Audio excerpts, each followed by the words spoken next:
huddled at the table with his friends. The main character stared at his hands, wrestling with one brutal thought. Could he even work with the team while he's cursed? And then he wondered if today would finally be the day he could spark something brand new from the materials in front of him, using that power. Right then, the blind boy blurted out his name, and Gale snapped his own back at him. The boy blurted that they were kicking him out of the Wolfpack team, and the main character froze. He had absolutely no clue what was happening. Gale rubbed the back of his head, stunned that all of this was happening, and Chief Kesh kept repeating it over and over until the words finally hit, "You're fired." The rest of the team started laughing at him, and Melissa asked if she should step in and calm him down again, but Luke snapped at her to stop. Then Nora chimed in, saying it looked like some people actually believed he couldn't be fired. Right away, the main character snapped up onto his feet and told them, "Hold on." Then he leaned in, asking why they'd flipped everything so fast. Cash shot back, "What's so sudden about it?" and pressed even harder. "Tell me, do you really not get why we're doing this?" Gale still remembered that first day 3 years ago when they finally became a team back. Then, with his rank so low, he kept helping everyone by brewing the right curses, and when he said out loud that he didn't get everything yet, Kosh just shrugged and told him it had taken him ages to figure it all out by himself. He let out a heavy sigh and admitted the truth: his class is horrendous at support, so all he can do is hit the enemy with a one-time curse to weaken them. Then he's done. And on top of that, he's sitting at the very bottom level on the whole team. The main character admitted his class has 0 special abilities, but then he grinned. His curses let him knock out tasks with ease, even if they're pretty weak and a priest can wipe them away. Still, they come in handy in all kinds of situations. Gale pointed out that he wasn't just packing consumables. Then he tugged an ornament from under his collar and said it quietly weakens monsters on its own. The moment his team heard that, they exploded in outrage like, "Are you even thinking straight? Wearing something like that?" Then Cash blurted out the news good, because they'd already snagged his replacement, Mora, a supportive sorceress who boosts allies and smacks enemies with nasty debuffs. With a warm smile, the girl told him she was thrilled to finally meet him. Gale sized herself up like she was pure beauty, and the team finally welcomed her with smiles, saying they were happy to meet her. Then Cash whipped around, checked if everything was clear, and told him they didn't need him anymore. The main character begs them to hang on a little longer and gives himself one more shot, admitting he's sitting on a brutal curse he hasn't unleashed yet, and a bunch of other secret powers he hasn't shown. But before he could finish, the boss's cold stare cut him off. Then Gale blurted, "Do you think you'll regret this choice?" He shot back, dead sure they wouldn't. And in that instant, he remembered how he backed the team from day one, when it was still brand new. Kesh didn't let up. He kept tormenting him, pushing him to quit and still dare to test himself in the shop of curses. Melissa made it clear you really can sell to shady people. Norris swore he'd hype up his store, and Luke threw in that the one thing he doesn't have for him is pure hatred. Moore stayed frozen in silence. Then the main character finally said, "I get it now," thanked everyone, and slipped away quietly, and somehow, not a single person even bothered to turn and watch him go. Gale couldn't stop asking what happened between them. They'd been together for ages while he replayed K-Shed's warning about the rent needing to be handled, and even did the math on what this curse would drain from him. So he knew there'd be no income coming in. He stared at the symbol in his hand, wrestling with the truth. He couldn't say it to their faces, so he cast a spell on their gear, sharpening their abilities beyond what they expected. Gale decided he was done with it, and snapped the spell off. Then a magical seal flashed over his head and stung him for a split second before disappearing like it never happened. He sucked in a breath and stopped for a second, realizing that not every cursed thing spells pure doom. Some of them crank up certain powers and hand him crazy new advantages he didn't see coming. After that, Gale finally exhaled like a wave of strength surged back into his bones. The curse was gone. The dread lifted off the team, and he stopped worrying completely. So he turned around and decided to jump onto a new team. Then he yanked the window open with his usual flair, and right away he clocked the numbers. Kara's was sitting at about 50, while he'd climbed to 48 himself, crossing into the Curse Master's class. Even his other stats and personal scores jumped too. The main character clocked Karis's stats around 5,000 attack and 3,000 defense and knew he'd leveled up hard. Right then, the hotel owner came up and asked when he'd be leaving, since she said he'd already checked out. He couldn't wait around, so he shot her a sincere apology and told her he had to move on. He finally slipped off the hotel grounds, mind a tangled mess, no cash in his pocket. But curse after curse weighing him down. The Redder was shouting about fresh apples, tempting every passerby with his sweet offer. Gale seriously weighed opening his own shop. But every time people preached that owning a store was the meaning of life, he cringed. So he latched onto a different dream. A little workshop, stocked with tools, tucked away in a cozy remote corner. But after all that chaos, the main character finally snapped into focus. He's free, now free to sleep and eat on his own schedule. Hide the curse however he wants, and dive headfirst into his favorite research. From this point on, he decides what his days look like. A grin spread across Gale's face, and he whooped with excitement as he threw his hands up, then immediately decided to start earning money from sales. In the silver pavilion of the Melissa Hotel, Kesha knelt there with a bright grin, telling everyone how tonight's dishes refreshed her, and how she still couldn't stop talking about what she liked about the main character. Even though he was already gone, Norris swung his gaze to Mori and said she only keeps indulging him because he's fresh off the scene, while Luke snapped that they should have kicked him out way sooner than the girl clammed up, and the boys started staring at her from the corner of their eyes. Suddenly, all awkward and blushing hard, Kesh told everyone that he and Gale have been together since the team was first formed, and Melissa said it felt like Kesh could adjust to each of them like pure magic right then. Magical seals flared across the entire team. Kesh shot up on the spot and rushed to figure out what went wrong, while they compared notes about their gear suddenly glowing out of nowhere. Mora even asked if it was a dispelling spell then. Right then and there, the protective seals started to vanish. The boys huddled together, clueless about what was happening.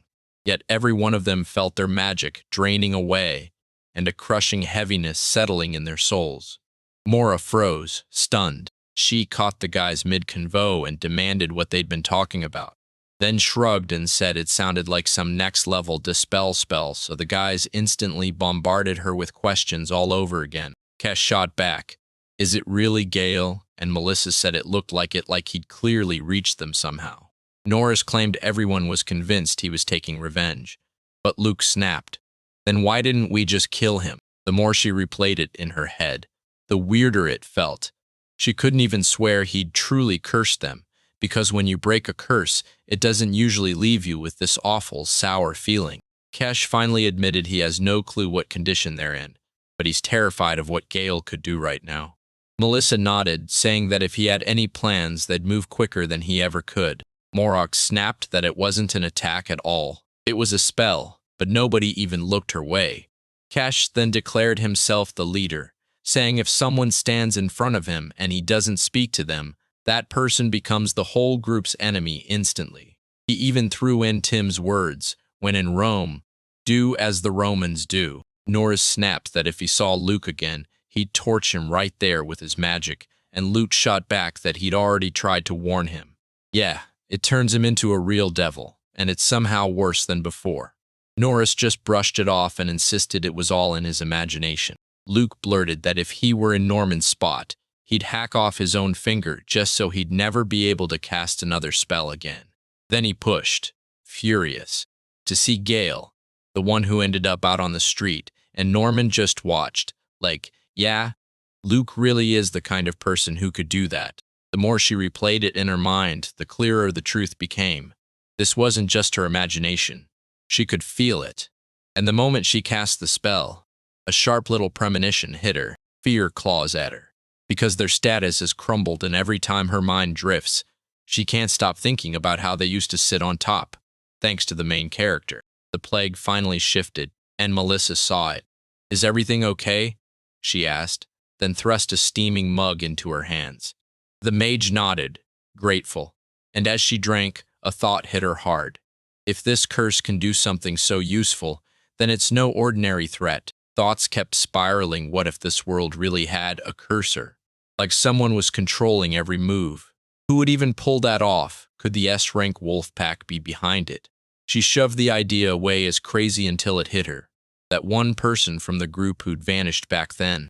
Back then, she had no idea he'd been kicked out of the team, the very guy who held the wolf pack together, like a comrade and its powerhouse. While she was clueless, Gale stomped through the forest, snapping curses at an owl and growling for his own curse back. After a short while, the main character finally reached the Merchants Guild, strode up to one of the men, and asked straight out if he really planned to open his own kiosk. And when the man nodded, he wasted no time pitching placement options one after another. When they pulled up to the shop, the man snapped that one night here would set them back 4 gold coins. This place screamed fancy and charged like it. Gale heard that and immediately started digging through his pockets like his life depended on it, hunting for money. He dug coins out of his pocket and froze only 3 silver ones left. And the man smirked that the stalls on the road to the square would have cheaper stuff. The boy just shut his mouth and didn't say a word. After what felt like forever, he finally crashed into the place, and the main character thought, "Man, this day is going great." He headed for his stall, but it looked like it had seen better days. Gale flashed a smile, brushing off the grime like it didn't matter, because, for him, this was more than enough. Then it hit him, the chat with that merchant who'd handed him the plan to set up a trading post. Gale thanked him on the spot, and in his heart he knew this guy was genuinely good. Right then, the main character decided he could hawk a handful of magical tools and a bunch of everyday household gear, and he'd barely finished laying everything out and sorting it all.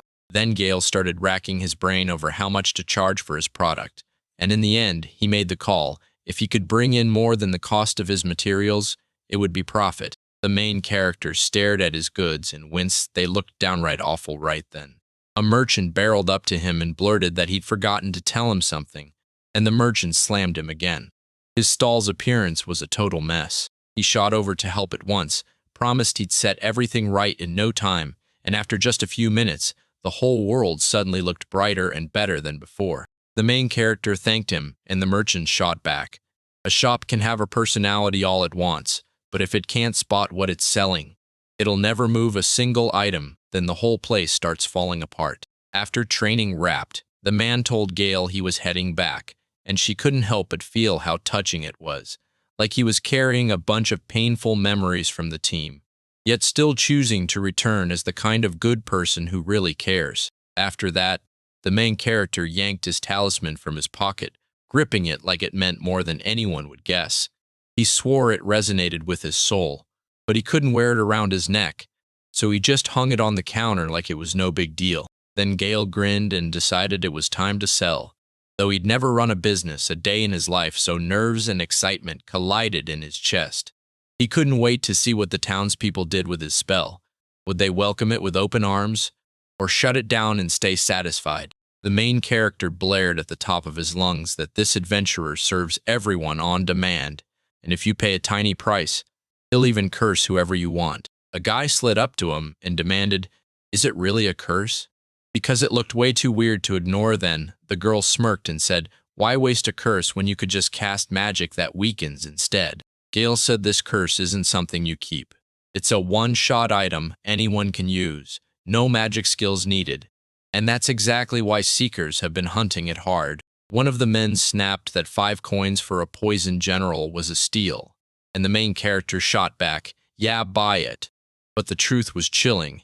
He only said it because the deal cost him nothing. Gale told him there are even curses for every kind of condition, ones that slam you with nasty side effects and drain your stats, plus they're dirt cheap, so he can actually afford to buy them. Then the man spotted the weapon and blurted out what it was, and Gale leaned in to explain.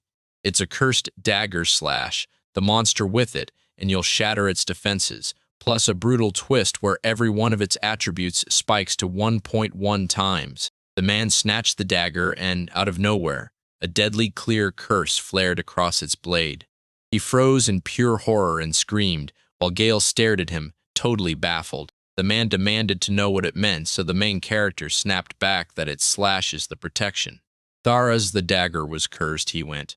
"I don't need anything else." Then the man snapped his head toward Gale and said, "Sure, this all sounds great, honesty matters, but tell me who's actually going to buy these damn goods." Then the main character decided to come at him from a totally different angle.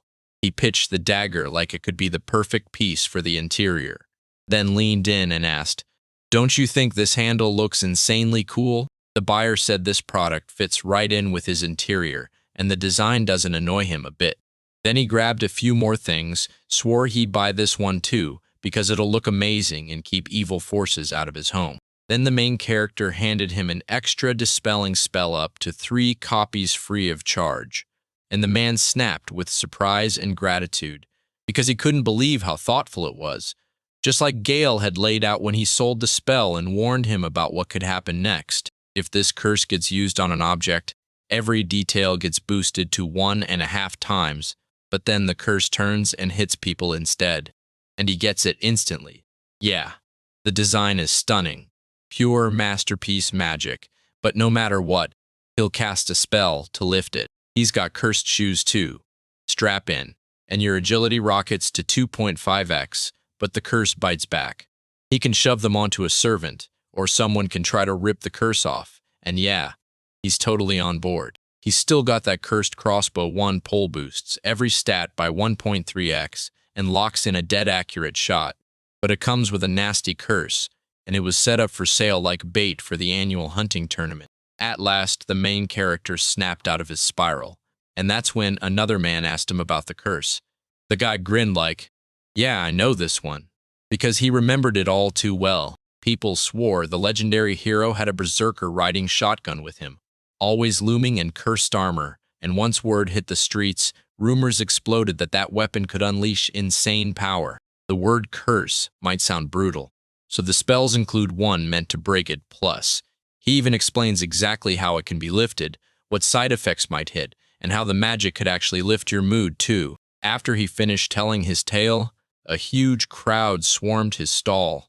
Buzzing with excitement, people leaned in, arguing over his wares and asking if he truly loaded them with spells meant to smash enchantments. After a while, the main character finally reached an empty counter and froze when he realized everything was already gone, because strangers had been here earlier. One of them bragged that his cursed power, Metal Death, was the real deal, and the main character couldn't shake the feeling that this stranger was absolutely buzzing with energy. Then Gale spotted a handful of people barreling toward him, and they wasted no time grilling him. Was this the only spot for cursed items? Panic crept in as they asked if anything was left, and Gale just flat out told them the truth. Every last cursed item was already gone. The men dropped to their knees in front of him, begging him to unleash a curse right this second. But the boy just shrugged, said the shop wouldn't open until tomorrow, apologized for ruining their day, waved them off, and sprinted into the distance. One of today's customers told his friend he just bought a cursed ring from a kiosk and was about to try it, then dared to see what happened next, and his buddy laughed. "Don't you dare pass out from the curse." While the guy insisted he had zero plans to black out, then they both realized his status had jumped by a whopping 1.5 times, and it felt totally unreal. Just one ring could crank the numbers that hard. The whole crowd snapped into panic mode, bombarding everyone with the same question. How was this even possible? After that, the buyer leaned in and asked, "So, do you know what the Bogle U buff spell costs?" He shot back, thinking about how anyone could get rich flipping it and then shut it down fast, saying he didn't even dare to talk about something like that. The blonde clocked it instantly. This wasn't just any crowd. A real magic master was here. The brunette shot back, "No guild is missing this." Then the blonde corrected her fast. "I'm not talking about wizards in general, I mean him." And once he showed himself, it turned out he was the strangest sorcerer they'd ever laid eyes on. While tons of adventurers chatted away, none of them noticed that one miserable little cursor was still carrying the curse of 4 people.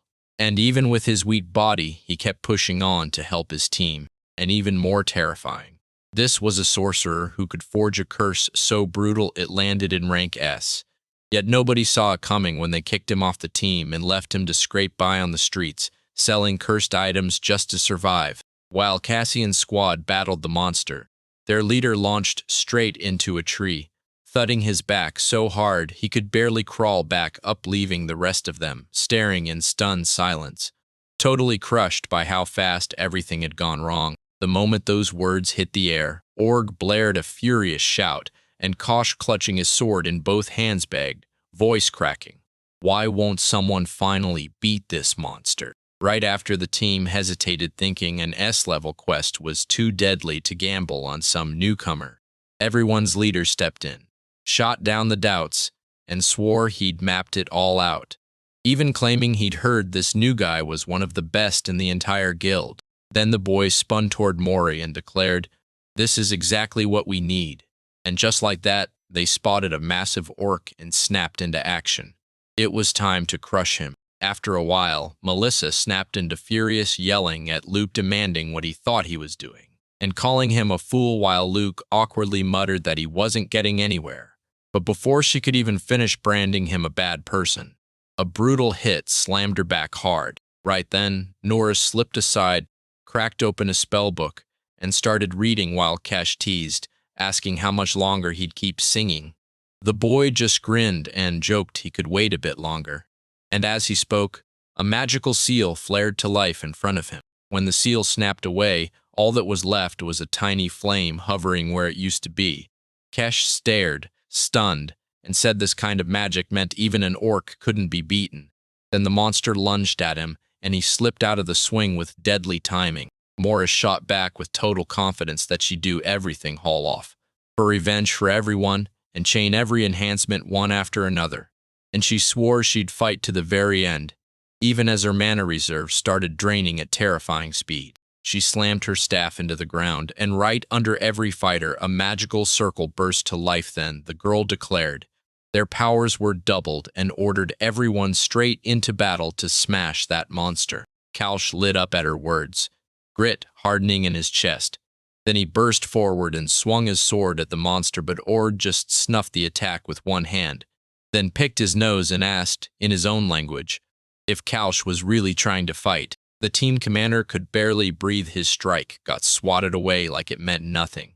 And right then, Org hoisted the boy onto his blade, clocked him in the air, and blasted him clear across the field. Kesh got slammed again and again.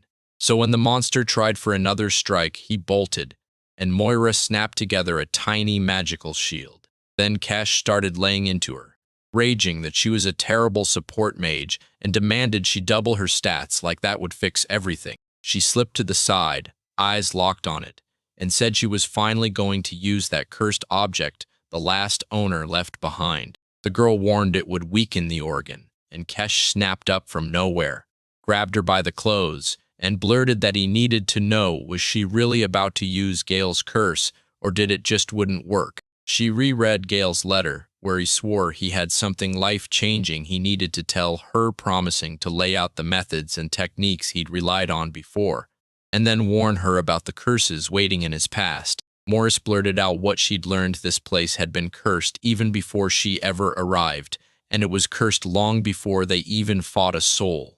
And the second Kasha heard it, she shoved her away, while Morris crumpled to the ground. The boy grinned and insisted he knows it isn't a spell, it's a real curse, and the whole team nodded hard, admitting they felt the same dark curse hanging over them. The boys kept roasting Gale, hurling insults like it was a sport, until they finally got bored and moved on, because the mountains were still a long way off with the hippos ahead. But right then, they completely forgot Moira, like the whole game had just vanished into thin air. Case stared down the road and muttered that this place was straight-up deadly Class A monsters packed in every shadow. His friends just couldn't get it. They couldn't see why he was freaking out so hard, since the curse had already strangled their full power anyway, forcing them to move carefully, keep their forms in check, and stay even more on guard. They swore they didn't run away at all. They just backed off smarter than their foe expected, and that's when their opponent slipped and lost focus. Kesh's eyes narrowed, honestly. This was better than perfect. If it all came from some curse, fine so long as it were. The sea kept asking itself if they were already ready to quit, or if it was just too early to fold. And when Kesh smiled, everyone froze, because she acted like the real power hadn't even showed up yet. And the girl was left completely stunned by what she heard. The others backed him up, saying she was brand new and could barely fight. Then they all decided to leave. Mora seethed at their comments, Because she was a support mage and she'd never trained for attacks at all, she shouted after them that if it was true, they better not touch it. Then they spun back, grinned, told her everything now rested on her, and vanished in a blink. Right then, the girl stood there alone with the monster. Org told her he felt the same pain, while Morris stood right beside her, shaking with pure rage. She yelled that it had to be some sick joke, then hurled a curse straight into the air. Then she bolted after the boys at full speed, snapping, "You're doing it wrong," as if that was all she needed to say. After a while, Kesh and his crew finally called for a break, and in that exhausted, buzzing moment they started blurting out everything. Some swore they felt awful. Others raged about losing their favorite wand, and Melissa, in a quiet voice, admitted she honestly didn't think she'd make it. Norris swore he can juggle multiple spells like it's nothing. Luke said that after a run that short they shouldn't feel wrecked, and Melissa instantly snapped, blaming Morris for everything, then launched into a brag about how amazing she is. Nerys pointed out that this wasn't the only problem before they even touched auxiliary magic. Everyone already moved like they'd forgotten how to walk. Luke couldn't shake the feeling that this spell should have dragged on twice as long, and he hated that it didn't. The man just shrugged and admitted he'd gone a little too far with it. If Luke had walked in smiling, he swore the guy would have burned everything to the ground. Cash snapped that the main character was responsible for everything, then stewed on how to strike back again right as Mora burst into the clearing and declared she'd finally caught up to them. The leader greeted her like she'd already finished the job, even though she was way behind. Mora's rage boiled, and a tiny monster clung to her cloak from behind Kosh, demanded what it was. But Mora shut her mouth tight. Back then, the main character strolled through the city streets, grinning like crazy, humming song after song and bragging at the top of his lungs that selling on the streets was pure bliss. They peek into the shop, stare at the displays, and walk out with empty hands. Because even when cursed treasures get handed to adventurers to deal with, most visitors only crave spells, not the real danger. The merchant spotted Gale and instantly clocked that it had been ages since they'd last seen each other. Stiff-thinning about shifting his shop's location, and the man pressed, "Okay, where do you want to move it to?" Gale immediately pictured the aristocratic district, then planted his stall just 10 meters from the main street, because in Richard, nobles want to look cutting edge, not like commoners. And they crave nothing more than to sit right in the center of every fashion trend. Right then, Moro snaps to her teammates that she didn't show up for praise, and behind her the monster suddenly tore back into its original form, once the cursed object's power cut out straight-up icy dread, hit everyone like a wave. The girl yelled that she'd handle it somehow, then turned around and shoved the baton to them before sprinting off like her life depended on it, while Kesh just tossed back that he didn't care what she did next. Every teammate snapped their eyes to the monster, and Melissa wasted zero time barking orders at the guys, while Lucas, facing the thing head-on, brazenly declared that women's meat is more tender and tastier. After that, everyone bolted from him, and he just watched them scatter, then smirked and said he was actually a kind of vegetarian. 4 days roared by, and the team finally came back to the pavilion slumped at the table with their heads down, like they were trying to vanish from the entire world. Kesh kept groaning that his dream was nothing but a single sip of water, while Melissa snapped that she'd trade anything just for a bath, and the two of them realized they never saw this coming. So they bolted again, straight into another forest because everything felt awful, and the stink on them was unbearable. Right then, the hostess snapped a question at Mori. "Are you from the same company?" And the girl shot back that they'd picked this fate for themselves. But before the air could settle, someone at the table blurted that it was all Gale's doing, and they immediately called the hostess over. Kesh demanded water or, at minimum, a towel. Luke steadied him while asking where the woman's service was, and just like that, a glass of water slid into view right in front of them. She snapped that she'd poured just one glass because free drinks weren't on the menu, and the guests instantly erupted, furious at how she dared talk to them like that. Without backing down, she only reminded them not to forget the cost of living. The hostess also told them they were low-class clients, and those words lit a fire under Kesha. Rage surged as he snapped. "What do you mean exactly?" She told them, "I already got paid for yesterday, so if you drink water today, you'll have to pack up and leave." Then she snapped her hand out toward them and asked, "So, do you want to pay for another day?" Rage snapped in Cash's eyes as he lunged for the money only to freeze when he realized there wasn't a single coin on him at all. His friends started pushing him to just pay already, warning that if he didn't, the hostess would think they were trash. Then they turned back to Cash and saw his face had gone bone white. The boy tried to pretend this wasn't really happening, then glanced at Melissa, and there it was, a brand new dagger already in her hands. Like she was thrilled by every strange, fresh thing. Luke showed up with a fully refurbished set of gear, but his gloves were wrecked from the fight meanwhile. Norris snapped up a brand new spellbook and magic wand, and still lost it all. Kasha's custom sword got repaired too, but when they crashed into that monster again, the blade shattered into pieces once more. Suddenly, it hit them all at once. Money had totally run out at their company, and the hostess clocked their panic and blurted, "What happened?" She said staying for 5 of them would cost 5 silver coins a night, and if meals came with it, 6. Then she asked straight up if they could even pay that much, and the guys instantly blew up with anger. At that exact moment, Melissa's eyes snapped to the glass of water and thirst hit like a truck. She gasped in apology, lunged forward, and started drinking like she'd been starved, while her friends panicked and scrambled to pull her back. Mora didn't even look at them. She spun to the hostess and demanded a mug of ale and a quick snack. Then the whole team just watched in stunned silence as Melissa calmly drained every last drop of water, like nothing at all was going on. Then Morris noticed every single teammate staring at her, and the truth hit like a punch. There was a problem. She'd never dropped a single coin into the common fund, and the moment she realized it, fear started crawling up her spine. She said it with total confidence. This money is hers alone, and the group's funds only come from rewards for tasks they actually complete. Moira suddenly remembered that old Talk Cash had looked her in the eye and said, "Don't stress about money, we'll be paid just fine." Then promised they'd sort it all out on their own, because they were every bit as sharp as Ronka. The guide snapped that she better not spout nonsense, because every word fed their mission. Melissa nodded, then yanked the girl's hand and declared, "From now on, everything is mine. But what we share is for everyone." Moira tried to stop them, but the look on their faces screamed violence already, so Nora snapped that if Moira was upset, she should blame Gale, not them. And before anyone could blink, they snatched the money bag and announced they'd split it all, Moira's cash included. They cracked open the wallet, stared at the ridiculous pile of coins, and laughed like, "For a support mage, this is basically a fortune." Morris only grinned then, said, cool as ever, that one day she'd outshine them all. Kesh mocked her with a laugh, saying it was impossible for a support mage to strike like a mosquito bite at most then.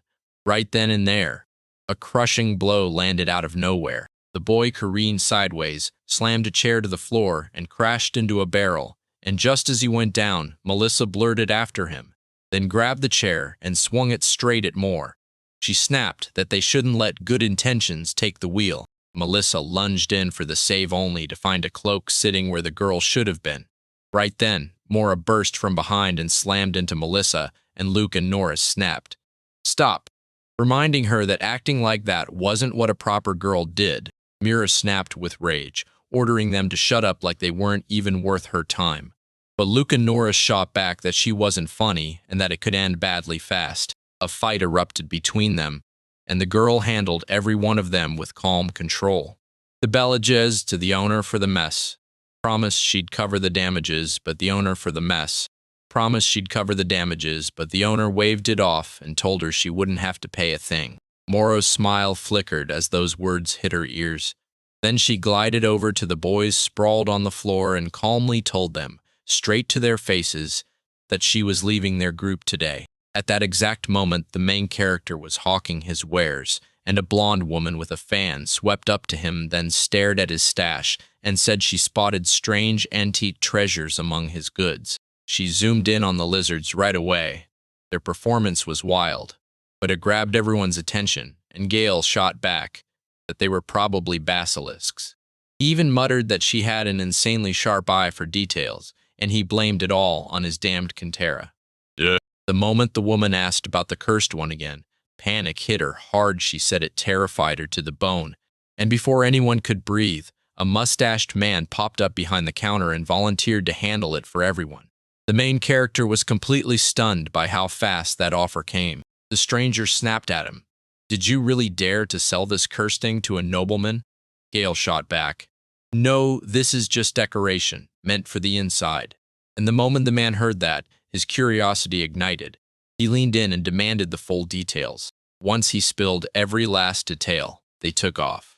Meanwhile, the main character perched on a crate, staring off like, damn, she really is noble.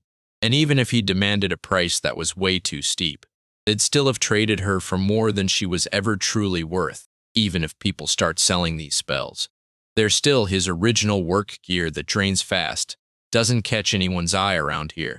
Gale looked around and realized almost everything was gone. So he grabbed the keys and shut the shop down. Because remembering that day, he swore whoever stepped inside flinched the second they hit the doorway, just from seeing those damn things. Even though every noble leaned in and whispered that the idea was weird and fascinating, not one of them would ever say they actually liked it. So he clocked their real feelings, then shoved the doubts aside and refused to waste another second thinking. The main character spotted a young girl closing in on his bench. At first, she looked like some noble lady, but her plainness screamed, "Nothing's as it seems." He figured she had secrets, and then his eyes caught a stranger lurking around the corner, watching them in total silence. The stranger leaned in and asked if he worked there, then scrutinized one of the items like it was priceless. She clocked its wildly eccentric design, admitted she loved it, and then, right after her words, she flashed him a radiant smile. Gale admitted she couldn't believe she ended up liking it, clutching the ring in her hands. Meanwhile, the protagonist realized he didn't know her, yet he got the message. She was here to do business, because he told her he was about to shut down, so he'd sell the ring for less. She seemed satisfied, but then she confessed that every coin she owned was still sitting in the castle, so Gale leaned in and demanded she tell him about it again. The girl admitted she'd left her wallet at home, meaning she was basically broke on the spot, and Gale just laughed like he totally meant it. She stared at the sky-high price and said she could still afford it. But the girl started to protest, reminded her she was the first to praise his design, and promised he always hooks regular customers up, winking like he owned the deal. Then the girl thrust a huge gold coin into his hands, and Gale stared at her like he'd just seen the impossible. How could someone treat a treasure like that as if it meant nothing? He reached to stop her, but she bolted away at once, grinning sweetly, and waved at him as she disappeared. Then it hit him. He forgot to explain what the curse does, or how it finally slips away, so he whipped around, only to find the stranger already gone, like they were never there, and he clutched his head, mind racing for what to do next. Of course, it's not some miracle shield, but the protection triples the moment she equips it, and once it's on, she can't rip it off, because the item is cursed to keep her trapped in its power. Gale figured that with her rich look, he must have believed she could shatter the temple's curse. So she swore that next time she'd apologize to her and hand back the cursed spell. Then the castle memories hit, and he couldn't stop asking himself what she'd meant. Right then, the stranger got yanked and shoved into the passage without warning. She shrieked, begged to be let go, and screamed again when she realized where hands were finding her. The girl of the night murmured, "You're finally taken," like it was the moment she'd been waiting for. After some time, they finally strode up to the castle, where 4 guards sat on the floor, and the night's darkness murmured to the stranger someone who didn't care at all, calling her Princess Kara. Right then, the main character strolled down the street like nothing could touch him, until a stranger yanked him by the shoulder and demanded they were hunting a young guy with black hair and a blue jacket who'd been selling stuff here lately. The man froze, noticed the match, and immediately asked to see the hero's face. Gale spun around with a grin and said he still looked young, and the man suddenly realized he'd messed up, so he snapped into an apology. Turns out the main character had used a cursed object to disguise himself, and now the royal guard was hunting him like he was the only missing piece. So the hero snapped to it, grabbed his things in a rush, and bolted out of that city before they caught him. The princess was told the item she'd bought was sacrilegious to the church, and she just sat there, calm as ever, saying she saw nothing wrong with it. The girl of the night scanned the room and confessed she still couldn't crack how it was even designed. Then the princess chuckled and told her she wasn't anywhere near the answer yet, calling her by name, Vivian. He said they had a meeting with the neighboring country's ambassadors first thing in the morning, so they better get ready tonight. And right then, Hera slowly slid the ring onto her finger. Vivian fired back in pure indignation, asking if she was really about to show up to the meeting wearing that ring. Then the girl just shrugged and said she was only trying it on. At that moment, Gale sprawled in the Adventurers Guild, stuffing himself on delicious food while his mind drifted into the kind of thoughts that always hit hardest when he was alone. Because now he finally understood the truth. He could make any dream come true, and he had the talent and the chance to do it. He's got to grab the materials right now because that quarry's seconds away from shutting down, and salvaging or even restoring the stuff people basically counted as gone is going to be way too easy. At that exact moment, Kesh and his crew were baffled. Why were they getting shut down for a loan when they were an S-class team? They even asked, politely, to borrow just 10 or 20 gold coins, but the administrator stalled, hesitating like she didn't know what to say. After their promotion, she realized the searches had stalled completely, and there was still nothing to report about funding. Then she snapped. Have you even met the clients yet? Because complaints were already pouring in about them vanishing. Kesh shot back that this thing was a real monster. No one even had it on their radar, and the administrators scoffed that it was only A rank, while they were C rank. But the guy swore it was a mutant, weird, unusual, and nothing like the others. The girl flashed a smile and told them she'd heard all about their training with the city's organization. Like she wasn't just watching, she knew everything they were doing with the others too. And then she dropped the hint that the guild wasn't the only thing they were underestimating. Kesh's rage surged. She told us that just a few days back, Moira ditched their group and the guys were furious, plus they got hit with a bill from the hotel owner at the pavilion, so they had to cough up the money and cover it all like it was their fault. Gale watched them closely, and you could tell she clocked how wrecked they were. The administrator's face twisted with even more rage as she snapped, asking if they really wanted to borrow money right now, making the friends freeze in fear. So Kesh shot back fast, blaming Gale's nonstop antics, and Gale herself blinked, totally stunned. Melissa explained that because the main character was cursed, their stats had crashed and every upgrade stopped working cold. Luke then snapped that Moira had gone useless too. The administrator only let out one deep, heavy sigh. Then she leaned in and said Moira is one of the best support mages in the whole capital. She's literally ranked in the top 5 strongest. She'd been through it with the old crew, so she decided to slam the brakes on that group and build a better team from scratch. And when Kesh and his friends heard it, they were completely thrown for a loop. She strutted like she owned the talent, yet somehow still watched her abilities vanish right when she needed them most, while wondering if Gale was truly as awful as people said. Still, as a Witcher, he stands out for one big reason. He's one of the rare few who can cast spells with that kind of deadly skill. Right away, she remembered the antidote potion and demanded to know the price, and just then Gale snapped back to the time he'd brewed spells like that for the guild. Kesh snapped, I'm done hearing this, and hauled the whole team together. We're leaving now. Melissa shot, what about Gale? But Nor growled that the work had to be picked with teeth, and Luke backed him up. Then the team leader demanded total silence. They started grilling them like, so you're really wrong now. And Kosh said he figured that was the truth, only to realize he might have been wrong, because Gale couldn't shake the feeling something was off with them, and then he wondered what they even meant by the curse, since he ditched his a long time ago. Glancing at his watch, he decided it was time to bail, because the last thing he wanted was running into them again. So he thanked the cook for the killer meal and headed straight for the exit.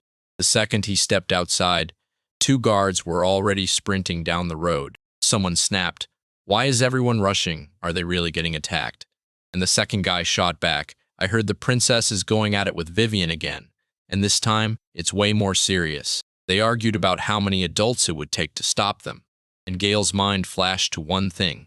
Even then, the kingdom's army could be sent. So as he strode down the street, he couldn't help but obsess over it. Right then, the palace guards surged in to stop Vivian, trying to soothe her with, you're in the palace, stay calm.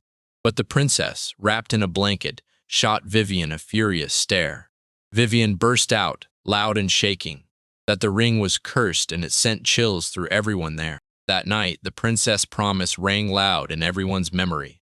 She'd only try the ring on, then slip it off her finger right away. The moment she did, dark shadows surged and spiraled around her like they'd been waiting. The other girls froze, stunned and terrified, because none of them had a clue what was happening. An old man sat across from Kara and demanded she rip the ring off right now. But she shook her head. She couldn't, no matter what. Vivian snapped. There's no choice, cut off her finger. And before anyone could blink, she snatched the sword and swung. But that instant, a wild commotion erupted as someone shouted, "Save the princess!" After a while, the princess burst into the hall, cheeks burning, and she sincerely apologized to her dear guests for making them wait. She heard that she looked absolutely stunning, and Kara thanked them right away. Then they leaned in, asking about her finger. The girl admitted she'd bruised it a little, and at the same time, the guards burst in with shocking news. Guests from a neighboring country had just arrived. The princess figured everyone must be worn out from the long journey and suggested tea, but someone shut that down. Right then, a hand pointed to a massive chest and revealed that the finest tea and the most mouth-watering sweets were locked inside. Kara spotted a ton of them there and nodded, ready to try, and the moment someone told her they really had hauled in a huge batch, she dove right in. Out of the blue, two bandits burst from a box, weapons snapping into their hands as they swaggered in and demanded everyone sample the Empire's flavor, and Vivian immediately screamed that enemies were here, rallying everyone to get ready to fight. The new arrivals stormed in and yanked out their weapons, shouting that the crossbow bolt was poisoned, and that it hit so fast it killed in seconds, with no pain at all. The guards instantly blared, "Protect the princess." A storm of arrows came blazing for Kara, and she just shut her eyes tight, shoved her hands over her ears, and braced, because not a single one could ever land a hit. The enemy was left reeling at what just happened, and Vivian couldn't even process it. The row would slam into an invisible wall and explode into shattered shards. Princess Kara snapped her eyes open and gasped as she finally lifted the barrier. So shocked she knew, deep down, it had to be because the main character helped her. Vivian sat across from the girl and shot. "Are you hurt?" The girl flashed back. "No, I'm okay," and thanked Vivian for worrying about her, while Knight's mind raced. Why were these guests acting like Imperials? But there wasn't time to wonder. Everyone had to reach safety now. Then two men closed in on the princess, and Vivian snapped her head toward Mr. Uriel and Arizul to get their take, while Kara couldn't help wondering if that curse was really as awful as everyone said. Priest Ariel shot back. "Lifting the curse isn't the hard part, the curse itself is." He leaned in and said whoever forged it knew exactly how to weave something wicked and deadly. This ring was forged with extreme precision to give its owner the absolute best, like your status climbs to a whole new level overnight, but it's packed with curses too, and one wrong fate could make it vanish. The man said Azul would handle the rest next, but Adam shot the princess an apology right away. Then he grabbed her hand, and Vivian snapped her head toward him. The boy studied the ring like it was a bomb and warned that it was one of the cursed relics. In all his 10 years, he'd never dreamed he'd witness something this incredible. Then Vivian tapped his head, grinning, and asked how much longer he planned to keep holding Kara's hand. She even pointed out that, in her mind, the church relic called the Angel Shield had the same power. Then Aristotle shot back, "If I'm not wrong, I've got it too." The priest admitted he'd never seen anything that strong, anything that could stop death on the spot. Does exist. The Empire's treasure. The heart of the Demon King. This item supercharges its owner, blasting them with protection against instant death and letting spells fly faster. But every time it's used, it siphons their life force, and the more you cling to it, the more you risk paying with your own life. Vivian made it brutally clear, if you want results that hit like thunder, you've got to be ready to pay a heavy price. Here's the cold truth about this world. There's nothing left to pay, nothing at all. And this isn't some run-of-the-mill relic. It's way bigger than that. The princess called Vivon out by name and demanded, "Do you remember the boy?" Vivon nodded, and right then it hit her. Wait, this was the same kid Kara. This was the same kid Kara bought that ring from. That knight felt mysteriously alive and asked the princess straight up if she really wanted it to hunt him down and kill him. So the princess shook her head, said she wanted to thank him instead, and demanded to be taken to the castle. Even though it's cursed, that ring still saved her life, and that's the only thing that matters. She's been craving the day she can finally meet him again. He grabbed a whole new outfit coat packed with inner pockets, gloves, boots jammed with built-in shin guards, and heavy gear stitched with steel wire, then stared at himself in the mirror and went, "Yeah, I look damn good." He stuffed his bag with a handful of spells and even a homemade dagger. Now all that was left was to lug it to his destination. Staring at the city ahead, he grinned and knew it was time to roll. After a while, curiosity gnawed at him. What would the royal capital look like? He let out a soft breath, like the thought was too big to hold in. Gale strolled down the street with a smile on his face when, out of nowhere, something weird caught his eye, lurking in an alley's shadow. So he froze, leaned in, and went straight for a closer look. Turns out they were from his old team, ice cold and desperately trying to get warm. So Melissa told them, "Don't be nervous." But Norris just shrugged and said he had nothing to worry about. The girl started to snap when someone called her aboard, but the guys swore they hadn't said a thing like that. Meanwhile, the main character couldn't shake the feeling that these people looked way too familiar. Gale burst into the market, snagged an apple, and took slow, careful bites until a pack of guards thundered past him, talking in a hurry about how they were short on manpower, even though guards were already posted by the castle. So they insisted everything was supposed to be calm.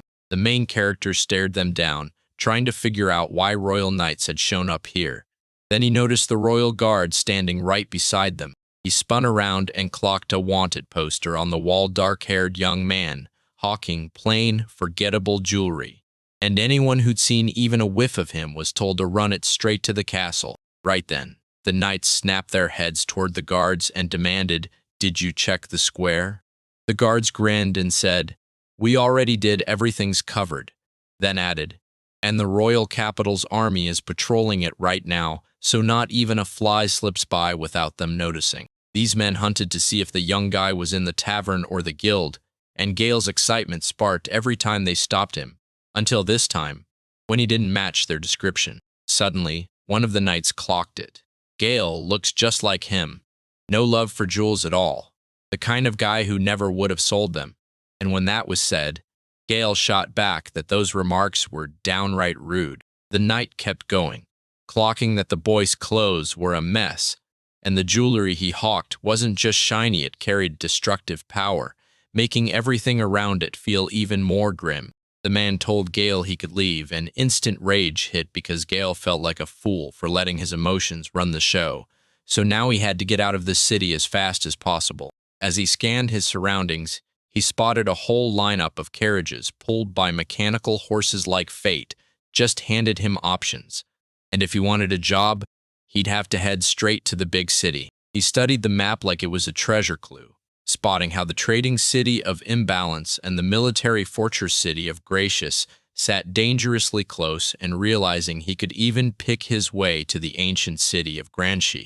Then he realized there were only 2 months left before they had to leave, so they hauled in discounts, and that man started luring him promise after promise until, for just 1 silver coin, they could take him straight to the farming town of Farmage. Gale pictured a whole farm exploding with vegetables, shot his hand up like lightning, and shouted that he was ready to go. Then, out of nowhere, another hand popped up beside his and shot straight toward the sky. He stared at her like he knew her for real, like her face belonged somewhere in his past, and then he couldn't hold back, so he decided to ask. It was Moira. She yanked off her hood, flashed a grin, and asked if it was really Gale, and when he said she was from Kesha's crew, she just smiled like she'd finally found the right person.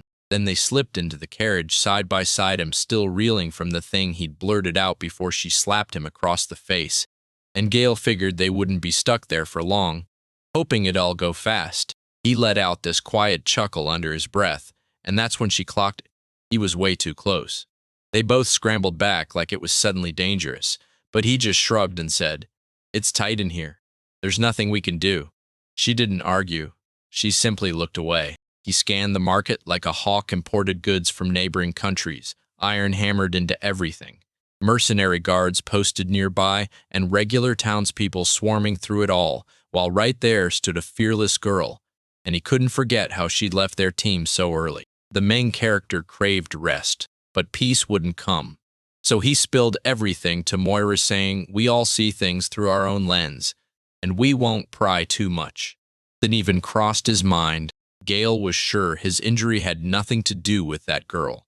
He just couldn't shake the feeling that Kasha was drawn in by her looks. Watching the way he acted, it felt like he'd been itching to mess with him for ages. So yeah, somehow it all worked out. Then the main character finally asked her why she'd run off. Moira finally worked up the courage to spill what she'd been holding back for ages. And she couldn't help wondering how he'd stayed with them this whole time. The girl slammed Kesh as a useless leader who can barely fight, then mocked the other three for gripping their swords so clumsily that there's nothing worth talking about, and she didn't even bother mentioning the bow. The main character demanded, "Is it really Kosh?" And she shot back with total confidence. Yeah, who else would it be? Next thing he knew, the guild dragged her away, and now she's stuck out of the capital for a while. Morok said that the second trouble hits, everyone points fingers at each other and then acts like it never happened, and she's convinced he gets it all. She rushed to apologize for what she'd said, and he told her it was fine. He was even sorry it had dragged trouble onto her. But she quickly insisted, "Don't apologize. None of this is on you." She stared at her and thought, "She's long gone from our company. She probably slipped out of this city days ago." He yanked food from his backpack, slapped together a sandwich, and shoved it into her hands.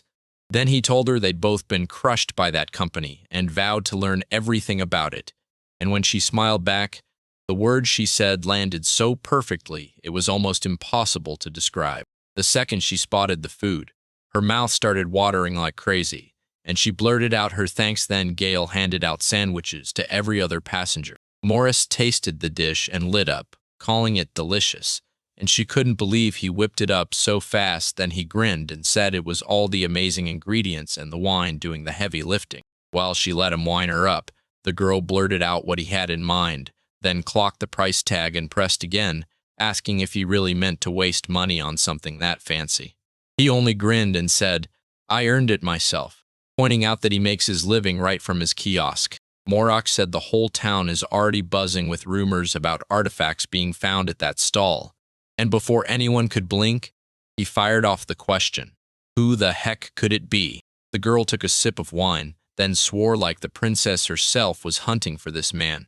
Right when she finished speaking, the sweet girl materialized before his very eyes. Then he shook his head, convinced it was hopeless, and Morak swore she had no clue how much he made at the stall, so he only gave her a soft smile and shot back, "Do I look like the kind of guy who sells artifacts?" The girl burst into laughter and nodded along, and he only let out a heavy sigh like, "Wow, what a cruel injustice." He wanted her to admit it was true, even if she had to lie to herself to say it. Morok said that to pull off a truly legendary deed, they had to go somewhere even more sacred than the city, and Gale nodded, then joked that they could even become hermits. Laughing as they pushed on, the girl confessed that he makes her laugh and that she loves being around him. And the main character shot back with a sincere, "You don't bother me at all." And then they broke into a joyful high five. If one of them stepped up and became a frontline warrior, they could smash together as a team, Mora hanging back to lend support, while he blasted the assault with those cursed spells until, right then, the carriage jolted and came to a dead stop. Orcs slammed down in front of them like they'd just broken the column on purpose, judging by the chaos outside. The battlefield was spiraling out of control fast.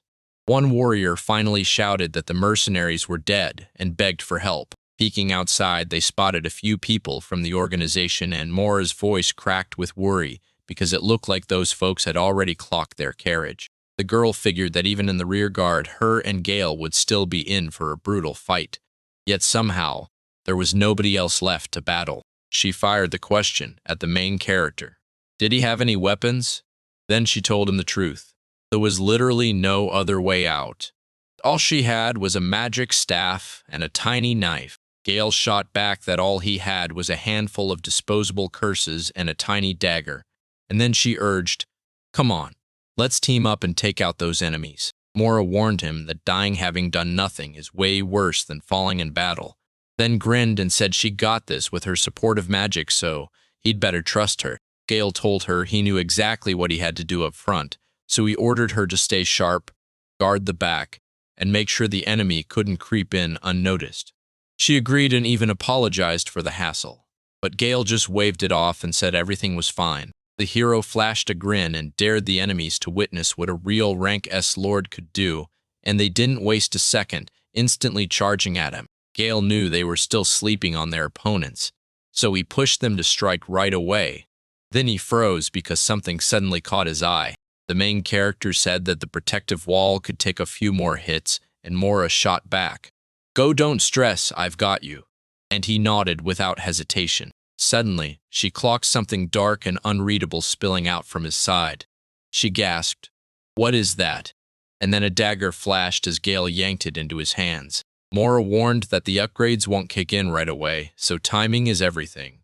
If you nail the moment, you can smash the organizer with a single strike, throw your curse to lock the enemy down, and use that window to take out the next opponent. Gale blurted out, "If everything's late, a patrol will come sniffing around and ask what happened, so we can't really lose." And the girl snapped with frustration, weighing every word before she spoke. Mer snapped, asking what he was clutching, and he grinned back that it was just an ordinary dagger-only cursed, nothing more. She pushed for the details, but he demanded she back off, and when she tried to stop him, he wouldn't hear a word. She dropped to one knee and started etching a magical seal, knowing it wouldn't lock in perfect stability, but it would still let them push harder than the enemy, and right then she unleashed the skill. Increase maximum power. Right then, power surged inside the main character, and he whipped the object toward the enemy, declaring the spot and the distance were exactly right. Now, it was go time. The object blazed with inscriptions that struck the monsters instantly, and Moro's jaw dropped in pure disbelief. She couldn't shake the thought that it really was Gale's curse because their power only sparked the monsters, and the poor last one just kept getting worse and worse. The main character snapped and screamed that he'd tear everyone apart into little pieces, trying to calm himself down because it was still way too early for him to go that far. She realized Gale wasn't fully pinned in the air. Then he whipped around and, with one brutal strike, chopped the organ's head clean off. The girl just froze, stunned. I couldn't get a word out meanwhile. The main character stayed ice calm, and with one clean move, he neutralized another enemy by cutting his head clean off. He tore forward without stopping, smashing every monster that dared block his path, and terror shook through them as his will crashed down like a storm. He stared at his dagger and let out a sharp laugh, then spun to Moira and praised her enhancements as wonderful. But Moira cut him off. This wasn't about the upgrades at all. The girl swore this debuff was a curse that swallowed the whole area, and staying alive here felt almost impossible. He shrugged off the protection and refused to face the truth, because if this is really happening, then it's basically just constant control wearing a disguise. Even then, he still shrugs off the legendary item like it's just something ordinary. She's clueless, totally lost. She slaps her hand to her forehead and snaps that he's a fool. Right then, magic surges around Gale's body and engulfs him. He spotted the seal right under his feet, and with Mora's boost, his powers had skyrocketed. The young man tried to play it cool, saying he only held on because she helped, but Mora snapped back, insisting that wasn't the truth at all.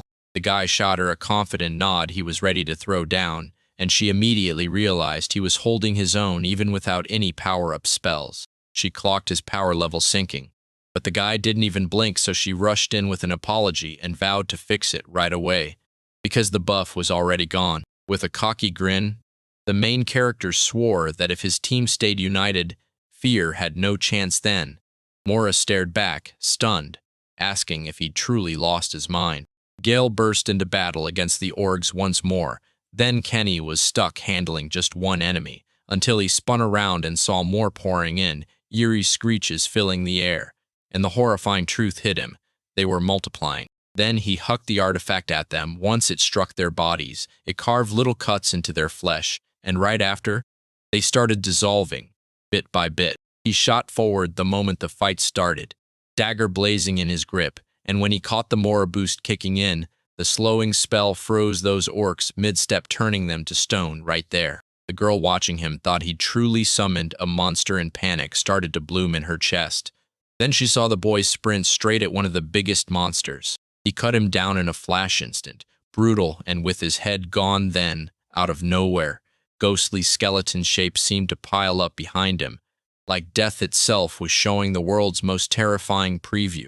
This is a total rarity, something you can truly pull off by hand, and yet she doesn't seem to get that at all. Right then, the main character shouted that victory was theirs, and she snapped back that he'd truly beaten them. Gale leaned in and grinned, especially since for most of the fight he'd been playing backup. Other passengers in the carriage peeked out from behind it, wary at first. Then Gale and Mora waved warmly, and they rushed over immediately, grinning like everything was finally okay. Later, they finally dropped to rest, and the main character admitted right out loud that his monster fighting was his first time ever. Nerves jittered through him, pure fear clenching his chest. Mora instantly flashed back to how he'd acted in that battle and pressed him again. This time, he didn't speak, he just nodded. The girl demanded to know how long he'd been working with Kaish, and the guy just shrugged coolly, saying he was one of the first to step in. Nothing fancy, just a real master who knew cursed objects inside out. Mora snapped that Kesh was wrong for kicking her out, and Gale shot back that he'd said the same thing. But he still swore it was the only right move, adding that it all just comes down to his low self-esteem. The girl swore dandelion coffee tastes amazing, and he shot back that it's packed with benefits.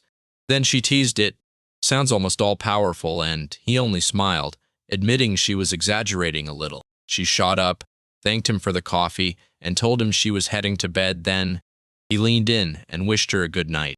Gale stared at the shocking truth that he was all-powerful, and it still hadn't even crossed his mind until now, because today, everything went perfectly, and it was all thanks to Mirazi's support. The main character stared back at those old days, when the whole crew fought as one, while he hid in the shadows behind them. But now, when monsters come for them, he doesn't feel a bit of fear. Then Gale chuckled sweetly and praised the girl for being so kind, and a warm smile broke across his face while the girl was right there, fighting to finally fall asleep. A brand new day kicked off, and they tore back onto the road. After a while, Morris suddenly blurted that they'd arrived. Gale nearly froze in shock. They breaded ahead toward the village, where rich farmland stretched out as far as the eye could see. They trudged on, and by the time they finally hit the houses, exhaustion slammed into them hard. The main character checked the route and said the border was still about an hour away, so he figured he better not climb off the cart. She shot back that, just like they'd figured, this road really did stretch straight on without breaking. Mora leaned in and asked what he'd do next. He grinned and said he'd hit the guild first, cash in the monster loot, and then hunt down some killer quests. She said they had to check whether anyone out there was recruiting people for their team, so while things were getting cleared up, they stayed glued together. He backed her up, admitting he just wanted to be among ordinary people, and deep down they both knew this mission wasn't going to be that simple. After a while, they finally pounded into the Adventurers Guild sitting on the edge of the farm, and right away they started sorting through the jobs. Then Mora leaned in and asked who could take one solo. The guy grinned and promised, "Don't worry, I've got this." Then Gale leaned in and asked if she could tag along to help him kick his cold, because this wasn't some small errand, it was a Class A mission. She shot back that both of them were stuck in the cover unit, so their success felt like a long shot, yet he thought she was finally ready to back him up. And when it came out of his mouth, he admitted the truth. For him, a job like this was the only lifeline he had left. Out of nowhere, a girl popped up right beside them, stared like they'd just been born into her world, and blurted that she didn't recognize them at all. They were from the royal capital, and the stranger's face lit up as she happily went. "That's amazing." She clasped his hand like it meant everything, and stared into his eyes with pure warmth while behind them, Mora simmered with rage. Then the girl leaned in and asked the mage, "Do you really see us as friends?" He didn't flinch and answered, "We're companions on this journey." Then the stranger grinned and said he was a support player because tons of people fight for that spot, and she turned to Gale asking what role he'd picked for himself. He told her he's on standby too and can sling curses like a pro. Then her eyes lit up instantly. After that, he admitted his real job is support, but if things heat up, he can charge right into the fight. After hearing that, the girl snapped into an apology, admitting it's basically unheard of to actually meet a real master of curses. The shorted him picked a better career and winked straight at him. She offered them a handful of tasks to help them get comfortable with everything, then glanced at the quest like, "You picked a great one," and teased that a few similar missions were waiting too. Here, there were barely any priests at all, and the odds of running into evil spirits that could actually mess with them were even worse. And right now, almost nobody's willing to risk taking on that kind of job. Then she suggested maybe luck would finally swing their way, and the stranger leaned in, asking if they were ready to go, because this wasn't just a challenge, it was a brawl with death itself. He nodded and agreed. She also told them she's got advice to hand out, and just like she warned before, if anyone backs out of the job, she won't be able to send a rescue team. The main character asked, "Do you have a map of the area?" And the girl grinned, said she did, then threw in a few extra goodies too, yet the hero only wanted the map. Then she slapped the guild seal right onto the quest. The stranger dropped another bombshell. He'd hauled in a human skull he'd just unearthed, and later they realized it was one of the adventurers who'd chosen to go on this mission solo. She marched up to Gale and warned him to watch his step, because there were hardly any adventurers left, and the city was shaking with instability right now.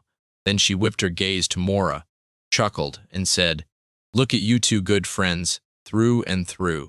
Right then, the girl snapped back to the memory. She hurried up, greeted them in Farm Edge, and told them her name was Gimli. After that, Gale stepped in and promised everyone that it was all under control, and that they'd kick off the task tomorrow. Then Mora shot back, wondering why they were rushing so hard, saying it'd be smarter to rest a little after the journey. As soon as they stormed out of the guild building, the girl shot back in a huff that Gimli was so stubborn, it was downright unbearable. Then the main character asked what she meant, and just like that, she cooled off and insisted she hadn't done anything at all like that. Mora bowed her head and admitted she now had to join him on this mission. Then Gale shrugged and said he wasn't against it, but he couldn't help wondering why she'd changed her mind so suddenly. The girl snapped right away that she didn't care, she only had one thing on her mind. Him, and the moment she said it, her cheeks blazed red. Then the main character grinned and said, cool as ice, that it was better she stayed right here. Why waste time feeding pointless hope when he'd have an easier go setting off alone? Morok warned that anyone who dares to challenge the undead is playing with serious danger, and that's why she can't stop worrying. The main character grinned and said it was totally fine. Those curses would be on his side anyway, and he was just itching for tomorrow. Right then, Gimli sank into his seat, drowning in thoughts about Gale and her words. Wow. She couldn't believe how sharply he handled those curses.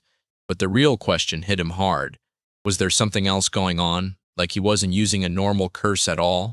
A brand new day kicked off. Moira and the main character dug into breakfast together, and she grinned, teasing him that he'd totally slept in again since it was nearly noon and he was only just waking up. He just shrugged and said there was nothing he could do about it. They felt it instantly. Someone was watching them way too closely. In this city, armed folks and adventurers almost never show up. So yeah, every single stare latched onto them like they were the only thing worth seeing. After a while, they finally stumbled into the spot where the mission would go down, and the main character laid it out, finish this job, and they'll get paid. Gale couldn't stop wondering what she'd even brought, and inside her bag she found a silver knife, an incense-soaked amulet, and holy water, but he scoffed, because it still wasn't anywhere near enough. He told her everything was fine after all. He's the expert when it comes to colds. Then the girl finally confessed that it wasn't the cold she feared most, it was this exact area. They plunged down, and Mora snapped that if anything terrifying hit, she'd bolt right away. No hesitation. Gale nodded along, saying sticking close was smart because this dungeon was a nightmare to navigate. Then she told him, if it turned dangerous, he should run with her. They pushed ahead toward the wavering light at the end of the corridor, and when they finally burst into the open space, a nightmare hit them. Skeletons littered the ground. Mora's voice shook as she blurted that it was just awful, while Gale leaned in and guessed the undead had been here. The girl leaned in and said, "This was once a prison. Now it's a cemetery." She shuddered. Bones litter the ground, and not a single soul has ever been punished for any of it. Gale shot back, "If we go even deeper, can I say the same?" And right then, she just wanted the bones left in peace. Then the guy laughed and called her pretty religious. Right then, the main character hoisted the skull and shoved it closer to the girl. She didn't flinch. Next, he started working the jaw, and the moment he did, she slammed into him and screamed at him to die. Gale hurriedly apologized, insisting he never meant to scare her, and she snapped back that they were real monsters, then demanded he never do that again. Gale figured that if she was that terrified, she could just wait for him outside. The main character blurted that he wants even more rewards, so he pushed farther while she, if she's scared, can just wait outside. Gale scoffed that holy water was a waste, shoved the lantern into her hands, and, with a quick apology, told her he had to run. Mora's eyes went wide as he bolted and left her standing there, and when she spun around, a dark corridor stretched out in front of her. Then she snapped her head to the side, took off running after the main character, and begged him to wait until the two of them found themselves standing in the middle of a sea of coffins. She clung to him tight and whispered that she heard something, and he tried to soothe her, telling her she was just imagining it, until she broke down and begged his forgiveness, admitting she was terrified. Then Gale snapped that it was only a bat, and Maurice shot back that she was just a little freaked out. Plus, come on, there's a ton of snot everywhere. Right then, the girl spun around and froze. There was a skeleton lurking behind her, rattling out terrifying sounds that sent her heart pounding. She yanked herself into the main character's arms, shut her eyes tight, and whispered that something was moving. The boy hurried to calm her, telling her not to worry. She dropped to the ground, and tears poured down her face like hail as Mara screamed for them to keep it down, because right then, the dead rose before her, and pure panic swallowed the girl whole. The girl yanked the main character by his collar and shoved her way forward, using his body like a shield to cut through the skeletons, while the boy stood there, stunned, unable to wrap his head around what was happening. After the dust settled and the last undead was wiped out, he leaned in and asked if she was okay and if she'd cooled down at least a bit. She nodded, smiling weakly, and apologized to him. He couldn't help but stare in shock. If she was that terrified, why was she still tailing him? The moral shot back. She had no other option, because running this mission solo was far too dangerous. She admitted she was worried, but Gale grinned and told her everything was fine. Plus, he even enjoyed battling off a cold. He thanked her for caring, flashing a warm smile. The boy declared he'd make it all the way to the very bottom, then asked if she was brave enough to go with him, telling her to shut her eyes, and if fear hit, all she had to do was grab his hand and trust him as he led the way. Mora leaned in and really listened. Then she shut her eyes, slipped her hand into his, and both of them went bright red. Gale swore it was just a joke, but nope, she actually meant it. Right before the main character slipped out of the city, chaos was brewing in the forge deep in the capital. The team leaned in and asked, "Is this place really a forge?" Time dragged on, and there they sat by the wall, wrapped in rags like they'd been abandoned to the elements. Kesh snapped he was starving. Melissa shivered that she couldn't take the cold, and everyone else kept yelling that they had to find money fast. By then it was obvious they'd be sleeping in that field again. Luckily, Luke showed up with a handful of fresh tasks. Kesh swept his eyes across the room and declared they were all level S, making these tasks laughably easy. Then Norris snapped at him to calm down. The man said everyone's wiped out today, and there's no way they can finish that brutal task, so they need to rest now to refill their strength. Kesh scanned the task list again, and once more, it was all the same low-paying trash. The biggest paycheck was a hit on one org, paying just 60 coins, and that deal instantly dragged up memories of their old enemy. Then, Melissa pushed for a rank C job, saying the D and E tasks paid way too little, and everyone else jumped in with the idea that they should at least try to knock out the organizational mission. Kesh realized you can only pick up to level C, and the girl grinned like it was nothing. Handling skeletons was easy. Meanwhile, Luke had to admit to himself, he definitely hadn't planned to spend the night out in the field starving. Norris snapped his head toward him and said, "Yeah, we're doing it, because we already decided." Then he smirked and added, "This small fry." Nor shot Kesh a question about whether Melissa and Kesh would be okay, and Kesh grinned, "Don't worry. We'll take care of them fast, then we're feasting on bone-in steaks." The man stared at the two with the gravest wounds, and Luke didn't panic. He just said, "Forget everything else. Health comes first." After a stretch, they finally hit an abandoned church on the city's edge, and when Luke scanned the place, he said there were plenty of people lurking around. He sketched a diagram and warned us that 20 enemies were lurking in the cemetery's darkness, and when Kesh just grinned, it was obvious this was effortless for him. Melissa backed him up on the spot. She asked the others what they really thought about that surprise invasion right there with the leader, and he grinned and promised he'd show everyone exactly what one night could do. After some time, they finally reached the battlefield. Kesh blasted them with holy light.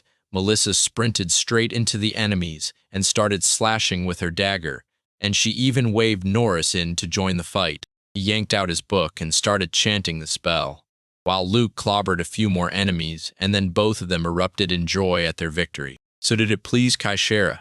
Totally, because it was his whole plan. He broke it down, the knights got the moves, Norris will torch the enemy during Melissa's attack, and Luke will bring the final blow, everything snapping into place perfectly. Norris said it would all work out. Luke swore they'd hold position behind the wall and rush in the moment it was their turn, and the leader just nodded, locked in. Then he and Melissa marched up to the gates, and Kesh fired the question, "You ready?" Melissa flashed a confident smile, and right then the spiritual barrier popped open just long enough to let them through. They both sprinted straight for the skeletons. Karis swore he'd grab all of them right now, while Melissa grumbled that it was pointless to have baked in the sun for that long. Right then, both of them sprang off the ground to launch the attack, but the skeletons moved faster, and before they could even swing, they struck immediately. Kesh and Melissa rocketed back, blasting up into the sky in a blink, while Luke and Norris just stared, no surprise at all, like they'd seen it coming. Skeletons closed in on the couple and started beating them to a pulp. Screams filled the air. Luke shouted at the top of his lungs for Norris, yelling that things were getting deadly, that they might not make it. Then Norris snapped his book open. He instantly conjured a tiny flame, and Luke blinked like, "What's that even for?" The man grinned and said he'd poured every ounce of heat's power into it, small on the outside, brutally powerful on the inside. But when the attack finally slammed into the skeleton, it didn't even scratch it. It just sparked pure fury, and then they snatched up their companions and bolted, because the mission ended in total failure. The very next day, the organization launched them on a mission, and Melissa snapped into action. She promised she'd handle him, then pounced onto his back and dropped him flat on his feet. Then snap. He sprang up, grabbed her hands hard, and hoisted her over himself as she shrieked for help. The creature stared her over, dropped her, and strolled away, while the man scoffed that she was absolutely not his taste. The girl snapped into tears at the insult, furious, and demanded what was so funny. Then Cash shot back that the org had turned away for nothing and swung his sword at him, but the blade suddenly slipped from his grip and sailed off to the side. Enraged, he whipped around. Then the leader only sighed. Things were still hopeless right as the monster slammed its mace down and blew them all back. And that strike still didn't work. Days flew by, and then the whole crew finally piled into the guild, and the capital's shoulders slumped, faces heavy, the kind of gloom that made the air feel cold. They dropped into their seats and started blaming the main character for every single failure, while his pockets hit rock bottom and he had to pawn off all his coolest gear. Norris snapped that they needed cash and had to catch up with Gale. So Luke pitched the idea of opening a shop. KRS agreed it could work then. He cut in and reminded everyone, today wasn't about business. It was about a goblin confrontation. After a while, they staggered back to the guild, beaten, bruised, scratched all over, and the administrator grilled them, glaring with doubt like, "So, you failed again, didn't you?" Kesh snapped that something felt off as he remembered their first arrival in this village back then. They'd warned him that S-rank fighters almost never show up here. The head promised, "Once we're here, you'll never have to worry again." And the residents swore they'd help them with anything they need. The man realized this was their first face-to-face with goblins, and Kesh smirked, telling him they wouldn't lift a finger, because the goblins would kick off everything on their own. But when the call for a goblin battle finally hit, the villagers snapped into action and tried to handle it themselves, only for Kosh's group to get crushed, taking brutal losses at the hands of those monsters. Kesh went up to the administrator and snapped that the villagers see them as worthless, no point, no pay, end of story. And the girl then leaned in with a cruel idea. Maybe they should drop their rank even more, as long as the skin is still intact. The leader instantly yanked her by the clothes and begged for an easier job. But the administrator snapped his hand off and slapped him, because this was his fourth straight loss. At that exact moment, the main character couldn't help but think. The deeper he went, the more lost souls he'd find so in the underground cemetery. All he could do was wait. Morris sat beside him, eyes still shut, and there they stood on the tall stairs while Gale screamed, "Is anyone alive up here?" But all she got back was brutal silence. They dropped down. He reached for something to hold, but there was nothing then. Right when someone else felt it, a massive bony hand clawed its way out from beneath the pile. The girl burst into a scream, swearing she knew something was there, and then she blurted, "Can I open my eyes?" Because it was somehow even scarier with them shut. With the doors swung wide, the place looked even more terrifying. So he checked for any sign of someone. Then he planted himself and unleashed a spell on that giant skeleton. The undead started vanishing on the spot, and Gale snapped his gaze to the girl like, "Hey, maybe you can open your eyes now." Mora's eyes widened. Did he really just shatter that cold with dispersal? Then he blurted out, "And you really saw it too, right?" It was clear as day, but he had zero time left to spell it all out. She couldn't shake the thought that he didn't even know what simple really meant, because that dispelling spell, it's meant to break curses, not fight the undead, and she'd never seen it work on them before. He told her it's what priests and other ministers use, and she instantly clocked it. This is a ritual to drive evil out, because that's exactly what priests do, purify people with divine magic. The main character finally admitted, "Yeah, I know this doesn't feel right." And the girl gasped, asking what he meant. Then he leaned in and promised he'd explain everything. They'll kick things off right from the start, because for him, it's not just listening to the dead. He literally cradled a skull in his hands and smirked at it like he knew something no one else did. The main character came back to the girl, and she stared at him like she'd just been thrown off a cliff, so she blurted out what he meant about listening to the undead and how that even tied in to what the priests do. He told her, "Don't jump to conclusions," and swore he'd break it all down.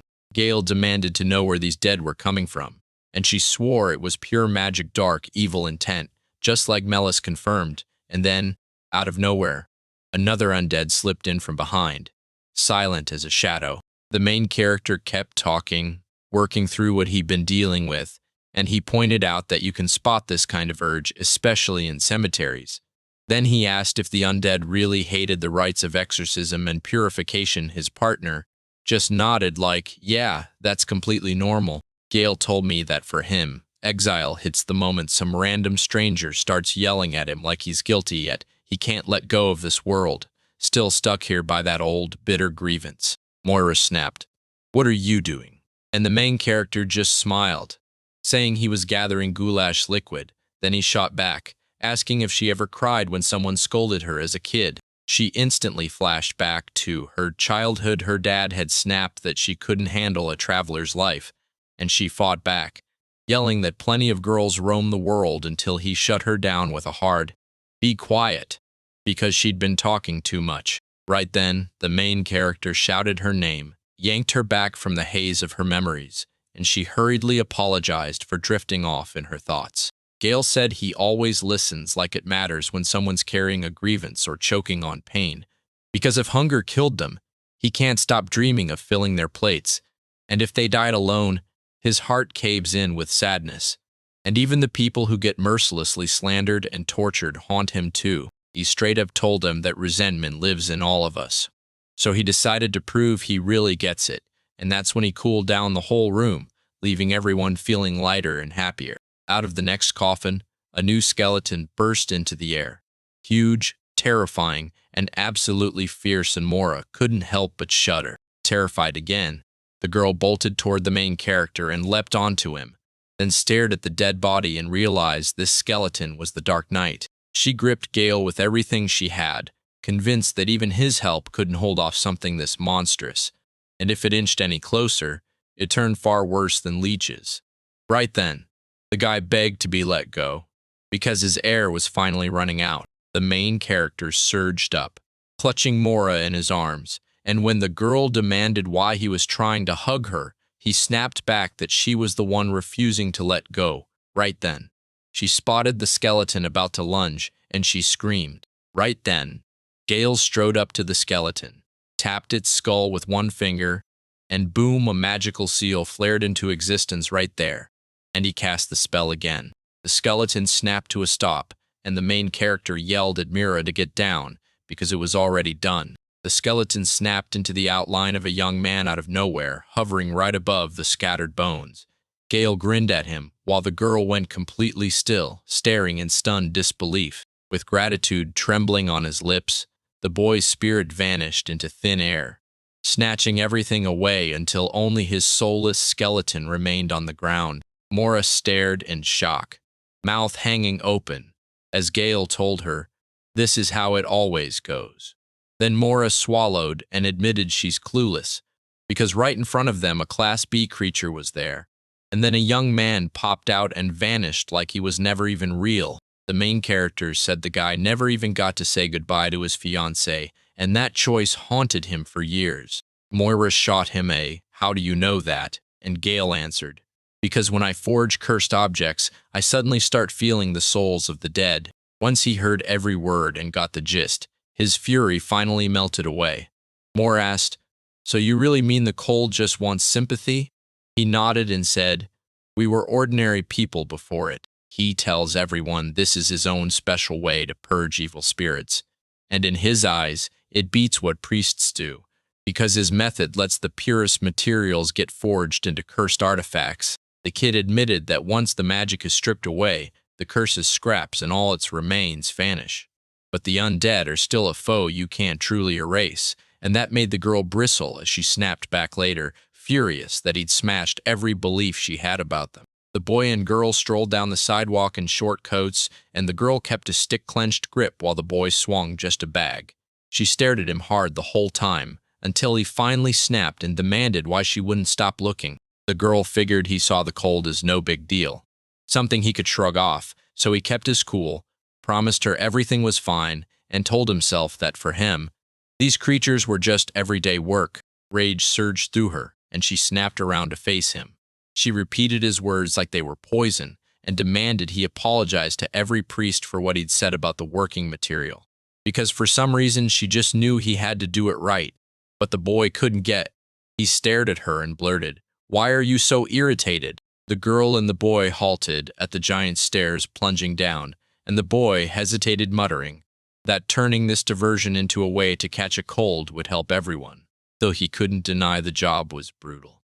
Then the girl snapped upright, blasted that his thinking was awful, and the boy shot back to tell Elle. The couple rushed down the stairs, and the young man kept a firm, careful grip on the girl's hand. They shuffled side by side, practically shoulder to shoulder as they kept glancing around, tense and cautious the whole time. Then the boy finally grinned and said, "Elle." The young man shot back that they were on the very bottom floor, where all the undead swarming right after. The girl yanked herself behind a column and dared to whisper that, yeah, it was a dungeon, but somehow it was brighter than the higher levels. The young man started spilling secrets about this floor to the girl, aiming to catch her off guard, and he said it like a dare. Spear throwers, skeleton knights, and even dark phantoms and white-robed ghosts roam here like they're all tied to this strange world. And he flashed a mysterious grin as he said it. They kept crouching behind the column, and the girl looked absolutely terrified. Her eyes kept snapping back to the corpses. There had to be around 50 bodies down here, which was exactly why the whole area burned with light. A blue spiritual glow seeped off them, and she whispered it with a voice that shook. The boy instantly got it. she was panicking in a place like this. To cut the tension, he asked if she wanted him to tell her to close her eyes. The moment he said it, she snapped back, saying she already gotten used to seeing things like this. Still, the boy dropped into deep thought, and his friend clocked it right away, like they had a silent talk in the blink of an eye. Then the boy finally snapped, saying there's no such thing as a lich. A burst of happiness lit up the girl's face, but deep down she still clung to hope that they could get out of this place soon, because they couldn't survive without it. Then we need to go back, she blurted, even though her voice shook with doubt. And then, snap, everything slipped from her hands, the loud hit echoing so hard it made her ears ring. Across the city, a young beauty sat stone still in a gorgeous gown, her crown blazing like it owned the sky, while a tough-looking girl in a strict uniform stood beside her.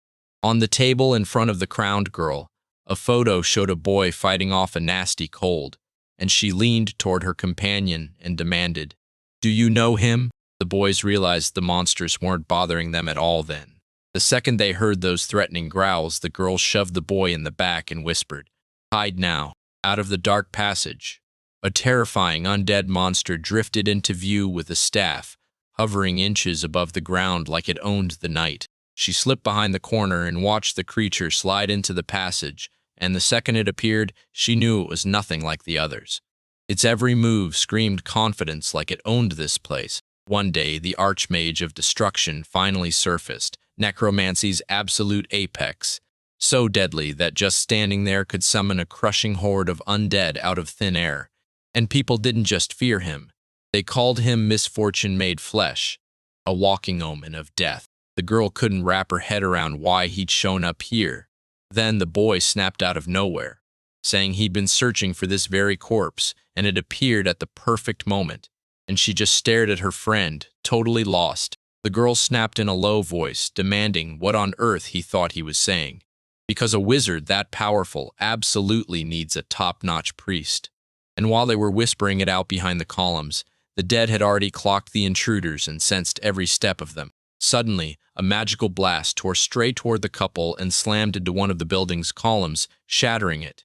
He barely dodged, scooped the girl up, and yanked her out of harm's way, all while still answering her question. The young man snapped at his friend to stick right beside him, and they bolted together, dodging every single mage blast as they fled. The wizard kept swinging, and they danced away from every single strike with a grin. The girl pushed. "Run straight through them, get out of the room fast, because one hit and we're already dead." The young man snapped back, "We've still got one last card from our magic arsenal." And when she heard that, the girl blurted, stunned, "Wait, what do you mean?" The boys skidded to a halt, then slammed a skull magic relic into the dirt. The fragment erupted into flames out of nowhere, then whirled around in a savage, spinning blaze. A glowing, magical circle snapped onto the floor, blessing the one who broke spells. But the mage suddenly found himself right in the trap's very center. The girl stared, wide-eyed, at priestly magic's mysterious craft, the kind usually meant to save the cursed, and she couldn't help wondering where that boy got such a rare artifact. The girl stared in pure awe as the boy wiped out an entire herd of monsters with one blow, and then, out of the dead, a man's spirit ripped into the air before her eyes. One monster after another vanished, and in their place, a soft, peaceful calm flooded the whole space. The couple burst out of the dungeon into crisp daylight, and the clear sky felt like a blessing. He gulped in fresh air, wiping away the exhaustion. Clutching herself close, the girl swore with absolute certainty that she'd never step foot in that cemetery again. Morrow froze when the undead army was wiped out in a single day. She couldn't wrap her head around it. The guy tried to soothe her, claiming she must be wrong because sorcerers are everywhere. Morrow snapped back, saying it's usually the church's temple knights who handle threats like this, and they cut the danger down with clean, fast strikes. So if sorcerers really were lurking everywhere, this world would have been dead long ago. Gale shot to her feet, stunned by the girl's answer, and said that they usually get dragged to huge, ancient cemeteries because the wizard used to be a noble who ruled this very place. The girl grinned and said, "That's why he haunts every cemetery across the whole city." The boy clutched his bag with pure joy and lit up, saying it was awesome to score so many different materials. Now he could whip up even more new spells. The girl nodded right along, grin on her face, because she knew it. He really does have a special soft spot for cursed objects. The boy dug the items out of his bag, grinned like it was pure joy, and said crafting them felt amazing. Duas the Bon his favorite enchanted necklaces, grabbed a knight's sword in one hand and a staff in the other, and practically lit up as he asked, "So, do I look cool?" The girl snapped back that she couldn't share his sense of beauty, and Gale shot a warning that if she didn't get it, she was missing so much. The guy bristled, spun away, and muttered that nobody around understood him anymore, and I remembered, too, that he'd said his small shop was the whole point. Gale said a girl was totally obsessed with his design, and everyone kept calling it fresh and stylish because, hey, everyone's chasing those cursed items lately, using them to decorate their homes or even turning them into talismans, and she couldn't stop thinking about it. The boys swore that one day the whole world would finally get his unique style. Then the girl shot back that it would never happen, and right after that she heard his indignant question. The boy grinned and swore he'd go after it, for real. And when he remembered the day he first met Gale, his smile lit up like sunshine. Moral was mid-sentence to the girl when he suddenly caught a conversation spilling in from the side. The boy snapped at Gale for being slow, but the girl beside him fired back begging the boy to give the hero a little patience. And Morris just smirked, sarcastically pointing out how super friendly their team really was. The receptionist girls swore they weren't just wolves at all. Each one had their own wild, complicated personality, and they belonged to a Marine rank squad that had already proven, loud and clear, that they could back it up. Moira spotted Gale tailing her, and she didn't even flinch. She strode up to the employee with pure confidence and declared she'd handle the job. Gale got kicked out of the team, and the girl stayed right there by his side. Moira remembered that first time after his friends betrayed him, when Gale looked down at the ground, terrified, unable to meet anyone's eyes, and now, standing with her, he had clearly blossomed. Hope lit up in his gaze, and the girl couldn't help blurting how good she felt, until Gale's stunned question cut her off. The girl admitted she'd had a blast with him. Then the boy's face exploded into a blush as he spun away, stunned that she'd say that, while tears shimmered in her eyes. She shot back, furious, insisting she had no tears at all. With that bright smile, the boy apologized, then chose to thank her right there. Gale told him he'd been kicked off the team and had only just arrived in the village, and the poor kid admitted it would be heartbreaking to leave him alone. With his hands clasped, he said, "Yeah, sure there's money and the city's beautiful, but if you're alone, it still hits like hell." Gale, covering his eyes, grinned and admitted he couldn't be happier to laugh with someone, and he owed it all to the sea. The girl froze in shock, stepped closer, and stared at him like she was trying to figure him out. The girl's cheeks flared red, and she dropped her gaze fast, drowning in pure embarrassment. After taking a step back, the girl blinked in confusion, mortified that his kind words hit her so hard, and she asked why he was so open like that. She let out a sigh, ducked deeper under her cloak's hood, and muttered her thanks. But the boy didn't catch a thing, so when he asked again, she finally realized he didn't get other people's feelings at all. Moira snapped the question at the guy what were they doing with the reward. He said they'd split it right down the middle, and those words instantly stunned Gale. They shot her down, claiming she'd done nothing, just kept pace with the boy, and stayed out of the way. The kid snapped back that every member of the team has a job.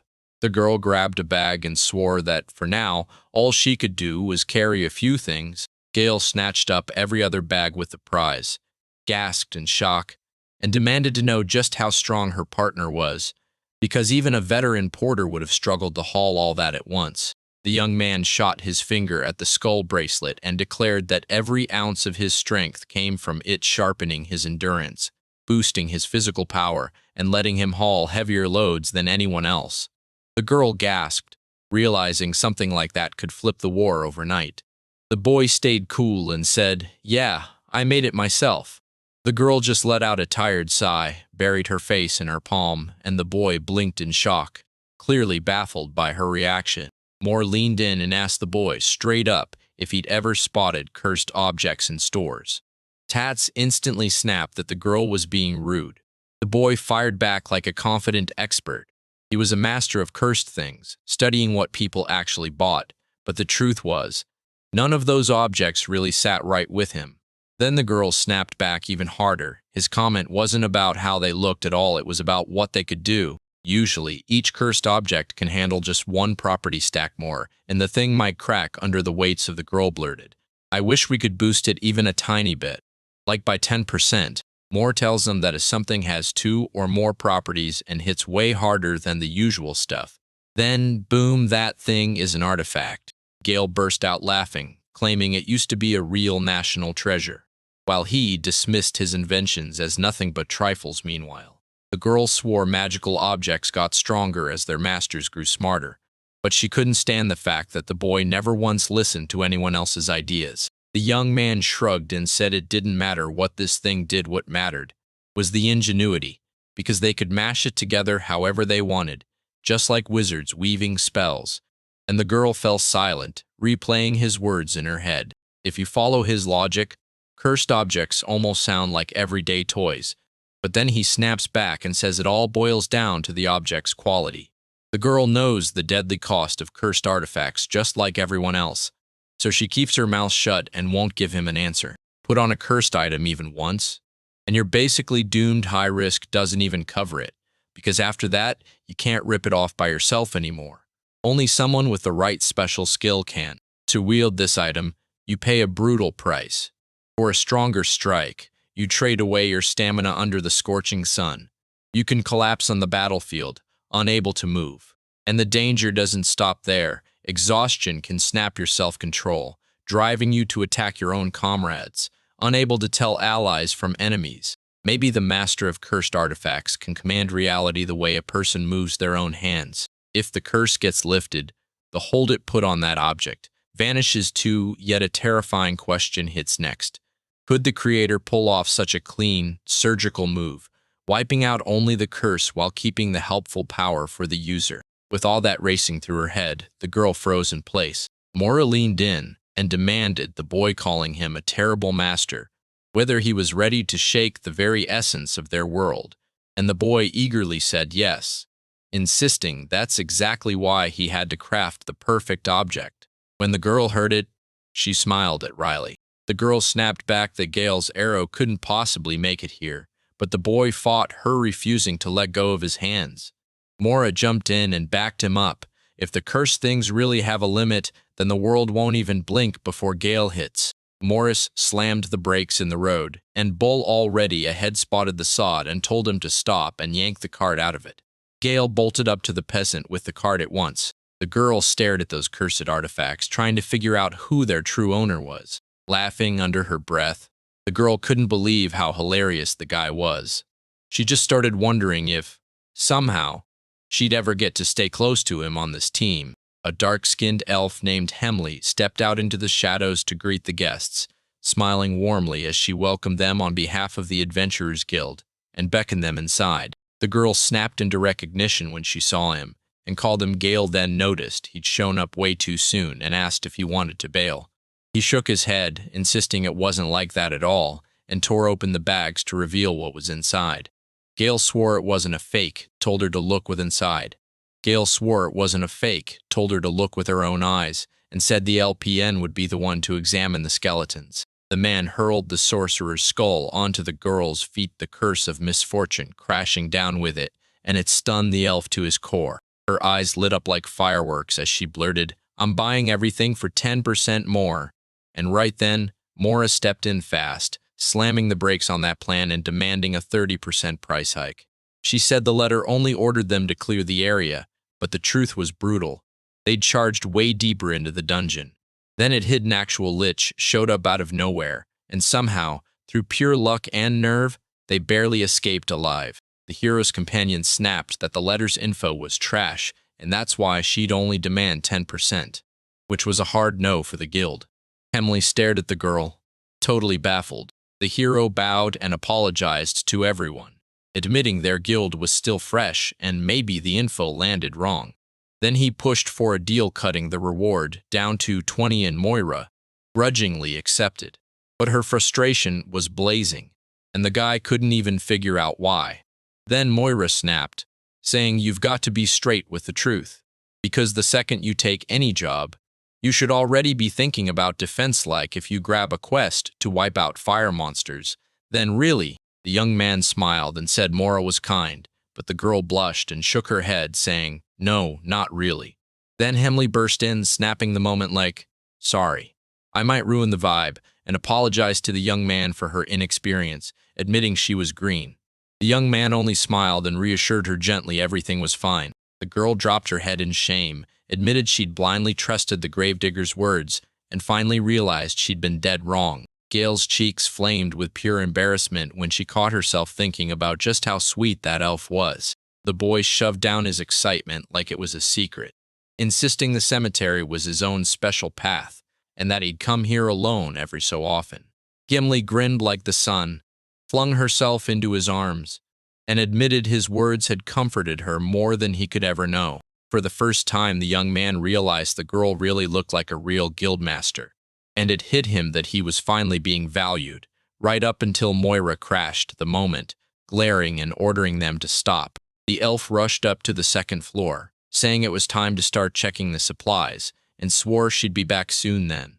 Moore leaned in and asked Gale if he likes that girl, and the poor kid just blinked, utterly lost about what she was even talking about. The boy pressed her for answers, why she suddenly cared so much, and he shot back hard, insisting he felt nothing at all. But the girl pointed out how sweet she'd been to him, even going so far as to pose for him, and Gale's face went red as he hurriedly swore that none of it was true. Moira shoved his anger aside and stormed off, leaving Gale completely baffled about what just happened. The girl, red-faced as a tomato, furrowed her brow, and Moira, still a little irritated, snapped back that she wasn't mad at all. She was just trying to tell him one thing. The elf had been over 100 years old. A spear ripped through the air, whizzed past them again and again, and finally slammed into the floor with a bone-jarring thud. Gimli shot her a quick apology, then blurted that her hand twitched all by itself while the guys instantly knew she'd hit the target with terrifying precision. The girl only grinned back and said it was finally time for them to cash in their reward. Right before the couple took off, they dumped coins on the ground. Gale instantly pushed for splitting them right down the middle, and when Moira tried to protest, the boy soothed her with a gentle calm. Hemley then stared after them and insisted they return later for the rest of the reward. Gamely scrutinized the new product, and the second the girl mentioned a return, irritation flared hard in his chest. Emily crept up to the shadow and demanded answers. Since her guest showed up here so rarely yet, all the darkness gave back was a single command. Wait a bit, because the voice was about to reveal everything the elf had been desperate to know. He gave a firm order. Make it public, and the girl slowly started spilling her story. The elf replayed the chaos in the capital in her head. Everyone there was calling it an assassination attempt. Gemly asked if Princess Carlo was truly alive then. The answer hit back with a brutal, yes, she'd been using a cursed artifact that keeps you from dropping dead on the spot. The girl scoffed, because she figured only a shield could do something like that. Until a voice crawling out of the shadows snapped back that nobody really knows what church relics can do. The elf girl smirked at the mysterious artifact pulsing with terrible power, and when she demanded to know who the killer was, she snapped that she had no clue, only that someone tied to the military was involved. Hemley grinned at the mess in front of him, then locked in a conclusion: this criminal had to be tied to the Imperial Division's special unit. The girl promised she'd spill the details later, and the elf pressed the informant to dig for anything new, but all she got back was a straight-up no. Bravely, she demanded one final job to uncover the truth behind the assassination attempt. Once she got the green light, the girl vanished on the spot. Then we uncovered the Empire's brutal secret. They'd already planned to wipe out the heir, convinced a power struggle was tearing the country apart, and right then, the girl snapped back as the cursed objects surged into her mind, flashing images of Gale and their shared acquaintance in a heartbeat. She spotted a ridiculous pile of cursed objects hidden under his cloak, but he didn't flinch one bit, staying ice calm the whole time. And this dude, with his partner right there beside him, pulled off the impossible and wiped out the Lich now. That girl's convinced he's the kind of guy who deals with cursed stuff like it's normal. Trembling in a desperate rush under the shower, he let dark thoughts crash over him. Dark elves, cursed nightmares, and that ancient hunger to finally forge a real family. Gamely dropped her head in full submission, and her people bowed right there with her. That girl is absolutely desperate to get the Demon King's words, because that's the only way to break the curse on her family and win back everything she lost. And while she grinds through part-time work as a guildmaster, she's secretly hunting answers, all to chase her dream of joining the Imperial Guard. She stared into the question like it was a fuse if the capital and the Empire ever clashed. Would a golden opening finally blow wide open? And just recently, luck had handed her something even crazier. She'd met a master who specialized in cursed objects. Piece by piece, the truth snapped into place. Gale was the one who forged that cursed artifact. After she changed into her new clothes, she finally admitted, yeah, the guy who showed up like the wind wasn't just a stranger. He was seriously interesting to her. Inside the capital's church, a man stepped up to the visitors and demanded to know if any curse was hanging over them. Gale's old comrade stared at the church priest, totally stunned. The man promised the curse wouldn't land, swearing they were spotless. But the second it hit, someone snapped back with a sharp denial. The team captain snapped at Gale, screaming that he must have cursed them out of spite, so they wanted him gone and their old powers back. But Gale shot back that the curse's marks were still clinging to them, and the only reason they lived at all was pure miracle. Then once Gale vanished, everything slid right back into its normal state. A bunch of people piled into the corridor, crowding together like something huge was about to explode.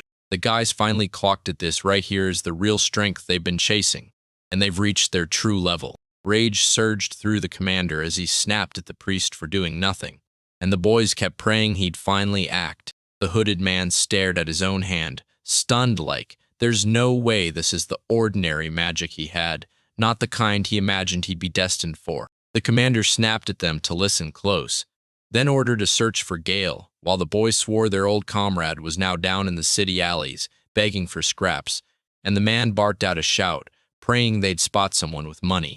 The man snapped at the boy to stop, because the same horrors were already waiting just up ahead. They hawked every piece of gear just to break the curse and somehow stay alive, and now they had nowhere to crash. All they could do was dream about a normal hotel, because their clothes had already rotted into rags and they looked exactly like real homeless people. The young man yanked his friend close and snapped, demanding why he looked so crushed and what went wrong. You. The boy quit fighting the commander's grip, demanded everyone look at the bulletin board, and Kesh snapped his gaze away. Kesh demanded to know what in the world was going on here. When the announcement hit, the boy bolted ahead and snatched the sheet of paper right out of the air. The comrades were dying to know what that announcement was really about. Then Luke shot back, that their commander hadn't called them just to waste time. There was a special reason they were here. He burst into laughter, smugly certain he was right, and even told them they were insanely lucky while the boy held up the announcement and demanded they read it with absolute care. The paper shows Gale's picture and a royal decree ordering her capture, with a reward that's dead or alive. The clues screamed this kid's name, and everyone still couldn't wrap their heads around the fact that he'd been declared wanted. The boys jeered at Gale, and strangers gawked at them like they'd just lost their minds. Because the whole plan was wild. Grab Gale, drag him to the kingdom, and score that reward they were daydreaming about. The princess and her knight strolled at a crawl, trading sharp words about the informant, and they both agreed on one thing. No more coin for lies. The knight pointed out the truth. The informant belonged to the guild and was a C-class adventurer. Then the girl dropped the next bomb. This same guy had already joined the people hunt not long ago. The wolf pack sat at the table like they owned the place. Manners nowhere in sight, with knights closing in all around them. They were gushing about how ridiculously pricey the furniture was, then totally freaked out over how insanely good the food tasted. Meanwhile, they happily kept stuffing their faces with candy. Kesh slammed his legs onto the table and started firing off complaints, saying people like him shouldn't be kept waiting, and that if they're going to demand respect, they'd better ask for more pay. Meanwhile, the princess and the knight slid into their seats, hiding behind the defenders' backs, and whispered that their guests had zero manners. The boy clocked 2 women and blurted that they were the city's top adventurers, and only the royal family was allowed to talk to them. The princess yanked her knight back from any nonsense and, with a steady calm, said she'd been held up because she was busy. The princess finally dropped her real name, Carla de Gloskun, and the boy's stomach sank as he realized he was talking to this country's princess. When she remembered his earlier demand that she apologize for being late, irritation snapped in her eyes, and she ordered him to beg for her forgiveness. The girl sank into the chair, and the adventurer dropped to one knee right in front of her. Kesh bowed with a sincere apology for his nerve, and the girl stayed cool as ice, telling him to cut the small talk and get straight to business. She straight up demanded to know if they recognized the guy from the ad. The boys glanced around, smirking hard, and bragged that they already knew everything. The knight urged them to start by laying out every standout trait of the person they were hunting. Kesh shrugged, saying the guy's got a normal build and dark eyes, and the girl shot back right away that clue won't help them one bit. The girl from Kara's team told her that he always wore a plain blue cloak, and the princess leaned in and begged him to keep going. Then the boy vividly remembered crafting dull little trinkets with awful taste. The princess snapped back that he was totally wrong. The whole team froze in shock. The princess couldn't wrap her head around how anyone could call those things trifles, and the boy only muttered under his breath, then told them to wait a little. The hooded man stepped in and introduced himself, Gale, once their own companion, now a legend for mastering cursed artifacts. Then he shoved 3 amulets toward them and offered to inspect them up close. The girl snapped back with total confidence that there was no way this could be a mistake, and when the princess leaned in, all curious, the girl admitted the truth she'd figured it out while searching for a boy. The man rushed to the princess's guard and swore they were hunting the cursed item shop's owner and the amulet he slipped in as a gift. The princess fumed, saying she'd never seen anything like this before. And the girl shot back. Maybe they didn't get it ready before they shut the doors, or maybe the princess just rushed in too fast. The girl whipped around to Luke and demanded to know if he had anything else from the pond, especially anything with Gale. Luke admitted he'd gotten that item from another guy, but then he leaned in and said he still had one more. He carried a ring carved from a beast's tusk, a palette knife smeared with dried slime, and a chain that held the witch's powder like a deadly secret. The boys stared in shock and blurted out why he always kept it on him, convinced it was the reason their luck had turned to trash, while the princess fought back tears, clamped a hand over her mouth, and gasped at how wild these strange things were. She snapped them up with a bright grin and felt real, honest joy wash over her. The adventurers froze in shock at what the girl did until the chaos finally eased. Then the princess took a seat and chose to trust the informants. The princess demanded rewards for them, and the adventurers' eyes lit up with pure sparks of joy, while the girl asked straight up if her princess was truly enchanted by those little trinkets. Healin'. The princess thrust money into Kesh's hands, telling her it was an advance payment for the work already done. Carla closed in on him, insisted she had to thank Gale, and asked if he really understood what she meant. The boy dropped to his knees and begged for trust like his whole world depended on it. The boys lit up with joy over the award and immediately set out, gears turning, to hunt down Gale. The commander split up the crew and barked orders. Melissa had to hit the street stall and the trading guild. Morris was told to dig up every lead at the Adventurers Guild by the inn, and Luke got sent to tear through the carts. Kesh couldn't wrap her head around it. Why was the princess thanking Gale? And that guy acted like, because she gave him that gift, he had to repay her the right way. The Volvlong team totally bungled Princess Carla's request while she stood at the window, watching the adventurers with her knight by her side. The girl pressed Her Majesty, demanding to know if she truly trusted these people. Clara snapped back that she had no other option. Right then, Knight sat there watching the announcement, where the princess was drawing the boy and describing him to everyone. The princess challenged them straight up, demanding to see what C-rank adventurers could really pull off. The princess snatched the room by the throat, flipping the table hard, grabbing a sheet, and launching into everything she knew about Gale. She clutched the announcement with his photo against her chest and shot back that she wanted to dig deeper into him. In a tiny place called Farmer's Corner, hard-working peasants don't just live, they guard their lands from sunrise to nightfall every single day. Gale sat there, hammering out a brand new artifact, when bam, her husband sneezed, grinned, and joked that only true connoisseurs would fight this hard over his cursed creations. The young man grabbed that truth right away and shot down the road without looking back. Gale burst into laughter and told him that sharpening the lychee's edge would strengthen it against magical power and make the dark element hit even harder. But Boomy gets a nasty side effect. The light element's power and his physical defense both drop, and the only way to patch it up is by mixing in powdered bones from a dark skeleton. The young man tossed a pinch of thunder and flame into the mix, and it instantly toughened his concoction against light magic. Gale beamed as he finished the masterpiece he forged from the ashes of the Lich Claymore, his first real victory since he'd moved into the farmer's corner. The young man forged the sage's sword, christened it the Split, and poured every legendary quality he had into its edge. Just as the boy was about to swing, the girl slammed him on the head and hissed, "Quiet!" And when Gale demanded why she was in his room, she snapped back that the noise was the whole problem.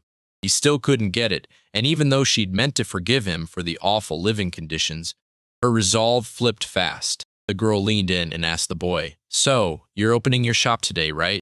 Moira shot back that she'd tag along. Today's weather was perfect for clean trading, and the man nodded, fully buying it. Gale, just like the other vendors, hustled buyers toward her stall, pitching her wares. But the girl was totally lost. She had no idea what to say. On the street, strangers called out to everyone, but Gale just stood off to the side, ignored like she didn't even exist. But this man tried to pull a fast one on two boys right after they'd bought meat. Gale held out bone chopsticks for the guys, but they politely refused that wild, unusual gift. The boy handed the man a one-of-a-kind sword, forged just for him, and the second the buyer heard the words, he panicked, bolted from Gale, and vanished in terror. The girl snapped, furious at his cowardice. "Why would you do that?" And the boy could only stare, repeating her shock word for word. The boy handed the girl a sword and promised her a special friend price. Then she shoved it away like it burned, and he immediately threw himself forward to snatch it, roaring that this blade was priceless and didn't deserve to be treated like that. Moira snapped at him that he'd completely lost his mind if he dared to sell that stuff in this city, especially right in the middle of a food row. The boy shot back that trading only runs right from morning to evening. Then the girl snapped, "That's not the whole point." She challenged him to no supply and demand, and the young man nodded like he understood, calling it the link between buyers and sellers. Moira's eyes turned stern as she warned him to burn those words into his memory. The boy stared at the empty spot, racking his brain. Then it clicked. This was all about those cursed headbands. The girl yanked the boy back, yelling that they had to go right now. Gale snapped at her to chill, saying the store was still open and they had time. She only flicked her hand, cutting him off with a glare. Nobody wanted his worn-out junk for free. The boys rushed to Gimli, and the girl spilled everything about the market and finally admitted she couldn't take it anymore. So the offended boys stormed off, claiming Moira was no longer his partner. Gale gripped his sword so hard his knuckles ached and snapped that Moira simply couldn't see the full beauty of his work, because he'd poured 3 whole days into it, while Gimli told the boy to actually listen to what others think. And the kid shot back that he wasn't buying the elf's advice at all. Gimli told him it wasn't just a sale. It was about sizing up the person buying and why they'd want it in the city, so the boy had to think hard about it. The boy figured it was all for interior decoration. But Gimli instantly felt the stakes were way bigger, and the elf couldn't stop wondering why anyone would open a shop in a place like this. The girl pointed out that a store of cursed goods sitting right beside the grocery shop would scare away customers and draw the guard's eyes. But the boy snapped at her for whining, so she fired back, saying she was talking straight to him the way you talk to a wall that never listens. The elf grinned and joked that this couple was made for each other, and the next second they snapped back in disagreement, confused.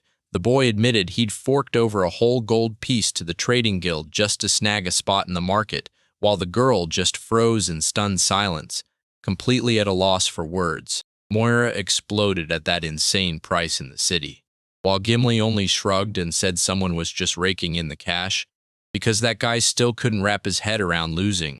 The elf calmly told the boy that crowds don't automatically mean customers because this part of the city probably doesn't want cursed goods, and the boy immediately looked crushed. Then Gimli stepped in, trying to lighten the mood, and said that didn't mean nobody buys, since adventurers from the guild come here too. Hearing that, Gale finally looked relieved, but that still didn't fix a thing. First they had to move, period. Gimli shot the young man a question. Did they already pick a good spot to trade? Bayade shook his head and said it was already taken. The girl shot him a question. Did he truly see that place, and were there tons of traders there? He nodded back, remembering the square had a surprising amount of room, with plenty of empty space still waiting. The elf got it instantly and laid it all out back in the capital. Guilds run their own branches, setting up shops even in tiny towns, so these guys had no choice but to head there. And the couple immediately demanded, "Where exactly do we go?" The girl shot back that she was heading straight for the blacksmith's guild. Meanwhile, the blacksmith slammed the metal into the fire and hammered out fresh weapons, readying himself for the next brutal round of battles. The blacksmith's guild. The guys storm in, hunting for the perfect spot to set up their trading booth. Gale just couldn't wrap her head around it.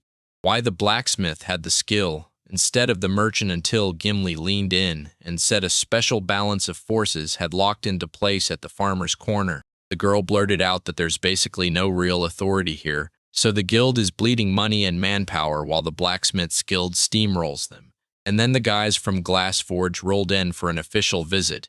Mora said the trade guild is gunning to become the #1 in the whole city, and the elf couldn't help but praise the girl's sharp thinking. Out in the countryside, the blacksmith rocketed to fame for his jaw-dropping craft hammering out incredible metal goods, fixing every battered tool, and even helping raise brand new structures. Best of all, he forged tools made just for the locals, the exact gear they needed to work the land. So the forge's popularity didn't even surprise a soul. The boy said, "If we charm the big names, maybe they'll help us open a shop." And the girl nodded. "Did you bring something to give them?" Then the boy yanked out a cursed necklace and a sword. Gale said this division, at least in his eyes, could make everyone happy, and he was certain of it. If he handed it to them, they'd break into cheers without fail. Mora tried to soothe the boy, but Gimli blurted in horror, "What kind of sword is that?" Then the memory hit Mora. Those elves told them to gather in a circle so they could go shopping. The girl told the boy to just bow and promised him he'd get a gift for sure, but the boy wouldn't budge. He was sure the blacksmiths would value his present instead, so she nudged him to look around because the blacksmiths had already spotted them. The guys burst into the room where work was already going full blast. Moira caught a wave of heat blasting off the stove, and Gimli shot back, "No reception here. This is a workshop. Officially, sure, it's called a guild." The man snapped to the guests that they were acting rude, and Gale shot an apology right away. Then he asked to just move on, but Gimli slammed that down, saying they had to call out to them first. Two travelers shot each other a look, and Mora blurted out an apology to the workers, yelling for them like they'd hear her better that way. Gimli frowned and realized it still wasn't enough, so she stepped in and decided to go call them herself. The elf bellowed Chalen's name at the top of her lungs, and the hero's eyes went wide as surprise hit so hard he just locked up on the spot. When the girl shouted, the hammer slammed down with a brutal crash, and the boys scattered like sparks in every direction.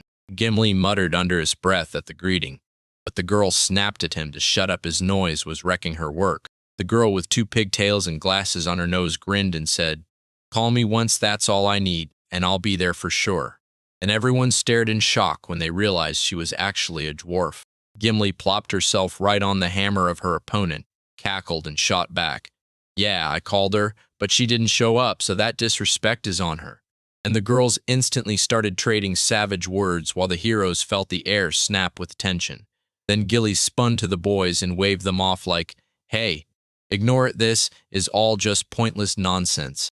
Gimli met the dwarf woman Shalen. She was a master of the Guild of Smiths, and when she lifted her glasses and grinned, she proudly declared how thrilled she was to make a new friend. The boy grabbed her hand and instantly felt it.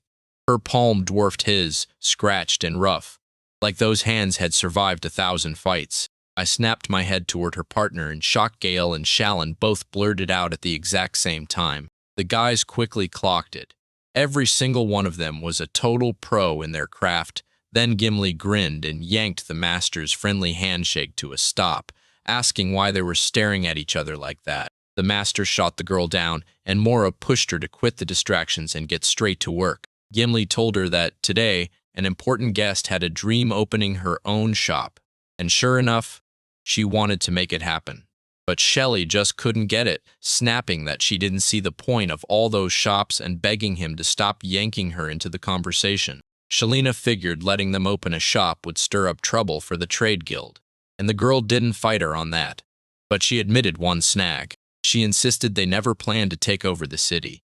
Unlike the locals, they didn't just create new things, they also knew how to repair what was broken, and she admitted that if she only had to focus on one thing, it would have been so much easier.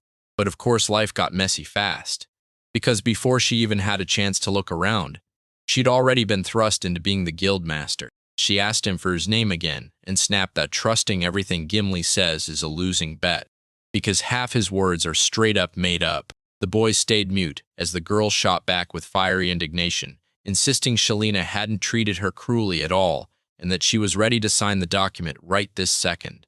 Gale and Mora lit up, thrilled they'd finally pulled off the job.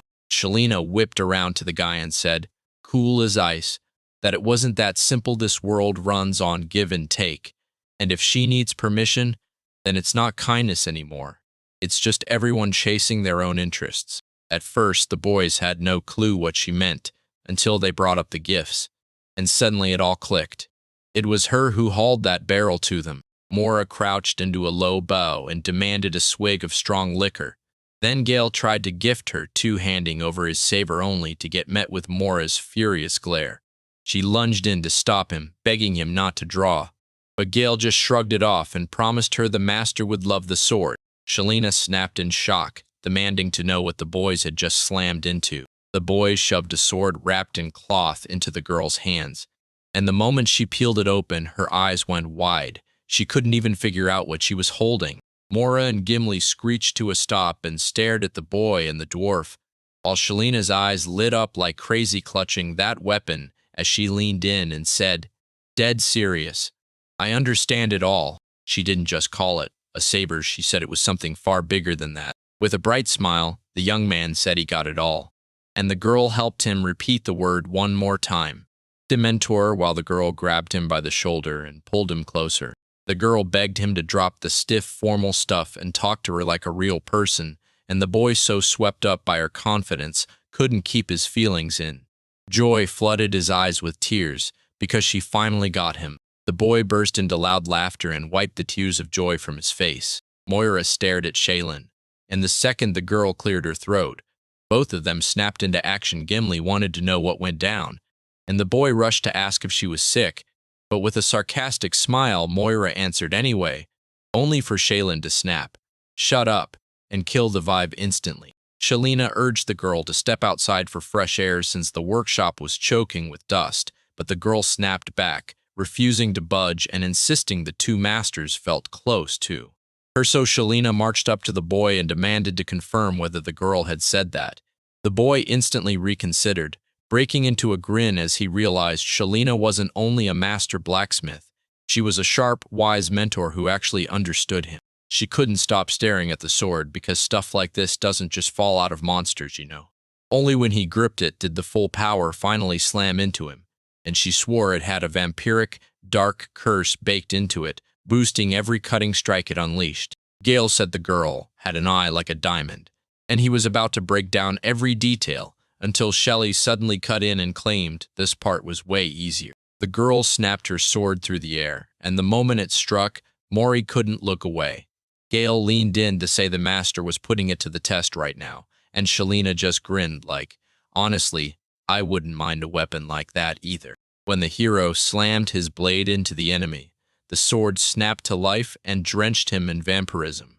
So he drained strength back mid-fight and kept the battle going. Shalina stared at that massive-looking sword, then laughed, because it's weirdly light, which means you can actually swing it with one hand, and that's exactly why it's perfect for a leader charging into battle with a team. or for a lone adventurer stepping out alone. The boy grinned and said the sword could even block magic. Then he himself dusted it with a protective spell, because everyone knew this blade was cursed. And that proof somehow made him look even more humble. The girl counted every single word the boy used to praise her, until she hit the last one and snapped. "Say it again." Shallen's stomach dropped and he blurted, "What did you polish it with?" Exactly what was it? The sword suddenly started snarling curses and snapped onto the girl's hand, and Shalina had no clue what was happening. While Moore realized it was the skull's magic at work, the girl yanked her hand free and demanded he let go, and the boy couldn't wrap his head around how she didn't feel that power at all. The Shalina snapped, screaming at him to grab the sword, and Mora shoved him forward, urging him to break the curse before it cost them everything. Gimli burst into laughter at the chaos they'd caused, but inside her head she clocked the real bombshell. The boy's sword had gotten slammed with praise for its bizarre abilities, proof that Gale was a terrifying genius when it came to cursed gear. And while all that clicked in her mind, the boy snapped the amulet into action and actually broke the curse. Gimli whipped her hand up and shot the guys a quick sideways glance. The girl pressed her injured arm to her chest, stunned by how bad this had gotten. Mora rushed in, apologizing and insisting they'd tried to be careful. But the girl wrapped her wound tight and snapped back that the sorry was already too late. Shalina snapped back, saying they should have warned everyone from the start that the object was cursed. But the boy couldn't get it. He could lift the curse in an instant until she laid it out. If it was easy for him, it wasn't for everyone else. And she roasted him for being selfish. Shalina snapped to her colleague, asking if he'd come to hurt her. But the elf shut that down fast, telling her not to talk nonsense, because Gale had zero evil intentions. Shallen was furious, suddenly realized she'd fallen for that colorless sword, and snapped that from now on, they'd never get permission again, while Gale shot back that she was too proud, because they'd shown up with gifts and she was acting like a problem. Then Shallen dodged the argument and demanded why he hadn't handed that kind of sword to some guard. The boy knitted his brow and swore he poured his entire soul into forging this sword. The Rallas snapped back without mercy, calling him out for never caring what the customers actually needed, saying he was hopeless, and insisting he couldn't be allowed to open his own shop, because if his blades suddenly went viral, it could spell real chaos for the whole world. Shallen figured a person like that could be a huge help, if they landed with the right, trustworthy hands. Then the girl snapped back that she wasn't anywhere near that cold. The girl asked how badly he wanted to open his own shop, and the guy shot back bold as day that he truly craved it, leaving her even more hooked by his fearless confidence. The boy clutched his side, spun around like he couldn't understand a thing, and was already asking Mora to unlock the store for him. Mora apologized and tried to explain that the kid sometimes acts weird, but he's not a bad person at heart. Then Shalina looked down at him and grinned, saying she actually found it hilarious that they were still stuck on this. The girl agreed to open the shop on the spot, but first she had to sign a document somewhere that locked in that she'd take full responsibility. The girl leaned in close and snapped that he still hadn't paid her. Then she demanded he finally show his true colors, locking eyes with him like she meant business. When Moore asked if she needed money, she snapped that thinking of her like that was a real insult. She didn't want to take a dime from a newcomer, she just needed to request a favor. The boy asked what the request was even about, and the girl grinned and said, "If you ask the adventurers, they'll point you straight to a special place." This was the only mine in Farmer's Corner, and the girl wanted to hand out one brutal job wipe out the monsters that had moved in. But every single person who ever set foot on that cursed ground vanished without a trace. Now she had no clue what horrors were lurking in the mine's dark depths. The task hit like a brick hard as nails, and it was called the safety of the Inanaki mine. So the girl fired the question at the guys. "You ready to take this on?" Meanwhile, inside the palace, Princess Knight demanded answers. She was convinced this was the Emperor's people pulling the strings. The princess refused to own up to her mistake, insisting the girl was right, those hired assassins had hit them on purpose, and she was now convinced the attack on the maid wasn't random at all, but carried a deeper message. The girl blurted that someone's plotting to assassinate Princess Carla, and suddenly the Empire's on fire with a full-blown battle for the throne. The servant spilled that the Emperor was sick and that the throne was already in a knife fight between the first prince, the concubine's son, and the second prince, the legitimate heir. The knight's girl shot back that nothing's on the table right now. But later, the princess could be offered as a marriage of convenience to the second prince. She gasped, asking if the princess had truly forgotten it.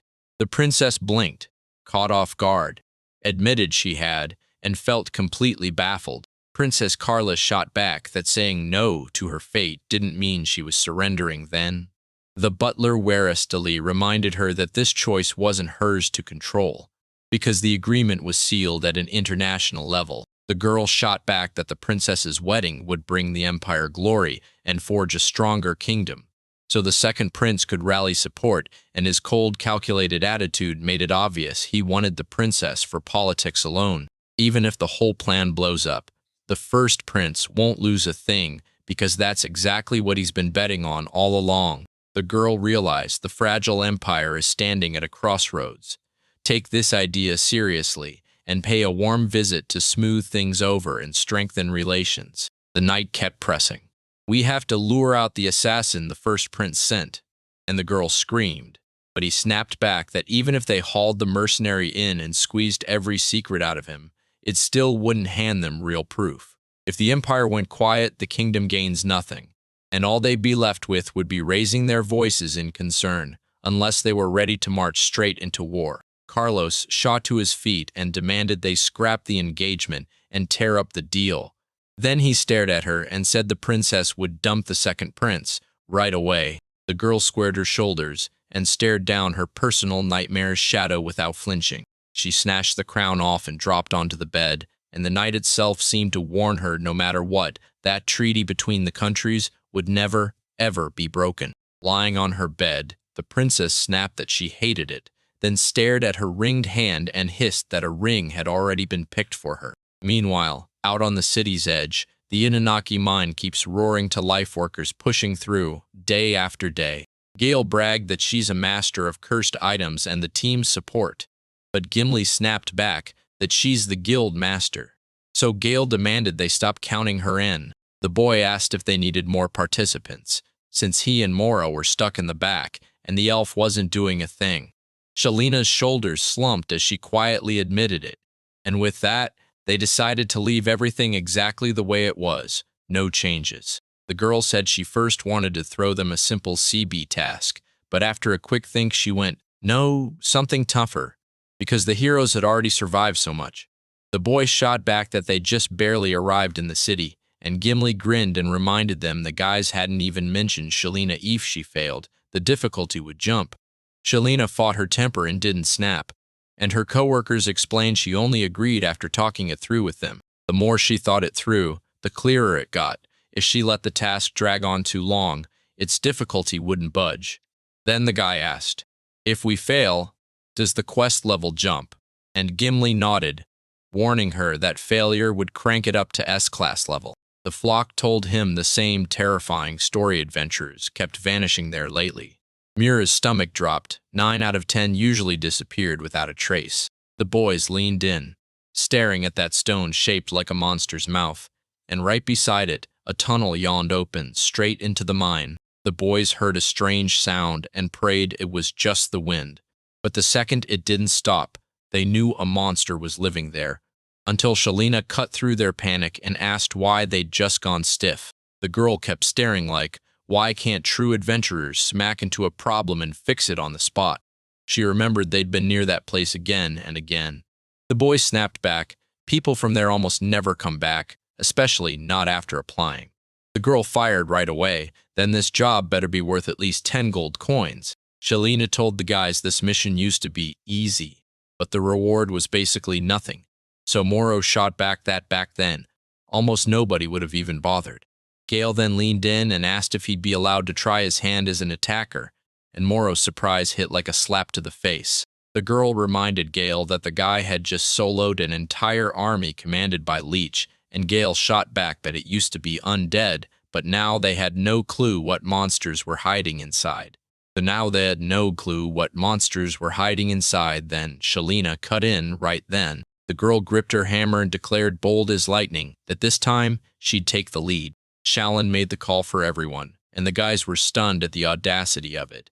So she just blinked and asked why they looked so shocked, because she wasn't asking, she was taking over. They were stunned when their client showed up ready to fight alongside them as the attacker. All while handling her own mission, Gimli only grinned and told her it was totally fine. Shalina strutted in, bragging about her strength and flexing her biceps like it was nothing. And when the guy doubted and asked whether Lita could actually take it, she just flashed a confident grin telling him to relax and trust her. She couldn't believe her Lucker team had a guild master, a full-on cursed artifact expert, and a top-tier support.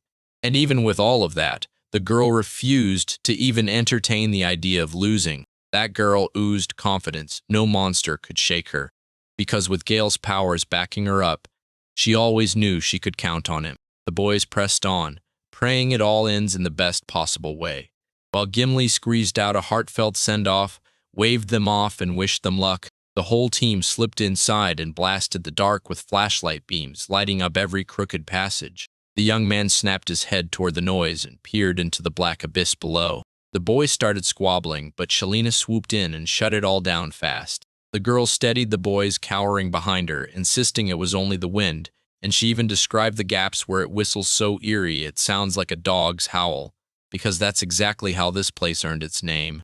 Shanzali hurled a stone at the speeding girl, yelling at her to look, and Mora snatched it out of the air while Gale watched as they studied the chunk of iron ore up close. SHP Lena swore that there was a stash right here, and every now and then they'd dig up a meter, proving this mine was packed. The guys snapped their heads around and stared at the mine.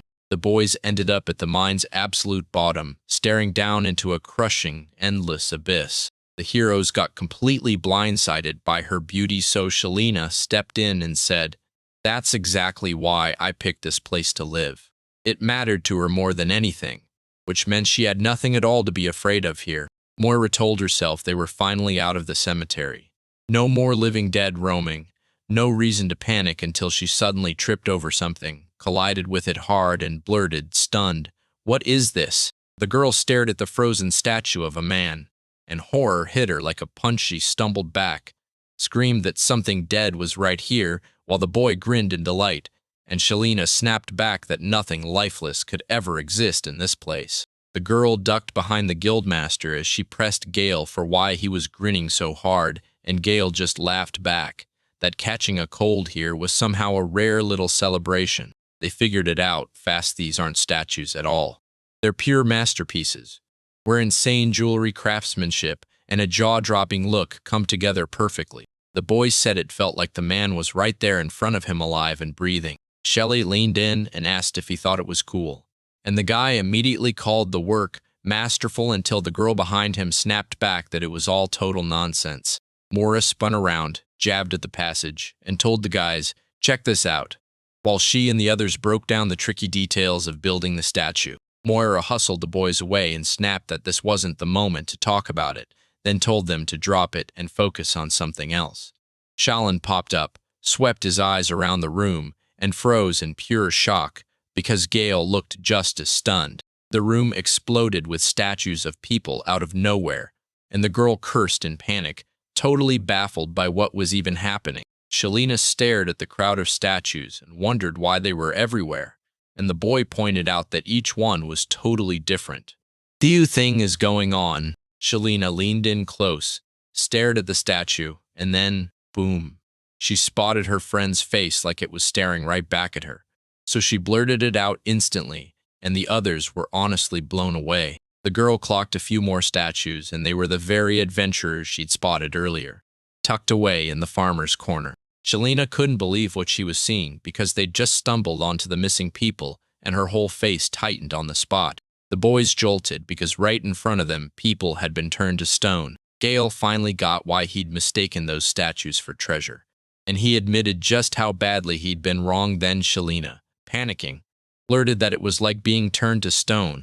The young man finally clocked that a monster was pulling the strings, then snatched the guildmaster by the shoulder. The guys snapped into combat stances, covering each other like a wall. While Mora yelled that she was already at the entrance, the girl snapped orders at the boys. "Keep your eyes on the rear and the flanks." Gale snapped her head to Mori and said things were grim because not many monsters could pull something like this off. The girl nodded hard, adding that only monsters like a basilisk or gorgon could cross that line. The ones that somehow exceed Class A. The boys realized the cave was reeking of chicken. Feathers were exploding through the air. And just like they already knew, that creature could turn anything it touched into stone. A chicken shrieked from the shadows, and Gale snapped that their real enemy was a cockatrice. The walls snapped, cracked wide, and started collapsing inch by inch. The cockatrice, half chicken, half snake, fires up as a dew moment in countless tales, stomping around with a hard shell that laughs at thrown spears, razor claws ready to shred, and venomous breath that turns living things to stone in an instant, all while it darts with deadly agility and attacks with cold, smart precision. The wall of Morosade started cracking, and then it began to collapse. The girl was completely lost.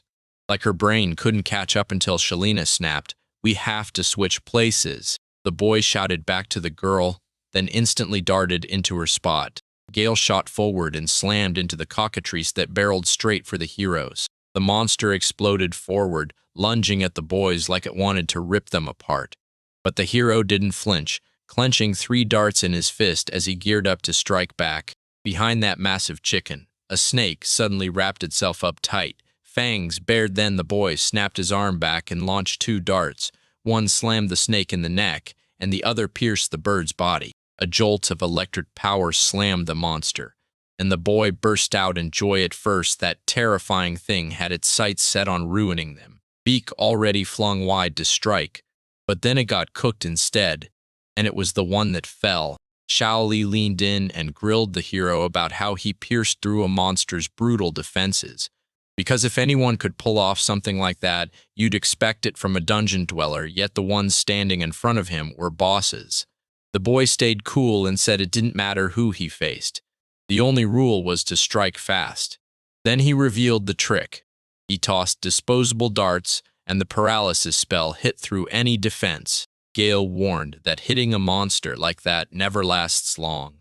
But Shelley just clamped down on her hammer, sprinted straight into the chaos, and snapped back that she didn't care. Then, with one thunderous smash, the ground under her feet cracked and burst apart. Charlie braced her strength, then snapped her gaze on the enemy with raw, blazing fury right before the strike. Charlie unleashed a chain of pinpoint strikes, then snapped the monster's head clean off its body. The monster's head flew into the air, and everyone snapped to attention. She'd smacked it clean out with 5 brutal hits.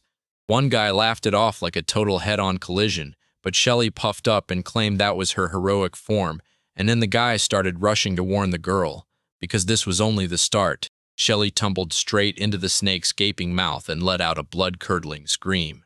The girl snapped to Mori, and he started casting spells to grow stronger, promising Shelley she could count on him. Shelley felt her arms bulk up and nearly lost her mind. Like, wait, when did that happen? The mayor leaned in and barked a warning. With enhancement magic, you've got to move fast, because the power only sticks around for a blink. Shelley shot forward and drove her hammer straight into the snake's mouth while it was still in midair.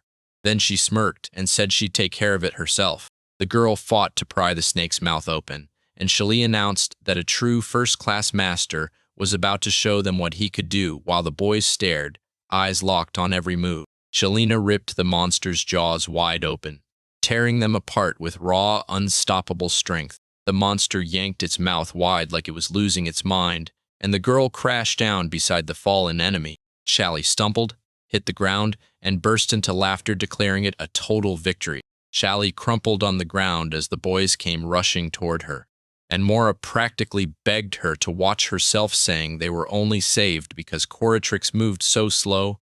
The arrow's sting still hadn't faded. The girls pressed him about the dart artifact, and he admitted he'd stumbled on it in a ghost that failed to guard it back in the capital. Then all he could recall was this: a skeleton wrapped in a black cloak. The girls locked eyes, and they fired the same question at him almost at once. The girls asked whether that creepy skeleton was gripping a sickle inside the iron lamp, and the boy snapped his fingers, nodding with full confidence.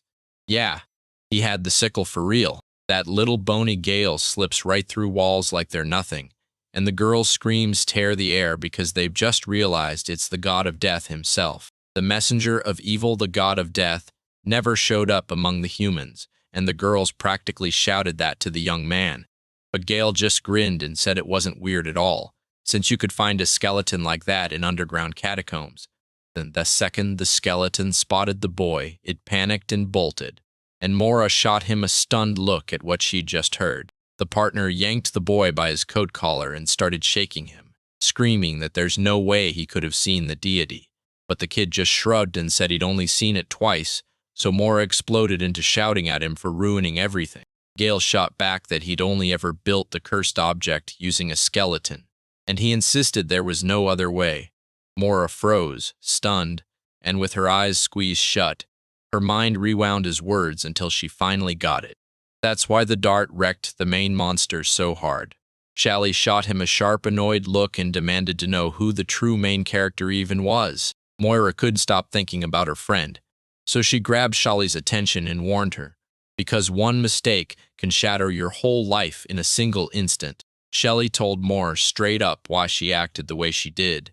She couldn't just cower in the corner, shaking at the thought of death. And if you were anyone else, you'd eventually start slipping your guard in a deadly situation. Moore still stared her down like a judge, but after that, Shally promised she'd be more careful next time. Moira suddenly snapped to something important and leaned in to tell him. Then the guy cut her off out of nowhere. The boys inched closer, then burst out that the big Anunnaki Mine Security Challenge level AA was finally cleared. Three friends erupted into cheers and leaped into the air, giddy that the job was finally done. While Gale was out collecting monster feathers, the girls hung back behind him, waiting in steady patience. Mora nudged her friend and said they had to tell Gimli they were helping the adventurers, then turned to ask if they could use the mine they had at all, and they got the go-ahead. Shally snapped back that all kinds of monsters had shown up there before, but the strangest of the bunch was the cockatrice, and she'd be furious if something like that really got left behind. Then she recalled the very first time she'd stepped up for an adventurous job, and as the boy stared off, lost in thought, he finally turned toward Moira. Gale couldn't stop wondering if that monster could even be eaten, and the girl just shrugged. Maybe a few parts might be edible, but Shally snapped back, disgusted, saying the whole thing was poison, so it was definitely not for the mouth. Gale pressed Charlie for answers again, then scrambled to explain that the monster looked just like the chickens they'd already dealt with. Mora marched up to the guy and demanded to know why he was hiding here, saying they had to rip off even more parts, and the guy snapped back a warning for the girl to watch herself. The boy stared into the darkness a little longer, then snapped that for a monster this huge, this mine was way too small, like it had accidentally wandered in expecting a chicken coop. And as for what that chicken would do in a situation like this, he could only wonder. Gale lifted his head and blurted that it reeked like a chicken coop, chicken poop, and rotten eggs.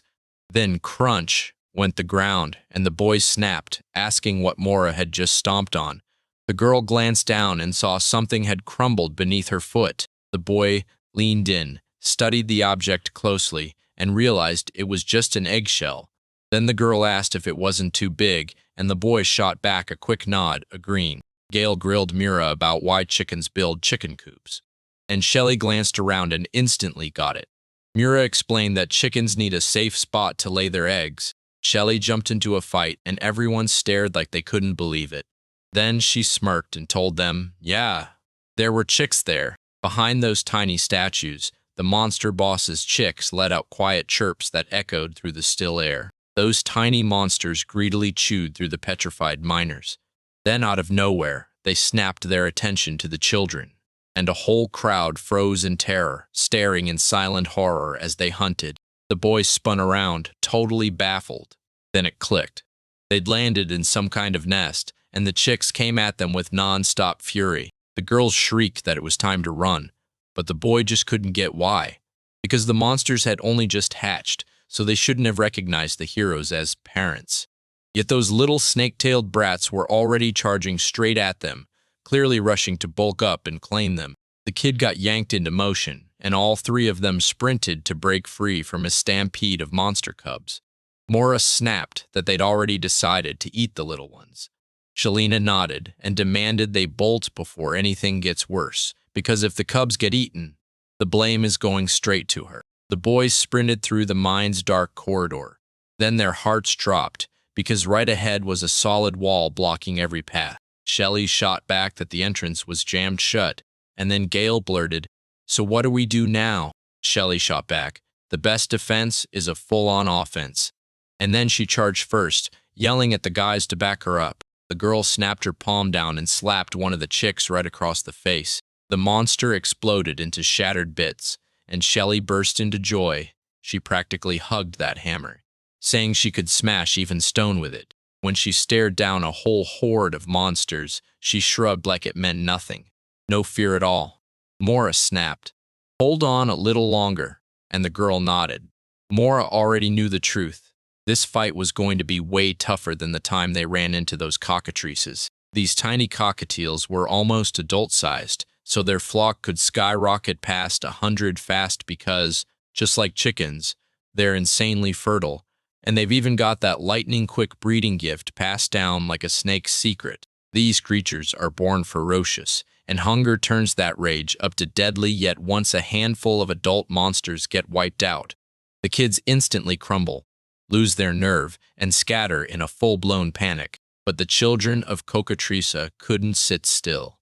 They only saw a helpless victim in front of them. Right then, Shelly was counting up every monster she'd already slaughtered. The girl was loving every second of the fight, but monsters kept swarming in, and right then, Mora snapped her rune into place, apologized for the wait, and turned the tide. A glowing magical circle ignited under Shale's feet, and boom, her power surged and her speed skyrocketed, all powered by Mora.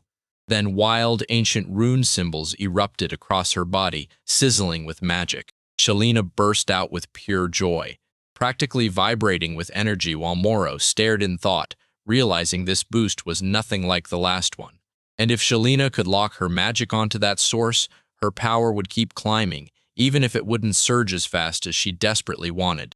Another reason Shalyn only needs one strike to drop the little cockatrice is that she boosts her agility first, then unleashes everything else so with pure joy blazing in her chest. Shalyn surges forward and lunges at the monster. Those girl strikes whipped up like a real tornado, smashing little cockatrices as if nothing could stop it, and then boom, magic surged through her, supercharging her strength for battle.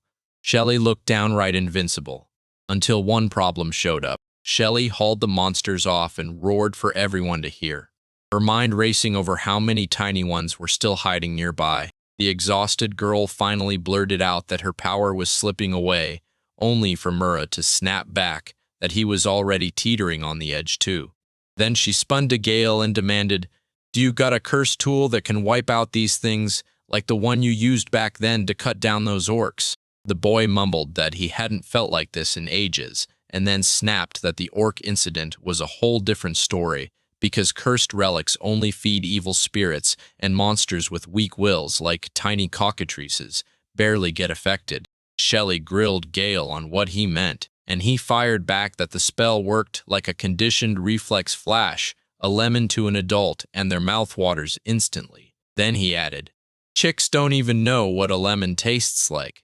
So fear and confusion spells that mess with the mind wouldn't land on monsters with enough smarts. This time, Persis wasn't lifting a finger to help them. That tiny cockatrice wouldn't back off for a second, and the boys kept getting pounded. Shelly was barely hanging on from exhaustion, but she still dug in, ready to smack away the next wave. Moira couldn't wrap her head around it.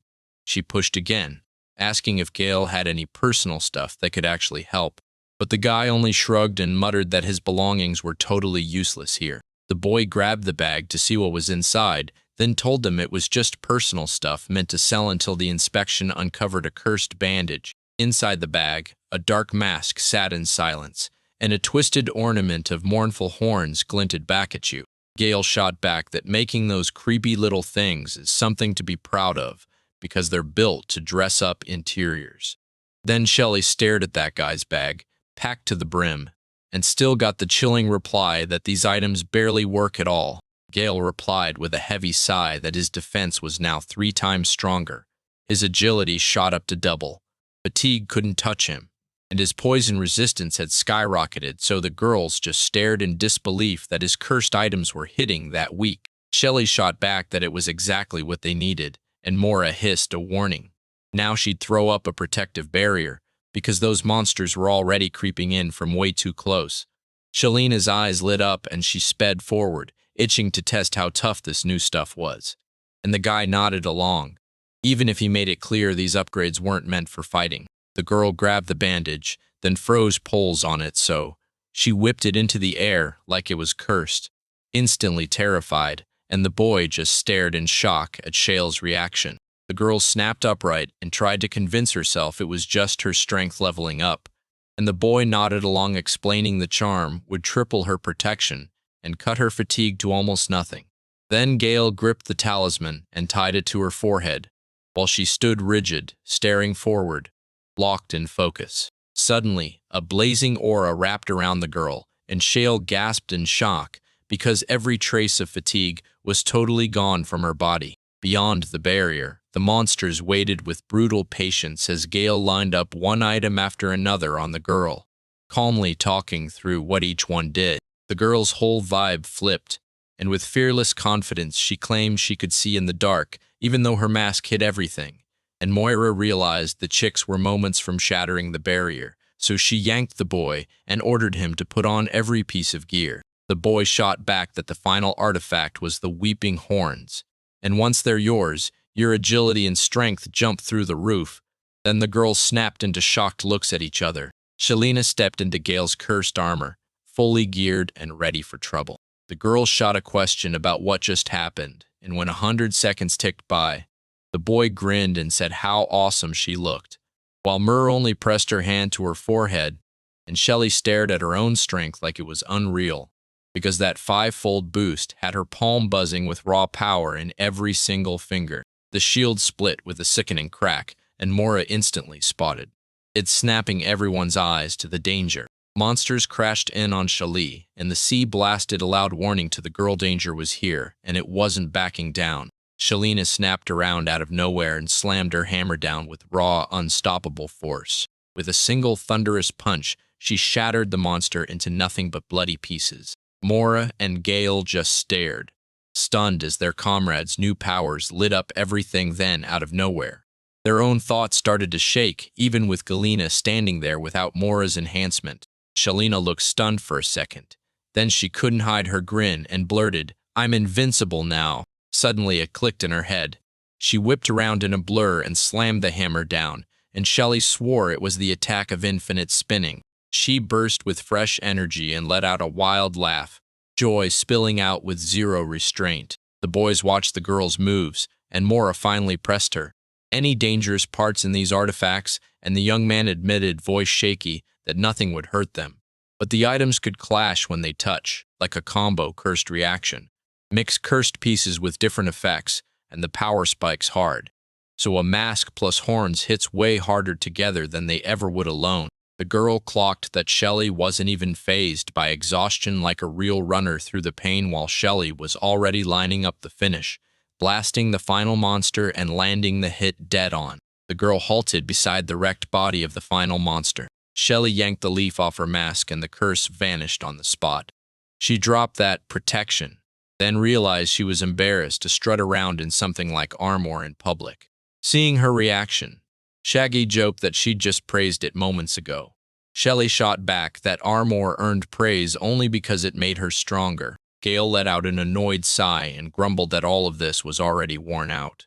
Shalina shot back that even the stuff they'd already used could still be sold for a higher price. The boys stared at her, shocked, because they had no clue what she was talking about. Right then, Helena crumpled to the ground, shook with trembling, and cried out that her whole body was screaming in sharp pain. Stunned, she demanded why this was happening. The boy shot back, asking if she truly thought all her fatigue would just vanish, because the curse only fakes strength with an illusion, while the real exhaustion never disappears. The boy kept talking.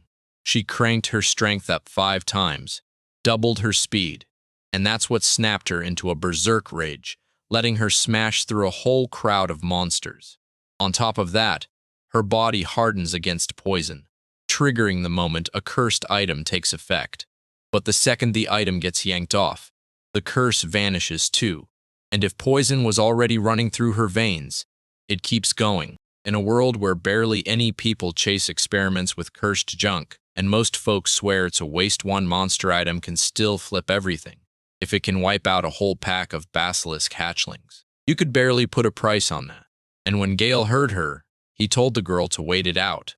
Trust me, the pain would cool down with time, and he urged her to rest. Shelina sprawled on the ground like a broken star, arms and legs wide, then let out a heavy, exhausted sigh after the fight while Mora crouched in, grinning and teased that she hadn't acted quite right. Shelina snapped back immediately, sharp as a whip. She had zero strength left to even get up. Mora sank into a seat and bowed her head, confessing that every last drop of her mana was gone then. Somehow, her strength slowly came back, while the boy nearby tore through his bag and admitted he'd chewed through a bunch of cursed items too. The boy said that even after everything went wrong, the harder AA safety task in the Nanaki mine still got finished. The boys were glowing from ear to ear, grinning with real joy as they soaked up their victory. Mora admitted that if she'd known this was a cockatrice nest from the start, she would have never signed up for this mess. Then Gale chimed in that he'd rather be stuck behind the shopping district counter than dragged here, and Shally backed them hard, saying she wouldn't have dared touch this adventure either. The young guy stopped dead for a split second, then fired off his question. Gale's gut dropped with a horrible premonition something was seriously wrong right as his eyes locked on the egg. Right behind the boys, two massive cockatrices lazily saunter along. The monster slammed its paw down, aiming to crush the boys to the bone. The boy sounded totally baffled, blurted that the bird they'd seen first was actually a hen, and then, boom, there's a real rooster standing right in front of them. So he flinched and snapped out of the way, barely dodging a vicious strike. Gale Yub leaned in and revealed the truth: two cockatrices were sharing the nest, and that's why most adventurers never made it out. Shally muttered under her breath, still stuck on one terrifying detail: why the male was so unbelievably huge. That snake clamped onto the rooster's tail, yanked up the stone cow in its jaws, and whipped it through the air like a weapon. That monster rooster snatched a massive stone right out of an old cow and slammed it toward our heroes, and the friends bolted while shrieking, stunned like, did it just waste that move? Shelina snatched her hammer and baited the monster straight toward her. She snapped with a cruel grin and swore she'd fry the rooster till he turned into a crispy crust because he kept blocking her sleep, and she was fed up. Later, she finally understood the real plan was to storm into his nest and cause a total disaster, so it wasn't shocking when the monster erupted in anger. The monster let out a brutal scream, and Shelley stayed perfectly calm. Then she told him straight up that he'd taken over the mine, wondering why he was losing his mind like that. The girl blared at the monster that this territory was her guild of blacksmiths, not some rooster's claim. Shelina screamed at the very top of her lungs, like the whole world had to hear her. Rage burned in her as she set her sights on the monster, ready to strike. Then Gale shot in fast, yelling at her to watch out. Gale snatched the girl up and leaped with her straight to the fog's edge, right where it still hadn't crept in yet, right in front of the couple's eyes. The dead chick's body snapped into stone. Shelley gasped and demanded to know what was happening, and the guy shook his head, saying he'd never noticed it himself. He only heard about it from other people. That monstrous chick finally froze solid, turned to stone, while the young man just added one terrifying detail: a cockatrice's breath can petrify everything around it. The monster rooster kept blasting out thick fog, and the boy swore that without him, the girl would have been turned to stone ages ago. The hero chimed in, saying those adventurers got attacked even before any of this happened. The basilisk puffed out its cheeks, and the boys bolted the second the fresh wave of fog came crashing in. And here's the real win for them: their breath didn't blast far. It hit in a tight radius and drifted in slow motion, while they were trapped inside an enclosed space. The girl slammed to a stop in the corridor, and the instant it hit her, she realized they'd been trapped in a dead end. The boys kept that rooster busy while Mora frantically tried to cook up a rescue plan for them. Gale and Shelina couldn't keep the enemy at bay for a second longer, so they bolted straight for the sea, while Kogatris tore after the boys, hot on their heels. The girl froze in shock, completely baffled by why the boys suddenly acted like that. Mora demanded answers from the guys about why they were still stuck, and Gale, all confidence, snapped back. Then she and Shelley sprinted straight at the girl just as the monster came barreling toward them. The cockatrice whipped its tail in a brutal sweep, jaws gaping wide to bite, and the adventurers just froze, terror pinning them to the spot. The second the snake busted through that jammed tunnel, the boys' balance vanished. They toppled forward hard. The boys sprawled on the ground, and Gale and Moore refused to blink, staring down the monster like their lives depended on it, hungry for what happened next. Mora admitted they had nothing to protect themselves right now, so they had to find something that could cover them. Then the guy shot back sarcastically, "With what?" before he stopped, realizing Chalai's hammer had been thrown back and the miner's cart had splintered to pieces. Right then, Chalai stepped straight in front of the guys and declared, bold as ever, that their shield was right in front of them. Gale and Mora traded stunned looks, totally lost on what they were saying, while the monster kept its eyes locked on the boys. Then, in the slick reflection of its gaze, they saw it, the girl throwing her arms wide, like she was making a move. Shelley planted herself in front of the heroes, braced her body like a shield, and snapped back with fearless confidence that they'd handle it, then ordered them, "Get behind me." Gale brushed off the girl, clueless about what she meant. Then the girl stayed cool and said, "I already told you," because she was going to lead the team. Shalina dove straight into the choking fog, flashed a faint smile, and said she was just doing her duty, while the boy, breaking with despair, tried to drag the petrified girl back, and Moira froze, hand clamped over her mouth, horrified by every second of it. Shalina told them Gale felt weird to her, like his voice carried a strange, heavy depth, but somehow she just couldn't bring herself to hate him. Then she said, "If they use my body as a shield, we might actually make it." Moira was crying when she snapped back. "Then we have to stay together, no matter what." Shalina was still shaking with fear, but she finally gathered her courage and begged the guys for help. She yanked her boys back from the guild in her mind and made it crystal clear she only does it for them. Shalina also brought up Hemley, the elf everyone swore was the good one, and she made her move fast, because she wasn't about to keep the boys guessing for long when she could feel another chance might never come. Gale grabbed the girl's hand and blasted her magic to shatter the spell, and Shalina's eyes snapped open again. The girl dropped her hand, and Shalina shot him a quick, silent look, then stared at her own palm like it had betrayed her, completely baffled by what was happening. The girls finally snapped under the pressure and blurted out what was going on. Then the boy told them that when he touched the petrified Celine, he suddenly realized he could maybe lift the curse. He scratched his head, grinned like he had a plan, and said Gale had decided to try and break the spell. The girls were so stunned they couldn't even form words. The boy started blurting out that the basilisk's magic felt just like poison, right down to how the Gorgon's poison works, and it hit him like a revelation. Some monsters can weaponize curses like that. Then he realized calling petrification poison sounded weird, and that weirdness unlocked his next big discovery. Shalina burst in out of nowhere, jabbed at the monster, and shouted that its crest was swaying left and right. The girl blurted out that those attacks drain the monster so hard it can't keep scaring anyone, and if Gale truly got the spell's trick, the boys would be safe. Then Morris snapped, saying it changes everything.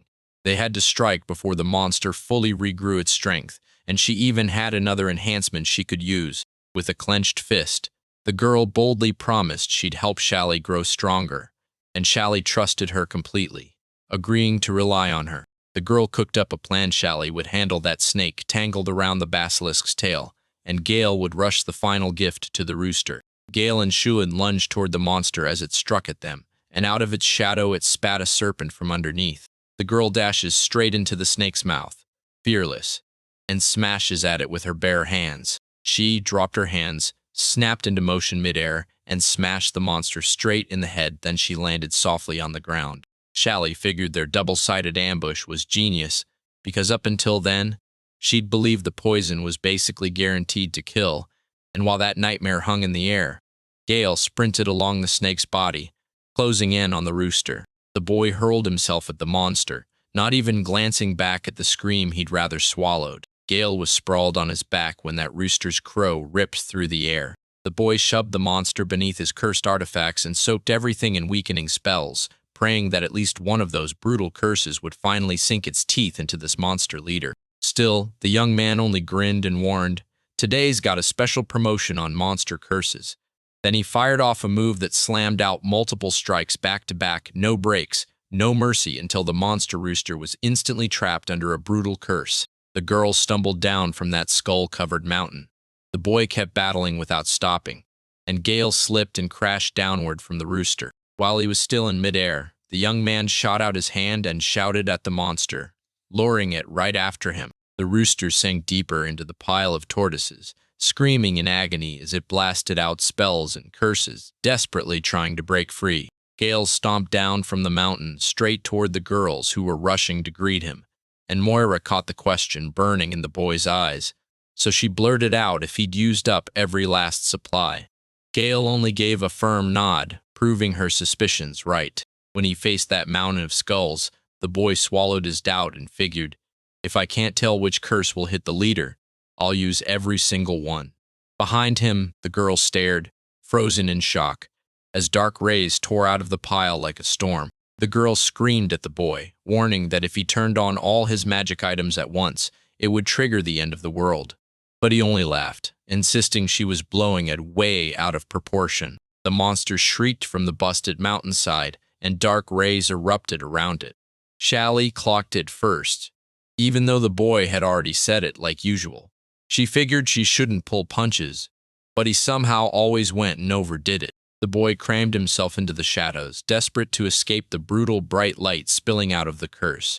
A heartbeat later, an explosion tore through the air and shook everything. The blast wave slammed the boys backward, and right near the explosion, a streak of red rain started to fall. Shalina jolted awake, grimaced, and realized she reeked. Then she snapped up and called for the girl only for Mur to barely rasp, "I'm barely alive," while the girl wiped off the dirt with pure disgust, muttering that she was sick to death of all of this. Moira fumed and snapped that now she'd have to shell out for a new cloak, because that much blood wouldn't come out no matter what. And right after, she yanked off her filthy clothes. Shalina demanded where Gale was, and Moira jabbed a finger at a nearby spot. There he was, sprawled upside down and slumped against a pile of stones. The girls shook with pure terror, and when Moira stepped forward, she couldn't even process what she was seeing. The boy jolted awake, shot upright, and demanded, "What the heck is that shaking?" The boy froze in shock, then suddenly got it and blurted that it felt like reason was slipping out of control, only to have the girls snap back in one voice, furious and blaming it all on Gale. The boys bolted for the exit without wasting a second. The mine was crumbling inch by inch, and massive stone blocks roared as they slammed down from the ceiling. The mine has fully caved in, like the earth just slammed the door on everyone inside. They barely scraped outside, then toppled to the ground in pure relief, yelling that they were saved, because right behind them, Shalina stood there, knocking the adventurers out cold. Shalina exploded in rage at the boy cursing and wrecking the mine, snapping that their job was just to clean up, not smash everything around them. Gale pushed himself up, flicked the dust off, and grinned like, "We still pulled it off," while Shalina just stared totally lost, because she couldn't figure this guy out at all. Moore stood his ground with Gale and declared that every monster was wiped out, so the boys better be ready for a fat reward. Then Shaylin heard it and blew up, lunging at them like, "No way! You're not getting paid, you're in debt to me." Gale snapped back that it was pure cruelty, since she'd already promised to bargain with the trade guild for a spot for a shop, while Moira fumed because they were ready to gamble their lives and still thought they deserved something in return, and Shalina drove the point home by reminding them how she took the worst of it, standing on the front line and becoming a human shield. Shalina jabbed a finger at the guys and snapped that they were frauds, nothing but fake miners, then clutched her own head and spilled her misery she'd cursed herself with that blasted gear, lost her hammer, and watched the entire mine get blown to pieces. Right at the mine's entrance, Shauna blurted out loud, stunned by how weird this whole day felt, while the boys kept mugging at her and needling her, until she finally made them shut up. Right by the mine shaft, at the mouth of the main gallery, a hand burst up out of the ground wreathed by crooked posts. Lavushka started to choke on her breath, fighting to escape because she just knew death was stalking her. And while she spiraled over how terrifying Gale, the master of cursed artifacts, really was, she realized Gimli had tried to watch him from safety. Yet even from there, Gale shattered his control, and Lavushka got dragged into the same nightmare anyway. She sprinted up the tree's trunk, peering down at the heroes like a hawk, and when she finally saw the boy for herself, his real power blew past every expectation. Gimli couldn't help wondering if he'd actually be the help she needed. She eyed the guy like, this is just trash and curse spam. But the truth hit hard. His stuff actually worked almost like real artifacts. Soon the boys marched back to the mine with the girl in tow, tiptoeing toward that petrified statue like it might suddenly move. Gale shattered the spell, and the stone finally dropped off the boy hard right as reality snapped back into place, and he stared around, stunned, until a ponytailed girl burst toward him with tears streaming down her face. He blurted, shocked, why she was there, and she gasped that he'd vanished, that she'd been terrified the whole time. So the adventurer stepped in and helped her track him down. Chalice couldn't stop the tears as she watched the loving couple, then joked that it was hotter here than in the forge. Mora burst out laughing and swore they'd fix the mine and rescue the rest of the adventurers next, and after the lovers thanked everyone for saving them, they'd promised that if they got out of this alive, they'd absolutely get married. Gale shoved his hand into his pocket, yanked out his cursed tool, and snapped it open like he was handing over a deadly gift. The boy kicked off his store pitch, but the girl shut him down on the spot, warning him not to think about sneaking in any cursed items as gifts. And Mora leaned in to whisper to Molly that she didn't want anything like that, not even for free. The couple leaned in, watching the travelers argue with sharp eyes, and their joy spilled out without a single attempt to hide it.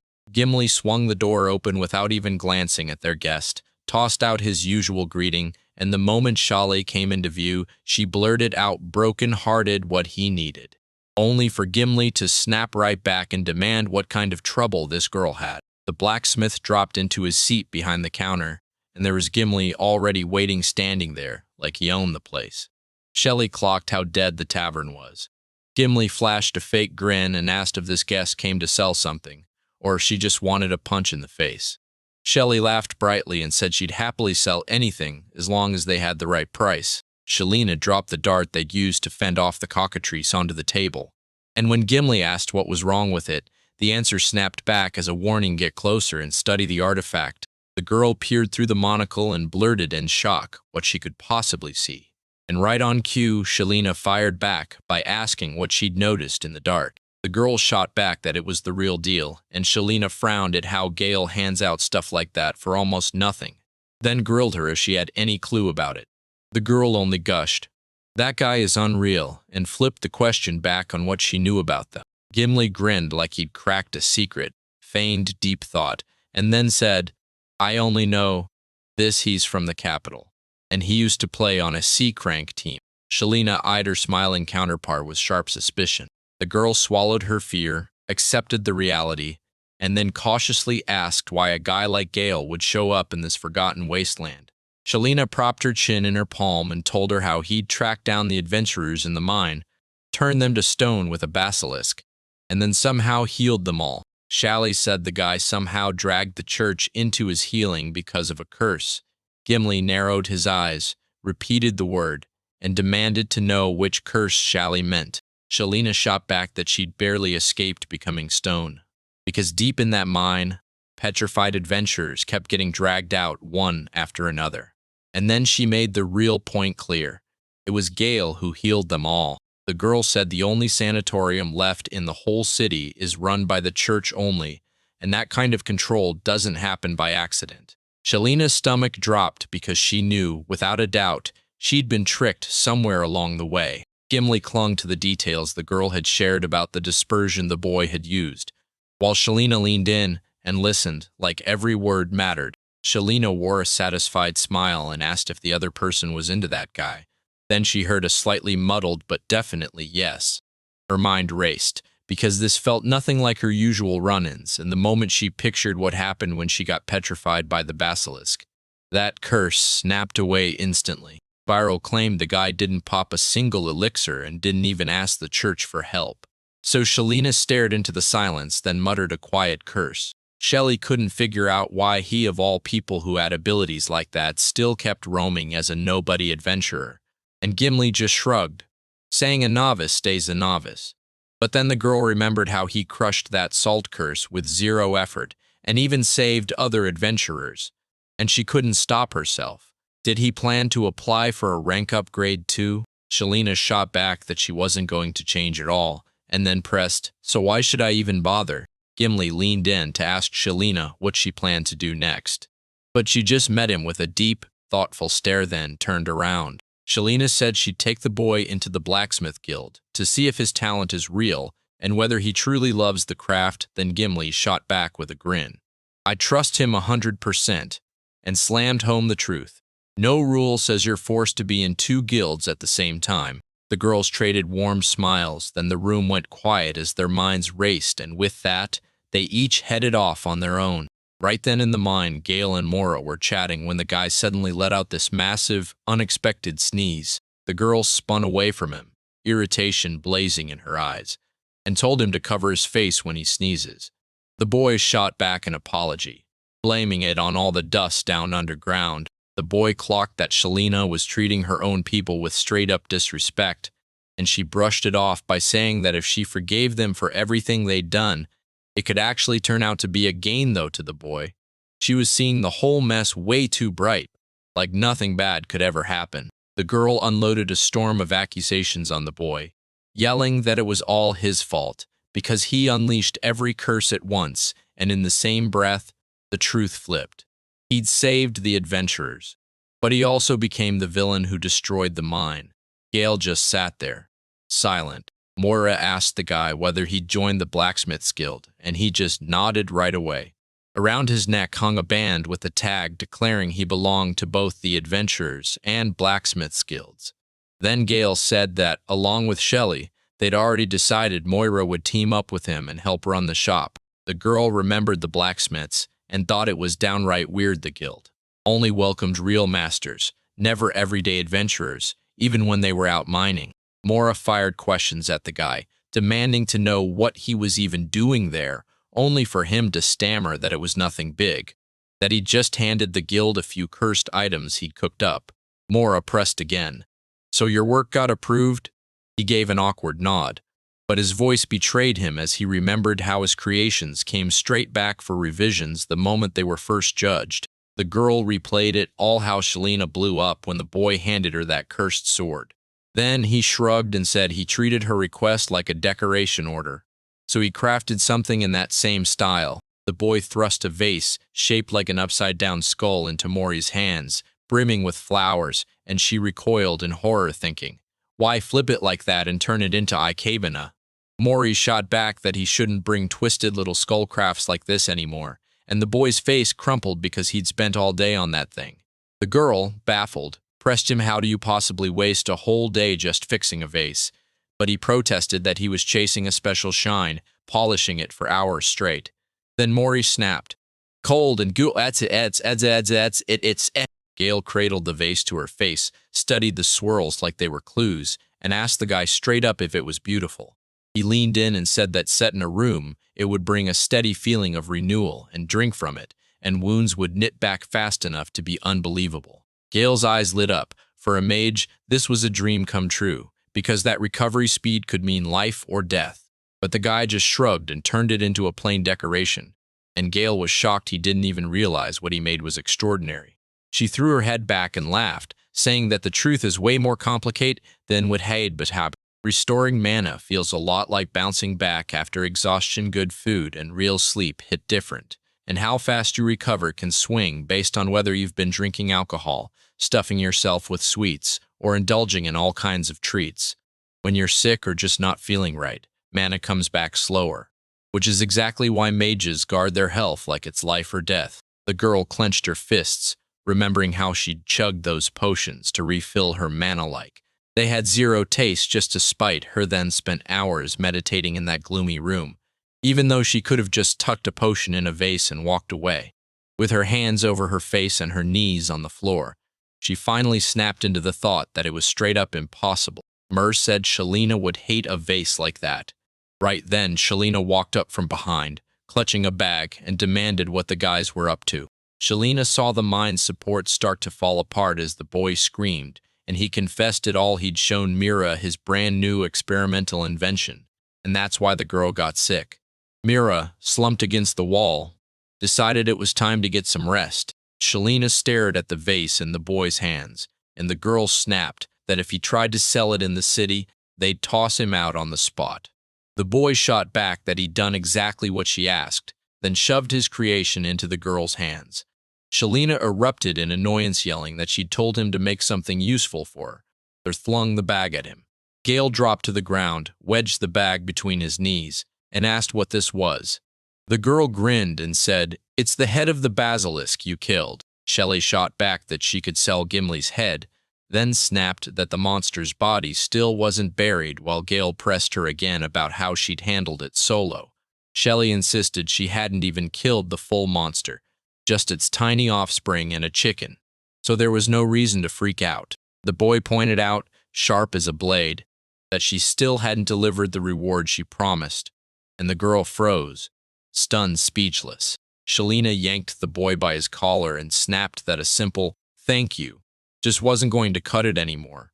Then the boy said he'd take the job since she promised to help with the store, and Shalina panicked, screaming that they'd wrecked everything and had to fix the mine. The girl leaned in and promised him that once the mine came back to life, she'd jump in and help run the shop, only for the boy to start dreaming out loud about that future store, until a sudden interruption cut him off and demanded he look ahead. Shalina hustled back to the van right where a massive, terrifying secret sat under the tarp, lurking in the monster's shadow. The girl leaned in, curious as ever, and asked the boy to guess what was behind the canvas. "Du realiseren the Stace," the edge, only for the boy to snap into realization and stare in shock. She grinned and revealed it, the very organ that lets the basilisk unleash its petrifying breath. Shalina told him it wasn't just stone breath, it came from the organ that forged it, and she reminded him how he once called it a curse. Gale just stared, lost in thought. The boy got swallowed by a stone-cold power, the same terrifying snap into stone you'd see from the Gorgon's gaze. Yet somehow he broke free, saved Shalene, and saved every adventurer with him, and that's how they finally proved it. This wasn't fate. She decided this stuff was perfect and leaned in to ask the boy if he'd help forge a magical artifact from it. Then he shot back, "Are you really sure you want to use something like that?" Shalina clocked the huge payoff this instrument could fetch, and it lit a fire in her plans only for the young man to reach for it. And her voice slammed the brakes instantly. Shalina cooked up a plan to thank the guy for his hard work, but the moment he heard it, he wasn't even remotely moved. The girl promised to teach the boy what demand and supply really mean, but he just grimaced and looked totally unimpressed. Gale's cursed creations hit people hard, and soon those horrors scattered from the farmer's corner all the way across the empire. Beneath the floor, the elder prince didn't even hesitate as would-be killer got stalked by the artifact.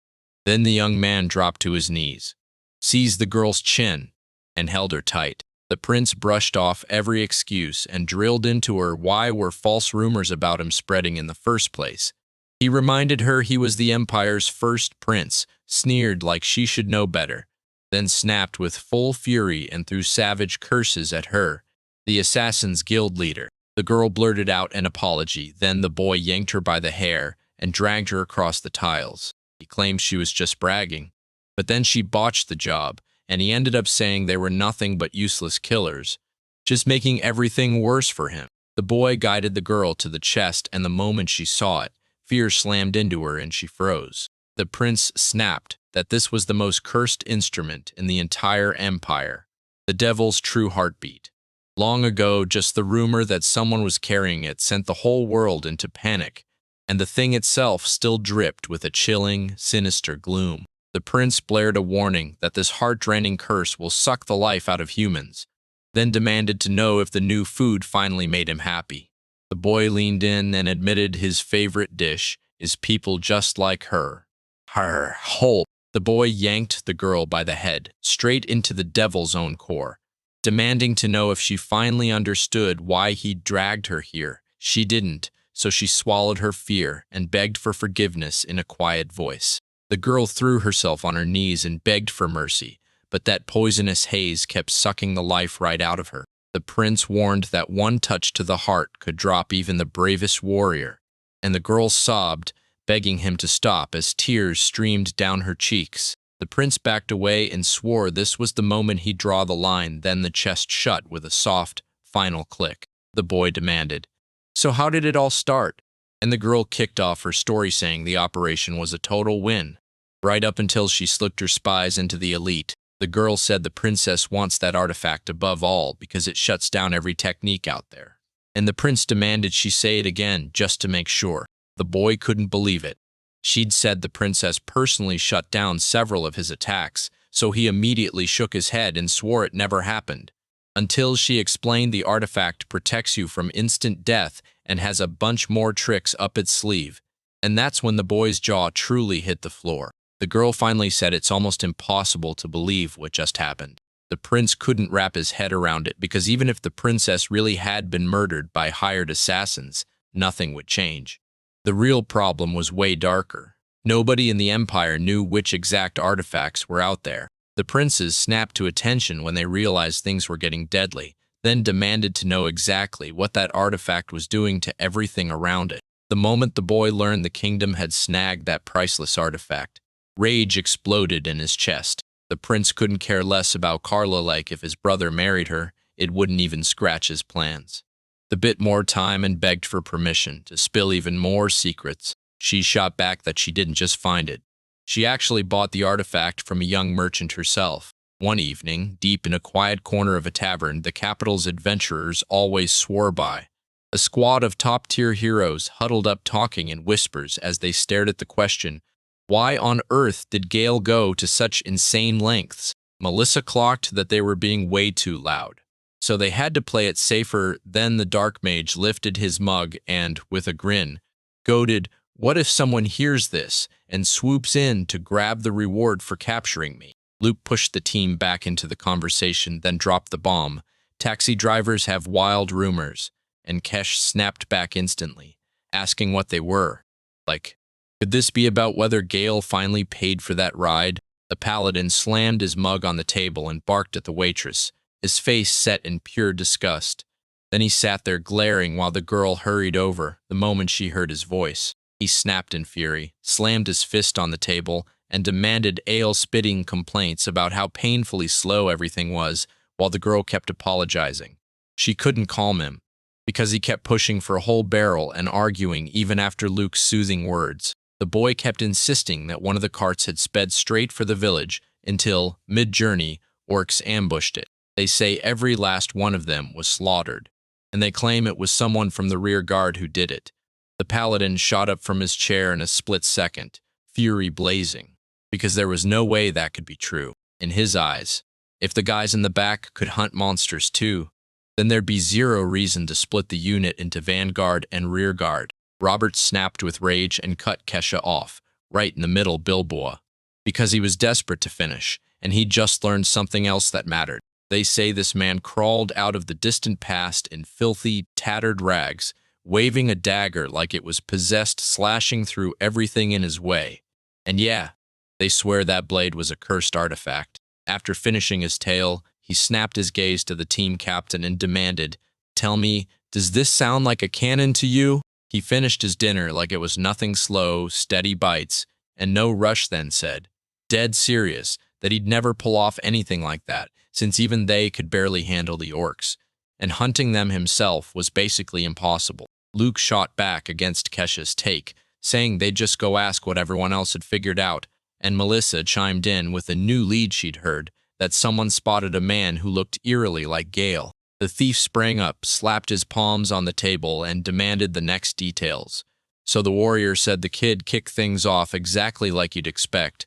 He started trading goods right there in the shop. He probably dumped his cursed stuff for cheap. Then in the shopping district, he started hawking those goofy trinkets as decorations for people's interiors. Then Melissa let out a heavy sigh and told him how the guards rushed in and slammed his shop shut right after that. The paladin burst into laughter and confessed it was all his doing. His vile, cursed trinkets always stamped their stench into the world.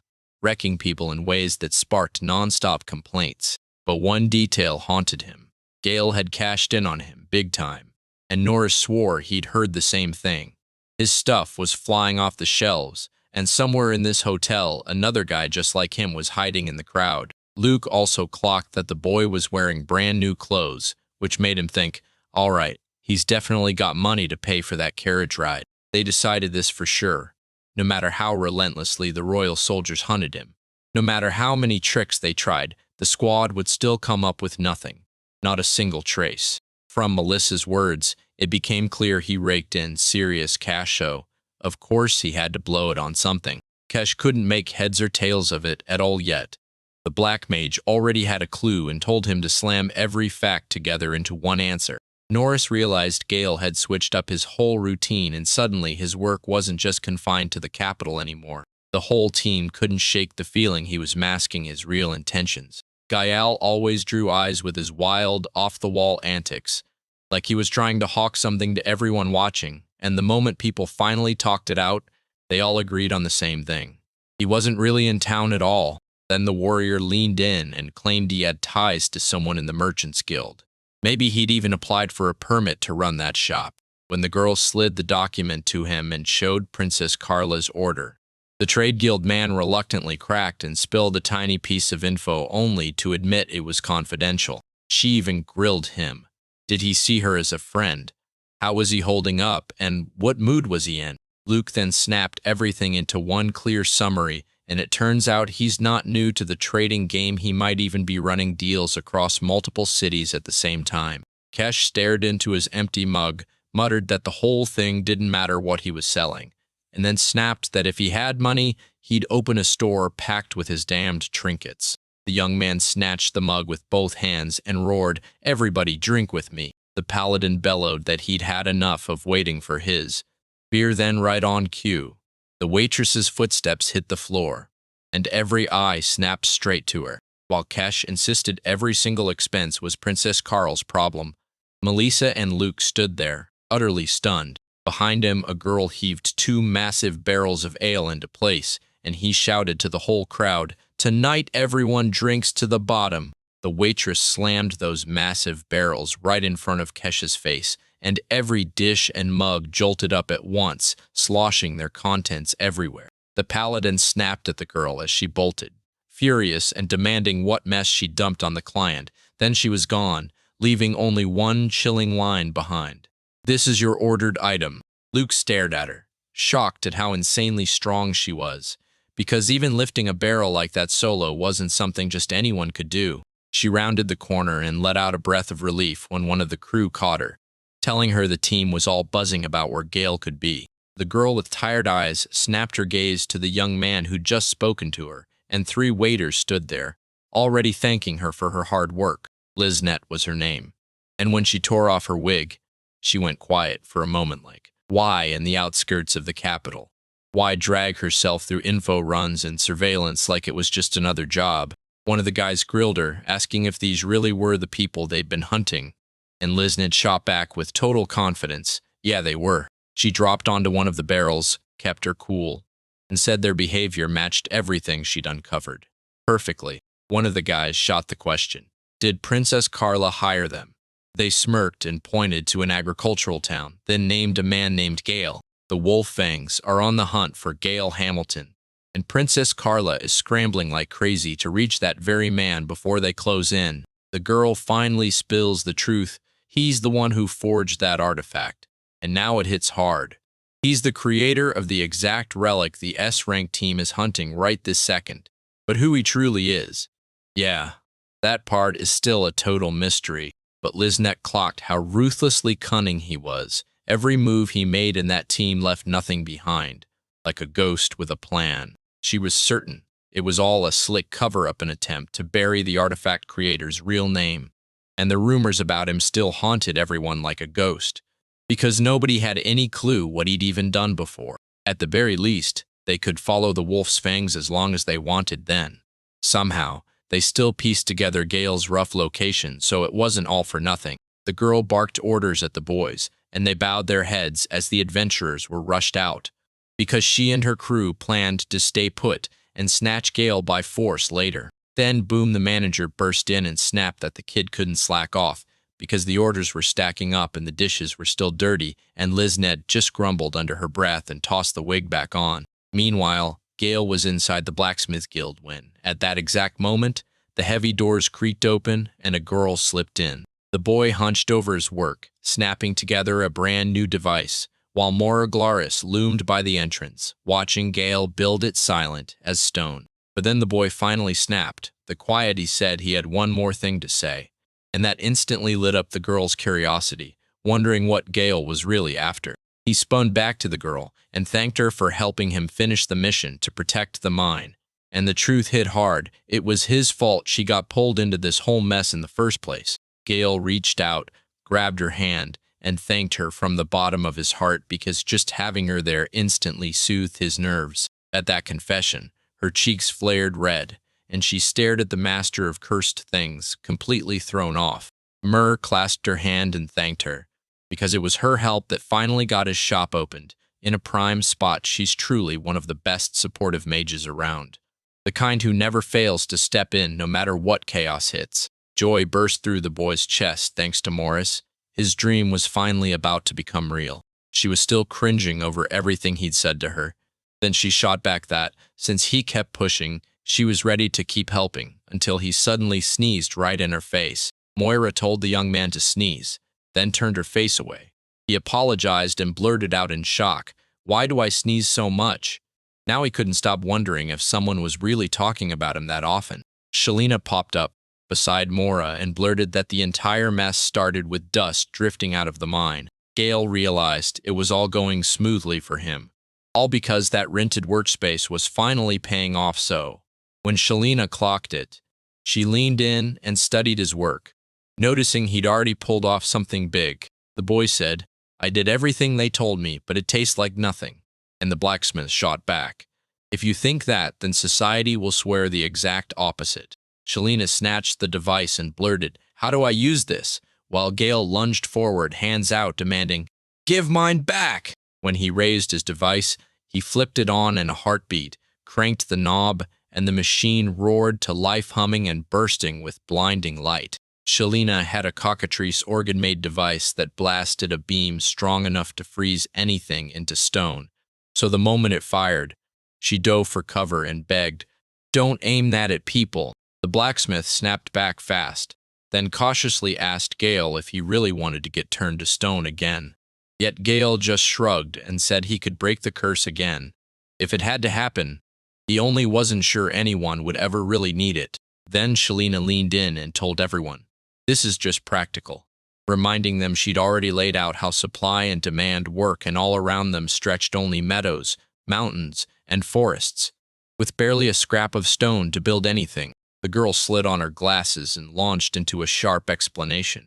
When she said stones, she wasn't talking about rocks at all. She meant building materials, and in some regions their value could skyrocket. Say the kids want to build something in the middle of the desert. How do they even start?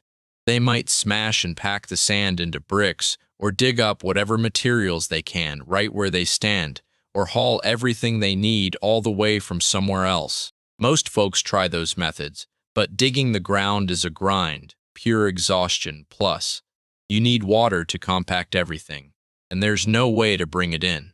And even if you manage to make bricks, turns out this invention lets them conjure sand and shape it with a stone beam. No extra steps, no extra effort. Then the inspired guy finally figured out how they'd snag the building materials, and Shalina winked. Gale had golden hands.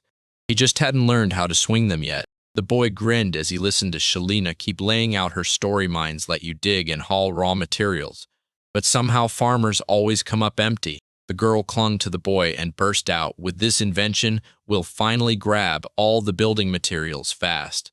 She was so sure it would crack their problem wide open that she promised to reward whoever made this discovery. Big time. That boy couldn't shut off his curiosity. Did the girl really like his invention? And then she cracked a joke and teased him for having zero style, just to loosen the tension.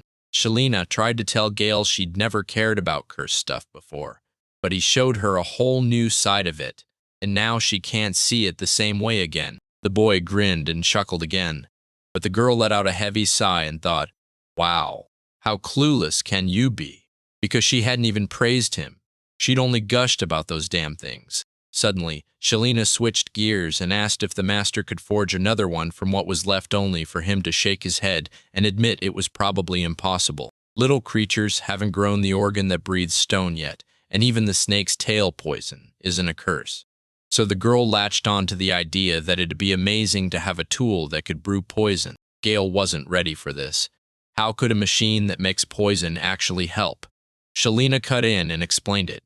Their place is crawling with pests and insects, and they've got real problems. The blacksmith leaned in, pressing the boy about whether he really had no idea what was inside that poison. Then the boy snapped the conversation away fast, asking if she wanted him to dig into it. The kid figured this would be a breeze as long as he had the right ingredients.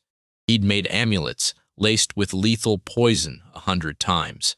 When the girl heard that, she burst up to him, eyes blazing, and demanded to know exactly what materials he needed. If you were trying to make it for a cold, you'd steal the goblins' poisonous glands or tear out their stomachs, then slap the talisman right onto the mummy's bandages. Easy.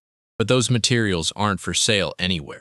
Shalina snapped an inspiration wave, crashed through her, and she swore she'd tell Hemley to hunt down every single material they need. The girl nods and agrees to snag everything he offers at a fair price, so he can pull her into the deal. Reeking like rancid goulash, yet somehow fragrant, Mora had a gut feeling this thing could be terrifying. But she swallowed her questions and didn't dare ask while Shalina leaned in, ordered Gale to do exactly what she said, and shoved a stack of papers into his hands. Fueled by that moment, the boy tore ahead, swearing he'd finally do the right thing right now. Kovalsha promised she'd test the tool and see how comfy it felt to use, and the young guy agreed on the spot without even glancing back. Then Moore stepped in, took charge, and guided the girl straight to where she needed to go. As they trekked along, Shalina couldn't help but press Mora. Why was she even here? Mora fumbled out an awkward cover story, saying she'd only come to check how things were going, and thanks to their temporary team, the abandoned orders started vanishing fast. Gimli couldn't stop smiling. And if Moira and Gale felt right at home here, then Shalina knew it meant everything was exactly how it should be. A little later, Kesh's team pulled up to a cart racing toward the agricultural town. They huddled together, smiling and chatting over the shop's bill. Because like clockwork, the royal family delivered it on time. And Kesh, grinning like he'd won the lottery, finally grabbed his mithril sword for a clean round price, a whopping 500 gold. The warrior grabbed a blade carved from wyvern bone, the mage packed a fresh grimoire and staff, and the bandit shrugged into armor stitched from a magical creature's skin, because with gear like this, Gale's curses couldn't scare them anymore. But when their captain looked closer, something felt off. Even though his cool crew was out recruiting non-stop, not one single application came from anyone who would pick his support class. Still, those doubts vanished fast. There just weren't enough adventurers at that level, period. But one of the guys sitting on the floor undercut the whole thing, muttering that the truth was way uglier. Nobody actually wanted to be on their team. At Kesh's urging, the girl yanked off her hood, steadied her breath, and said the mission was simple: swap out the support in Wolfgang's group and back them up with their belongings too. That meant it was Lee's net, with all her subordinates. Kesh told them they should be grateful for their pathetic little dream coming true, saying it was the easiest way to keep everything under observation, while Liznet could barely stand that kind of rudeness. The captain jabbed a finger at the bag and demanded it be brought to him.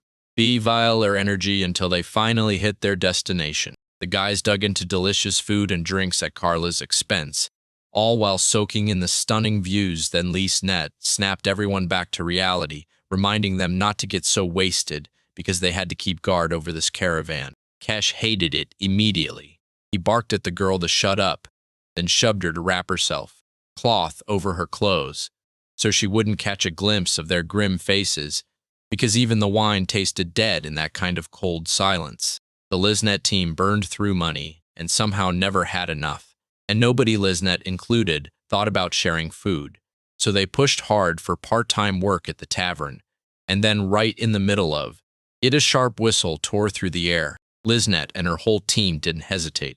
They jumped on it right away. When the monster finally surfaced, mercenaries and adventurers surged forward on pure instinct, throwing themselves between it and every card only for the creature to vanish again, leaving nothing but creepy cries rattling through the forest thickets. A massive wave of evil spirits surged straight at the colony, and panic erupted, until one guard roared to everyone to calm down, saying that after that brutal orc attack, the defenses had been beefed up, so there was nothing to be afraid of. The monsters tore through and scattered the horses, the adventurers, the guards, and even the carts in every direction, while one man barreled up to a guard and blurted that they'd finally pinpointed the monster driving the pack.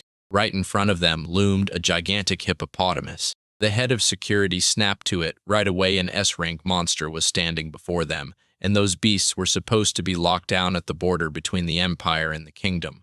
So the Liznet team huddled up fast and admitted the truth. Monsters weren't their game, they handled humans. In a straight-up fight, the team basically had no shot, because their enemies weren't just tough, they were bloodthirsty wolves, giant snakes, and raging red grizzlies. One of the guys urged the boss to bolt, but back then they'd already run. Now it's different. They've got an important mission, and only cautious team can handle it. Liznet couldn't take it anymore. She snapped orders to her team to launch an offensive while tightening defenses, and her people froze because the Empire had just demanded total destruction. In Kingdom 2, the same kind of mission was supposed to happen. Then the rumor hits. Even the top-ranked S team that charged in didn't just stumble. The girl instantly figured their allies could be right up ahead, so she and the others huddled fast, plotted their next move, and pushed Katyan's team to rush the hippo and beat it into submission. Lizetta erupted in a wild shout about an enemy attack. "We're getting hit by a hippopotamus." And that scream instantly snapped the S-rank adventurer squad to attention as every single person zeroed in on where the danger was coming from. They shot each other a worried look, trying to figure out what just happened and where their companions vanished to. But Kesh only caught one thing. Liznet's voice was downright nasty, and her whole team was barely holding back the raging storm of anger. The boys spotted the cart had slammed to a stop, and the street was chaos, no driver in sight.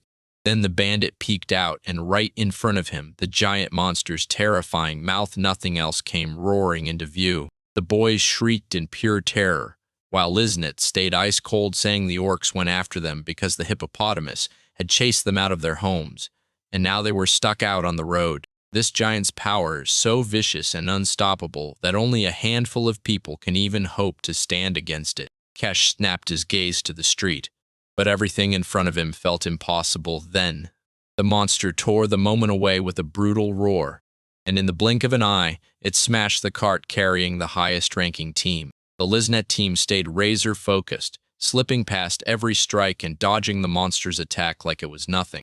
The girls touched down softly, and right behind them the boys slammed onto the ground with a brutal thud, like a pile of stones.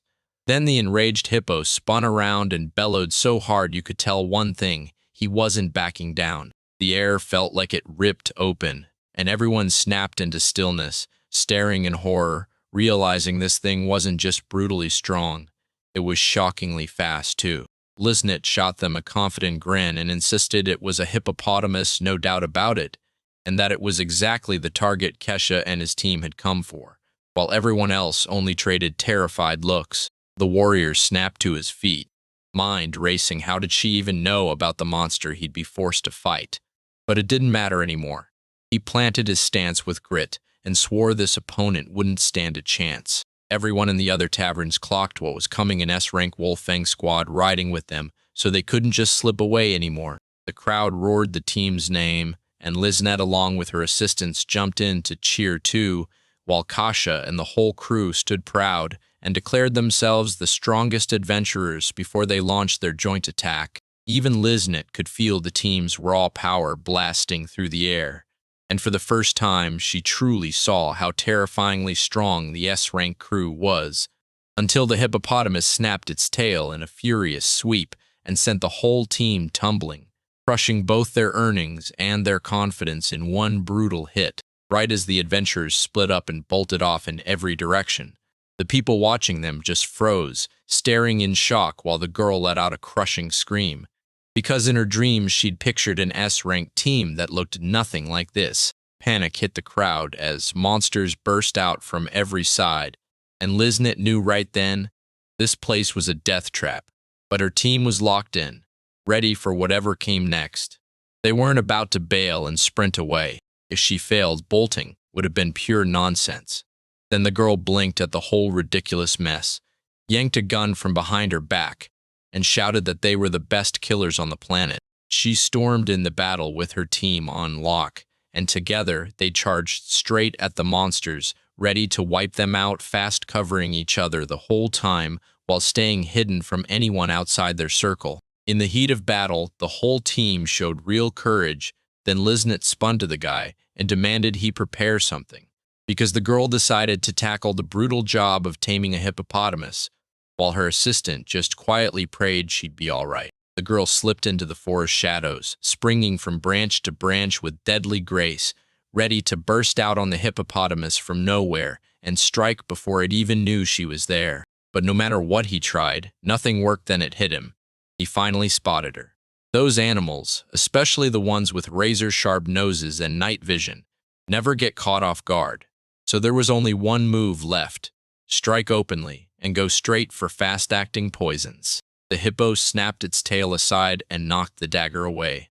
And as soon as the opening hit, a second dagger lunged for his throat only to skid off without ever breaking the skin. Liznit finally clocked it. He'd hurt himself even worse. The girl snapped into action and drove a dagger straight into her own eye. Grins stretched tight as she stared at the monster, mocking it like she'd just won. Then he yanked her in with his tail and blasted a venomous mist from his mouth. But the hippo didn't even flinch at poison, and that spelled disaster for the girl. Then it hit her. This was the moment to finally unleash what Prince Belian handed her, a shard of a demon's heart, the choice that would fuse her forever into his blood and body. Meanwhile, in the royal capital, Princess Carla was mastering the tea ceremony, guided step by step by the watchful Duchess Melinda. The Duchess drilled into Carla that her chin couldn't lift. She had to hold it dead parallel to the floor. Dip it too much, and she'd look painfully modest. Tilt it up, and she'd look like she was sneering with disdain. And following that rule left Carla absolutely drained. And when you sit, lace your ankles left crossing overs for friendship. Right on top means copper. And, yeah, Carla clocked that nobody would ever think twice about it. Melinda made it clear when you pour tea, you can grab only one piece or 3 pieces. Even if 2 would be easier, the rules shut that down. Any number that splits cleanly means things are about to separate, and when you hold a cup, you lift that pinky like a royal habit. Meanwhile, the princess clapped her hands over her ears and let out a desperate, exhausted scream. With the tiara tilted just right at a sharp 45 degrees, the Duchess leaned in and told Carla, loud and proud, that she needed to stay flawless no matter what always. Right then, Carla's thoughts darkened. Her duty slammed back into her mind. She told the story like it was nothing, married off to the second prince she'd never even met. And then the first prince tried to murder her. And somehow she could say it all so calmly, with zero anger on her face. Malima realized the princess's every move ripples through the kingdom, and even the world beyond it, so she couldn't just coast through life, because she was born to be chosen, and now she had to own her role and act responsibly. Princess Carla de Glucane let out a heavy sigh, then braced herself to finally spill the truth of her life. The weight of the choice she made was crushing her. She told him she'd rather choose her own life, not have it handed to her. Sure, from the outside it looks like she got more than anyone else. But the truth is this: gift weighs like a curse, and those so-called privileges start to feel like chains around her wrists. From the moment she was born, dread clung to the girl like a curse, and every time she stared at the birds, she wondered if Gale could somehow break it, until the butler snapped the princess back to reality and yanked her out of her dark thoughts. He clocked that, with no clashes against the neighboring empire, regular folks won't be spilling blood. And yeah, that empire sounded worth digging into. But the girl wasn't hunting mysteries. She was laser-focused on one thing: the devil's heart. Vivian leaned in and said she was just wondering if a real monster ever hunted people. Then Vivian fired back, that anyone who'd been hurt by the devil didn't stay silent, even when everyone else dismissed their tales as nothing but lies. Then Carola couldn't stop wondering if it was true, but Vivian shut it down, saying nobody can know for sure. Still, every story points to the same nightmare. The heart of the devil is the most sinister, most dangerous cursed artifact in the world. Meanwhile, outside the capital, the battlefield went berserk while Liznet clutched the girl with his tail, shaking with the urge to hurl her straight into his mouth. Her companion caught it instantly and blurted it out to her, and she snapped her fingers, whipping a bright, shining sphere lamp into the air. A burst of blinding light erupted out of nowhere, washing the whole battlefield in brightness and stunning both monsters and people on the spot.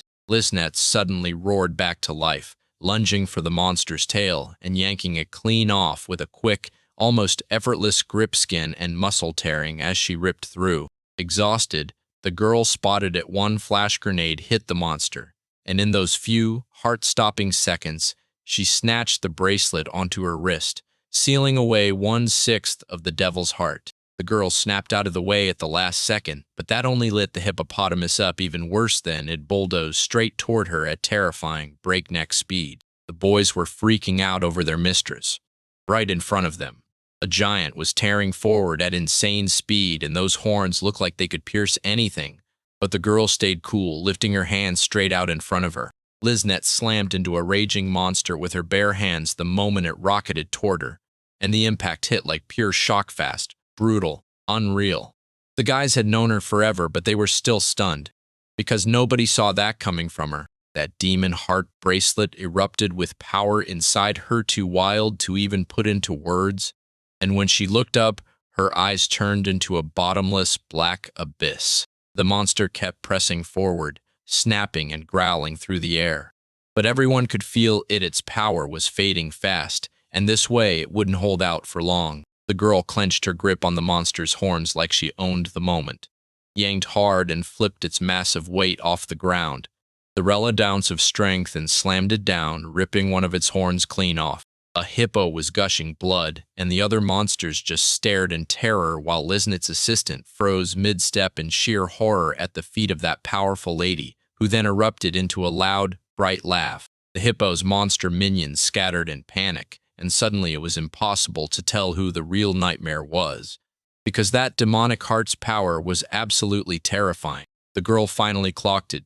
The monster paid the price for underestimating her, and just like that, the relentless god's power smashed her to the ground, while her companions barreled in, desperate to yank her out of the curse.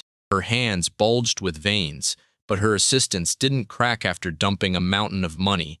They'd already bought a church ritual meant to pry the curse off her. The king god's tears sparked magic, blazing a glowing ring around the team. Then the girl cried out in pain as the bracelet, already fused to her hand, finally tore free and clattered to the ground. He shrieked like a maniac, and the girl snapped back to those horrifying words, "Turn into something alive, made of flesh and blood." Then she swore, with iron resolve, that she'd never let it happen. She slammed the monster into a glass jar, sealing it like a nightmare, because this artifact can't be wiped out by any power.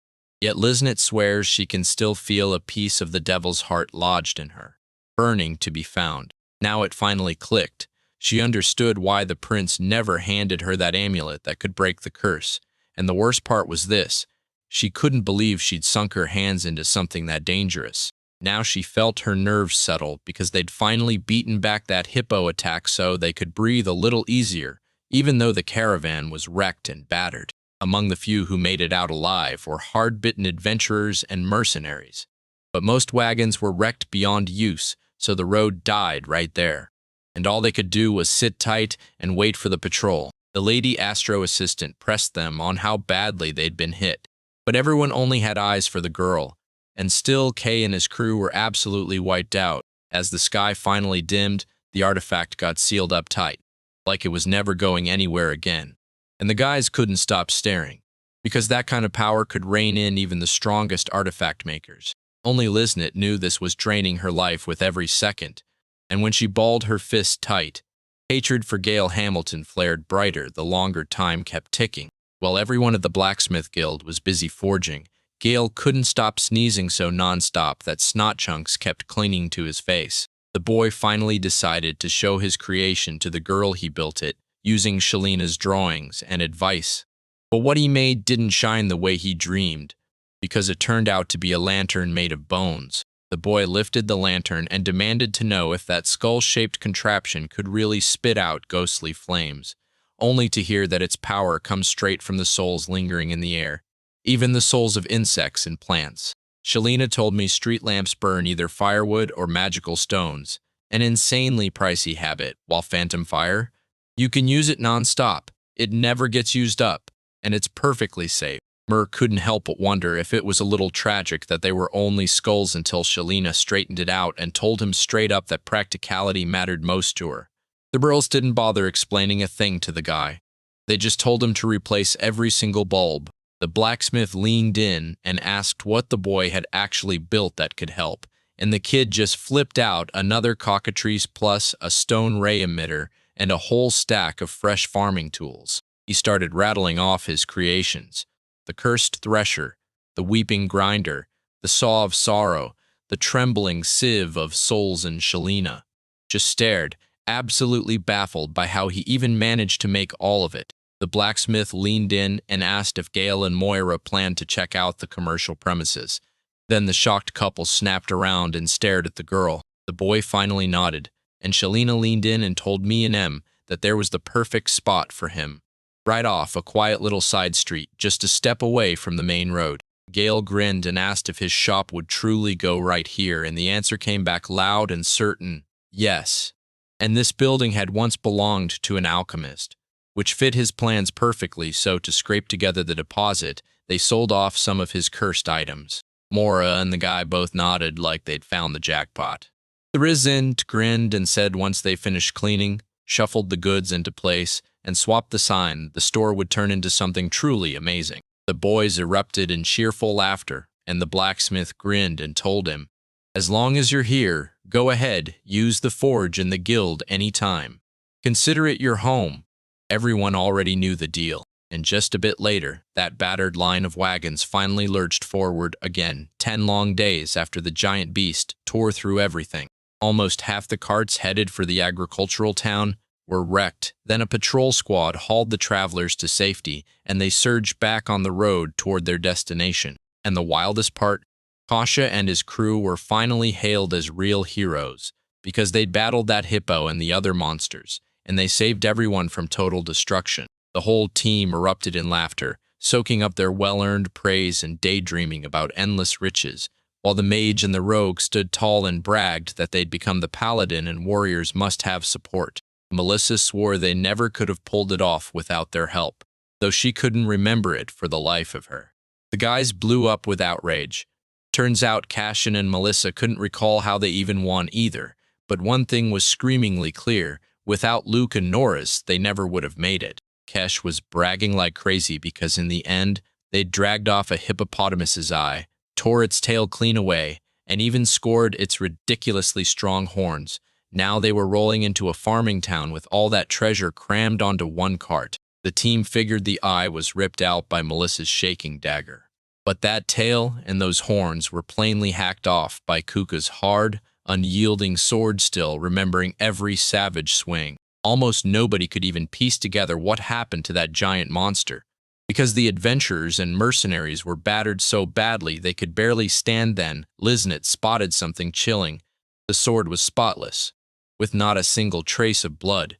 So how on earth did that happen? When the girl finished dealing with the monsters, Kesh and his team snapped back to their senses, shot upright, and let out blood-curdling screams of horror. They spun in place, stunned. Where in the world did all those monsters vanish to? Then Melissa spotted her dagger again, the exact one she swore she'd driven into the hippopotamus's eye. While Luke stumbled on a cracked horn lying just ahead, Kesh also spotted a severed tail, and his gut screamed that these things had battled hard, then lost their heads, so their memories were all blurry and warped. And then it hit them. They'd done it themselves. Erupted joyful celebration like they'd just won the whole war. The Liznit team made the call to keep the heroes in the dark. They didn't want them knowing their mistress was behind everything, because it wasn't in the game plan, and shining a spotlight on the killer could only wreck the whole case. When Kesh's team rolled up to the farm, the whole place lit up. Everyone cheered like they'd been waiting forever, because the locals saw it as a huge honor that these guys had protected the cargo and kept the people safe.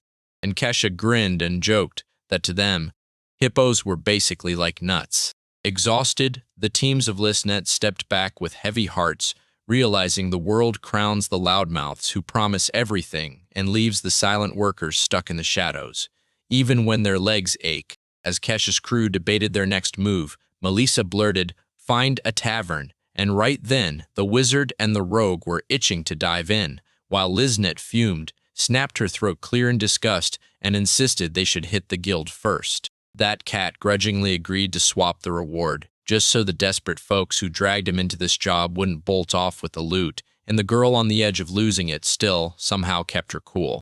The Kesh crew spun in shock, completely baffled by the eerie city they'd stumbled into, where lanterns should have been. Grim skulls loomed everywhere. The guys couldn't believe it. These villagers were totally satisfied, like everything was perfect. Norris even asked if he'd ever seen anything like it before, and the whole group looked back at him like, "Yeah, we get what you mean." Eventually, they finally clocked it. Only Gale could have built something so brutally tasteless. In their eyes, all he ever made were weird, hideous contraptions. But the shocker was this. The whole street was packed so thick with those strange things it looked like the city got invaded. The Dark Mage snapped, asking if he was the only one who felt this place was wrong-like. The whole little provincial town had hostility baked into the air. Kesh only shot a quick look and smirked, saying this kind of discomfort was exactly what they needed. If Gale's shop was lurking, it had to be right here. The whole team burst into laughter, calling that guy a total fool, because he practically dumped a mountain of evidence at the scene. But it didn't stop there. Liznet couldn't stop laughing too, and the guys, taking the advice to heart, decided to kick off their search right at the guild. The girl in the hood clocked that they'd hit the right road, and her assistant shot back. Yep, Gale really is in the city, even though Kesh's words sounded off to him. Then the killer could only think. So Gale doesn't trust her team, and she's probably masking her real powers. At the guild, a short girl beamed at them like she owned the place. But Kesh didn't even bother with a polite reply. His team clocked it fast. This guild looked more like a trashy shed than anywhere worth saving. And as they marched past tables and chatter, they started muttering that not a single decent quest was going to be waiting here. Kesh leaned his elbow on the counter behind the skill's owner, all confidence, and shot a look at the girl. She smiled sweetly back, but there was a cool, faint distance in her eyes. The boy insisted their team was S-rank and demanded they talk to the guildmaster right now. But the girl stayed cool and said, "I'm her," asking what they needed. Then Kesh shouted for Liznet, and her whole team rolled in with a massive cart. Right then the fabric dropped to the floor, exposing it. So the boy grinned and tossed the catch right in front of Gimli, asking what she thought. But she didn't even blink. She asked what it meant with zero change in her face, just calmly, like it was nothing. And it only drove Kasha more insane. The girl traced the tail, wondering if it was really from a hippopotamus. Then the team straightened her out. It wasn't any ordinary beast. It was the tail of an S-class monster, and the kingdom would pay them a fortune for it. But Gimli shot back, saying you can't call it dead unless you bring back the monster's head or its heart, and that rule counts even in the capital. When he snapped that the team might have run off without finishing the giant, everyone went silent and stared at anything but him. Kesh snorted like he'd just clocked her, clicked his tongue, and the guy stormed for the exit.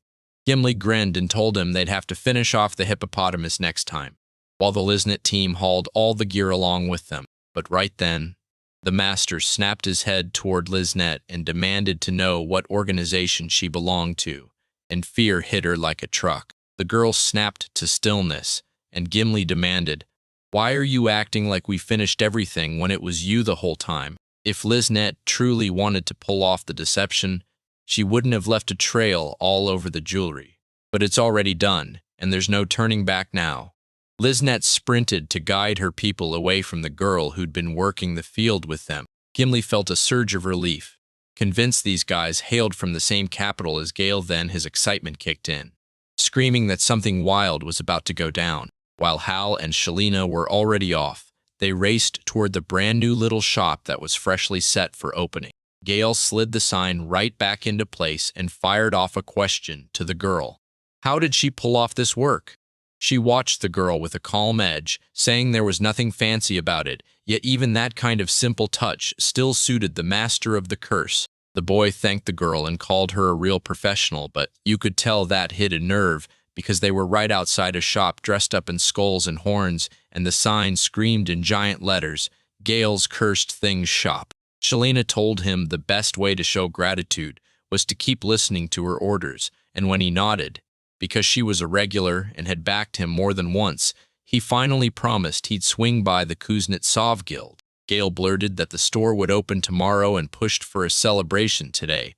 Then one of the guys said he'd call more while the girl was already sprinting after them, firing off, "Are the guys ready yet? Is everything set?" The blacksmith clocked more the second she showed up, right on time because the shop was minutes from opening and you could almost watch it all click into place. Mora didn't just stop there.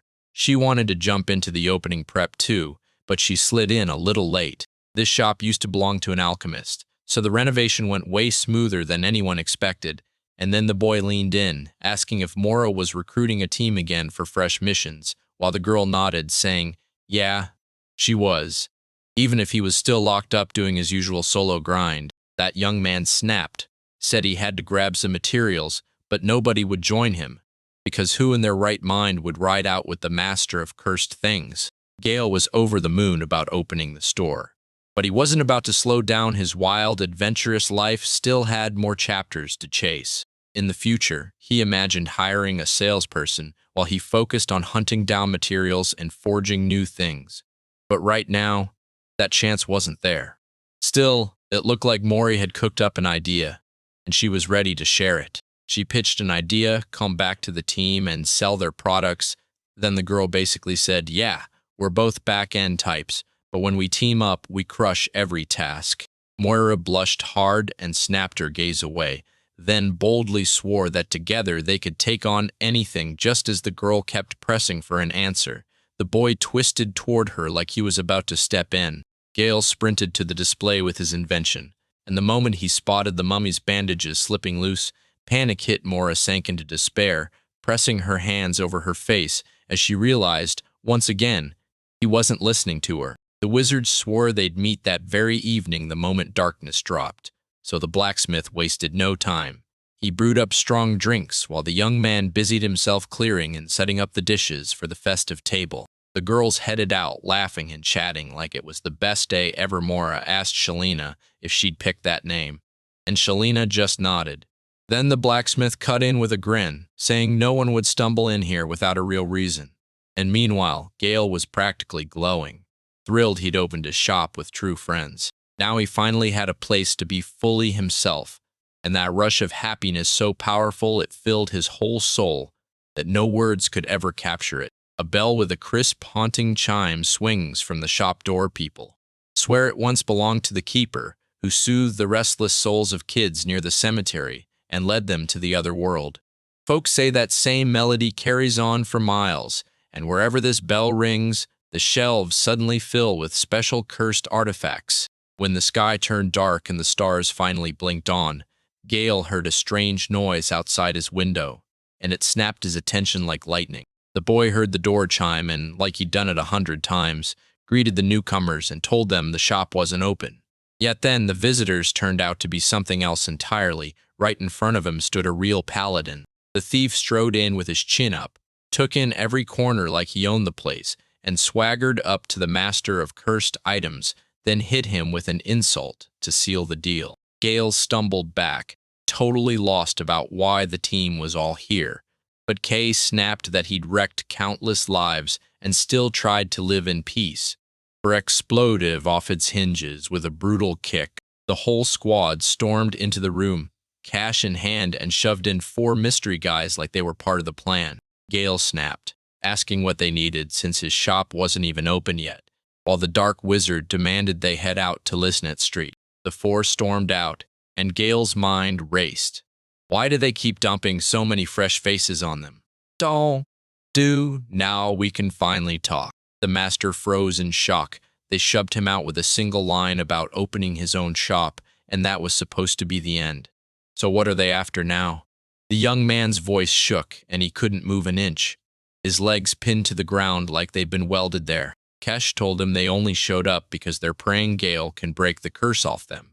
And that answer left the man even more stunned. While everyone waited, one of the assistants outside leaned in and demanded to know if the lady was truly Gale Hamilton, and questioned why on earth he'd been stuck with the team that handled the money. The girl said this was the only way to see what this guy could truly do. But even so, doubt gnawed at her. Because what if he wasn't really the same creator of those artifacts? Gale guessed Kesh's curse meant the equipment, but it couldn't wreck the whole team. So Kesh made it hit only him, stripping the negative effects off everyone else. He stepped up because he truly wanted to back his team, especially after he'd beaten that curse ages ago. Gale still couldn't figure out what curse they meant, but Katz was dead certain he said that kid had cursed them out of rage, nursing resentment after getting banished. And then he even snatched one of the goods and swung it like a threat. He flung that cursed mummy onto the floor and stomped it into pieces, and Gale burst out in pure despair because it was their prized merchandise. Melissa said the damage to those goods was almost a gift, and Luke, yanking out a knife, swore he'd do anything to make sure none of them would ever be sold again. As the blades ripped through the air toward the shelf goods, the dark mage was already hurling combat spells, so locked in that he didn't even think a fire could erupt here. The young man sprinted to stop the others, but Kesh yanked him by the collar and snapped that he needed to rip the curse off them right now, because Kesh was done talking. The teacher snapped, saying that even if every trait falls back to the start, they still won't get stronger. So when Kesh pressed him again, he couldn't help blurting, "So, does that mean they're weak?" He slammed the boy into the wall, then dropped him to the floor, and with zero rush he finally drew his sword like the princess's order didn't matter a bit anymore. He warned that if Gale refused to lift the curse, he'd just slaughter the one who cast it, and the whole team instantly rallied behind that plan. Kesh felt like he'd been dropped into a void of pure failure, and all he could focus on was the one question: how do I escape? The teacher leaned in and demanded again what the paladin had said. Then he slammed the punch into him with everything he had, and the guy blasted backward through the air fast, brutal, and unstoppable. Like Gale moved on pure instinct without even thinking. In that cramped little space where you can't swing a big sword or even breathe, fists are all that matter, and they'll knock the enemy down fast. The boys stood his ground and swore he'd never let the store they trusted him with get wrecked. He slammed his foot down and demanded the whole party stop right there.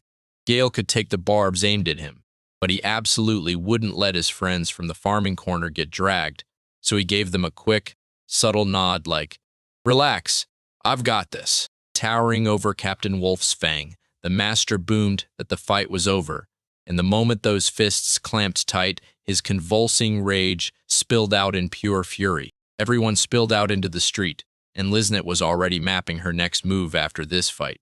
Would she kill Gale or snatch him away? Either way, it was all playing out exactly her way.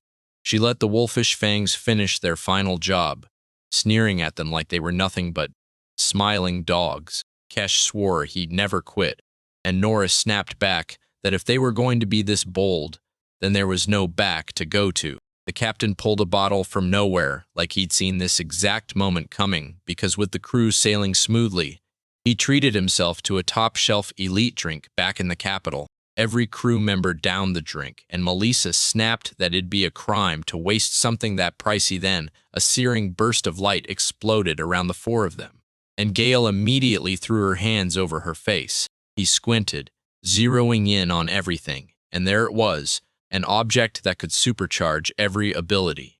But instead of getting excited about its power, the guy got stuck on something else entirely. A scent so familiar it hit him like a memory. Kesh strutted in front of everyone, bragging that he had a rare, insanely expensive item from the Adventurers Guild, real luxury, that boosts the owner's powers, and then he let out a mocking laugh. basically saying Gale had never laid eyes on anything like it in his whole life. The whole squad erupted. Enjoy this potion snapped them back to their old selves before that cursed punishment could even land. The young man swore he had nothing to do with the curse, but nobody hesitated. They surged straight into battle. They closed in from every angle, treating him like one more monster in the pack. Norris said this guy always hung back, so he'd never joined their team tactics. But now, he'll finally get to witness the real star of the squad, the wolf release strategy. Gale, the former team member, nailed it. Look the wrong way, and the attack comes from the other side. And if you lock onto just one enemy for a second, you'll instantly realize you're trapped in a ring of them. The young man was convinced Keisha was the team's biggest power and the biggest threat, so he kept his eyes locked on him.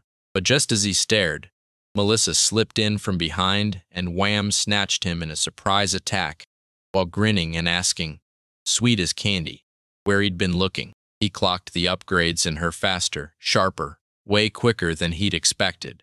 But he still slipped the first strike with ease, because he knew this fighting style inside out, and then she nailed him with a second blow. Gale slipped away in a flash, narrowly dodging the bandit's razor-sharp knives as the thugs surged in to stab him. He clocked it. Keish and Melissa weren't a real threat yet, but Luke's attacks were going to ruin him, because Luke throws knives dipped in some unknown poison, and one tiny scratch could kill.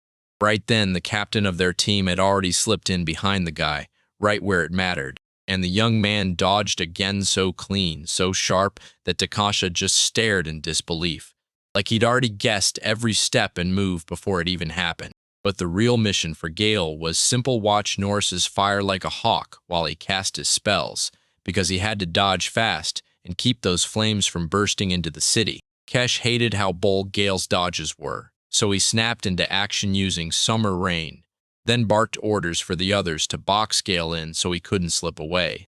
Melissa and Luke surged after him as Gale bolted to safety at full speed. At last, he cracked it. His plan worked, because every single member of the team was right there. And then he tore open the scroll of curses and let the power spill out. The kid didn't just dodge their hits, he baited them into a trap so vicious they tore up with rage, but still couldn't shake the fear in their bones.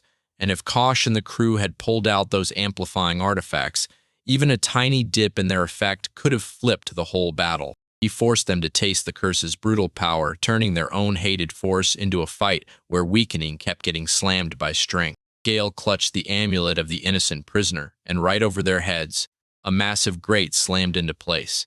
The whole team panicked, frozen in horror as they tried to figure it out. Then something dark lunged in and pinned them there, blocking every way out. This amulet only fires once. Pick a nearby target and watch it snap to life.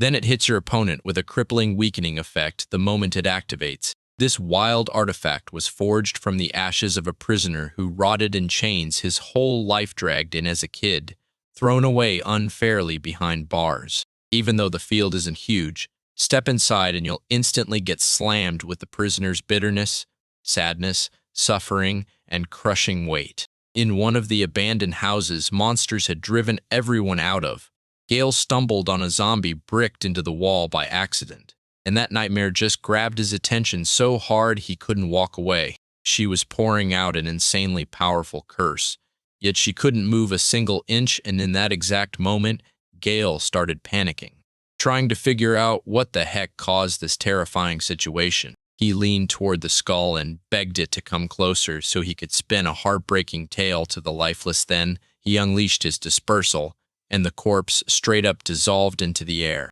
The old man straight up confessed that this young guy was the first person to come up to him and actually talk. Tears slid down the elderly man's cheeks as his eyes stayed shut, and he poured out his story in quiet pain until he became a burden and let himself fade into the wall, because that was the one support he'd clung to his whole life, cold as it was. Even though this amulet isn't as wild as the old boost that let Cash and his crew enhance everything, it can still slash every ability down to just 1/3.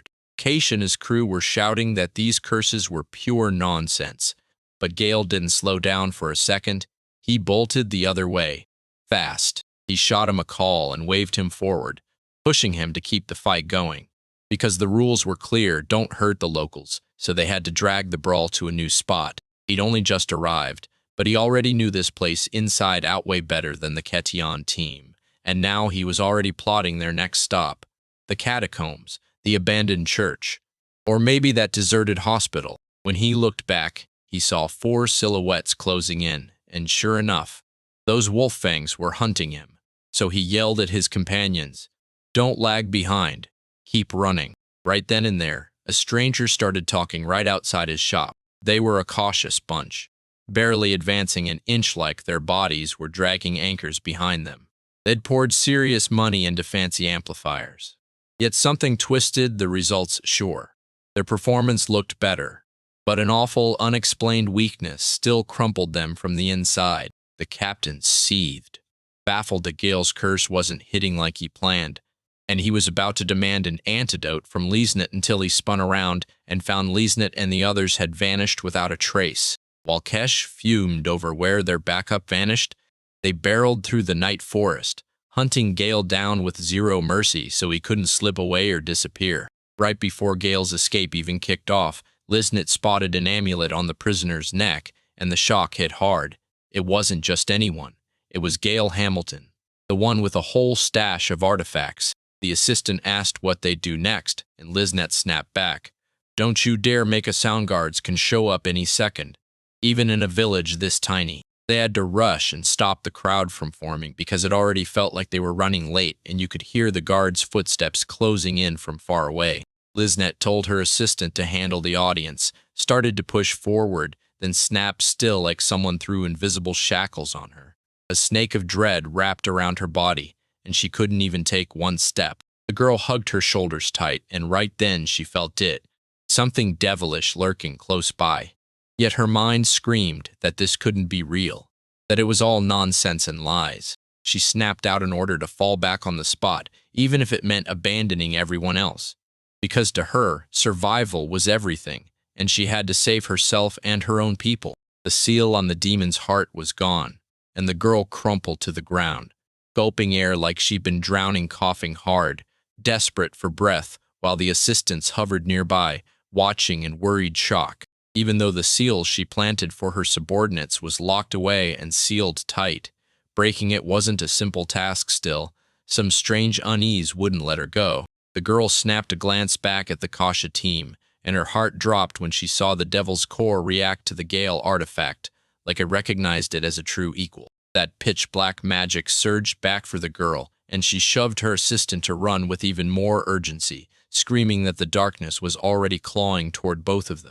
Liesnet finally snapped free, sprang upright in pure horror, and frantically tried to figure out her next move. The boys suddenly felt something wrong, like an invisible hit had slammed into them, draining their strength like a silent attack. Because the second anyone touched them, it was obvious their abilities had crashed hard. That's the kind of power Gale Hamilton's artifacts unleash. 1 second she's fine, and the next her body starts to shake, sweat pours down her skin, and weird new changes rip through her condition, not as a simple side effect, but as something far stranger. Liesnet caught the signs right away, his moves slowed to a crawl. His defense crumbled. Exhaustion hit fast, fear surged harder, and the whole world around him dulled into something gray. Among seasoned hired killers raised to read every shift in someone's presence, almost nobody understands it this well. Yet even Liesnet has never faced a weakening this complicated. She felt pure exhaustion sink in just from a light brush of that black glow. Because a direct hit, nobody wanted to imagine what would have happened. And just like that, it became clear. There were way more traps lurking out there. Still, he kept lunging after them, caught in one obsession. Liesnet, their mistress, who fought tooth and nail to wrench herself out of his grip. Then she realized the target had vanished from view. Hamilton hit Kesh with the artifact to weaken him, so why was Hamilton now running for his life? With time running out, the 4 of them snapped into action and surged after the boy into the pitch-black forest. No hesitation, no second thoughts. The young man didn't hesitate to burn through the mighty artifacts he'd hoarded for his escape. And sure enough, here came the same storm again. It looked like he was racing for the city's outskirts so his accomplices wouldn't be anywhere near him. Liznet smirked, 4 of them versus 1 Gale. And no way to backpedal. When they asked what to do about Keisha's crew, Liznet cut in instantly. They wanted nothing to do with them. Gale headed for the abandoned hospital on the village's edge, where, years ago, the epidemic's victims were laid to rest. The girl burst out laughing because he, living in the dark, had marched straight into their trap like it was a grave, the biggest fool of all. And the guys? They found their nerve, surged forward, and started gearing up for a brutal, uneven fight. But as the seconds stretched, their lungs started burning. Their chase speed was way off, and to keep him in sight, they had to push themselves harder than ever. The killer figured he was running an amplifier, but honestly, it probably just made his own terrifying speed hit even harder. Liznet stood right beside him, safe from the blast, but even from that distance, her body still felt the artifact's power hit her. She snapped back to reality mid-fight, realizing she'd gotten so glued to Galen versus Cashmum that she might miss him, and if she did, she'd live with that regret for the rest of her life. Because this isn't some random guy. He can tilt the balance of an entire country. They wouldn't let him slip away, not for a second. So they had to bag him alive or drag in his body. And even as panic kicked in and they realized they were losing ground, he still pushed harder to finish the job. Caught in the chase, they barely even blinked. Somehow they tossed out their usual caution and never once clocked what was happening around them. And that was so unlike them. They still have no clue what kind of danger they've dragged to the outskirts of this city. Meanwhile, Keishan and his crew inched toward Gale, and the captain grinned that they basically looked like a pack of slow turtles now. Right out of nowhere, a girl showed up and demanded to know if they were behind the mess and what happened to the Gale shop. From the way he stood and how he looked, those wolf fangs knew they weren't about to fight some mindless beast. They were staring down a real, deadly opponent. They stared her outfit down, then snapped with fury. How dare she show up here? The same one who vanished after Gale got expelled. And still, through everything, they really had reached the farm's edge together. The dark mage snapped to attention, slapped his own forehead with his palm, and finally, everything clicked into place. He was convinced Gale in a place this remote was straight up impossible, yet Moro was here too. Which makes you wonder, do people really buy that this is just a coincidence? Morglaris wasn't some helpless bystander. Gale's been using her from the start, and the wizard hurled that accusation at her without mercy. Luke, Melissa, and even Kesh got completely stunned, like their brains short-circuited, while I just smiled like, nah, this is hilarious. She demanded, so this Norris isn't being stupid right now, are you kidding? Because she'd always believed he was dull, but this time he'd crossed the line for real. There was no point trying to explain anything anymore, with the guys nodding along like they totally agreed. The magician started to raise his head and realized those heavy thoughts weren't something a young beauty with that daring neckline could possibly be carrying, because her mind felt totally readable to him, like an open book. He shot Mori a question. Did he really make it all the way to the exact point? And that furious girl snapped back that they were all completely wrong. Kesh opened his mouth to speak, but the witch cut him off. She snapped that it was they who chased Gale away, and she only joined their team because someone invited her. That girl couldn't stop thinking about one thing, why they'd labeled her an accomplice and what she'd done to deserve it. Kesh couldn't spit out a single normal word, but the girl wouldn't stop. She kept pressing, asking if he'd cursed them and how he'd ended up as Gale's accomplice. Once he finally shut his mouth, she sprang up, and he sucked in a shaky breath like he'd been holding it forever. Dial! He stormed into that remote place, smashed some guy's shop to pieces, and then, just after all that, he had the nerve to disrespect a team member who's no longer even here. The sea barked. Did you even teach this boy from day one not to do things that could hurt others? Then it slammed into a spell and started reading it out loud. She snapped into a confident fighting stance and made it crystal clear, this cannot happen no matter what. Then Kesha's team threw out the old plan, switched to wolf-like cunning, and aimed to take down the enraged Mura. Kesh pushed his confidence through the doubt, insisting they'd only slowed down, not lost their way, because Mora was right ahead, standing there alone. But the young man couldn't even grip the sword, and the girl could only wonder if Kaim was pulling this off as some kind of move after May. She grinned and said all the damage stacked against her only made her stronger and quicker, and now she was about to unleash the real power of May. Moira tore into the team behind the money, unleashing brutal attacks that left them reeling. She yanked the captain by the collar and, with icy calm, promised she'd hit him with the exact same fate they gave the new Gale store. Maybe then they'd finally get what it feels like to be in his shoes.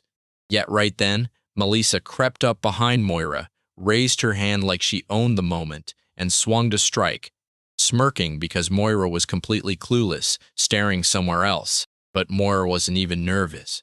She snapped around with a sharp strike and clobbered the rough woman who'd lunged from behind, never once turning her face. Then the sorceress realized Gale had slammed the whole team with brutal negative effects, and suddenly this fight didn't look like some easy 1-against-4 showdown anymore. The girl flat out told them this time 2 of them versus 4 opponents. There's no way they're winning. Luke snapped at Mira to stop acting like she knew everything, then warned her to keep her distance because they weren't here for close quarters. The robber blared that her pathetic little ploys couldn't possibly stop them. Norris and Luke moved in from opposite angles to hit the girl, while the robber snarled that he'd soon rain knives on her, until his hand dove for one and found them all gone. And in the same breath, he remembered the stash he'd left at Gale's shop. Before he could react, Moira was already there, swinging in to smash him. She drove a full-force punch into Luke's stomach, folding him over with a gut-wrenching scream. Then she rocketed back a bunch of meters while the mage was already charging a killing blow, a hellish ball built to end her life. Right then, his magic flared into a blinding burst, and the girl didn't even thank him. She thanked the wizard for finally getting her attention, then hurled a bottle of alcohol straight at him. The bottle shot straight for the target and smashed against the dark mage's head, knocking him to his knees, and then the others went on bragging that taking him out was ridiculously easy. Kasha's whole team crumpled to the ground like trash, wiped out so hard they couldn't even raise their eyes to face the enemy, while that sorceress just stood nearby in deadly silence, burning the air with pure menace. The crowd huddled in anxious silence as the girl kept poking the team, begging her to quit. But she showed zero signs of stopping, because nothing was over yet. She stared at the wine bottle she'd chosen as a gift, and bitterness hit her fast as she admitted she regretted bringing it to the opening ceremony, because right now, all that mattered was finding Gale. The girl fought tooth and nail to shove her way through the roaring crowd packed outside her friend's shop. Once she finally slipped inside, she drifted between the exhibits in pure awe. Then her breath caught as her eyes locked onto a mummy sprawled on the floor. She carefully snatched up the figurine that had slipped to the floor, cradled it in her hands just as gently, and the memory hit. Her Gale used to fix it with the kind of attention that felt like love. The boy swore this product was special, but Moira had her mind racing somewhere totally different. The girl gently set the mummy on the table. Then a sudden crash came from behind and someone snapped.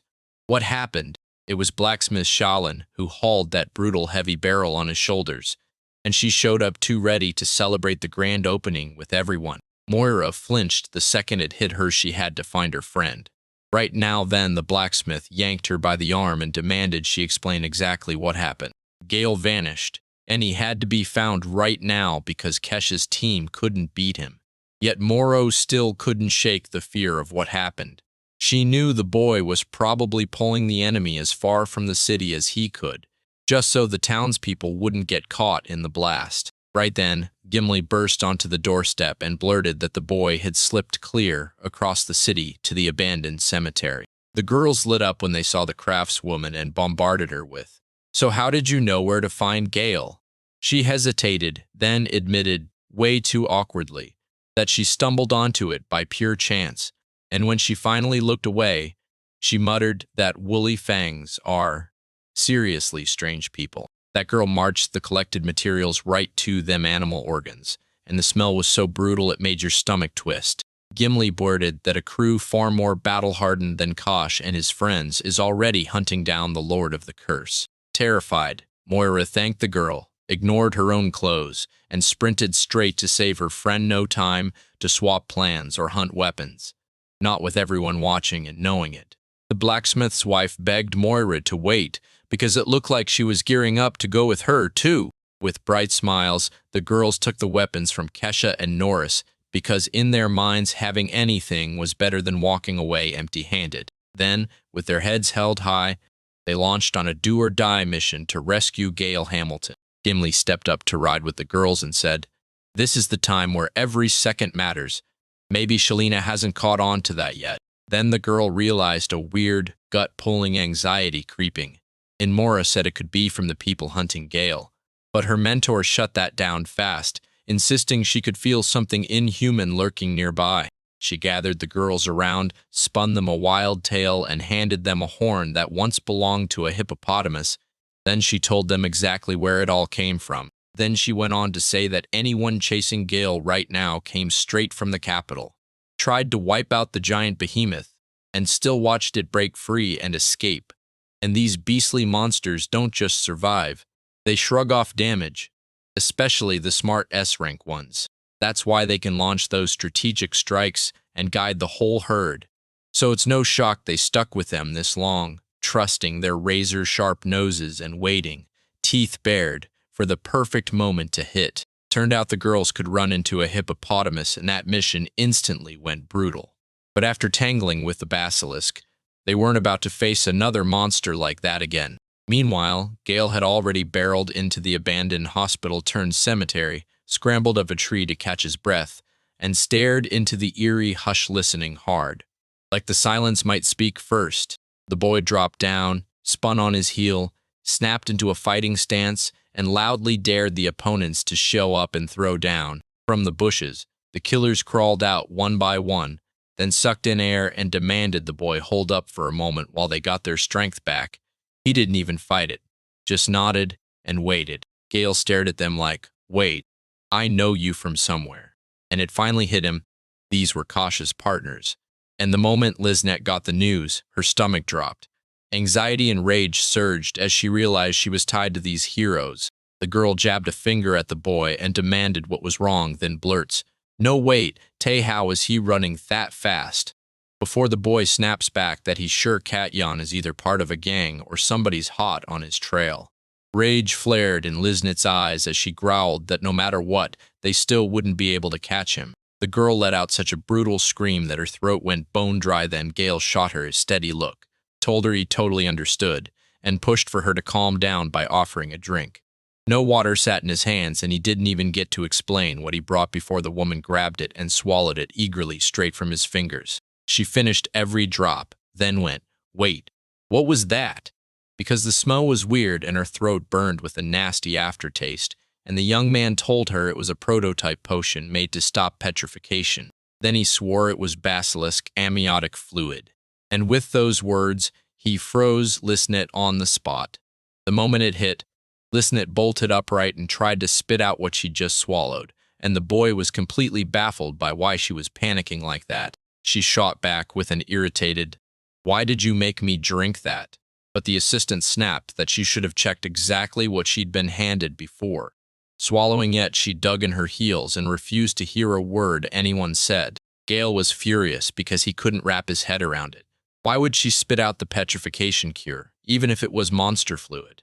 Everyone says good medicine always tastes bitter. But she'd literally told him she wanted to drink it. Listenet snapped her head up, yanked her weapon into place, and roared for every assistant to rush in and grab Gale, who was already totally lost in the chaos unfolding around them. The girl who'd been ordered to swarm him and drag him in alive or dead kept closing in, while the young man shot up his hands and blurted out apologies, desperate to figure out whether the potion had truly gone that wrong. But once it hit, there was no rewinding it. The killers surged toward the boy in a split second, and he hadn't even figured out yet how to fight back. The boy snapped out of Liznet's razor-fast strike, but Liznet's didn't even blink. She warned him he wouldn't slip away. Foul for him to dodge one more time and fire back with a brutal kick. Then the girl's assistant launched 3 razor blades at him in a blur, but he slipped every single one with crisp, confident moves. The girl saw him twist and dodge every single strike, and the boy snapped back that it wasn't about him at all. It was what was lurking right beneath their feet. The whole crew bowed their heads, bones piled everywhere, and wooden crosses jutted up from the dirt like grim warnings. That girl didn't like what she saw at all, and Gale felt the cold truth too, because more bones were buried underground, waiting to be uncovered. Lisnet figured this guy wasn't some rookie. He'd clearly trod into the cemetery before, so his legs were definitely solid. The boys argued that sure, they outnumbered him, but the obstacles were everywhere, and they were spread too far apart to ever coordinate. The young man was sure they'd break and surrender soon.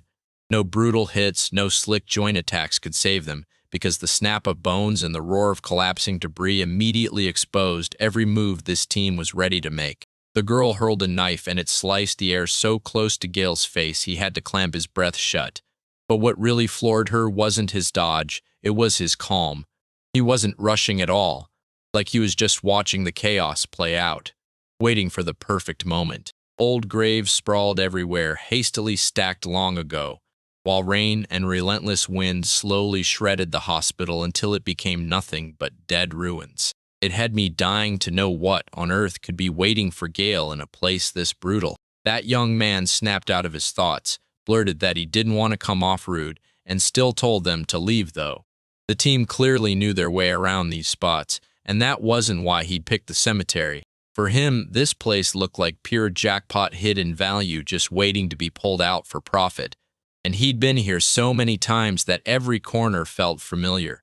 But today, the universe kicked the door open, and the young man couldn't keep the smile off his face as things finally started to go his way. The Lord of the Curse fit this place perfectly, bones everywhere, broken remnants of bodies on the ground, and lost souls drifting around like they can't escape.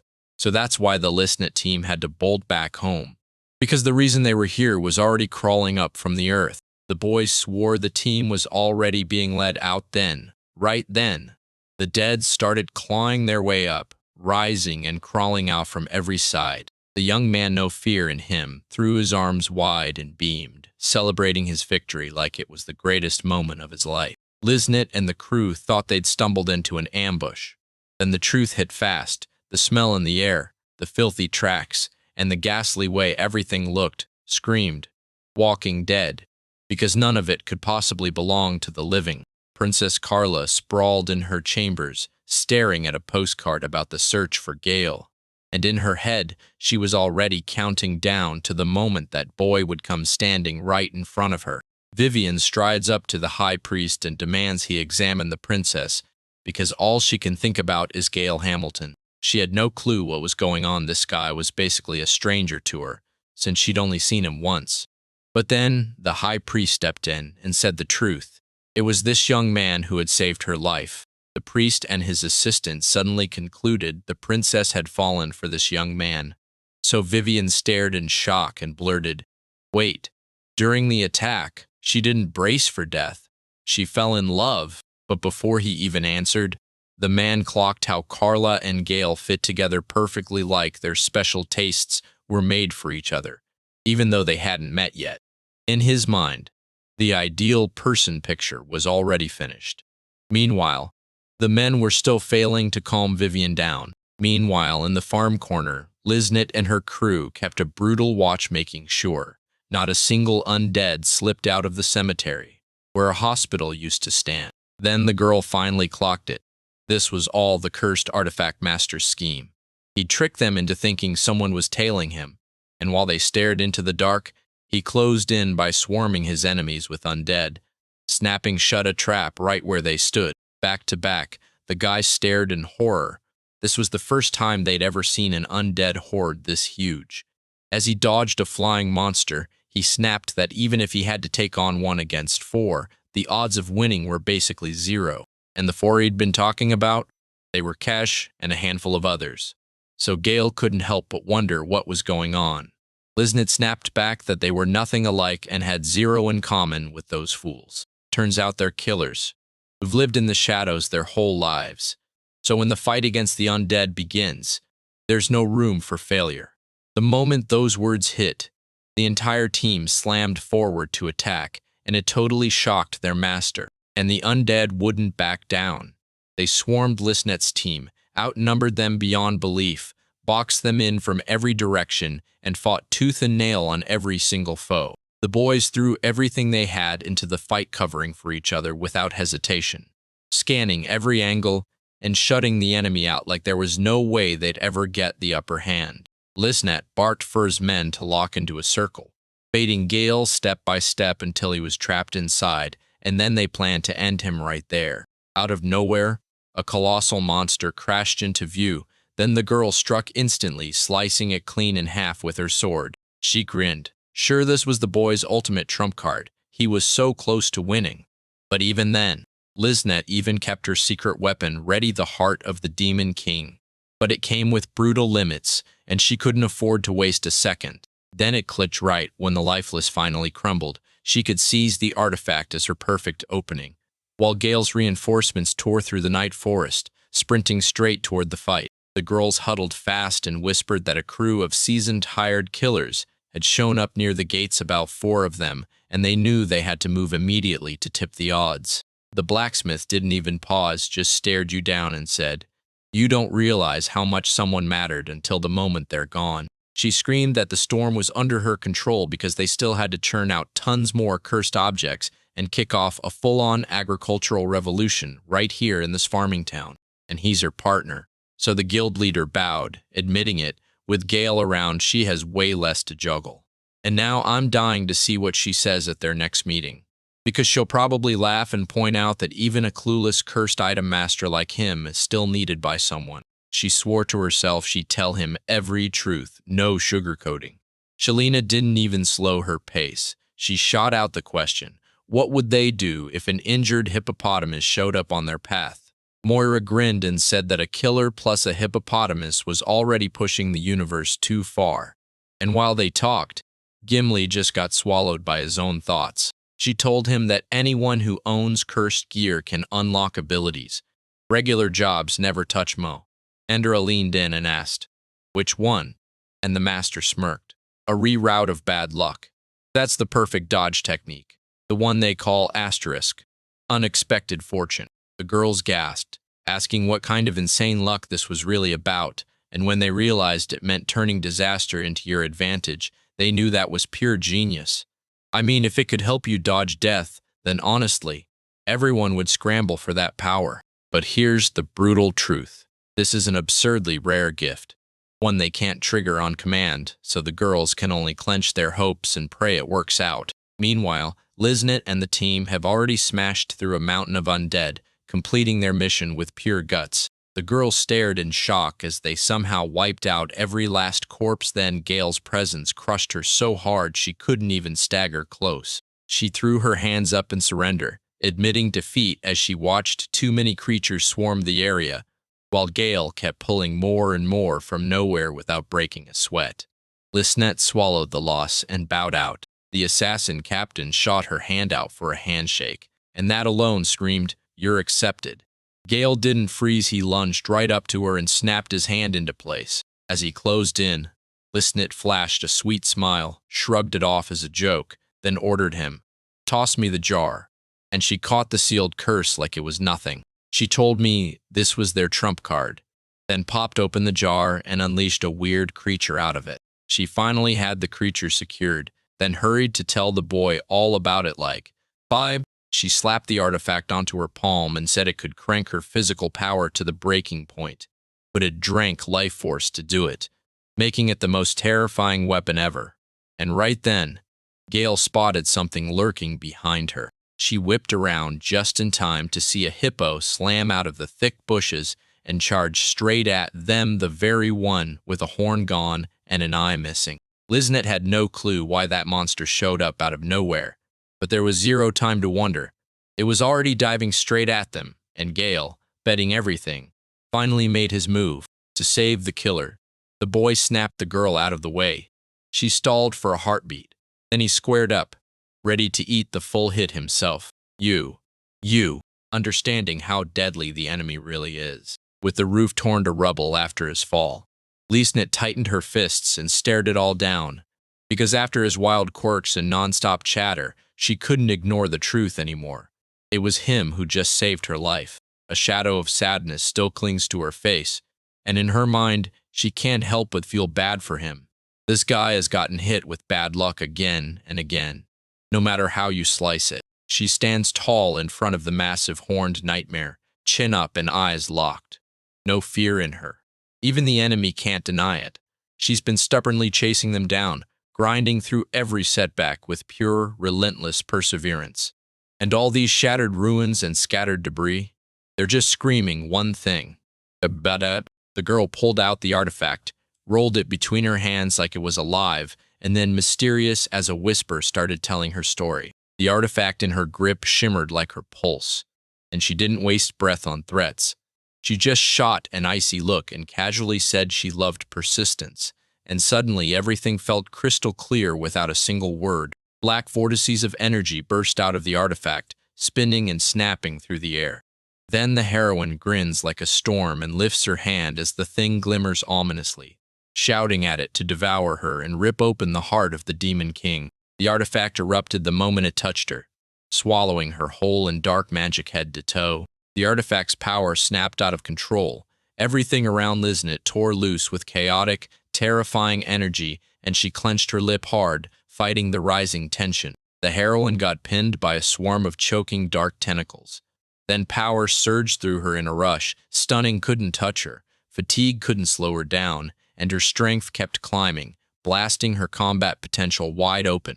Tentacles clamped tighter around her, and then bam, new gifts flood in, endless magical power and total immunity to pain. The artifact's power finally maxes out, and that girl fully transforms into a nightmare-level, dangerously unstoppable opponent. The hippopotamus went stone still, like someone froze the whole world in its tracks. Its huge body tightened, coiled up like a loaded spring, while those yellow eyes dead steady and unblinking tracked every move the girl made. In that instant, one brutal chance slipped away, and the air itself seemed to admit it. Now any step she took would come too late to dodge what's coming. She snapped into a fighting stance and boldly announced it was rematch time, warning that the behemoth wouldn't wriggle away this round. Her posture, sharp expression, and unwavering stare all screamed the same thing. She was going to win. On the battlefield, a girl clutched a light artifact in one hand, while a massive rhino-like monster squared up across from her. She burst forward to strike, and the beast roared like it wanted the whole world to know it wasn't just big. A gaping hole tore through the building's roof, screaming that Gale had slammed down here moments after that brutal strike. A jagged dark shadow tore across the night sky, cutting through the thick foliage and out of nowhere. Someone gasped in shock, the sound snapping the silence. Gale sprawled on his bed, still shell-shocked by what just happened, and for a second, he truly thought that was it for him, like his life was over. Then relief hit hard. He realized he'd been ridiculously lucky today. He didn't die in a disaster. He landed back on his own bed, even after falling straight through a hole in the roof. Gale sat on one of the many beds in that huge room, staring up as a big hole in the ceiling, poured-in light. Part of him actually thought, this place could make me happy.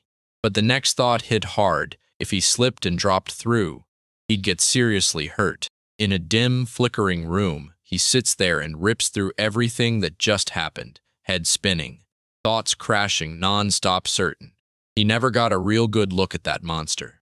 Yet he can still see it clear as day when that beast-like thing suddenly lunged at them. Suddenly, his expression snaps. He flashes on that famous zombie animal line, and a warped dog image claws into his mind.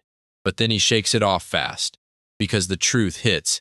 It's nothing like that at all. He kept racking his brain, then clocked the damage firsthand. The creature's horn was shattered, one eye was gone, and its tail looked ripped to pieces. He's stunned to realize he's never seen a creature like this before.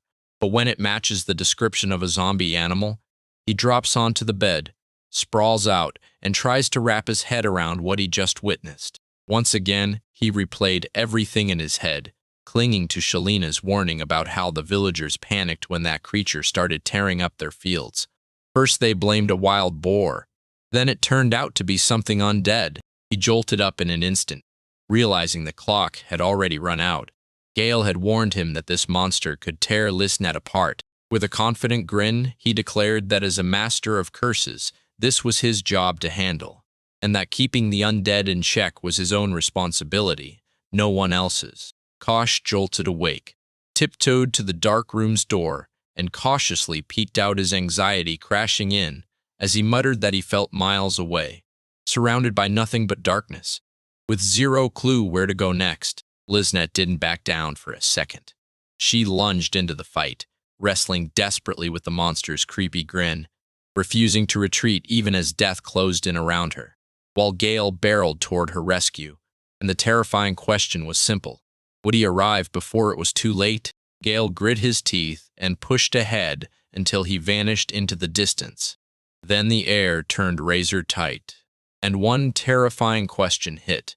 Would someone cross his path and actually slow him down? The battle's getting hotter and hotter as the monster closes in. The girl locked eyes with the monster, determination blazing in both of them. 3 observers stared at the fight with their hearts pounding, fear and excitement crashing across their faces, eyes wide like they couldn't blink. The main heroine plunged down from above, locking on to a crushing strike, every single motion sharp, certain, and ruthless, screaming that she'd already decided this decisive battle. Her grip broke in an instant, her sword slipped, clanged onto the ground, and shattered into a storm of splinters. It was obvious she'd clocked the monster dead on its hard horn, then instant fury exploded in it, and a grim, savage rage twisted across its face. The moment the blow landed, the girl crumpled to the ground, and right then, the forest tore open with a frenzied, terrifying monster roar. She managed to brace herself against the monster's corner so she wouldn't crumple to the floor. The observer roared at Liznet, and that jolt snapped her back into control. She didn't hit the ground. She slid into a fighting stance like it was nothing. She hauled herself upright, clinging to every last ounce of strength, then braced for what came next. She confessed she was dying to rip the monster's second eye out. But even the artifact that supercharged her during the fight, and was basically the demonic king's own power, couldn't make this one easy. The Watcher clocked that Liznet was desperate for new weapons, but she brushed it off with a wave and snapped that it wasn't needed. She swore straight to your face that she personally ripped the monster's tail off, like it was just another proof of how brutal and unstoppable she was. The girl shot out a confident promise she'd rip the monster's head off, reveal its face, and smash it with her fist. Then, right in the middle of the brag, she suddenly started coughing like crazy. The coffee turned foul, and the girl's strength snapped. She crumpled to the ground, completely helpless. Against a pitch-black backdrop, the girl's heart started to take shape, and it looked like it could barely pull a beat, like every second was tightening the world around it. She crumpled on the ground, fighting to raise her head while her breath came out ragged and rough. Then, a dark stain spread around her heart like something black was inching its way inside her. Others stared at the girl sprawled on the ground, their faces full of worry, and frantically demanded what happened to Mrs. Liznet. She lay crumpled on the ground, barely able to raise her head, fists locked tight and lips clenched, hard fighting just to keep the pain from spilling out. One of the observers blurted out in sheer panic that this was absolutely impossible. A cold darkness slipped into the girl's heart, swelled like a spreading shadow, and swallowed her whole until Liznet felt her strength drain away, moment by moment, until she could barely stand. The heroine flipped onto her back, clutched her chest right over her heart, and felt the pain surge higher with every breath. She couldn't catch a breath, so people rushed in fast, panicked about what was happening to her. Her eyes snapped wide open, and her breath turned shallow and thick. Then she started to gasp, trapped under a crushing wave of tension that kept surging higher. The artifact's tentacles snapped around the girl's body, and with each wrap, every last boost got stripped away. Death resistance, stronger muscles, no fatigue protection, the sweet escape from pain, even endless magical reserves. In seconds, her body sagged, powerless and failing. She lay there with her eyes flung wide, gasping for breath she couldn't catch, drowning in weakness and total, mind-blowing confusion over what was happening to her. The man who came to carry her away snapped that the curse had gone off the rails again, this time for the second round, and it looked like the demonic king's heart was finally losing its grip. He figured the only way that artifact ever stops is if it finally sucks in Miss Liznet completely. From the far end, a monster crept closer and closer. Then one guard snapped into action. "Stop the hippopotamus, now!" They sprint straight at the monster, snap into combat stance, and brace for a brutal showdown.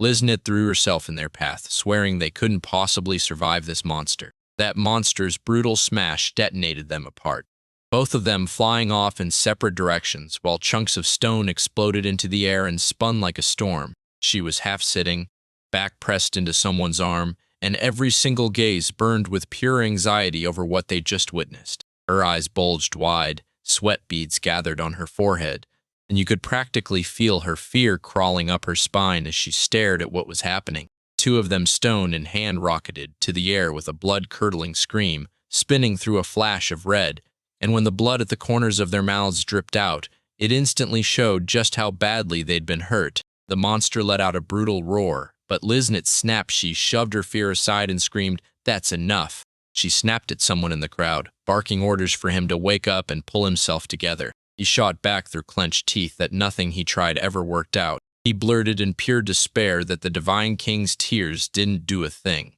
And honestly, it felt unreal. This artifact was supposed to be one of the most powerful church relics of all. He spat out a vicious curse and hurled the artifact straight at Liznit. That drop never even landed on Liznit's skin. It vanished in a blink, like something in her body instantly rejected it. The girl stared him down with pure indignation and demanded, "So this curse is that strong and nobody can lift it?" Liznit's vision whirled into chaos, her eyes rolling back beneath her brow as blood burst from her mouth. Dowell he geb her not to leave him. Liznit had gone through brutal training learning to take pain without blacking out, and she refused to break.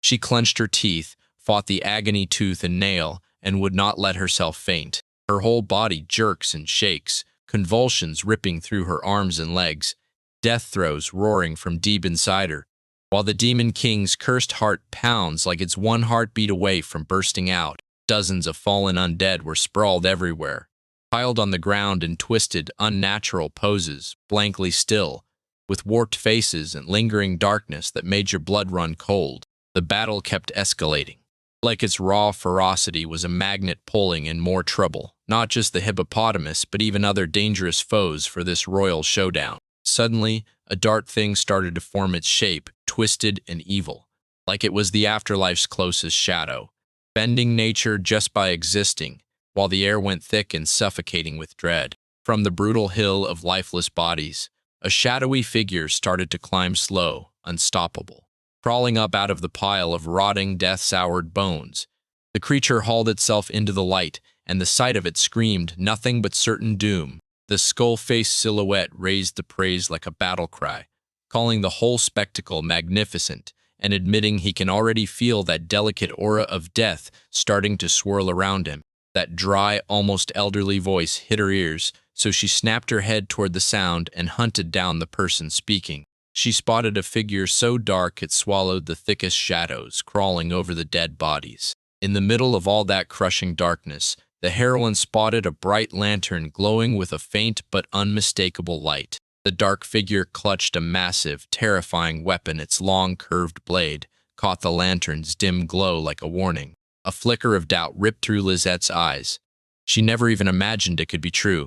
In the pitch black, a shadowy something started forming, and bit by bit the shape sharpened until it finally became clear. In the dark, the shadowy figure slowly came into focus, radiating pure despair and hopelessness, and behind it, its long, sinister braid finally surfaced, making everything feel even more terrifying. The Shinigami strode onto the stage, death's own messenger, summoned the moment the world reeks of power and breathless, doom ready to snatch the souls of the living and guide them straight to the realm of the dead. Liznit thought the hippopotamus would be a fun surprise for them, but when that creature actually showed up, it hit like pure shock. Suddenly, a terrifying new presence crashed into view. A Shinigami, and its eerie shape plus impossible power sent every single person into a spiral of raw, uncontrollable fear. This creature is the kind of god or half-god that almost never shows its face on the world's surface. People whisper that this creature rules death itself, rare as lightning. But this time it burst into the hero world, dragging terror behind it like fate you can't outrun. The creature slowly spread its arms like it was inviting everyone in or about to swallow the whole world with its sinister power. He spread his arms wide and spoke in a slow, deep voice, then looked everyone in the eye and hailed them as the children of those who chase life with their companions. Liznetz's eyes snapped open wide the instant she heard that voice. The man cradling Liznet in his arms could barely force the words out. He couldn't move at all. His voice shook with pure tension, and it felt like some eerie power from that mysterious creature had him pinned, body and soul. Liznet and her crew suddenly went rigid like an invisible grip yanked the life right out of their legs, pinning them to the ground, and it was all triggered by the terrifying voice of death, awakening their worst fears and crushing every last urge to move. The creature barked a hoarse laugh and tore out a short, eerie sound. Then that chilling terror hit Liznet and his companions too. Even that roaring monster stopped cold in an instant. No one could move, not even the behemoth, a monster so insanely powerful and usually under control because it stood frozen dead still, like the ground had chained it in place. The creature cocked its head to the side like it was zeroing in on every silent detail around it. Staring at itself for a beat, the creature slowly dropped its gaze, those hollow, shadow-hidden eye sockets locking onto Liznet, half sitting on the edge of the world.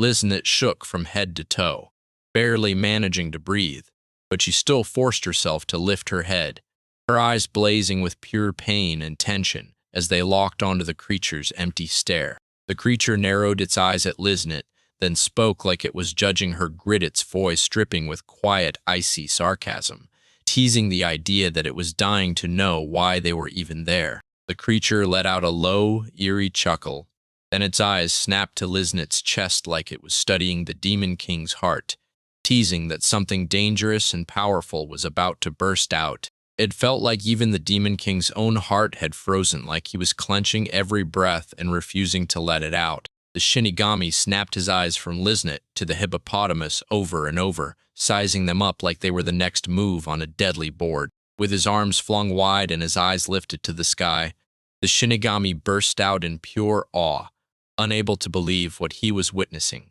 This magnificent spiritual sacrifice was nothing short of a miracle.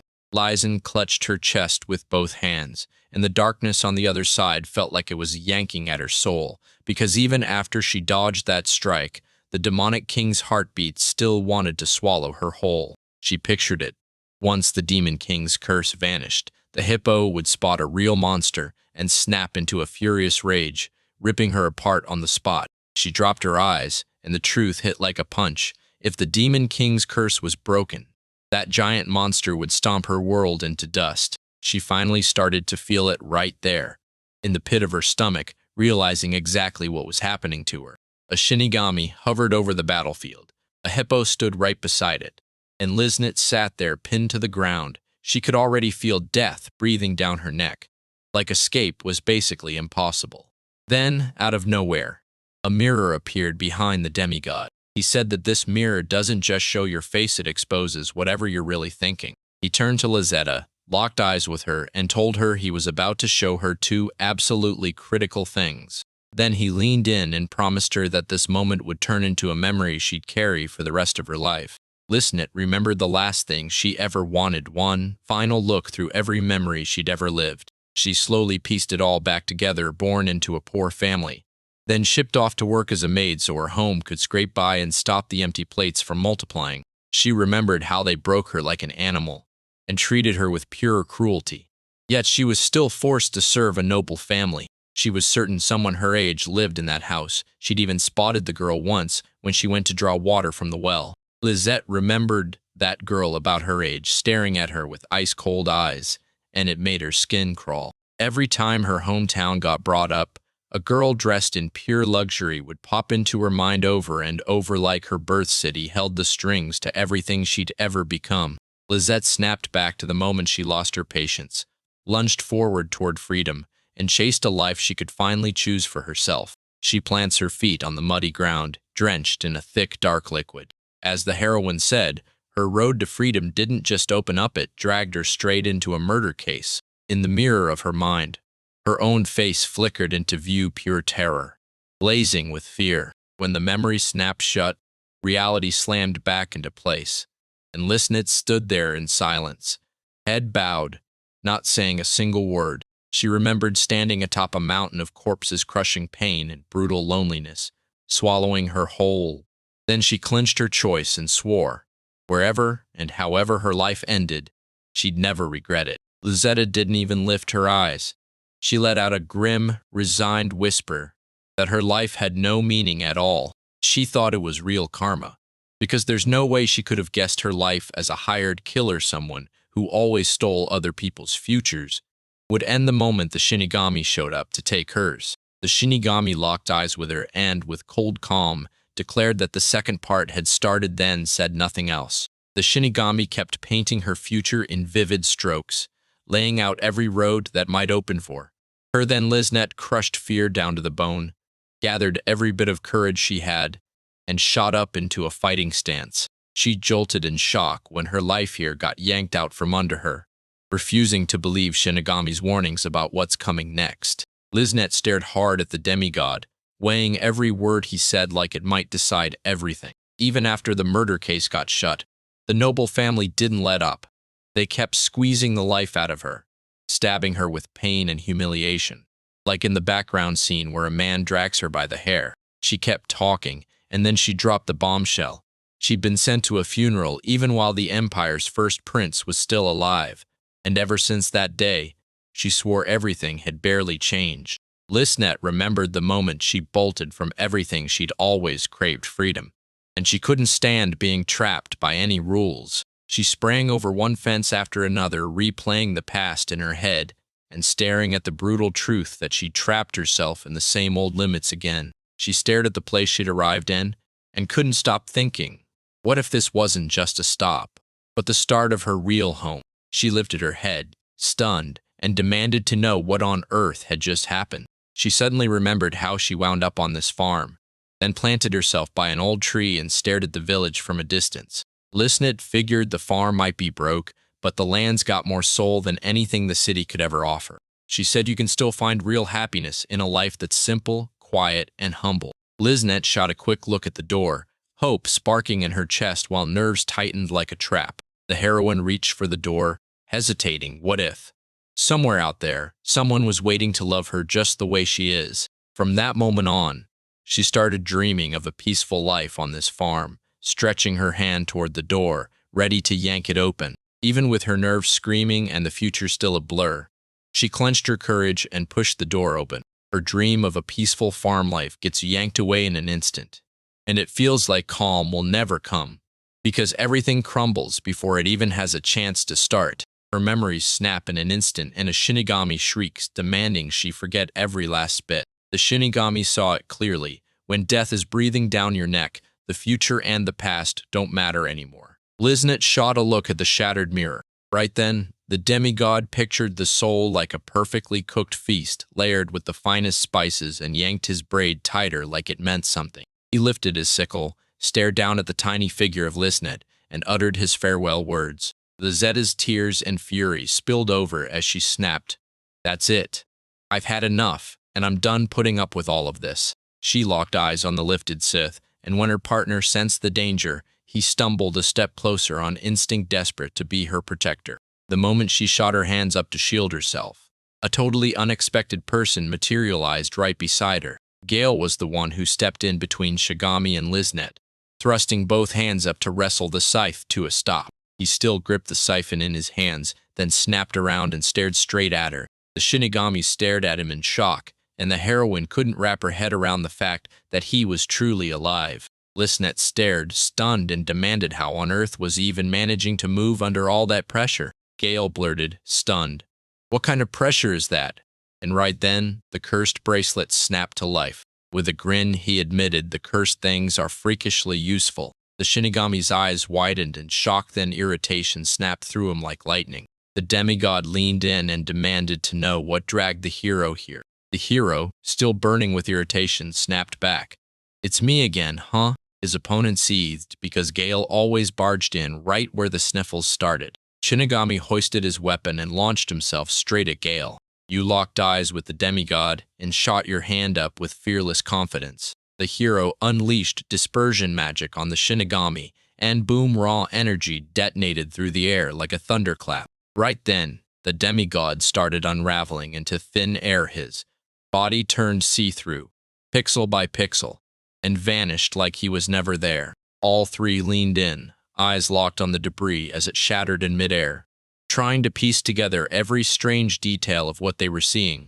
Liznet stared at it all, stunned to her core. The three friends kept staring as the Shinigami vanished from their sight, and the heroine practically burst with excitement, because he'd crushed the demigod in the blink of an eye. Gale smiled at his enemy as he said goodbye, and right then, that blazing light in the sky started to slowly die out. The enemy crashed to the ground, dragging his weapon down with him. The three of them went rigid, eyes locked on the exact spot where he had just crashed down.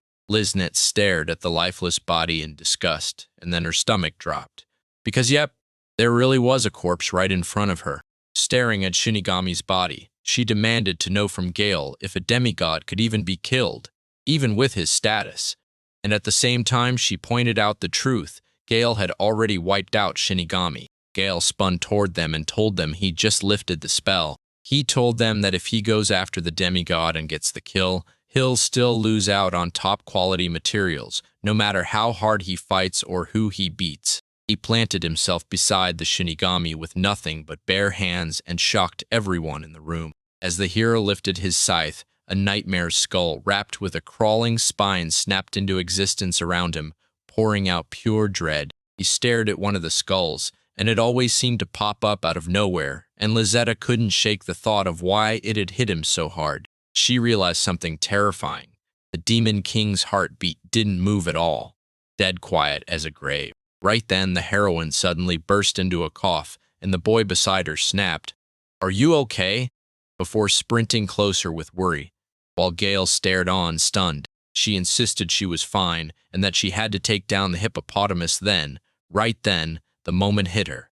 Ever since the Shinigami vanished, the artifact inside her had somehow awakened. Gale stared at Liznet with deep concern because he could tell something was off with her, and worry flooded his face like he was terrified for what was happening. He senses something off, like a dark presence has crawled into her bones, and right in front of him, she's right there, kneeling with her hands clamped to her chest. She barely managed to rise, swayed on her feet, and whispered, "Where did you even learn this?" The hero perched on the railing, stared at her, and told her he couldn't spot her curse before now. Liznet shot a bitter smile and nodded yep. This seal is real, and it's unlike anything else. She swore this curse doesn't exist anywhere on Earth, because there's only one of them in the entire world. When Gale dared to call it the Demon King's heart, his own mouth betrayed him. Shock hit him like a wave. He kept repeating that name under his breath, over and over, still refusing to believe what he'd just uncovered. He's buzzing as he talks about the curse like it's a living beast alive, insanely powerful, and Liznet just stares, blown away by how much he's into it. That church elixir sprawled on the ground, and even it couldn't break the curse. But she still insisted Gale should try anyway.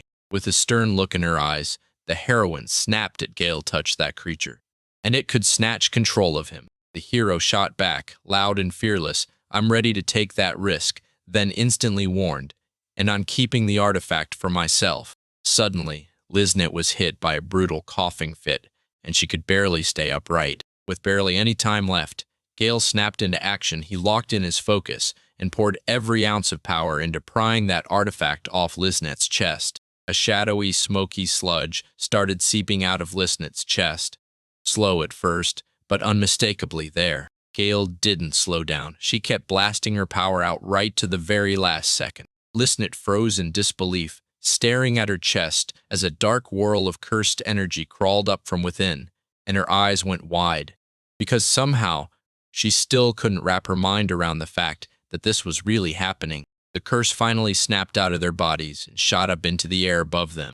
That dark curse tore out of Liznet's chest, condensed into a tight, writhing ball, and slid straight into Gale's palms without a sound. Right when Gale's cursed hands sparked to life, they shot forward at insane speed, and he grinned like he'd just unlocked a cheat code. The second the gift hit, it unleashed its power right from the start. Gale couldn't contain his excitement as he pitched the wild idea of slicing the curse into smaller pieces turning it into a bunch of objects so he could dig deep into what it truly is. Liznat sat on the ground, stunned at how fast that curse finally vanished. In her mind, the heroine stared at him, stunned by how fiercely he rejected the Demon King's deadly heart charms. He clutched a beaker of liquid in one hand, shoved it toward the heroine, and commanded her to drink while his other hand stayed locked on the curse. She snapped that she'd spit the liquid out too clumsily, and he answered, telling her it boosts physical abilities. Its big power is melting away that stubborn stiffness. He grinned and told him that every living thing is hiding nutrients inside plain as day, and you can't ignore it. Right then, something yanked his focus away. Right then, that monster hippopotamus kept its eyes locked on them as Liznat gulped down the drink Gale had just handed over. She started to rise, her voice brimming with sincere gratitude as she thanked him for his help. She shot up and warned Gale, "If you want to live, you've got to run right now." As she closed in on the monster, she prayed it hadn't fully shrugged off the Shinigami's power yet. With steel in her gaze, she stared down the monster and swore that no matter what, she was the one it was truly hunting. Behind him, a terrifying monster burst into view, and as he spoke, he swore this dreadful creature had taken over the girl's body. Yet somehow she was still alive, like it was nothing short of a miracle. Gale blurted out, all fired up, that there was a zombified animal right in front of them. But Lizette just stared in stunned confusion, sounding bored as if it didn't even matter. She snapped around, annoyed, and demanded why he thought that, and Gale fired back all excited. "That's exactly what separates animals. These traits are the core of it." Then added that because he's lost body parts, he's the real deal zombie. She couldn't help but wonder if he'd completely lost his mind. When she saw him suddenly rise, she screamed at Gale to run for his life. As he slowly pushed himself up, she gasped, because the hippo was already fighting back, shaking off Shinigami's pressure, cradling his injured spot. The Shinigami Gale swore he'd handle it himself, because the villagers had been begging about the wild beasts for ages, and he refused to let anyone else take a hit. He snapped into a combat stance, yanked his scythe up, and roared that he'd smash his enemy right here, right now. Right as the monster pushed itself up to its feet, he burst into the attack, striking at the exact moment the fight was about to ignite. Liznat lunged in front of him, yelling not to grab it bare-handed. What if it was cursed? Gale just smiled like nothing could touch him, kept talking anyway. And then, finally, with a grin full of pride, he declared he was the true master of doomed clients. And the moment Liznat heard it, her eyes went wide with shock. A massive beast charged toward them, and Gale snapped into a battle stance ready to fight with everything he had. They locked eyes, and the tension between them snapped tighter and tighter. Then the fight about to explode was right there, seconds away. The hero bragged that the Shinigami's scythe is so razor-sharp it can slice through flames, storms, and even crashing ocean waves. Nothing stands a chance. Then he didn't just talk. He swung it right there and showed it off instantly. One brutal swing, wham, he chopped the hippopotamus's head clean off, and Liznat stared in stunned terror as it crashed to the ground. Staring at the dirt where that hippo's body had just been, Liznat couldn't hide it. Gale really was a monster with cursed artifacts, because he'd even beaten the god of Shinigami. She also seriously considered ripping out the heart of the Demon King. When she saw the hippopotamus's head roll, she knew Gale had crushed this beast too. Staring at Gale, she flashed back to the moment she'd already saved him 3 times, and she screamed his name at the top of her lungs. He flashed her a smile and barely even bothered to turn his head. She crumpled straight to her knees, like the world yanked the strength right out of her. Staring at him, she couldn't help but gasp how unbelievably amazing he was. Anxiety twisted his face as he closed the distance to her. A monster's severed head lay sprawled on the ground, staring into the dust. Then, out of nowhere, the head snapped its eyes open. He strode up to her and called her by name. When he called her, she shot him a sharp, careful stare that felt like it could cut straight through. He grabbed to lift her up, but the girl quickly apologized and promised him she was totally fine. She burst out in disbelief, saying he'd crushed the monster, and then she stared at him with wide-open eyes, like it hit her all at once. Suddenly, a headless hippopotamus body jerked upward toward Gale. Liznat's scream tore through the air, fear blazing in it as she shouted, "Watch out behind you!" With a blood-curdling scream, Gale swung the blade again and smashed it into the hippopotamus's body with everything he had. His body ripped cleanly in two. He stood over the body and thanked Lisnet, admitting that the monster almost jumped him before he could react. She stared at him, totally stunned. Lisnet stared at the monster's ruined body and couldn't help but admire its stubborn strength.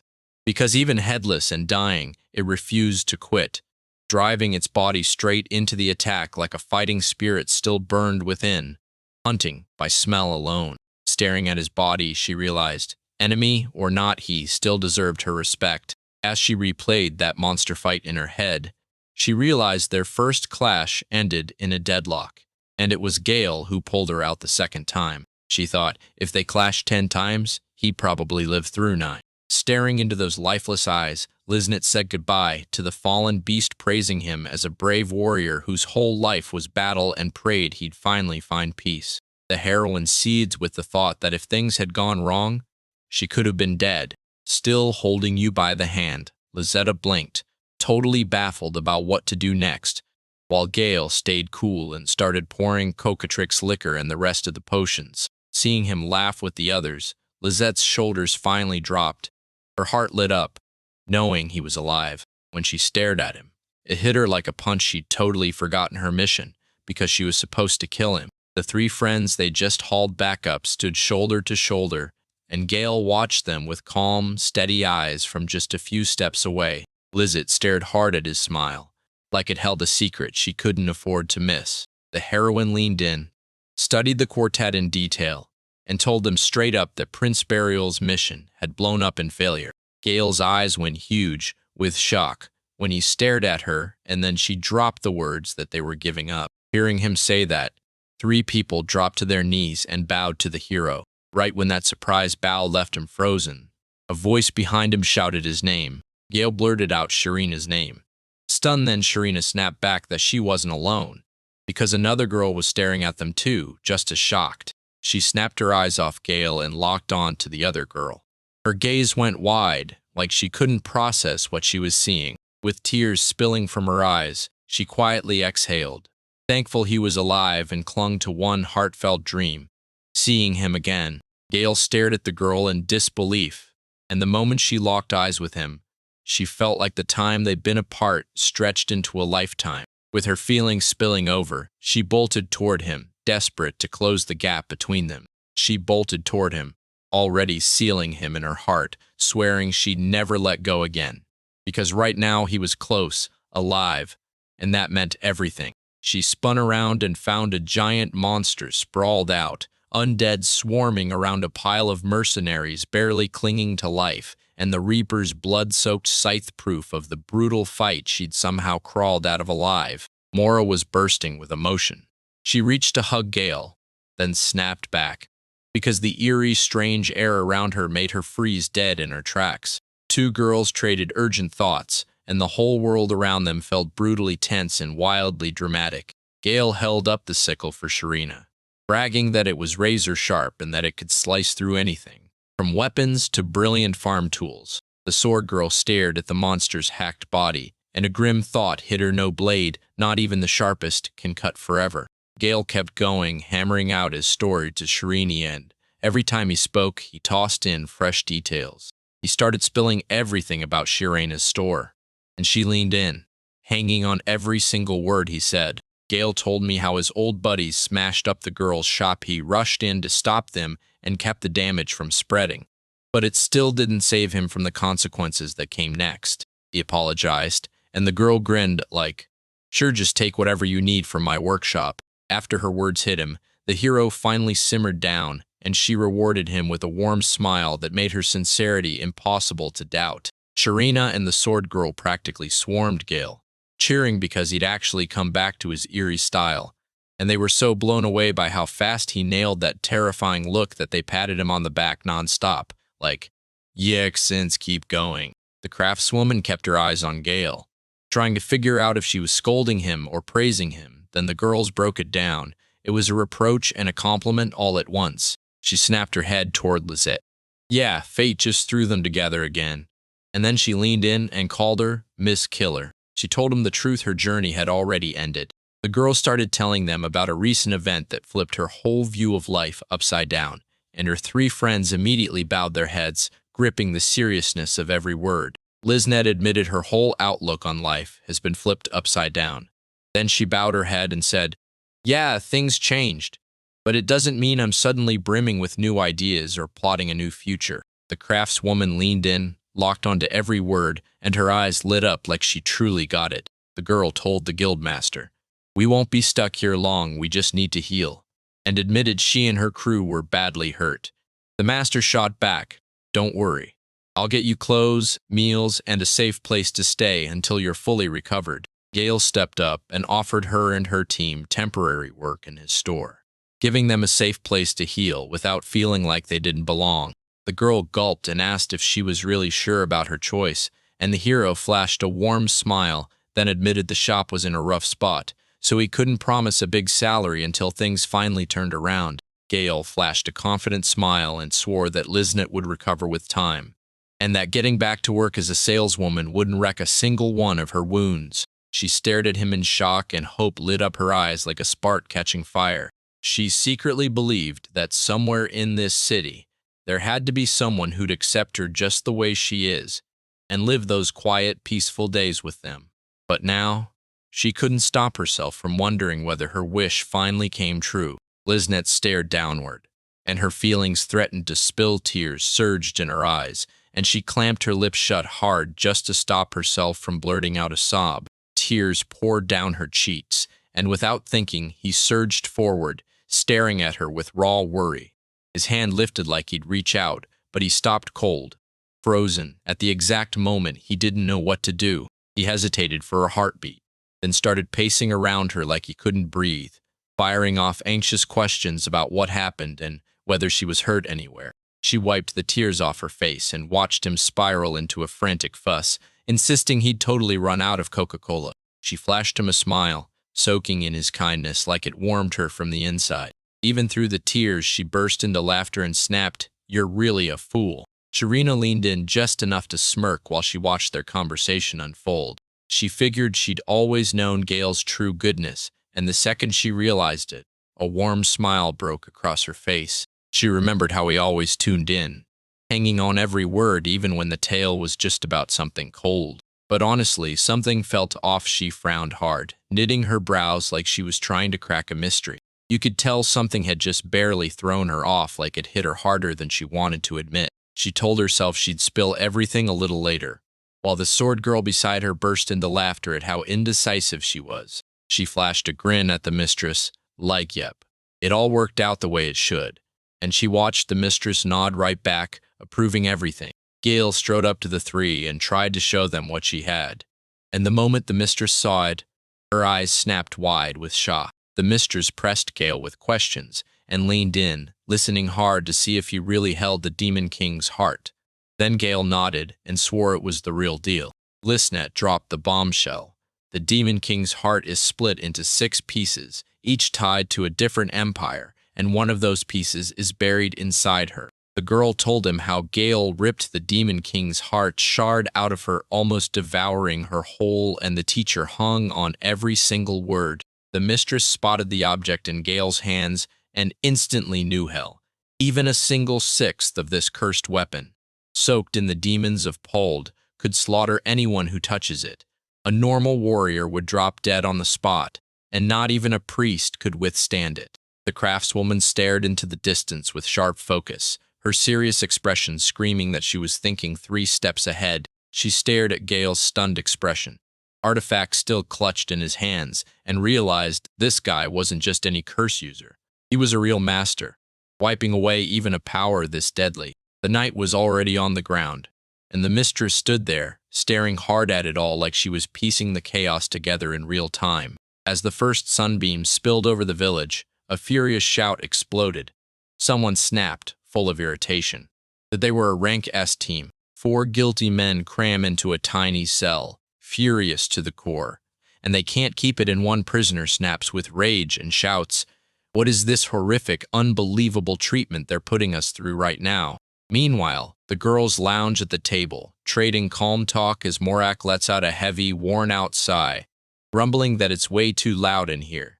Today still. She really hopes this ugly moment blows over soon, and her friend, lounging with elbows on the table, nods along in a soft, easy agreement. At last, she gets it, this wolf creature that kicked off the whole mess can't just walk away. It has to pay. No excuses, no consequences skipped. She knew exactly why they'd set up that all-important meeting in the city.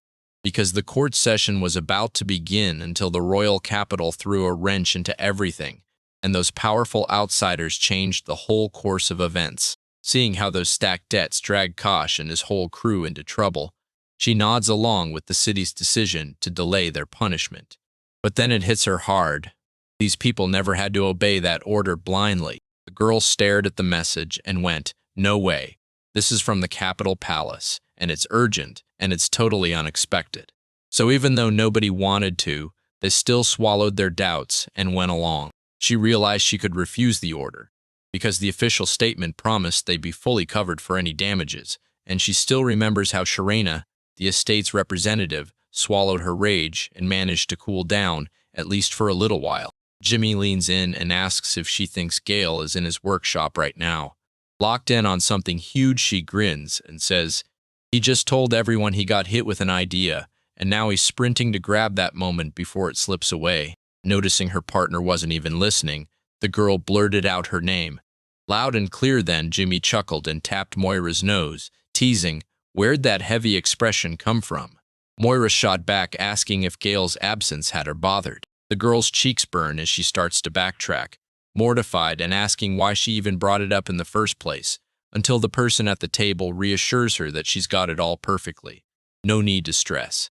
Moira freezes even harder, then scrambles to dodge the moment by claiming the task ended up being super interesting, and says she'll go handle it right away. Jimmy grins, clutching that crumpled paper, and suddenly realizes, when things get this crazy, girls can't always tell the truth. Both women nod along, no hesitation at all. Some people will march straight into the Demon King's heart, fear be damned. The girl says it's totally natural. If you're truly talented or packed with special power, people will notice you and you'll blow up sooner or later. She even admits, honestly, that she gets why Moira and Lizunette cling so hard to their love, her smile glowing bright for a second. Then this tiny, almost hidden sadness flickers in her eyes. She snaps her head up, meets his gaze with total confidence, and boldly declares, "The only woman who truly wants you is me." She spills the truth her dark elf clan was cursed straight from the Demon King's own hands, and that nightmare curse won't break for 1,000 years, driving their bloodline to the edge of extinction. The girl snaps to attention. This is her moment to flex real power and stop her clan from vanishing.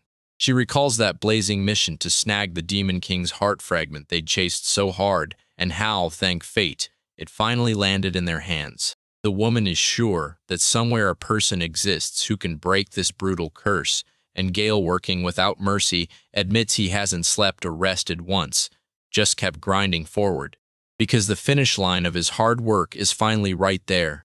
And the young man can't stop smiling. He bragged through the roof that he was the one who perfected the heart of the Demon King, an artifact no one could match anywhere. And then he explained how the material that just accidentally dropped in his lap could seal the demon's heart power, so he grabbed it in massive quantities and went all in. The boy tells him that the right push and pull let him crush every weakness of the heart of the Demon King, without stealing its deadly advantages.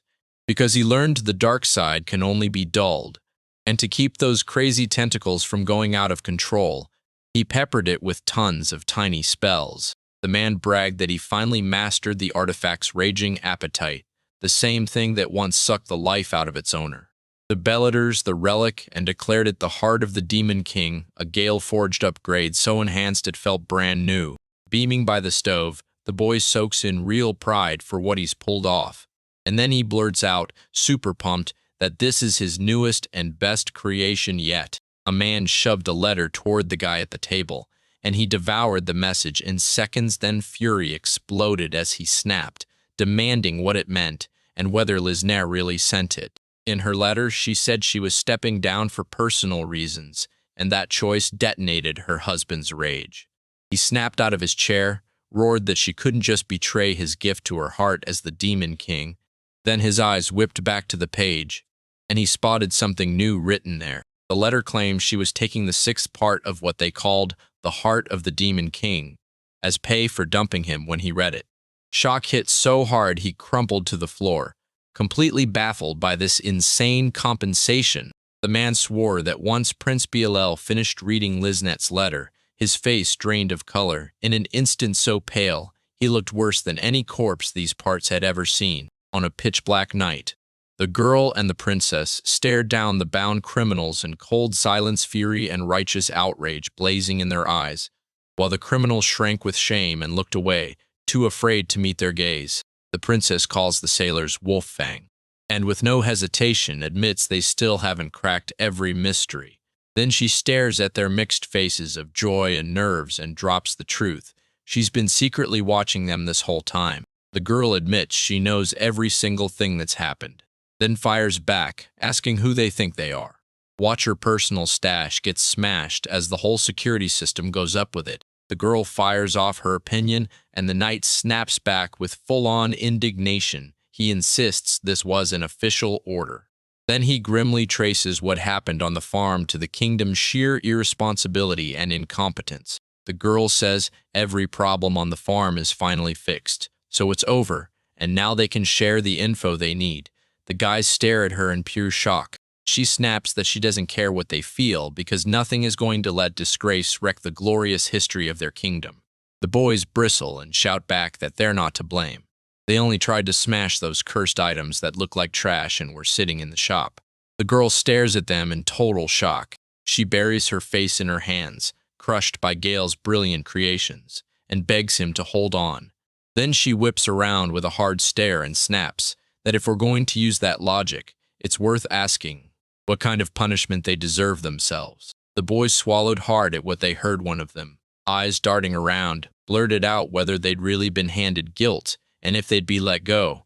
Then the girl knight drifted up in silence, waved a thick stack of papers in front of his face, and slapped at him good. The girl blurts out that they set up the account under Princess Carla's name and stocked every shop with what they needed. The princess snaps back that, after tallying every expense and the farm payments, they still owe 2,300 thin gold coins and 82 silver. She lays it out, every last expense is hotels, fancy dinners, and those elegant nights in expensive restaurants, plus bills for a bunch of purchases and gear. Then her eyes narrow and she blurts out, "Wait, what happened to all the equipment we bought?" The girl admits the state treasury footed the bill, then swears they'll pay it back to the penny, while also admitting she knows full well they'll never manage it, since they've burned through every last coin and have zero savings. The man just smirks and snaps back that it all counts as expenses anyway. The woman's rage spikes. She lifts her voice and screams, "Where does this paper even say the expenses are covered?" Then she snarls that it was just a collaboration in the investigation, and the girl instantly fears they're about to be hauled off. So the boy shoots back, indignant, demanding, "Where are you taking us?" The girl snapped back that if they couldn't cough up the cash, they'd have to work it off themselves, and every single thing they'd spent would be paid back with free labor. The woman snaps that this place is brutal, but after all their chaos, they're still lucky someone finally said, "Yes, we'll hire you." And the man freezes in shock because it hits him hard. They're going to work here without pay. The boy snaps to his feet, furious, and demands how much it'll cost for all of this. Then the girl, icy as ever, just tells him it'll take about a decade. The boys are terrified of the verdict because it feels like every word is handing them a life sentence. They're dragged away from there at gunpoint, while the girl stays behind, eyes locked on every chaotic moment until a man steps in, leans close, and declares, "Starting today, this job is yours too." The man shoots a furious question, "What's the job?" And the girl just grins, telling them she'll give them a little peace and quiet first, then assures him there's nothing to worry about before the work even begins. The boys froze under the girl's unsettling stare and weird behavior, but she only grinned and told them to ignore her kindness. While that was happening, the guards hauled the culprits off somewhere else. Right then, the princess tiptoed out from behind the door, peeking nervously, and asked the girl if everyone had already cleared out. She nodded fast, so the princess spun back around, releasing a heavy, annoyed sigh. She's posted by the window, and I spin to that girl to tell her those guys have done something truly monstrous. The princess shuts her eyes with a tiny, satisfied smile, admitting they really came in handy after all, so she grants them life. Then the girl jolts her eyes open and stares out the window. She tilts her gaze forward and lifts her palm in a clear yes, sure as anything that Gil Hamilton is lurking in the corner of the farm. With a fierce grin, the girl declares, "I finally found you," and clenches her fist so tight like a signal that he's officially hers now. The princess flashed a smile and confessed she'd just been wondering where to launch the expedition. The girl snapped her head toward Vivian and said she needed to reach her father, leaving Vivian staring in shock, unable to believe she'd heard it right. The girl swings back to her, flashes a huge grin, and taps her hand to her chest, then declares it's finally time to focus harder on agriculture. Gail hunches over her farm workshop and relentlessly crafts something brand new, one careful piece at a time. Suddenly, something snaps him into panic. He fumbles up his glasses, whips around toward the door, and shouts Liznet's name at the top of his lungs. The girl pokes her head out from the other room and demands to know what just happened. Then the boy scrambles to apologize, admitting he got so buried in his work that he never even realized it was time to switch out. He's grateful for her help, and she waves it off fast, telling him he doesn't need to apologize. She just shouldn't interrupt him while he's working with the artifacts. The boy wipes the sweat off his forehead and thanks her with all his heart, because the second she's on store duty, his work gets way easier. He finally gets it. She's seeing clients when he can't be there. And with a grin on his face, he even admits that during those times, he learned how to make the turtle laugh. He stares at the skull, an actual lich skull, carved as decor, grinning ominously at the guests, then snaps his attention to the girl and asks if that kind of ornament really bothers her. The young man glances at his gorgeous new girlfriend in uniform, and right there he can't help thinking, after all, welcoming guests is way nicer when it's her. The girl's cheeks burn as she blurts out, all shaky, that this outfit actually came straight from the bar where she used to work part-time. She rages as she tells you how they snatched money from her already tiny salary for a uniform she swore she'd never need again. Yet, shockingly, she still ended up buying it. Back then, she couldn't believe the labor rights got trampled. But seriously, who would have guessed she'd actually need that same uniform after all? The girl grins at the boy and declares she'll take the invitation and go first. Liznet waves goodbye to her friend, swearing they'll see each other tomorrow. Gale jolts upright, lets out a huge breath of relief, throws his hands to the sky, and exults that the artifact is finally finished. It's absolutely wonderful.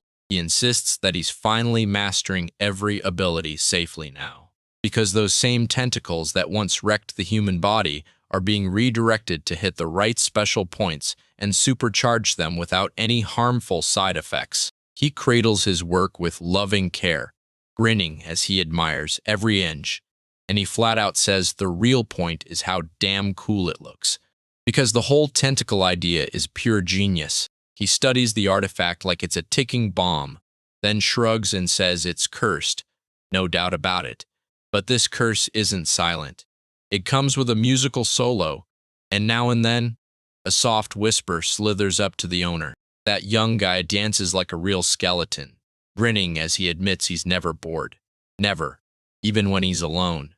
The man beside him stares in disbelief because this wild trick is only a sixth of what he can do.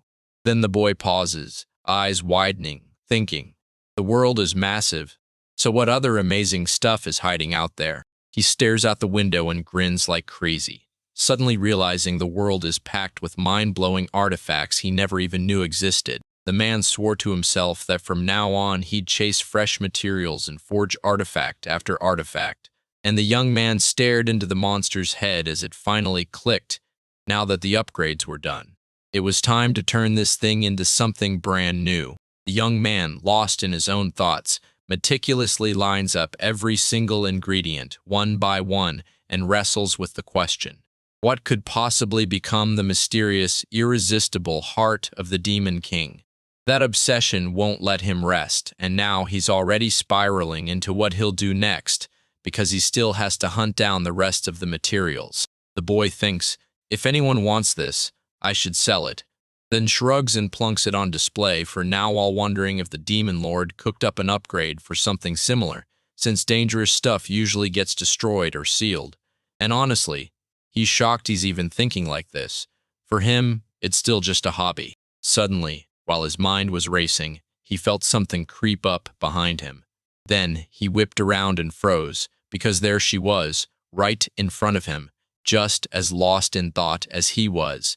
And that tense, breath-stopping silence between them screamed surprise. They lock eyes for a heartbeat, sizing each other up like the whole world just froze. No one moves, no one speaks, because in that silent second they're trapped with their own thoughts and feelings. The man snapped back to his senses, and fear hit him hard, because a girl stood right in front of him, appearing out of nowhere, silent and sudden. She just flashed a warm smile and, like nothing happened, cheerfully waved at him. The boy went pale, jerked backward like he'd been struck, and blurted out to the girl, "Why are you here? Did you just pop out of nowhere?"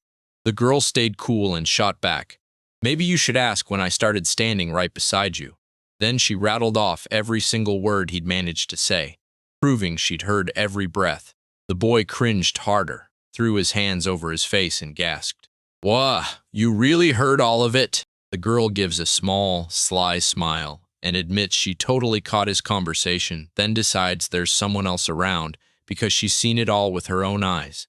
She pauses, holding back until the exact right moment, and when she finally speaks, the man's face twists with even bigger embarrassment as he mutters that her words sound awful to him. Suddenly, the guy snapped back into his senses, shot up, and demanded to know how the girl ever ended up there, because every door was locked tight. He tried to blame Liznit for forgetting, but deep down he knew the truth. It just couldn't be. The girl grinned, sparks of mischief in her eyes, handed the artifact back to the boy, and admitted she waltzed in here without permission, even stealing the Demon King's heart along the way. Then the boy looked a little flustered, smiled, took the artifact, and confessed he'd already understood the whole story for ages. No words needed. The elf shuts her gorgeous eyes and lets out a small smile, but the boy shoots back that she shouldn't grin that wide, because he knows exactly what this is, an illegal sneak into someone else's turf. Gale shoots Gimli a puzzled look, asking why she's showing up here and whether she's hoping to buy his artifacts, because at day, her work as the guildmaster keeps her too busy, and Gimli studies her like he's trying to read her mind, noticing her involuntary smile, wondering what really drove her to come and what she's truly after. The shy, blushing girl confesses she doesn't even need those artifacts. She only needs him, Gale himself.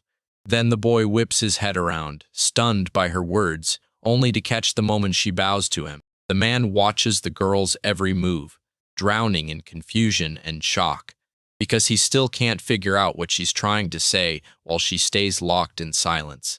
Eyes lowered like she's hunting for the right words, but they never come. Gimli turns to the boy and gushes real respect for his insane skill as an artifact creator, then boldly tells him to listen while the boy stares at the girl in shock, still clueless about what she wants from him right this second. The girl pleads with him to hear out her people, the Dark Elves, and with each step she creeps closer, like she's summoning courage from the shadows, asking straight up if he'll turn down this crucial request. Stunned by what he just heard, he freezes for a moment and thinks about her no usual arrogance, sincerity written all over her face as those words hit him right in the heart. The girls spill out of the bar laughing, a little tipsy, and one of them, barely steady on her feet, swings toward the alley. Her friend hooks her by the shoulder and reminds her they're still a long way from his shop. That barely smiling girl says she bumped into Moro by accident in a tavern, and they never got to celebrate the opening of his shop. Then she whistles bright as sunshine and insists, so we have to go drink with Moro in his awesome artifact shop. She confidently declares that Mori's modesty won't let her show up in front of Liznit, especially if she's decided that this clueless artifact maker is the one behind it all. Her friend backs her up hard, and then after a swig of alcohol snaps into a fearless mood, basically daring fate and ready to jump into any dangerous move. The girls stride up to Gale's workshop doors and knock, asking to be let in. Then one of them nudges the handle and realizes the door isn't even locked. The friends freeze, then burst into quiet giggles, still stunned that luck just handed them the win. Still laughing, Mora grins and declares she'll definitely come inside, then calls out, "Are you home?" with bright sincerity, offering to swap stories about life over a drink, while her friend in the background jumps in, cheerful and proud, backing her up. The moment the girls froze, Gale burst into view standing there. She wrapped Gimli in a gentle embrace, and the two girls clung to each other with warmth and tender closeness. The boy, totally lost, blurts out in confusion, "Wait, what just happened?" Gimli only flicks his eyes toward the girls who've just walked into the room, and Mora freezes on the spot, shocked, embarrassed, and scrambling for what to do next. Moro, totally thrown off and not getting what's happening around him, shot a worried look at the guy and demanded answers, because the truth was messing with his head, and all the man could do back was say, "I'd like to know too." The guys clustered together, slid into their seats for dinner, and traded talk about the real, life-changing stuff hitting around them. Then one of them glanced around and felt it. The room had turned heavy, like the air was holding its breath. Gimli took a breath, gathered his thoughts, and started talking to the guys. She spills that the dark elves are trapped under a millennia-old curse the Demon King himself laid on them. Then the girl cuts in fast, worrying that such a bleak story could ruin the wine they bought for the celebration. So she won't let it stop. With a reserved nod, she tells her to keep going, and the tale rolls on. She tells how that creature, the brave heroes wiped out 1,000 years ago, was nearly immortal, and so dangerously powerful it still sends chills down the spine. During the last battle, the girl says they couldn't finish the job and wiped the enemy out completely. So the ancient heroes split his body into pieces, forged them into artifacts, and scattered them across the whole world, leaving everyone with no clue where they're hiding. Mora gets the whole story and starts wondering, what if the heart of the Demon Queen isn't just a title, but the real, living heart of a demon? The boy can't hide his shock and blurts out in astonishment, while the girl just flashes a warm smile and confidently shuts the doubt down with her answer. She blurts out that the Demon Lord is clawing his way back from death, slowly rebuilding his power and his old body, because to do it, he has to hunt down the pieces of himself scattered across the world, each fragment turned into deadly artifacts after years of lying in the shadows. With a shaky breath, she finally admits the truth: he used them, plain and simple, to pull off this deadly mission. And the Dark Elves had almost no choice. Not after how close they once stood to the demon race. She tells them, even with your powers sealed, you've still got a ton of magic left straight from the Demon King. Then she drops the real threat. The gives you one choice: work with him or get wiped out. The guys at the table go dead silent, staring at her. Punching his head, Gimli finally admitted the truth: this exact turmoil was why they couldn't dodge the mission now. Because once every piece of the Demon King is gathered, he just might crawl back into the world again, like it happened in ancient times. The boy nods. This really is serious. He urges the girl to track down the so-called heroes, just like they did 1,000 years ago. But she snaps back. A huge chunk of the artifacts is already in the hands of the Dark Elves' village, and now their home is getting crushed by a brutal curse pouring out of those very places. She stares at him and everything clicks. So this is why they hunted so relentlessly. Not just for fragments, but for the one person who could break that brutal curse and finally hand them salvation. Then right when she says it, Gale Hamilton shows up like a storm, a master of cursed artifacts who can even pry the Demon King's heart curse loose, and suddenly hope finally sparks in the conversation. The young man leans in and listens, like every word might save them. The girls hear his words and whip their heads toward him, stunned, like they can't believe what they just heard, while the man stays quiet for a beat, eyes darting to Edgemilly as he scrambles to decide what happens next. Then he asks, "So what do we do now?" She clocks that Gale's been locked on 1,000 thoughts since the meeting started, and she can't help but spiral to wondering if she truly did the right thing by spilling that big secret, or if she just doomed everything for nothing. The girl couldn't stop thinking if the Empire itself feared and avoided the Demon King's heart. calling it a weapon meant to destroy itself. Then, what kind of insane risk was this? She wondered who on earth would even dare to take that job, and the answer crushed her, because it felt like every last shred of hope had just vanished. Suddenly, the boy snapped, burst with emotion, and shouted at Gimli, asking if it was really true that the Dark Elves' village hid artifacts so powerful they rivaled even the devil himself. The girl nodded and backed up his claim, saying every artifact forged from the Lord of Demons' parts and carried to their village hits as hard as his own heart. The moment the boy heard that, he sprang up from the table, practically buzzing with excitement, and blurted that he had to test them right away. The boy clenches his fists and blurts out, sure as ever, that these artifacts can help him forge something unreal. Then, bam! A wave of wild inspiration crashes over him, and he rockets forward, shouting it to everyone. The girls swing the door open, and their faces light up, because for him, this isn't just a moment, it's a real miracle. After all, the power in those artifacts is more terrifying than even the Demon King's might, and Gale makes it clear, for the hero, this trip isn't some normal adventure at all.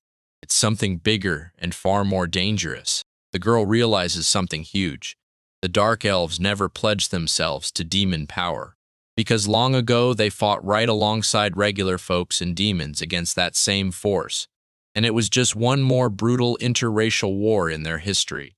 So now that it's over and they've already won, they move on without clinging to any grudges. The girl tells them, lives are so short you blink and everything slips away, so nobody among you holds on to hate for Dark Elves. She adds that most folks can't even remember they're tied to a demonic bloodline anymore.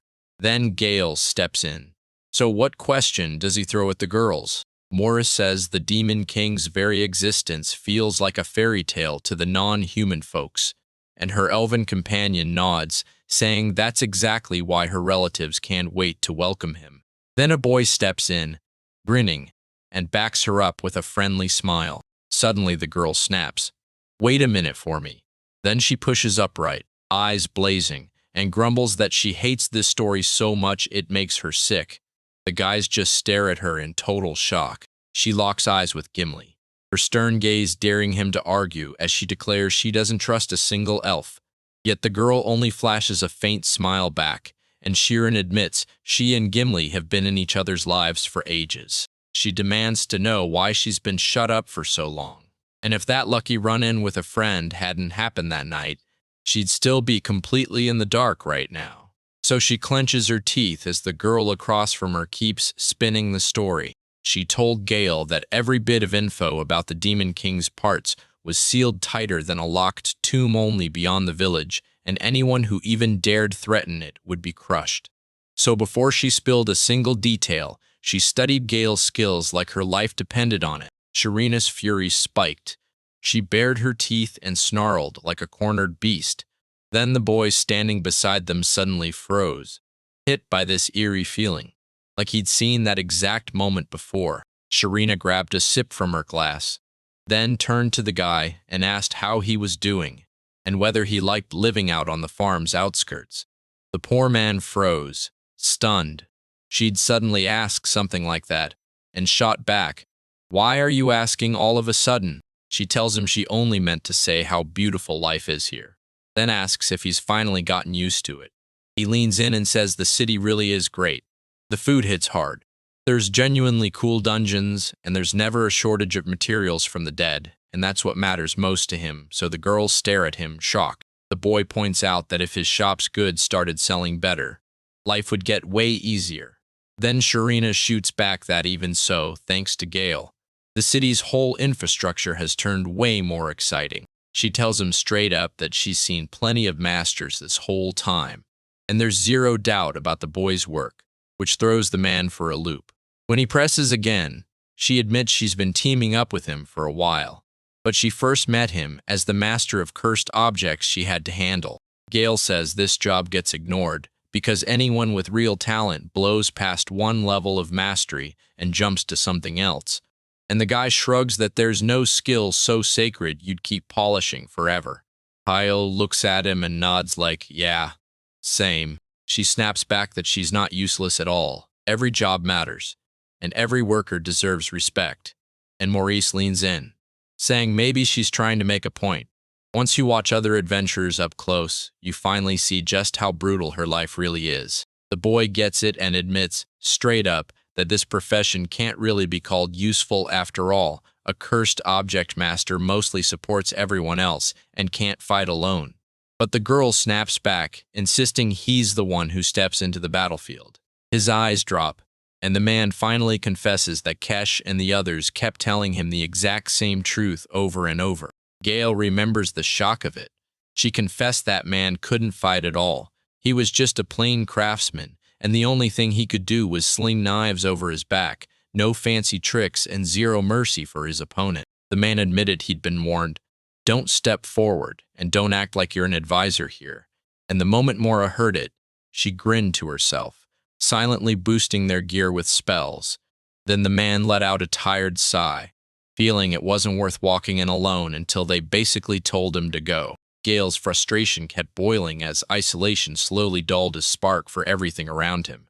Then Sharina slid in behind him and, with a gentle tap on his head, gave him a push to ignore those fools. She tells him, "Look, when your self-esteem gets shattered, putting it back together isn't simple." Then she grins wide, because now that he's a resident of Farmage, he's staying here forever, and she swears, "If you want, I'll take care of you." The boy froze at the girl's words then. Gimli blurted out that he thinks Sharina sees the same spark in Haley too.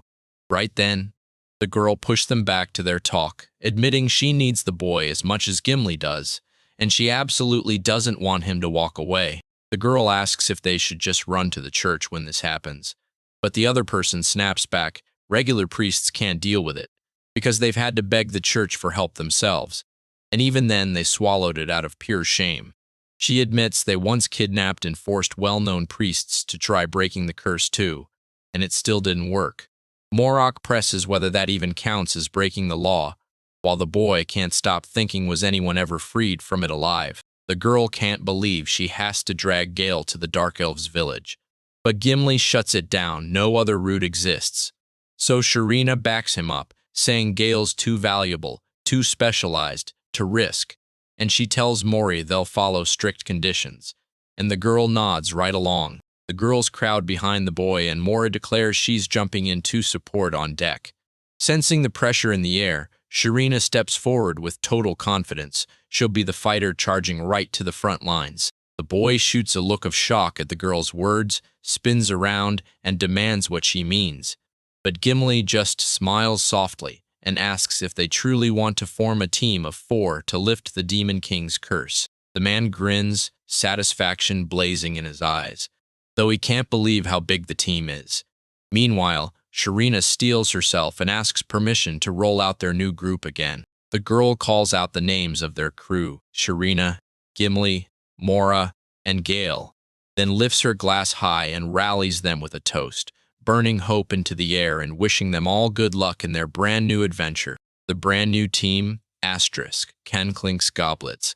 Asterisk is buzzing with a fresh start and the promise of wild adventures ahead. Everyone's grinning ear to ear, because these guys have finally become real friends. The guys stay planted at the table all evening, chowing down on mouth-watering dishes, sipping drinks, and laughing non-stop as they trade stories. He watched those happy girls laughing, and it hit him hard back when he served in the squad with Kashi and the others.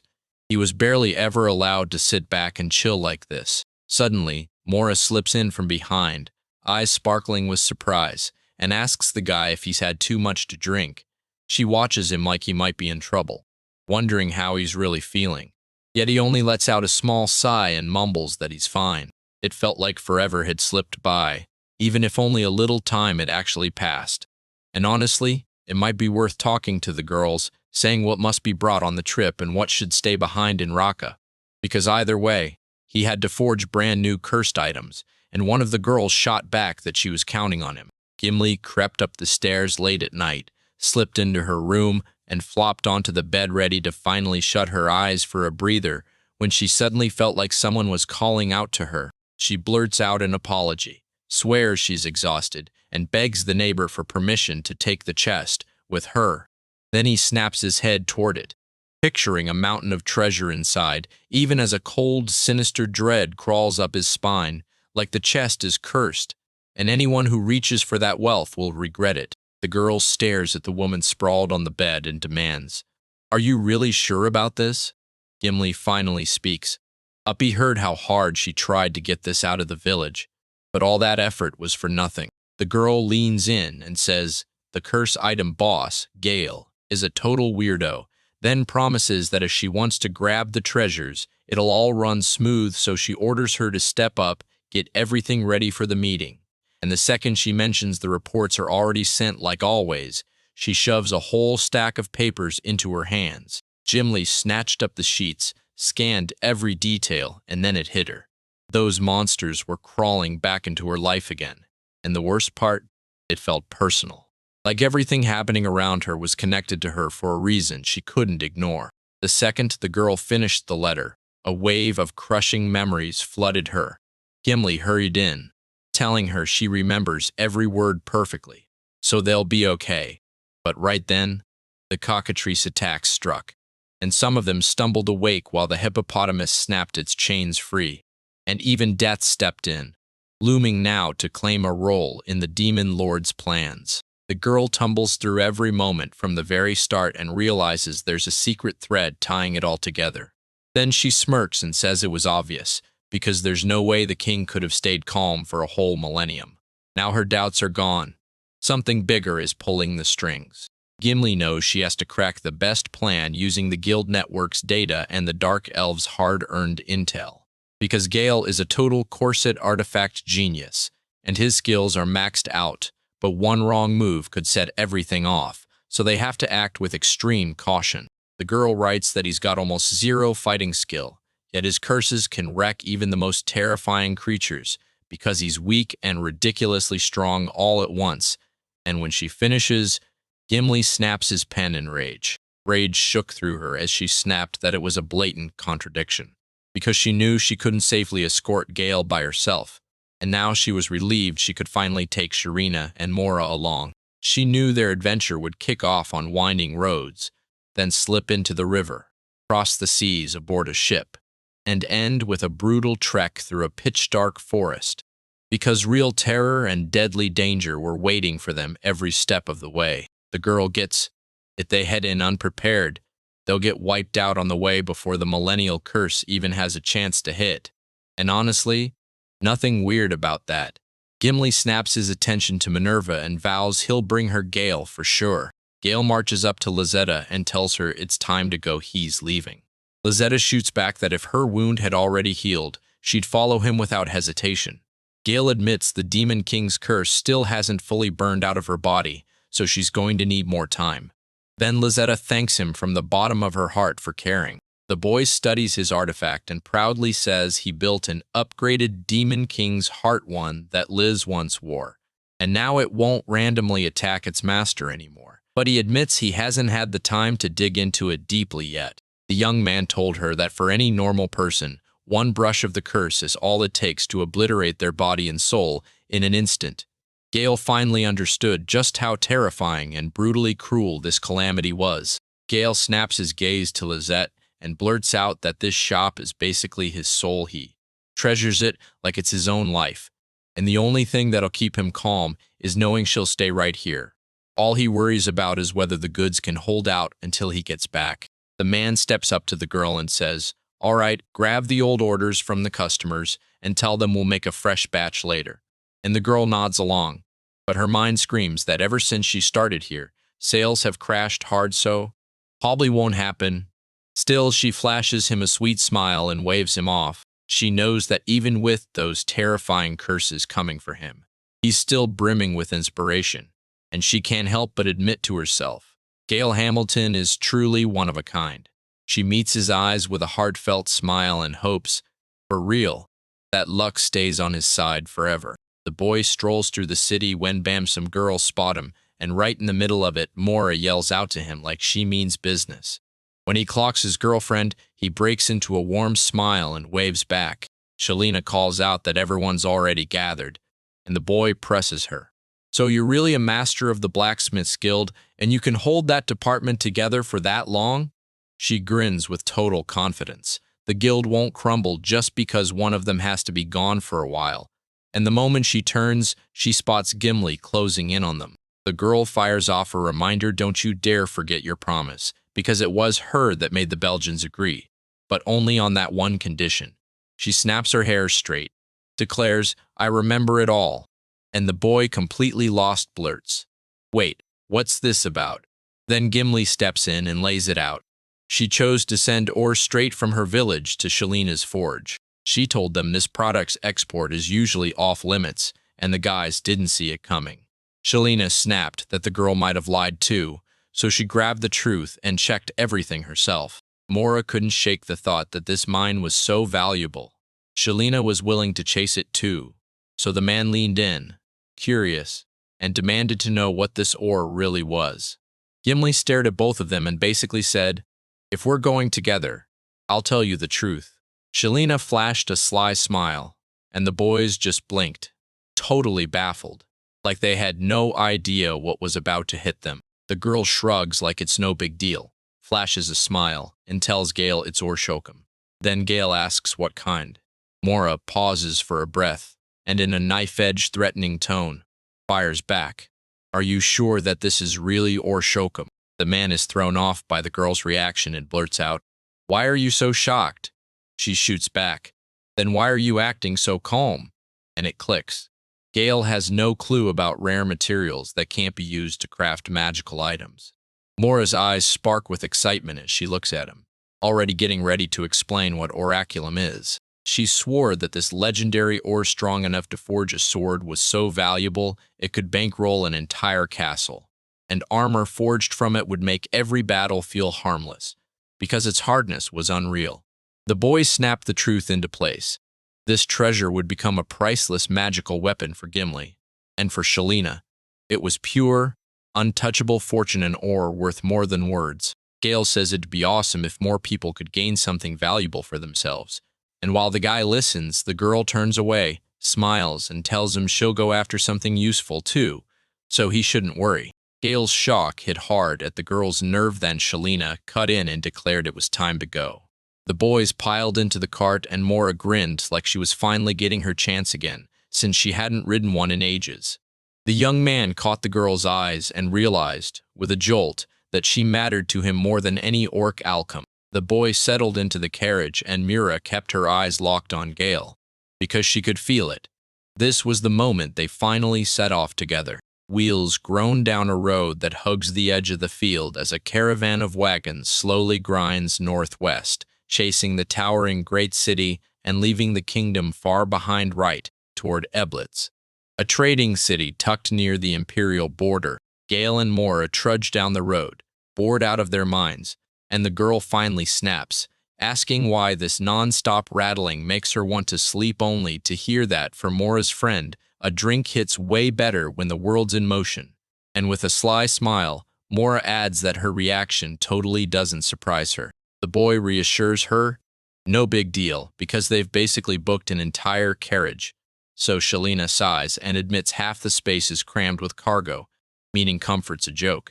He stares at her and asks if she really doesn't know the rules, since the journey is still miles long, and she just shrugs like, that's exactly why I'm drinking, there's nothing else to do in here. Gale leans in, asks where her village sits, and she answers, way down in the dark forest, then pauses like it hurts to say it, and it's still so far.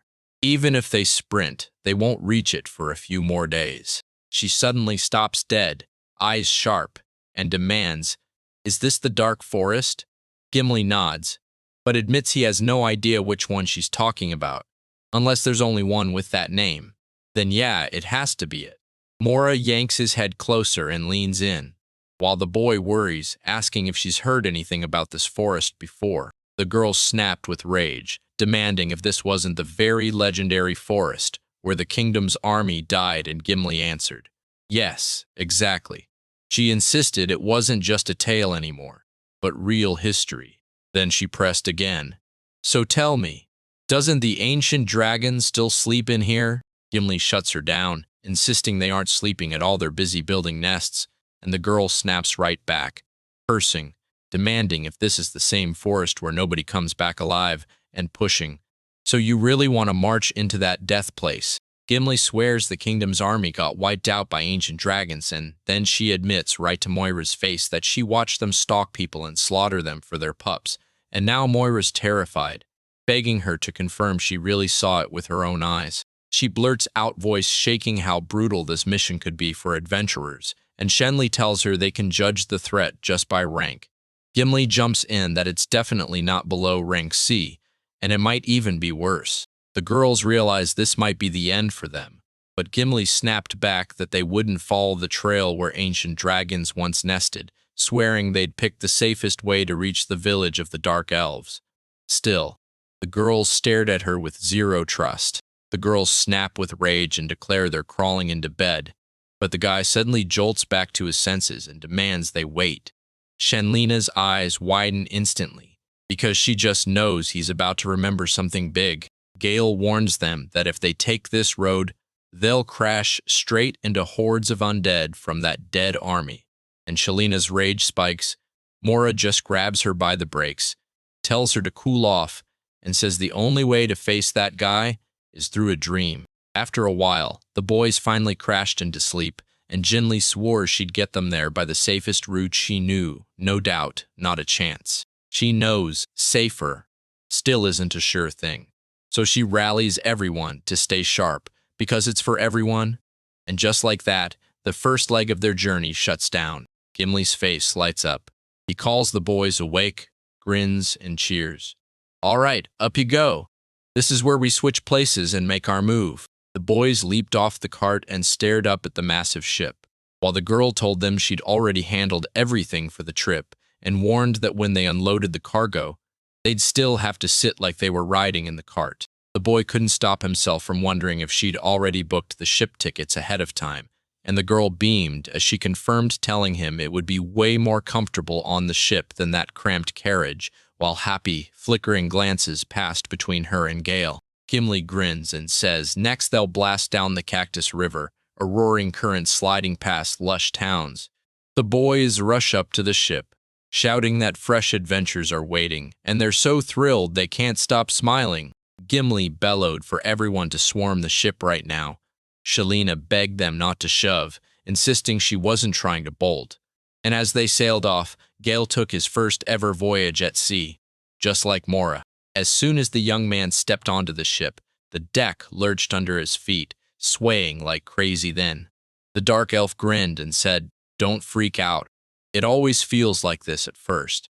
Once we're all in our spots, you won't feel the rocking anymore." The wind slammed into the sails, and the ship finally slipped away from the shore, gliding out inch by inch. 1968. That ship slipped out of the dock like a giant dream, then hurled itself into the unknown on a journey far beyond reach. Marak swore that diving into the evening chill feels way better than crawling under the blazing sun. And the master insisted that even the gentle hush of the waves holds a secret calming power enough to melt worries right out of your head. Gimli spotted it like they were right on the edge of finally reaching their destination. The whole team huddled around the map, zeroing in on every inch like it might bite back. They stared at the map like, wait, did the guild really make this? The girl just shook her head. This map wasn't supposed to be seen by anyone at all. But somehow, they were the exception. The wizard knew this kind of priceless intel from the guild wouldn't come cheap, so he stared at the map like it was a puzzle. Then Gale spotted all the strange markings, and Gimli admitted those marks were drawn by hand. The boy's jaw dropped the moment he spotted those razor-detailed underground passageways and stash-labeled artifacts on the map. His wild guesses snapped into real life instantly. He couldn't believe it. This kind of valuable info was being handed out to anyone, when he'd always been told it was locked behind strict classification and sold only for a separate fee. And the sorceress? She was genuinely thrilled, practically itching to get her hands on wisdom that rare. With a serious voice, she declared that this map holds nearly every scrap of the guild's knowledge about the surrounding lands. And then there's more, even more than that. Shelina pointed out that the map was ancient and it showed lands she'd never seen before. Her companion beside her shot her a shocked look, because it turned out even a seasoned explorer could be missing pieces. Gimli started explaining again. word for word like she was telling the cart for the second time. There were a few ways to reach the village of the Dark Elves, but she made it crystal clear. Take the safer route, even if it costs you way more time. Shalina asked the girl which road she'd take if she were all alone, and the girl shot back, no hesitation, no detours. I'd just go straight, leaving everyone nearby staring in real shock. The girl said she was going to slip past the border fortresses without a single soul noticing her, and the team instantly realized that meant this mission was way beyond what they could handle. With her finger, the sea drew a line across the map and said, "We'll ride the river all the way to its mouth. Then we swap onto another ship, cut across the bay, and step off at the port. After that, our road dives straight into the dark forest." Shalina warned them the road is packed with deadly zones, so they'll have to slip around them, then sneak into the Dark Elves' village through a secret passage. For the mage, that chosen path ended up being a brutal test, and Gimli just calmly said, "Yep, it all was always going to play out exactly like this." Mora told them, "When you step into the dark forest, you'll have to hop off your horses. Those wagons and ships won't come with you." But she grinned and said the truth, it won't be far, since the whole trip mostly hugs the water and follows the roads. The girl pointed out that they were sliding along the Dark Elf's perfectly planned route with calm precision, and she confirmed the path was right, making the whole trip smooth, easy, and surprisingly pleasant. In 1986, Gimli decided this expedition was their one-shot chance to break an ancient curse that had clung to generations, and her companion nodded right along, because they both knew what this mission meant for history. 1987, she stared at Gale and knew, deep down, he was the one who would break the ancient curse, but only if he pushed himself to the right place and the best shape of his life. In 1988, the boys got obsessed with a creepy castle symbol daubed near their village, and when they stared at it, they couldn't ignore that something wild was happening deep in the forest. In 1989, the Dark Elf snapped back that the place was the Demon King's castle, and the second his words hit, a crushing silence swallowed the ship. Everyone there started glancing at each other, panic creeping in as they finally understood just how deadly things had become. Gimli Gayson tried to soothe the crowd by saying the castle was already long gone, only ruins survived, and that the builders basically raided the old fortress for materials to raise brand new buildings. And the guys went, "That is insanely bold. Pretty wild, right? The Dark Elves live right under the Demon King's old castle walls. And honestly, with how close they are with everyone there, it doesn't feel surprising at all." In 1992, Gale pointed out that the moment you stare at the map, you can't miss how massive the sea really is, and the mage just gave a quick nod like, "Yeah, everybody knows that. I mean, the ocean is so boundless, there's no arguing with it." In 1993, they locked onto the map's dead center, and there it was, a giant squid drawn like it was staring them down. Shalina's eyes lit up when she realized there were squids out in these waters, and she immediately pushed for fishing, swearing they'd cook up the seafood perfectly and wash it down with a great drink. In 1995, this young guy made a smart move. He grabbed a sharp knife for everyday life and headed out, trusting his own resourcefulness. In 1996, the girls jumped at this choice, thrilled because he could whip ordinary ingredients into real culinary masterpieces that would hit every single taste. Back in 1997, Gimli dropped this line: "A knife is solid advice, but with a squid, that gigantic, it probably won't work as a simple snack." The others leaned in, totally hooked, and demanded she spell out exactly what she meant. 1998, she swore it was the Kraken's warning, born from pure terror that this sea demon could sink ships. Shalira demanded to know if she'd built a dossier on every sea monster, because the Kraken is a monstrous squid that strikes hard and damns anyone who dares to block its path to death. The boy blurted out in a worried rush what he should do if that nightmare creature suddenly showed up, and if any safe place could actually save them from certain death, and the girl instantly shivered the second she pictured it. The sorceress screamed at the top of her lungs that she refused to die, and she demanded they turn back right now. Gimli rushed in to calm everyone down, yelling not to panic, while the other two blurted questions about whether they could dodge the Kraken, and how solid the whole plan really was before this journey even began. The Dark Elf clocked the route as normal, Ships kept sailing through non-stop, and nothing ever went wrong. She prayed their ship could slip away unseen. But Gale called it what it really was, just a desperate shot at escaping reality. It felt like a dream of going home, yet the dark elf shut that down fast, insisting they couldn't simply vanish from the ship. And the others backed her up, swearing she'd weighed every single possible circumstance. Gimli realized the Kraken had basically sealed their fate, but the whole team still had one brutal option to sail across the sea and reach the Dark Elves' village. And on top of that, they've got a Master of Curses with insane luck. So if the enemy can't be beaten, you'd better not run into them at all. She pinned her biggest hopes on the Master of Curses. Sure, his powers would carry the whole expedition to victory, while the Master of Magic sprawled in the warm springs laughing, relaxing, and completely ignoring the dangers waiting on the road ahead. The girls snapped at Gale to stay out of their business and stop even thinking about spying on them in the women's bathhouse. Yet he just shrugged and said that even if he wanted to, those towering walls would make it flat out impossible. In 2008, he called it pure bliss, and he had no clue his journey would stumble into a hotel with hot springs.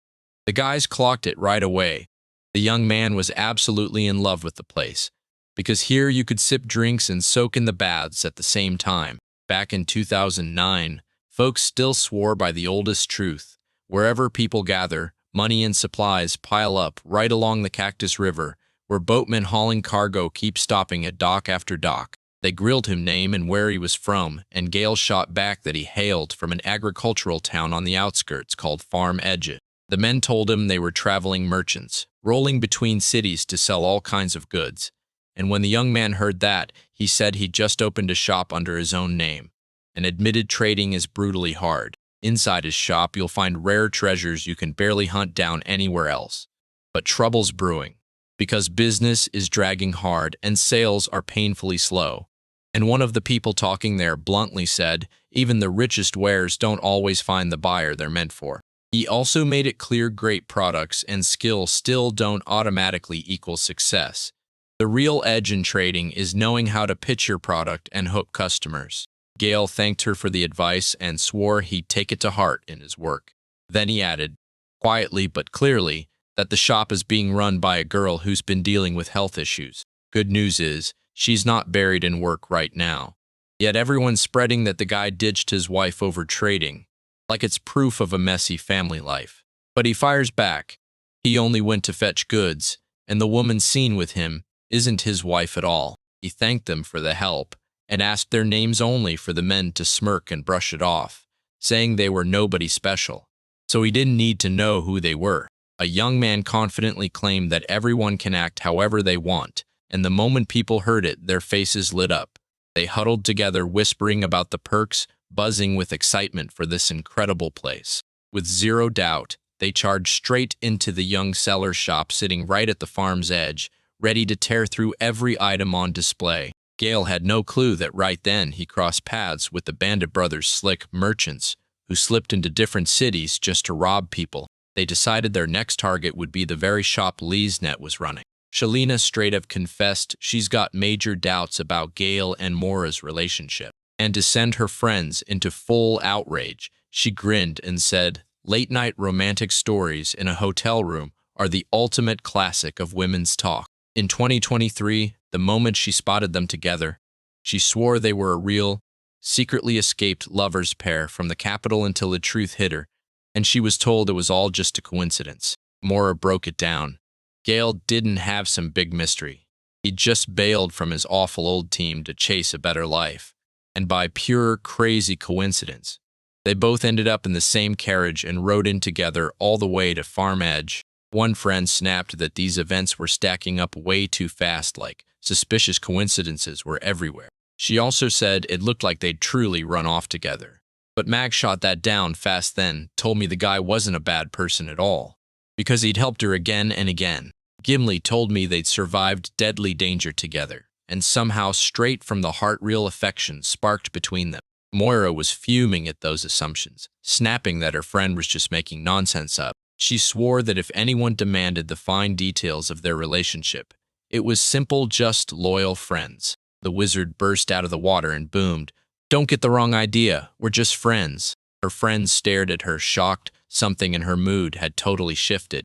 Gimli pointed out that if one girl can spark his heart, then others have a shot too. And Shalina leaned in and declared, Gale is insanely talented. She might even grow into a real heir for our guild. Mora froze at that bombshell, instantly knowing what it meant to step into the Blacksmith's Guild as the next successor, basically an adoption in all but name. And when the truth hit her, she spun to the last person in the room and demanded, So, you want to be Sky's mother? Shalina blurted out that not a single mother stood in the room, and the mage snapped that elves and dwarves lived far longer than ordinary folks, so that age gap was exactly what scared her. Then the first person present snapped, Shut up, and wheeled to Gimli, shocked by how wildly happy she seemed, as if he couldn't figure out why her joy made no sense. The girl kept going, pointing out that even the oldest among them liked him, and she couldn't forget that night they swung by his shop when he was right on the edge of doing something. Gimli confessed that she's drawn to Gale, but if other girls start making their feelings loud and clear, she won't stand in their way. She's spent forever learning how to wait for happiness, but can that patience even compare to the crushing weight of a curse that's lasted a whole millennia? Moira always insisted over and over that she and Gale were nothing more than friends. Then the girl leaned in and said, This is the perfect time to enjoy the hot springs and maybe grab a drink. But she warned, just stay sharp, drink smart, and don't push your limits. The sorceress sank into her seat with a cup of sake in hand, replaying her own words over and over how she'd just told him that she and that young man were nothing more than friends. She was convinced that if he never showed her an ounce of interest, they'd stay stuck in the friend zone forever. While the young man was out on a far-off journey, not one single customer showed up at Lee's Net's shop. She sat there alone the whole time. The girl was so bored it felt like the world went silent. Everything around her felt empty. The store sat wide open, yet not a single customer was anywhere to be found. Suddenly, a thunderous sound ripped through the air, and Liznet was swallowed whole by a wave of pure panic. The skull cackled like a maniac, burst loose out of nowhere, and then shot straight downward at breakneck speed. For the girl, everything felt unreal. She couldn't even wrap her head around it when the figurine suddenly toppled on its own and shattered. Her heart screamed that this wasn't going to go her way, and something nasty was right around the corner. She couldn't shake the dread that something terrible would hit Gale, or come crashing down on her too. And yeah, both of them are probably sitting there, just waiting for real trouble to explode. On the ship, the whole crew threw themselves into fishing with pure non-stop excitement. Shalina snapped that 3 days had already crashed by on the sea, and still that boy hadn't landed a single fish. Then he spelled it out. This disaster hit everyone, and nobody got hit harder than Zero. Gimli shot back to calm the crowd, saying there was nothing to fear because the biggest win was dodging the Kraken, which proved fate had their backs. Mora even chimed in that they had plenty of food stocked. The dark elf leaned in and asked Shallan if she wasn't even a little hungry. Then Shallan grinned and said the best pleasure was hauling in the fish herself, gutting it, cooking it, and tasting every bite with her own hands. She wasn't about to miss that moment for anything. Gale admitted he wanted to test the brand new knife for real, aiming to land at least one fish, and the second he said it, the whole team went dead still, eyes bulging as they stared straight at that shiny blade. Shalina stared at that knife like it could slice through even the biggest fish with zero effort, then grinned and asked if it was a real artifact, and Mora answered with a jolt of déjà vu, like she'd seen something exactly like it before. Everyone stared in total confusion. Could this weird little item really be the legendary Death's weapon, the scythe itself? Then the young man spoke up, cool as ice, and said he'd reshaped it into a plain farm tool, stripping it down and turning the leftovers into a handy knife. Gimli was secretly relieved nobody caught a fish because that powerful tool could have slipped and stabbed straight through the ship's hull before anyone even knew what happened. Shalina shot him a look of disapproval, saying those adventures sounded totally unbelievable. Then her eyes lit up as she spotted something fascinating out in the distance. She couldn't stop wondering how this tiny river ever stormed into a wide, roaring, full-flowing current. Moore pointed out the shoreline was barely there, and Gale chimed in that it finally felt like the real ocean. Gimli nodded along, even smelling that salty sea breeze and catching the soft hush of the waves. Before the team, a breathtaking scene unfolded, endless waters stretching to the horizon, like the ocean itself was begging them to dive into the unknown. Shalina savored the soft sea breeze on her skin as Moira breathed in the salty scent with a grin. Like the girls were finally tasting what the ocean truly is. And the light wind whipping through the air felt like pure freedom and adventure. But right then, that nice, good feeling got ripped away. An awful smell of rotting meat suddenly burst out of the box hiding the mysterious object. Gale clocked it instantly. The stink came from that undead stash he'd just dragged in. So an order snapped out to shut the lid right now and keep his mouth shut. Like it was some cursed wine meant to avoid any weird ideas. Somewhere out there, a ship's bells started chiming clear, melodic and warning everyone that departure was seconds away, while right in the middle of the city's hustle. The steady hush of waves rolling onto the shore crept through the noise. Fresh fish sellers were screaming at the top of their lungs, and their noise instantly smothered the messy, rough sailor cries that were still ringing through the streets just yesterday. Gimli begged for the go-ahead to step forward, just so he could stare into River Harbor's massive sprawl, where ships sat peacefully at anchor, waiting to haul in cargo and carry off passengers. Almost nothing stood between them and the last stop River Port. The boys stared in pure awe as a massive ocean liner roared past. Its sheer size left them gaping like they couldn't believe it, while Gimli, still laughing, pointed at their shocked faces and basically said, "Yeah, that's exactly what surprise looks like." She told the guys to hang back for a sec, then she sprang onto shore and declared she'd find a proper trading schooner for them, while her friends stayed put at the dock, leaving the guys grumbling because she'd just abandoned them in a totally unfamiliar place. This place, salt, fresh sea air blasting in and seagulls screaming overhead, is called the Port of Nan'an, where the mighty Inner Bay links up with other countries and turns into a non-stop trade hub. Reuniting with her friends, Gimli couldn't hold back her joy. She'd stumbled on a trading ship that was seconds from sailing, and this time, luck had finally swung their way. She didn't just drop good news, her friends practically shoved her to spill it right away. And she said the rumors were true. A military ship from one of the countries had been hit in a recent successful attack. Then Shalina couldn't stop herself. What on earth good could possibly come out of something like that? Gimli said the captain of that merchant ship swore the Kraken almost never strikes twice, hits one vessel, wrecks it, then vanishes like it never existed for ages. The captain even laughed it off, claiming that's the monster's way of shaking off tension after a long nap. And that line made the first one genuinely feel for anyone who ever got caught. The dark elf leaned in and said the exact reason right now was why one of the ships would hold tight and wait for the perfect moment to burst into open waters today. Tall bellows sitting right nearby. The ship looked ancient and battered, like years of battles had clawed their way into every scratch and scar. Crew members dashed across the dock, hauling brutal bales and stacked boxes onto the ship, wrapping every single bundle with obsessive care, like the entire journey's fate was riding on that next throw. Captain Nick lounged there with a cigar stuck in his teeth and a smug grin, and the crew's irritation shot into full-blown fury. Morris shot off a sarcastic remark plain. As day, the captain was hunting profit off the passengers' misery, and as the Kraken loomed, Shalina grabbed the moment and urged them to sail before it struck, insisting that every crisis is a spotlight to prove yourself and seize the upper hand. Gale cut in mid-conversation and urged everyone to load the luggage onto the cargo ship first, then grab their hands and help haul the rest.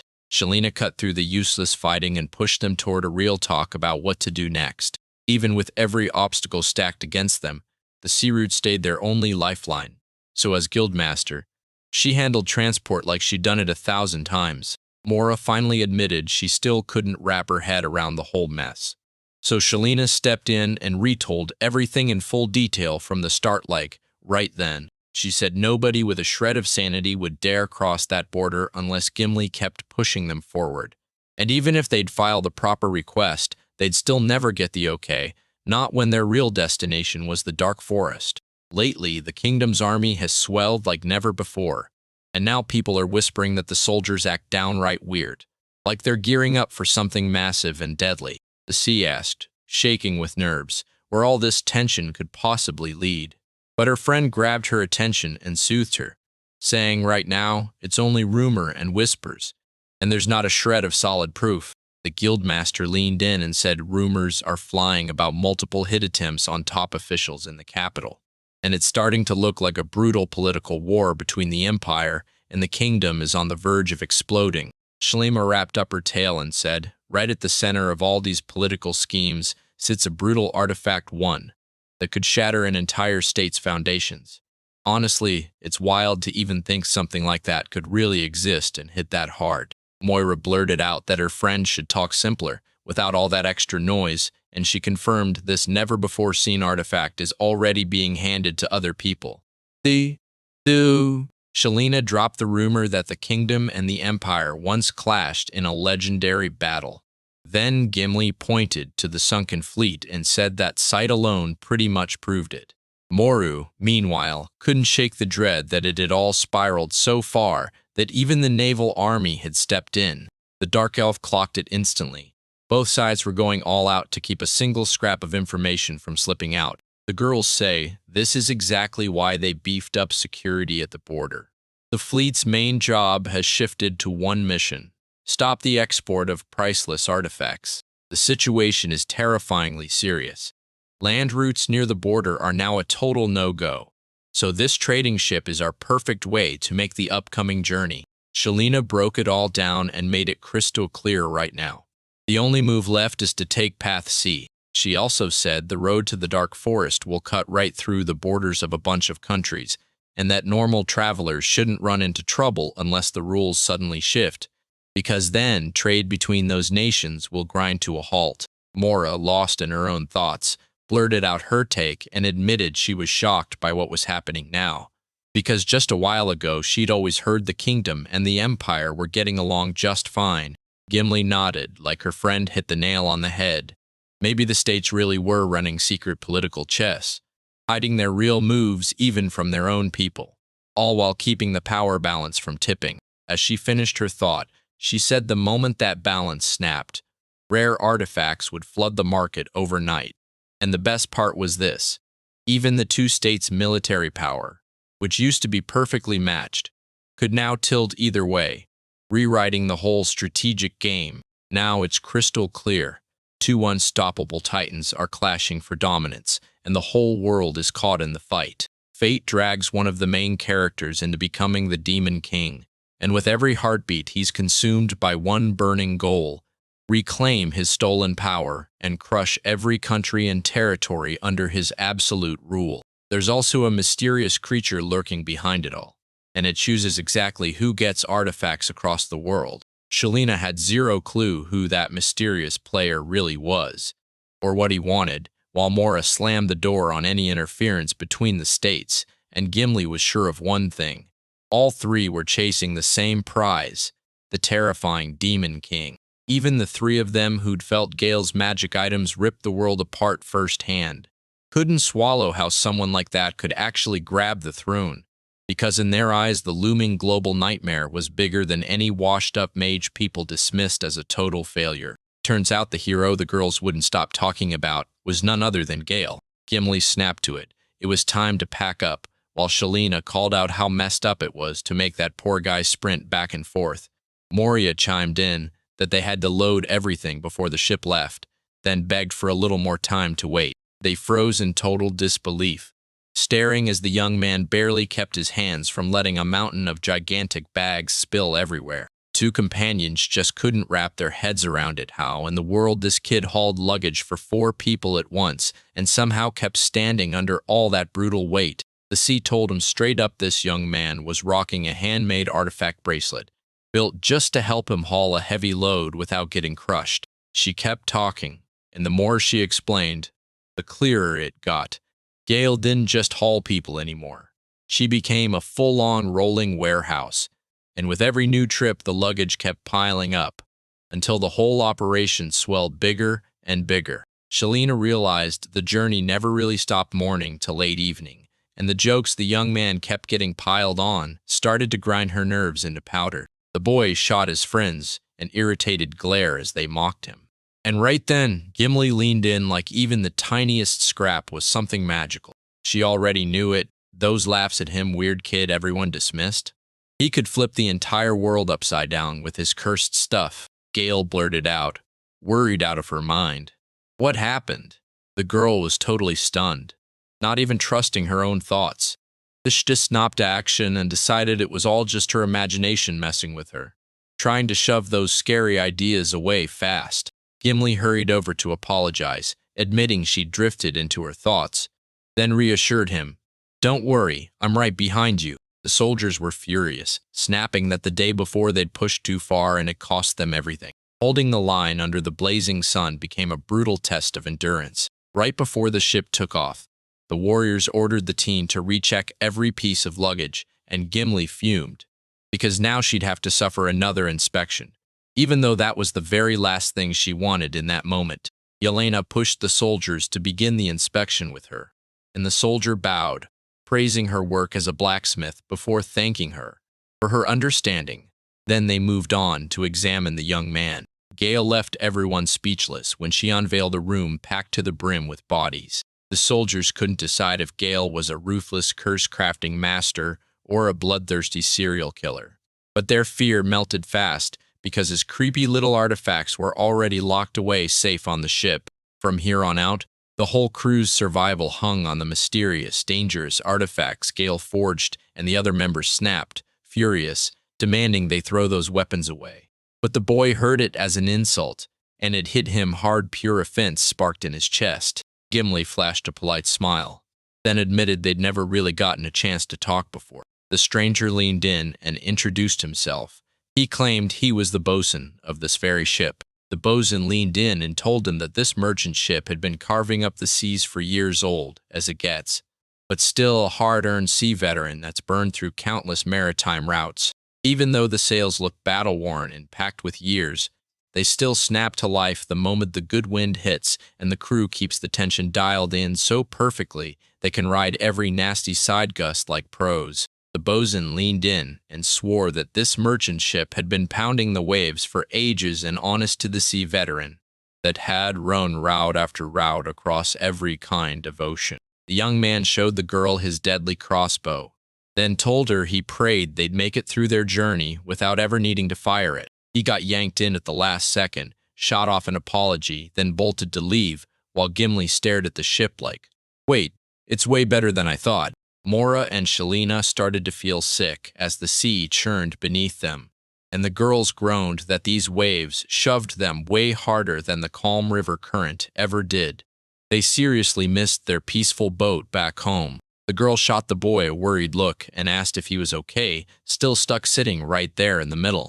Gale swore he wore a special collar with magic power that kept seasickness at bay. She couldn't shake the feeling this ornament looked like those bony, feminine, fingers thin and twitching, trying to silently clamp down on someone's throat. People swore this ornament was carved from the bones of a sailor's wife turned legendary hero. They say she'd stand on the Cape shore every single day, storms or shine, pouring out her prayers for her husband's safety like it could somehow bring him home. Mora instantly figured out this ornament was carved from the remains of someone who used to worship here. He said his girlfriend was right from the start. And yep, this tale kept going. The sailor kept burning his cash on gambling in port after port, stacking up crushing debts, while she believed he'd sailed out just to chase one more shot to play and gamble it all again. Gale kept talking, saying that every time the sailor docked somewhere new, he'd kick off a fresh romance, and the rumor went even farther, claiming he had a few official wives too. Shalina grinned and joked that this guy lived for drinking, gambling, and partying all at once. Even when her husband's mistresses showed up at their doorstep and the creditors started hounding them for every last debt, she finally pieced together the full truth. Then he returned home again, and she clung to his neck, whispering fast that he must not tell her another single detail. Shalina leaned in and said this isn't just decoration. This choker is packed with a widow's rage and crushing despair, poured into it after she lost someone she loved, and Gimli backed her up. No matter how intense the spirit's feelings are, the Cyrolling stabilizing magic still holds steady and works every time. The boy apologized to the girls for only having one of the thing and fretted that he'd left his teammates hanging, but his girlfriend laughed it off, saying they didn't need to chase the crazy emotions that come with this accessory, and it was better to just power through the rocking. Gale blurted out his confusion over why nobody cared about the miraculous seasickness cure he'd invented himself. The pal of chaos exploded on deck when Kias showed up. The sailors erupted into frantic motion on the deck, yelling out messy orders at each other while trying to wrap their heads around what in the world was going on. Shalina demanded to know if they'd finally made it, but Gimli shot back that it was impossible. 3 whole days of sailing still sat between them and the destination. While the first participant kept staring, whispering that she'd spotted something fishy, suddenly a small hill burst up out of the water. Gimli shot back, admitting he had no clue what was going on and could barely make out the shape, though it looked a lot like a ship. Mora, thinking of all the boats that sail these waters, laughed it off and said there's nothing weird about it. This is a trade route, so running into another vessel here is totally normal. Gale grinned and blurted that it was probably a pirate ship like a joke. Just riffing on words, then one of the girls cracked up, because the odds of running into real pirates here were basically 0. Suddenly, a blaring alarm siren screamed across the ship, and Shalina snapped that they had to shut it off, because that noise was hammering her head. One of the sailors blared, "Something huge and suspicious is out there," and snapped, "Combat positions now!" The second the chaos hit, everyone on board bolted for weapons, and panic kept swelling until it felt like it would swallow them whole. Shalina blurted out that something about that sailor was definitely off, and Mora shot back, "Did a giant kraken sink our warship, so that's why pirates are popping up nearby?" Gale snapped that they'd better not play around with stories like that, because if pirates really were out there, there was no way they'd survive it. Gimli froze in pure shock at what he saw, and a storm of anxious doubts whipped through his mind, not letting him breathe. She remembered the fresh news monsters were suddenly way more active than anyone had seen before. This news hit her like a nightmare. Stuff like this almost never means good things are coming. The sailor snapped into action and, through his binoculars, suddenly locked onto a suspicious object straight ahead. When he finally looked closer, there it was, none other than the legendary giant kraken standing right in front of him. In a blink, every doubt vanished. Then the ocean exploded with massive tentacles, and the worst fears were confirmed at once. It was the kraken. The sailor kept yelling at the top of his lungs, screaming that a brutal crack had torn open the ice, just swallowed a whole warship, and now it was charging toward them at breakneck speed. Gale knew this attack was nowhere in their plan, while Mora blared out excitedly that everything was spiraling way off script.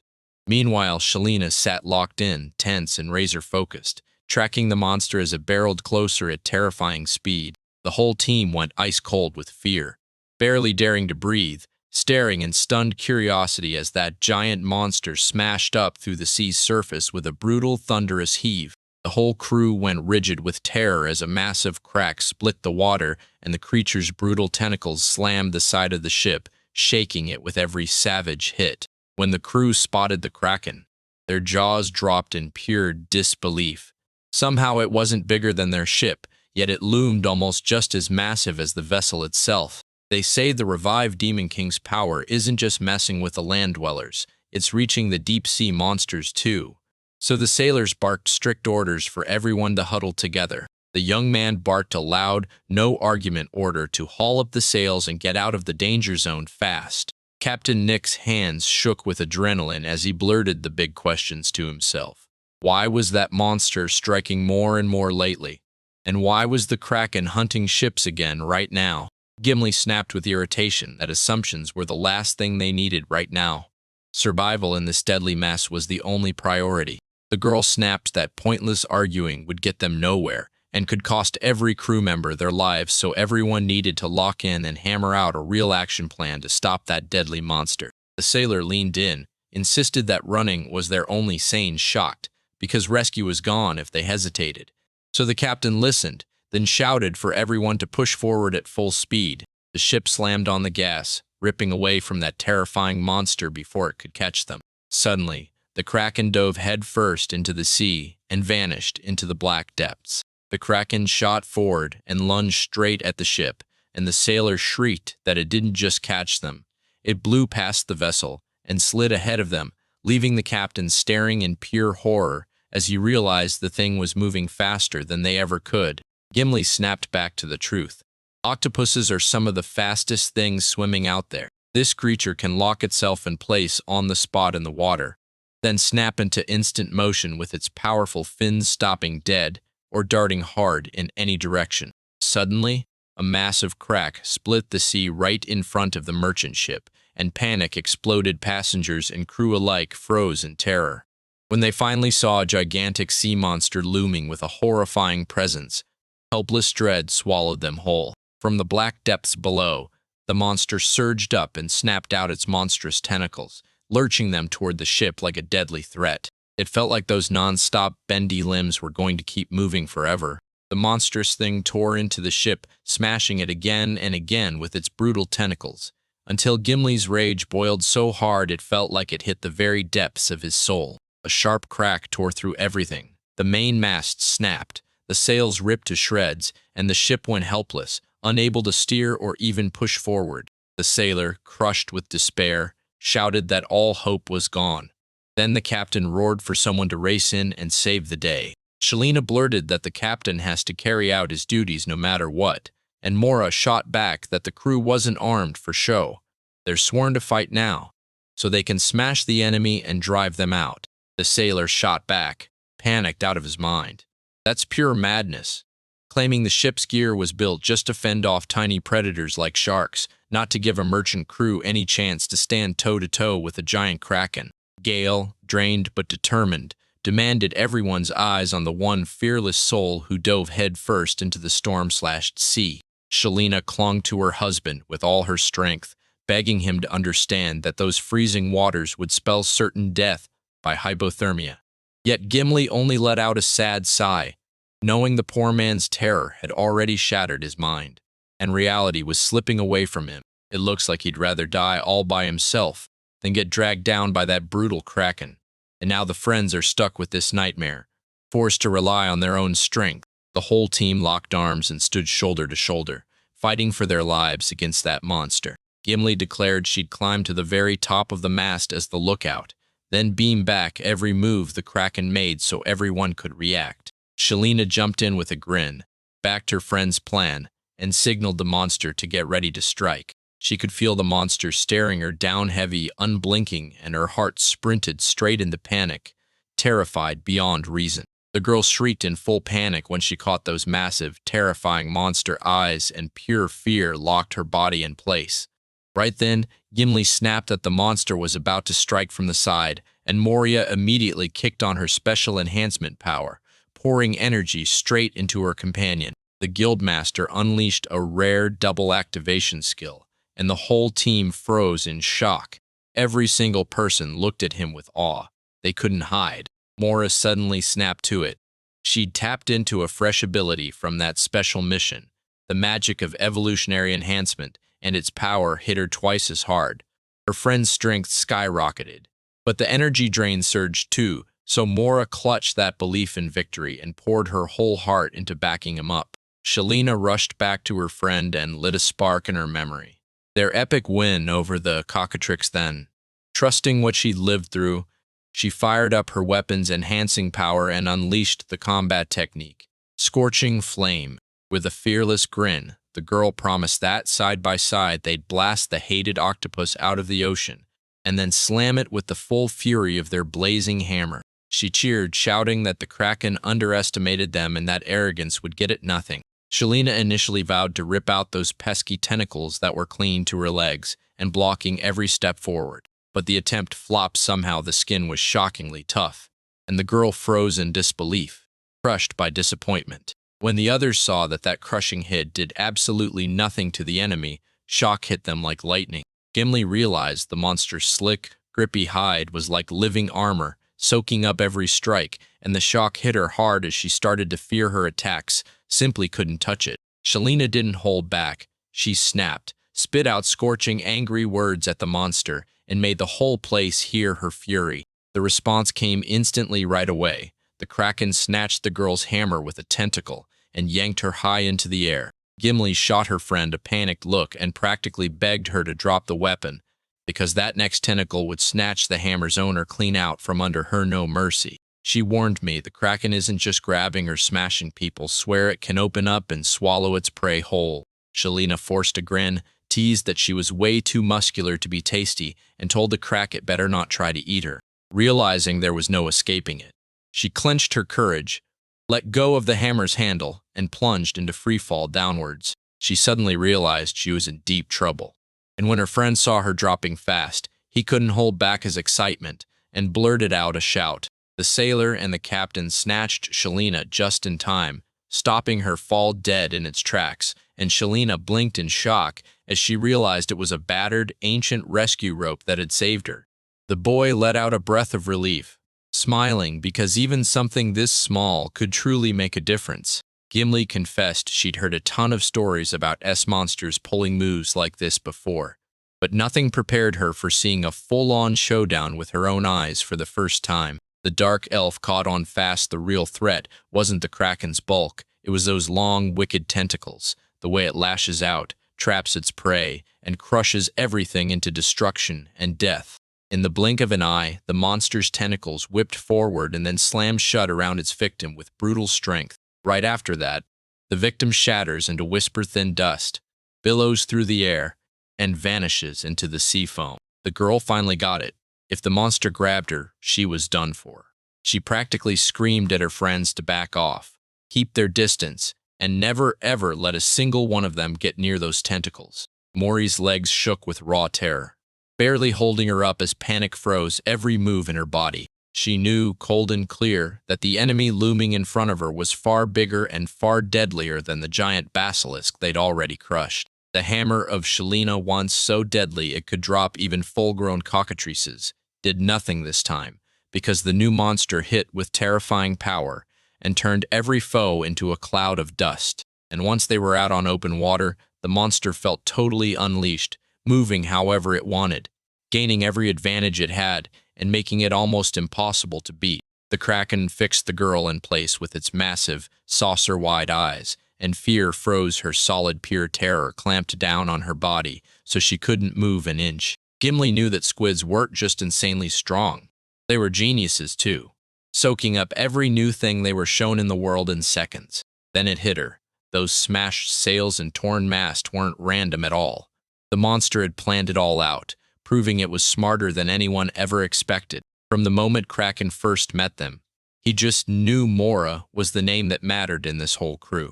The dark elf snapped in panic, urging her companion to be insanely careful.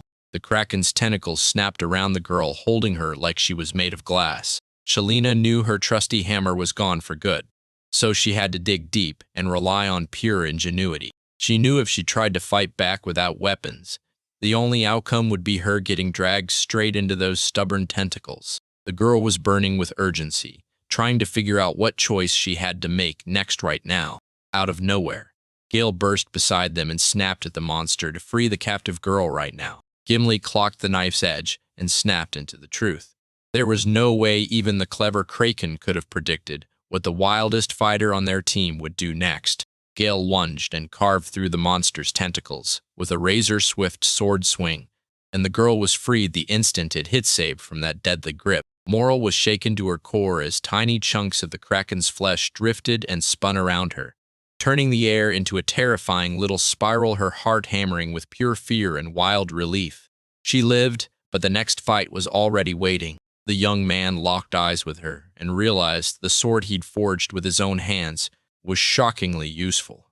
Even when he had to swing it against a giant, the Kraken ruled the deep waters like a king, but losing a tentacle left him rattled and stunned, because for the first time, resistance hit back hard, and the power he'd never feared suddenly looked like it could be taken. The young man barreled up to the girl, stared hard at her face, and then blurted out worried, sick, asking if she was okay after the attack. She met her rescuer's eyes with a warm smile, then thanked him from the bottom of her heart for his bravery and lightning-fast reflexes, because if he hadn't, she would have been hurt. Moira couldn't believe she'd cracked in the middle of the fight until the monster snapped a powerful tentacle around her, and a blast of adrenaline thundered through her veins, clearing her head like it never even happened. Right then, She suddenly clocked the enemy's weak spot, one sharp opening that could flip the whole fight into victory. She told him this knife wasn't just any blade, it was the weapon of the world's most terrifying reaper. And once the fight starts, it slices through everything in its way. Even the Kraken's massive tentacle, once unbreakable against every hit, got cleanly sliced off in an instant by one graceful sweep of the magic blade. And that's when everyone finally saw what that legendary weapon could really do. But here's the catch. When the owner strikes, he has to get almost face to face with the enemy, putting himself right in the giant creature's crosshairs for a brutal counterattack. The wizard leaned in on Gimli, commanded her to track the massive Kraken's every move without blinking, and warned her right away to shout the moment its position shifted. She snapped at Shalene to lock in, put every ounce of focus on the monster's tentacles that were still twitching and moving. The girl clocked it instantly. If he could pin those remaining tentacles in place, Gale would finally slip in close and smash the Kraken. She promised she'd throw a powerful support spell on Shaylin and the young man, sharpening their combat skills and boosting their odds of landing a winning attack. The magician grinned and told us she can finally cast spells on two people at once because she just hit a whole new level and mastered that brutally complex technique. First, she tore the boys away from the rocking water and the ship's pull, then slammed a spell into the air that made them adjust on the spot to whatever the world threw at them. She sharpened every fighter, boosting their defense and making their reactions lightning fast, then drove the team to switch from attack to retreat and back before the monster could breathe, until they squeezed it in tight and cracked its defenses from the inside. Gale got it instantly. Snip 9 more tentacles and the Kraken's claws won't be able to strike anymore. Then Shalina laughed that it'd kill 2 problems at once, since they'd finally have octopus dishes figured out too. The Kraken finally snapped back into consciousness. Its limbs roared to life, and its defenses were back online. Now it was braced, ready to smash through whatever the heroes threw at it next. Gimli screamed in terror and yanked his crew back just as the monster's tentacles snapped out from both sides, charging them out of nowhere. Everyone huddled up fast, ready to fight. The young man felt it in his bones. Things spiraled so fast that one slip could wipe out the entire team. Shalina snapped to the truth. When one tentacle was torn off, the monster didn't calm down. It exploded, whipping its attack into a raging storm of destruction. It was now locked on to wiping its opponents out at any cost, snapping into sharper speed and meaner moves. And that's when things for the guys got seriously out of control. The guildmaster snapped into a special blacksmith technique, and Gimli gawked as her friend coolly parried the Kraken's whip-like, flexible tentacle with perfect skill. Moro knew one truth in his bones: casting multiple spells at once drains your magical energy faster than you can blink. What scared her most wasn't the monster. It was the countdown. Would the heroes crush it before her magic ran dry, or would she burn through her energy first and collapse? Shalina barely managed to smile, then shouted at the Kraken with a grin like, "What are you scared of? You only lost 1 tentacle." And with a flick of her hand, she dared the monster to come back and grab that advantage again. The second the monster tried to close in, the girl exploded into action, using the injured enemy's sluggish steps like an opening to strike first and decisive. As the young man gasped and tried to pull air back into his lungs after the fight, Gimli suddenly realized the magical boost was still humming, holding him up and letting him survive the brutal beating like he couldn't possibly. She clocked it instantly. Shalina was weaving her magic, pulling the monster's focus on herself, while her partner, freshly clawed back from exhaustion, launched straight back in, burning with one goal: throw everything he had into the deciding hit. She felt like the young man was doing everything he could to reach Moorside, but you could see his hesitation in every single move. Gimli figured if the enemy wasn't one of the corpses the boy's special skills could take down, then the outcome was basically inevitable. Putting someone who's used to covering the rear at the front of the whole group was just asking for disaster. Then the dark elf threw her strength behind her comrades, blasting a savage burst of fire straight at the monster. And when she locked eyes with the Kraken's horrifying, bulging stare, pure disgust and seething hatred flashed across her face, fueling her need to end this nightmare fast. At that exact moment, Gimli spotted the enemy's bulging eyes like a neon bullseye, and he struck without hesitation, snatching that opening to try and blind him, so he'd be crippled, slower, and way less dangerous in the fight. Even after losing, she finally got the truth this move wasn't going to seriously hurt that monster, because its body was way tougher than she'd ever imagined, and she had everything planned. She tossed a special smoke grenade that burst on impact, choking the area in a thick cloud, buying her a quick shield and the perfect chance to slip to a new spot. Gale barreled straight into the chaos, charging headfirst into the attack. Gimli's booming shout cuts through the air. He's convinced this is the moment to land the final, decisive blow. The young man snapped into a one-of-a-kind skill he flipped on grinding mode, and suddenly his blade strikes were so brutal and razor-sharp that monsters looked like they were being sliced into tiny pieces. The dark elf figured out the only way the young man could land his hit was to choke the battlefield in a wall of smoke. No sight, no chance. Because if the enemy could see even a second, the Kraken would snap back with lightning speed and ruin everything. And Gale was the wildest mix of helpless and dangerous. His fragility made him an easy target for brutal enemies. His mastery of weapons let him land one crushing, game-changing strike. Massive torn chunks of flesh ripped free from the tentacles overhead and slammed down with a sickening crash. Choking the air in a brutal stench of blood and entrails, everything around had become pure chaos and ruin. Shelina erupted with happy cheers, thrilled that Gale nailed every strike while Moira stared, reminded of a seasoned chef slicing with deadly precision. Gimli counted the leftover tentacles with trembling hope, and when he saw the monster had already lost half its limbs, relief hit him hard. Now there were only 5 vicious appendages left, and suddenly the whole squad's job got way easier. As the smoke finally faded, the Kraken snapped its sights back on the guys, and in the next breath it surged into the same deadly threat, endangering the whole team all over again. The dark elf barked at the young man to scramble to safety far from those tentacles before the monster's sudden strikes crushed him. The boy bolted from where he stood, snapping his head back again and again to spot what chased him and pick the safest way to run. Right behind the hero as he sprinted forward, a massive crack ripped through the wall, and the sight of it hit Gale so hard, so close, and so huge that his confidence shattered and his self-control snapped.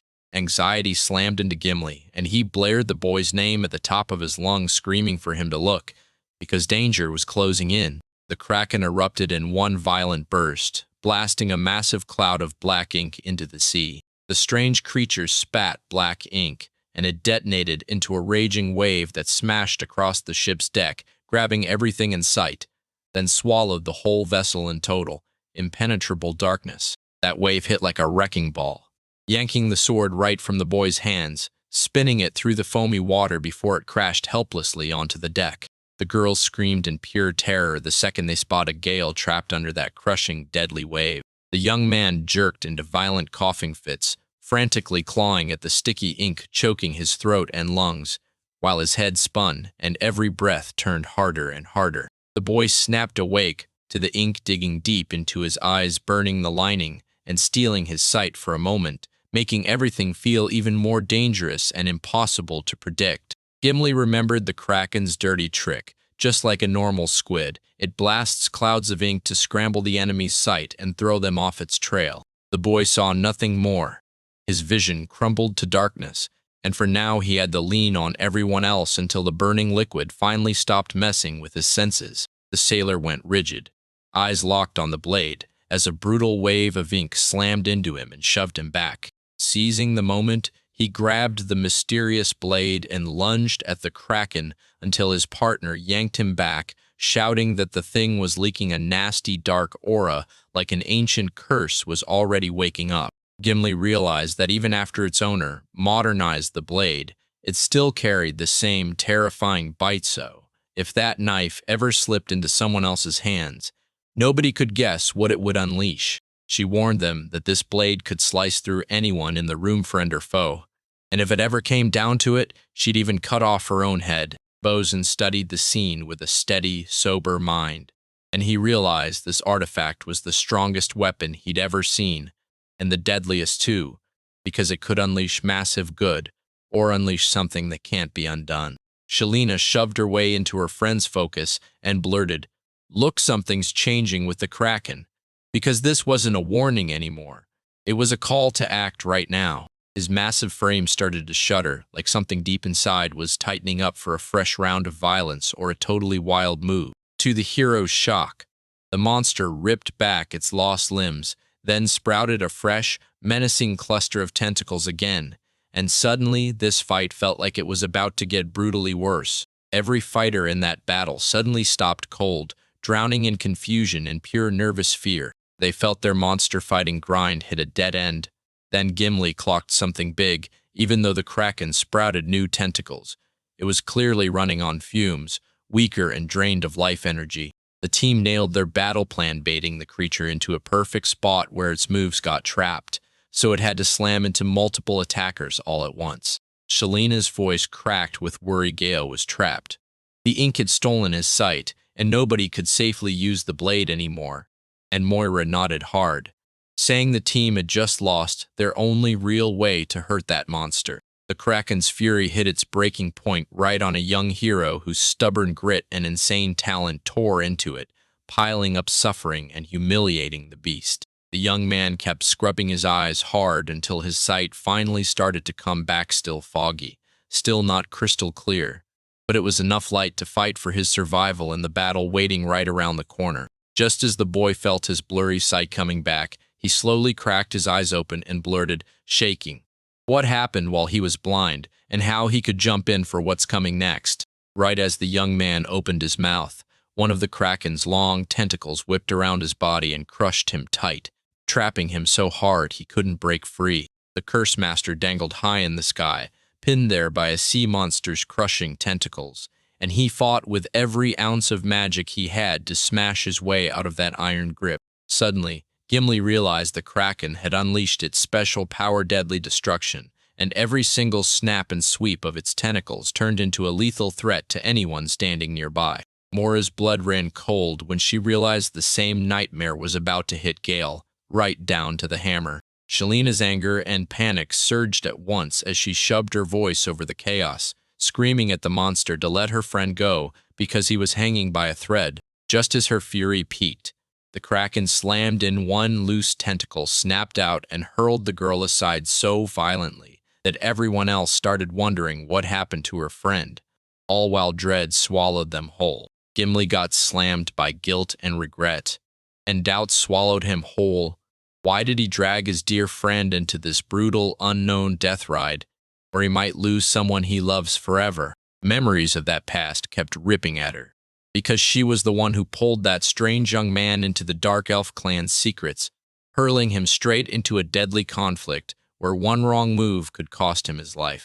Her mind spiraled with heavy dread, because if she hadn't pushed him to join, that young man might have slipped away from the death they all felt closing in during this final, desperate duel. I'd keep my life steady and safe, hanging out in a cozy shop, doing the work I love, savoring the little joys of being human, with no bloody battles and no fear that death could come any second. Gimli murmured forgiveness under her breath, begging the universe to let her pay for her guilt, because deep down, she knew she was the reason this poor young man was caught in the tragedy unfolding in front of her. Moira, drowning in love and furious at fate's cruel twist, couldn't face what was coming. She broke down, screamed her beloved's name like it could stop the inevitable end closing in on her. The crack tore open and slammed out its deadliest power. Disaster on full blast as streams of destructive energy erupted everywhere, turning any living thing to ash in seconds. The girls went rigid on the spot,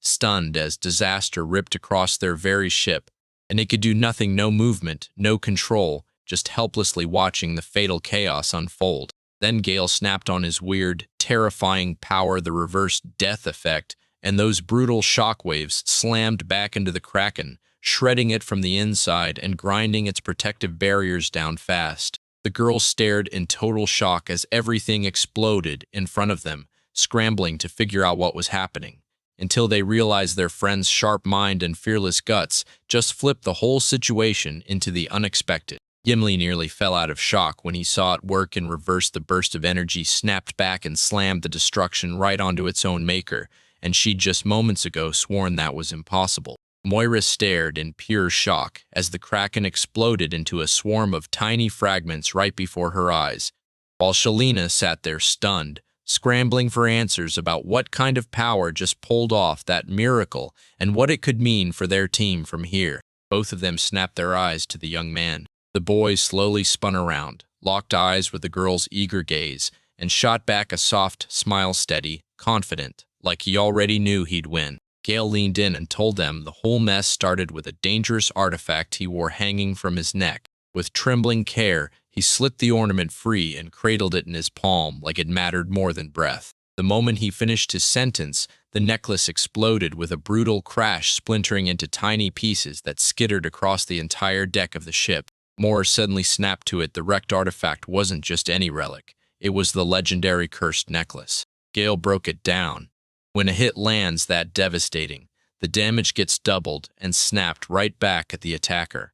And then the wife's revenge kicks in, cranking that first strike's power up by leaps and bounds. Shalina held up that weird amulet and swore it was the ultimate symbol of justice and revenge.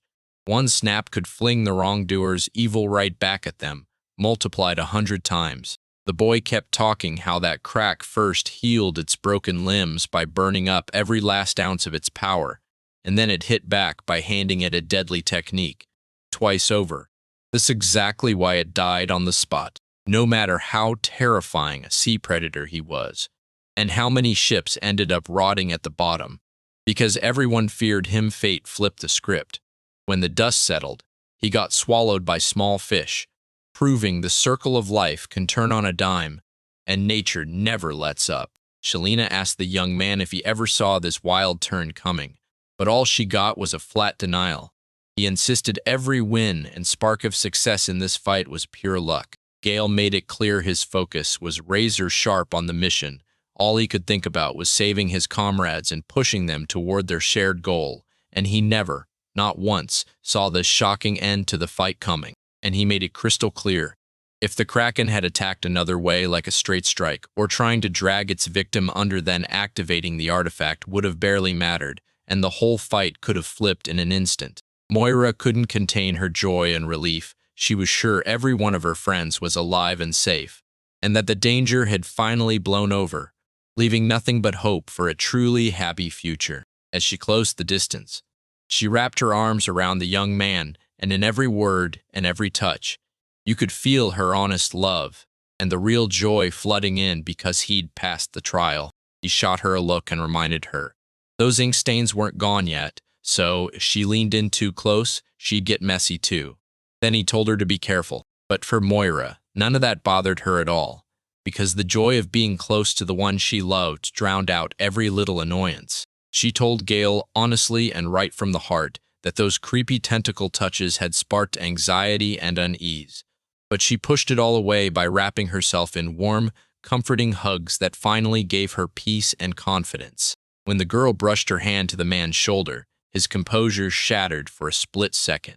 He was truly stunned by how real her feelings were, how tender she was, and how she didn't care they were standing there in front of strangers. With a tender burst of courage, he took control, slipping his fingers through Moira's hair to calm her down, showing her with every gentle stroke just how much he cares. Gimli grinned and declared that when the leader fell, the trade route was finally free. No more fear from the other reps of that species. Looks like luck is on their side, and Gale's weird, powerful skills are about to keep every future trip on this route safe, dodge a ton of deadly threats, and steady the trade so it can grow strong. One crew member stood there, totally stunned, asking what on earth made the Kraken explode, yet the rest of the crew erupted into chaos right away, screaming for victory like it was all that mattered, because nobody cared about the details. The whole team shot their hands into the air, cheering like crazy over saving the ship and crushing the main threat. And they made it clear this win is the lifeline that keeps everyone's health and future prosperity on track. Gimli knew the bitter truth. No matter how heroic they fought, nobody would notice, and the authorities would never hand them a reward, because this world runs on one brutal rule: real heroes seldom get what they're owed. Captain Nick blurted out in disbelief, asking if the Kraken was still clinging to any scrap of life, and the moment his words hit, The girls went wild, then leaned over the deck, staring and searching the sea with thrilled, anxious care. The sailors practically buzzed with excitement as they surged up to the captain, begging him to send them back to the ship. The captain barked orders and demanded that boats race to the scene right now. Once the ship got fully repaired from the damage, they were told the mission would officially be declared finished the moment it was back in one piece. Bosun shot forward to clear things up, blurted out a heartfelt apology, and told everyone there that a nasty surprise was about to hit him. That blade, the one that split the crack, was gone like it vanished into the void. So the crew had to leave it sitting on the deck, trembling at the thought of the misfortune this cursed sword could unleash. When that massive explosion detonated, he was flung deep into the sea's dark depths. The shattered sailor choked out the worst part, sure. The monster snapped that massive mast, but it didn't just sink, it vanished into thin air, like the ocean swallowed it whole, proving how brutal the damage really was. Still, the man admitted that losing property means nothing when lives are at stake, so he swallowed the loss and chose survival. Staying alive and healthy mattered most. The young man nodded, fully agreeing. Gale leaned in and told Bosun he didn't need to apologize at all. Making a blade like that was easy to get, and the moment they got back home, she'd help him forge a brand new weapon just as deadly as the last. They crushed nearly every bad property in this material, about 99% of it, so it's now safe to use and stops causing those nasty side effects. The boy was so busy clawing at the sticky ink smears in his eyes that he drowned out the whole conversation and missed every single important detail. The girls stared in disbelief as he announced that those rare parts to forge a brand new blade were already in hand, and that he'd nearly wiped out the curse tied to them. They couldn't process it at all, and part of them swore he had to be messing with them. Shalina yanked the young man closer, begging him to quit the jokes before her nerves completely snapped, and the young man swore straight-faced that he wasn't joking at all. This was the raw truth. Meanwhile, Gimli sat back, convinced this guy could still shock her with wild, unexpected turns and discoveries. Slumped against the ship's railing, she sank into deep thought about what happened yesterday and replayed the moment she met the young master, the moment he totally captured her heart. The girl was seconds from heading home, already buzzing with excitement about how she'd introduce this man to Mrs. Minerva. That's what Gimli pictured the whole time. Gale Hamilton's one-of-a-kind talent and clever genius, so he couldn't wait to beam with pride, introduce her to the people he loves, and let the world see what she can do. She sank down on a huge gray stone, cracked a weary breath, turned her face to the warm sun, and let the forest quiet wrap around her. Minerva, the Dark Elf clan's wise, majestic ruler, felt the coming storm before anyone else, like something huge was about to explode. Even the old saying is ruthless: trouble never arrives alone. And Gimli, no matter how sharp and seasoned he is, still can't picture the brutal trials waiting for him and the whole team ahead. A brand new menace suddenly surfaced across the open seas, and it didn't look like it came to play. A fresh nightmare was barreling toward their ship, and it wouldn't be long before it crashed into the crew, forcing the young heroes to dig deep, stand their ground, and prove they had the courage to last. Staring at the shattered remains in front of him, Gale couldn't help but mourn the days when this once beautiful relic was his loyal companion and his endless spark of inspiration. Now it was nothing but broken fragments, gone for good, and barren forever. The girls pumped him up, shouting that the hard part was already done, because the artifact had already saved the whole team, meaning his Kraken mission was basically sealed. The young man nodded politely to their claims, then right away chimed in that for a master and collector like him, losing one-of-a-kind treasures hits like an ache you can only compare to having to say goodbye to a lifelong friend. What crushed Gale the hardest was that nobody cared about how brilliant his idea for those artifacts was, and nobody even caught the originality and breathtaking beauty of what he'd made. Suddenly, his face brightened with a grin. He'd cracked the simple, elegant solution that would fix everything and bring justice roaring back. Most people miss the artist's real intent at first, and only years later, sometimes even after the author's gone, does the world finally catch on. The only person who truly got the young man's refined taste for cursed relics was a girl just like him, obsessed with forbidden sciences. So Gale lit up with a sweet rush of excitement, already picturing that next meeting. and couldn't wait to hear her stories, every adventure, every personal experience. Vivian strode up to Princess Carla and told her, straight-faced, that she'd be joining her on the Pharma Edge tour only for the princess to ask if this could be handled without her, and Vivian snapped back with a hard, unbreakable no. Bright birds majestically soared above the sea, gliding like they owned the sky and flashing their wings with vibrant bursts that lit up the whole area. Shelina was locked in, laser-focused on getting that ship repaired no matter what. Every now and then, she caught the sailor muttering apologies, trying to cool the sparks after their last blow-up. Even though he reminded her she was just a passenger and didn't have to touch the repairs, she shot back with total confidence. Sure, she wasn't a professional ship repair expert, but as an experienced blacksmith, she'd do everything she could to help the crew finish fast and with real efficiency. Thanks to their teamwork, the travelers dodged disaster together. They plugged every hole and hammered the ship's sides stronger so it wouldn't sink. The sailor's heart sank when he saw it. The central mast was shattered, clawed apart by the Kraken's tentacles. Now it rests on the seabed, beyond any repair. And with the tools they have, that kind of loss can't be fixed. Gamely was dead right without that repaired mast. Steering this ship would be brutal, maybe even impossible.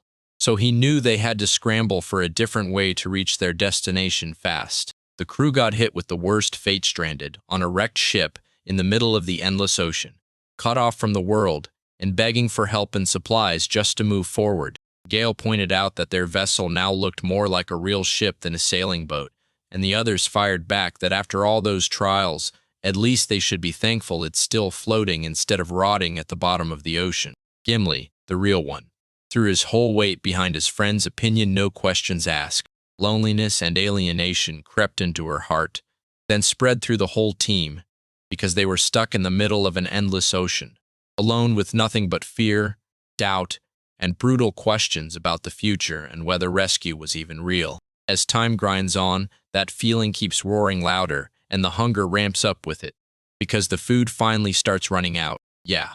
Once everyone's stranded with zero help and barely anything to work with, crew and passengers start cracking, losing their heads, their judgment, even their control, until it all explodes into fights over the last scraps of food and supplies. Gimli bowed his head and prayed with every ounce of his heart to the gods, begging for things to flip for the better, before open hostility erupted and hunger drove the passengers to desperate, survival-only choices. Captain Nick burst in with a hype speech, telling everyone the preliminary readings say the ship isn't about to sink, thanks to the crew busting their butts and the fact that there weren't any major breaches. Now the moment had arrived to prove the captain's real mastery, because he loved the sea with every beat of his heart, and the sea rewarded him right back.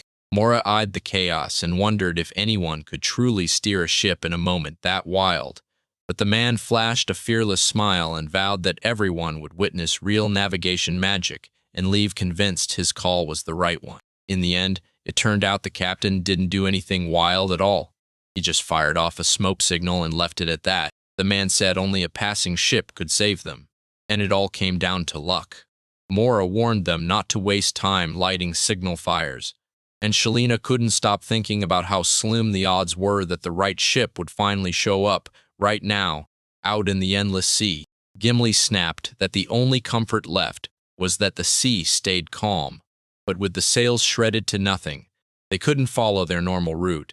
So if a storm hit, the crew would have to steel themselves and pray this nightmare ends with a happy ending. Shelina told them fixing the hull was just a stopgap, no promises it would hold, because if a brutal storm hit, the damage could explode worse, and nobody could predict exactly where the water would start pouring in. And once that happened, the ship's sinking fate became real. Mura stared out at the horizon, and the moment he clocked the sharp shift in the clouds and the wind's new direction, he knew trouble was coming. Bad weather was about to slam down, and things could get way worse fast. Gale jerked her attention toward the area nearby, and what she saw didn't make any sense. Like something utterly incomprehensible was unfolding right in front of her. Before long, it became crystal clear. We weren't just staring at some random thing, we were watching a vessel. The observer reported it straight away. This ship was charging right for the accident site. and the whole crew erupted in real relief and joy. Shalina grinned and nudged the captain, reminding him the vessel had arrived ridiculously fast, proving once again why everyone called him the sea's favorite. The heroes shouted for help in total agreement, waving to catch the approaching crew's attention, and they were already braced to spill every single detail of their nightmare. Mora's face went white in a flash. She stared off into the distance and snapped that the ship coming their way looked wrecked, empty, and wrong. Shalina didn't just agree. She confirmed her friend's worst fears, because when she saw that ship's look, alarm bells practically screamed, and honestly, it looked even uglier than their own vessel. Gimli's blood went cold when he saw the old ship snapping toward them, and behind every ounce of that impossible speed, something supernatural was driving it, defying physics like an unseen power from beyond had hijacked the whole moment. She gasped in terror, swearing that ghost ship was real. They say there's an ancient omen. If you ever spot a ghostly ship charging ahead with its hull battered to pieces, it means disaster is on the way, big trouble. Horrible outcomes, the whole nightmare coming for you. Gale's words slammed a cold fear into the girls' chests, their hearts pounding as the young man, so locked into the story's details, totally missed the tense, terrifying storm gathering around him. A jolt of dread hit the sailors, and they scrambled to the ship's bell, hammering it frantically until the whole vessel erupted with alarms. Panic erupted through the crew, and seconds men and women cried out together, filling the air with one shaky, anxious buzz. After beating the Kraken, they warned each other.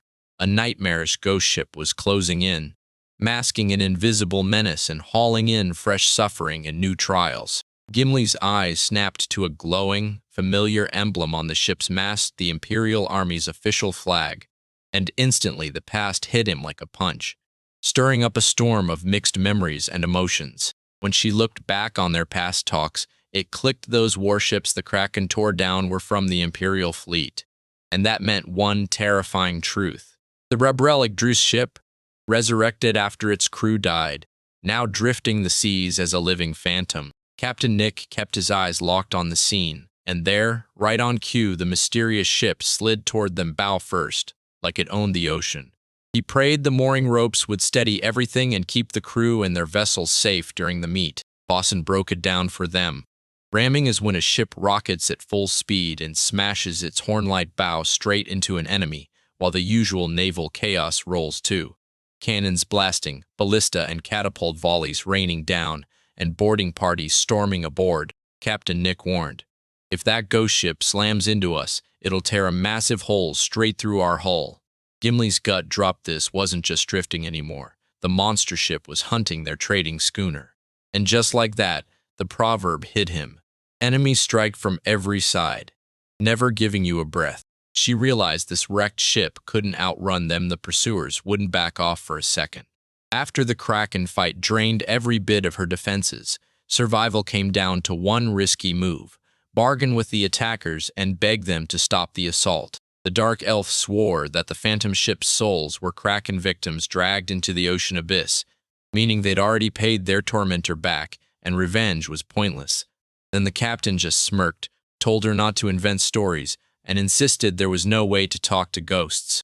He urged her to stare harder at the numbers carved into the ghost ship's deck, saying they had to confirm what was really going on and figure out just who they were about to face. The captain reported that their lives were shattered. Every last spark of consciousness had vanished after the horrific things they had to survive. These creatures only feel alive when they crush someone else, spilling sorrow, piling up failure, and leaving nothing but wreckage behind.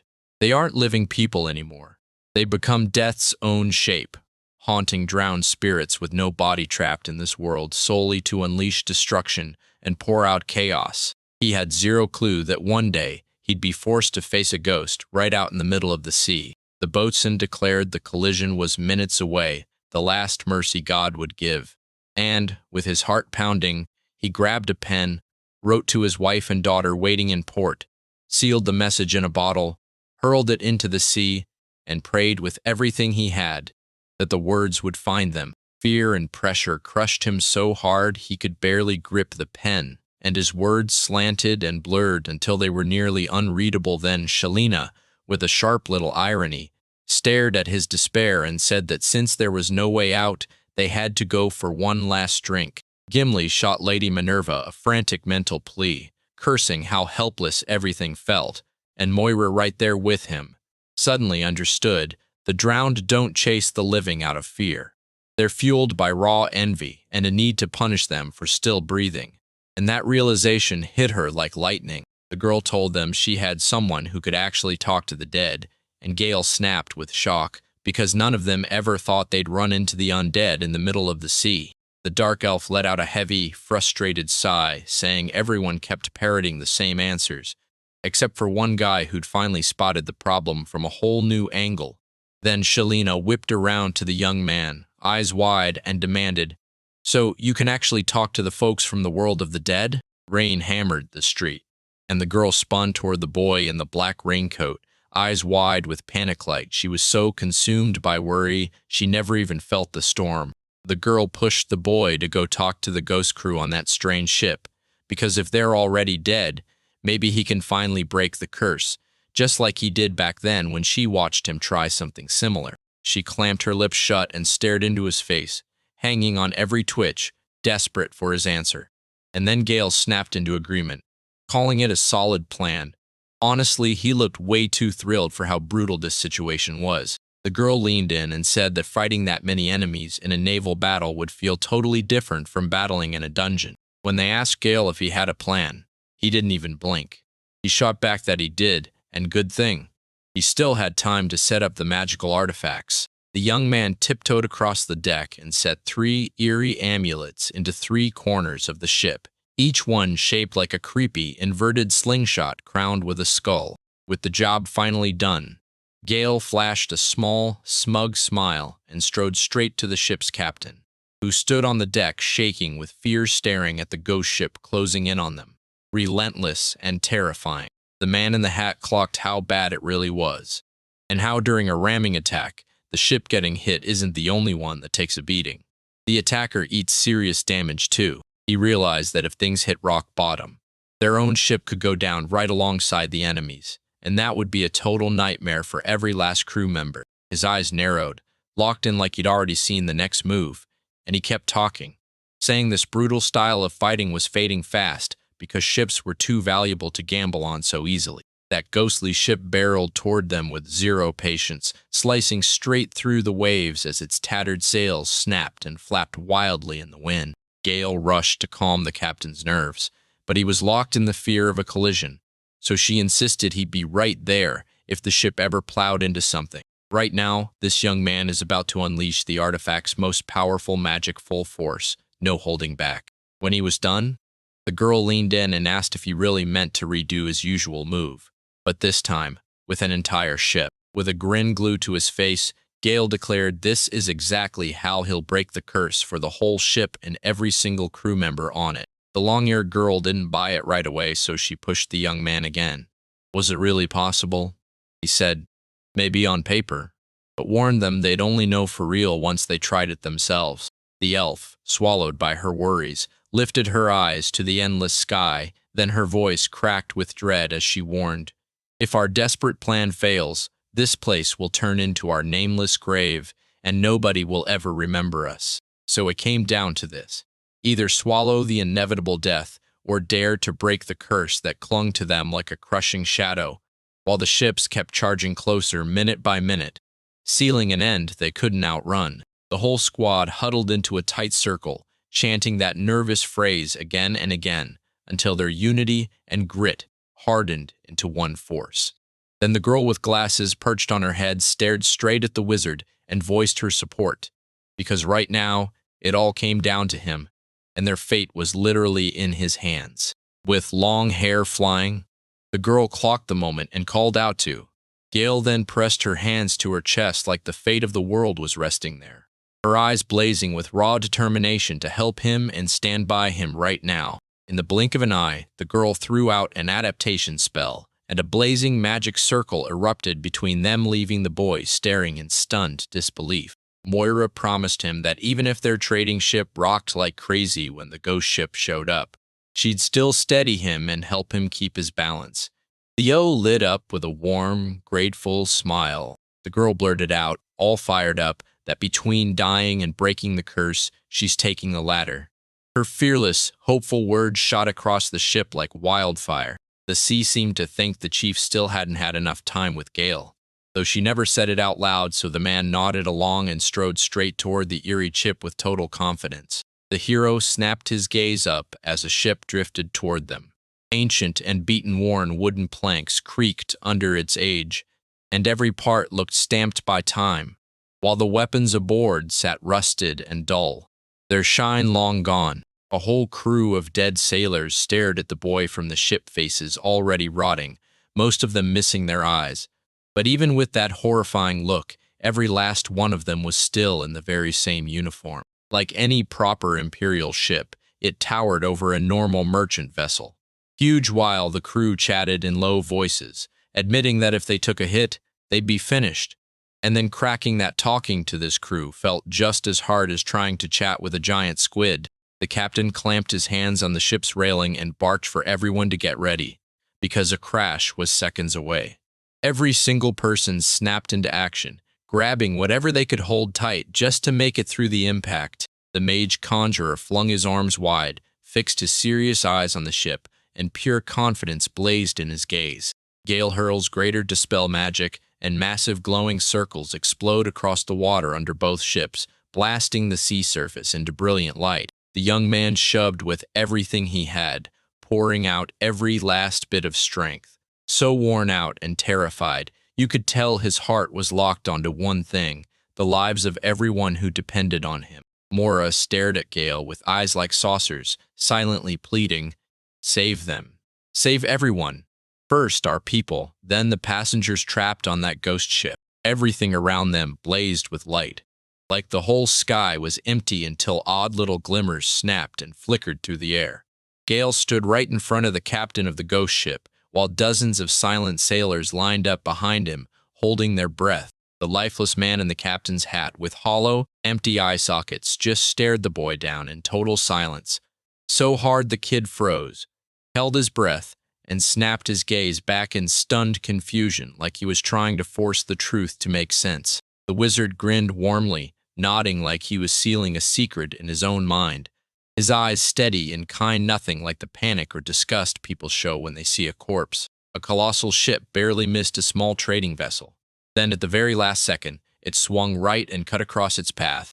The girls gripped the side of their boat with white knuckles, staring in total confusion as everything suddenly spiraled, and one of them, bursting with curiosity, blurted out loud, "So what's really going on here?" Two ships sat side by side, dangerously close, like you could leap from one to the other in a heartbeat. No guards, no warnings, just a weird mix of comfort and tension hanging in the air. That trading ship was only half the size of the mighty ghost ship, but outside, it looked way more inviting. The sails glittered in the sun, the hull was clearly patched up, yet not a single hole showed, and with the wind cut to nothing and the waves gone still, an eerie, almost creepy silence settled over the whole place. The dark-haired L clocked it the moment the ship hit their transport. It screeched to a stop right on cue, and the captain couldn't help but point out that from the side, it looked like the vessel slid into place on purpose beside them. They shot each other, shocked looks, then both jumped in to explain what it all meant. Everyone on the team cheered because they dodged that deadly ramming strike at the last second and escaped with their lives. Sailors straight up sobbed with joy, and Moore, staring up at the sky, felt it in his bones. The adventure wasn't finished. That brutal storm wind, which had been tearing through the air a moment ago, finally loosened its grip, sinking into a soft, barely there breath, and the ship's flag, once snapping proudly at the mast, now drifted calmly in the gentle breeze like it was waving hello to the whole world. The girl with her glasses perched on her head stared at the water. Then Woe realized the stormy, raging waves had suddenly died down, slipping into calm little ripples, and she couldn't stop herself from blurting out what she'd just seen. She gazed up at the towering sky and calmly told them that the gloomy, dark horizon was finally starting to lift like the weather itself chose, right in front of their eyes, to hand them a little light and hope. Meanwhile, a man in a striped shirt, half leaning on the table, and kneeling in one of the cabins, felt the world go still, calm washing over the chaos around him. He finally understood. The storm outside had blown itself out.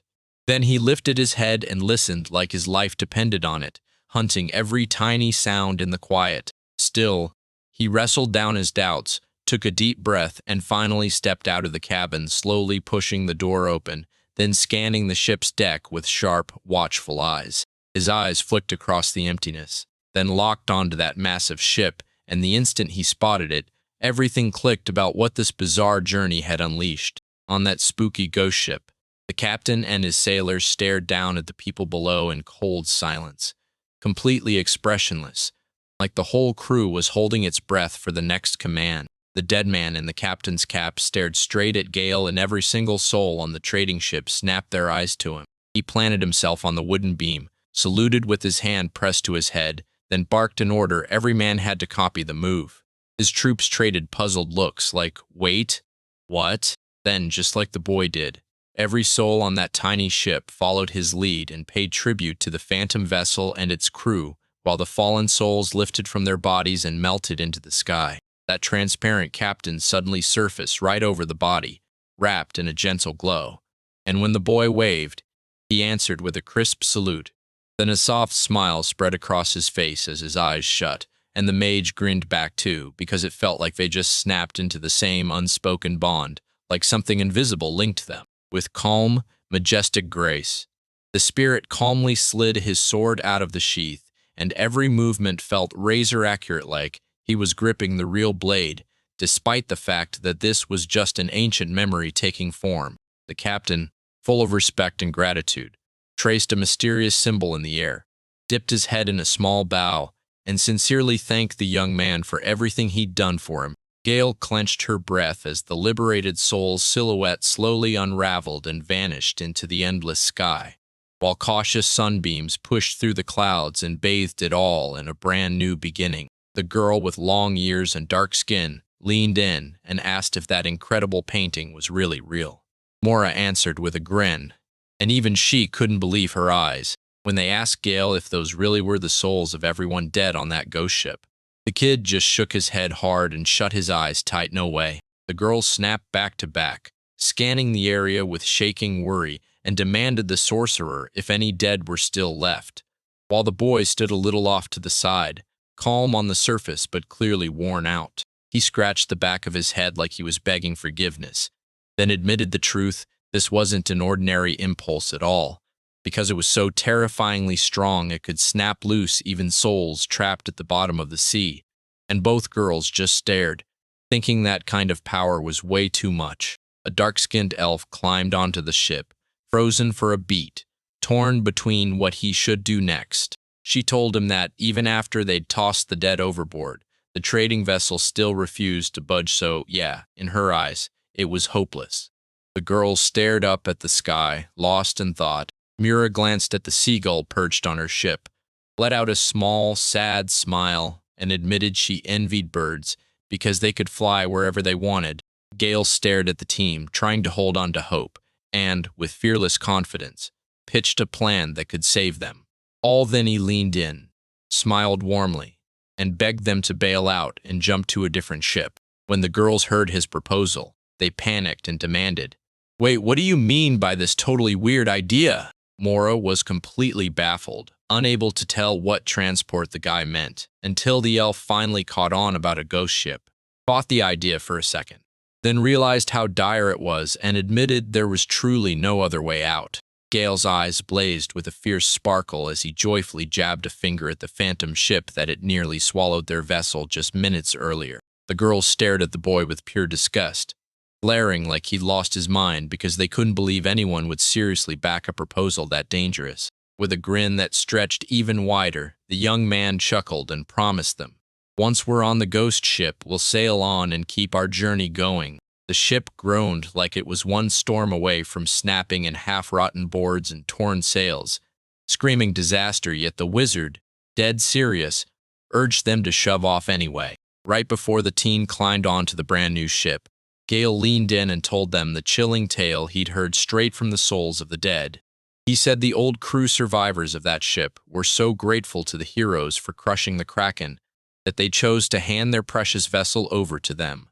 When the girls heard it, they went completely silent, stunned. The sailors started doubting whether that call was even right, then huddled together, whispering if they truly had to climb aboard that terrifying ship. With her glasses perched on her head, she mouthed the words under her breath, begging the ghosts to vanish. Shalina told him the merchant ship was doomed even after the repairs. The damage was too brutal, and it would sink no matter what, and the boy understood every single word. A sailor snapped that there was no other choice and barked for everyone to reload at once. Right then, the merchant captain lay on the deck, arms locked around his ship, choking back tears and rage, unable to accept the idea of losing his dear friend. Once, the giant ship's magnificent sails stood proud, roaring through the wind like they owned the sky now. The dreaded, this, even their torn fabric can't stop showing off the vessel's raw power. The very next day, the whole crew huddled up with everything they needed, locked in, and charged forward. The girls stood there heartbroken as the trading ship slid on for miles beside them, like it was leaving without them. The ship groaned and sank inch by inch into the endless ocean depths, like it was quietly finishing its job and disappearing for good. That friendly sailor grinned and said the cargo got heavier, so the ship sits deeper in the water and stays steady when the waves go wild.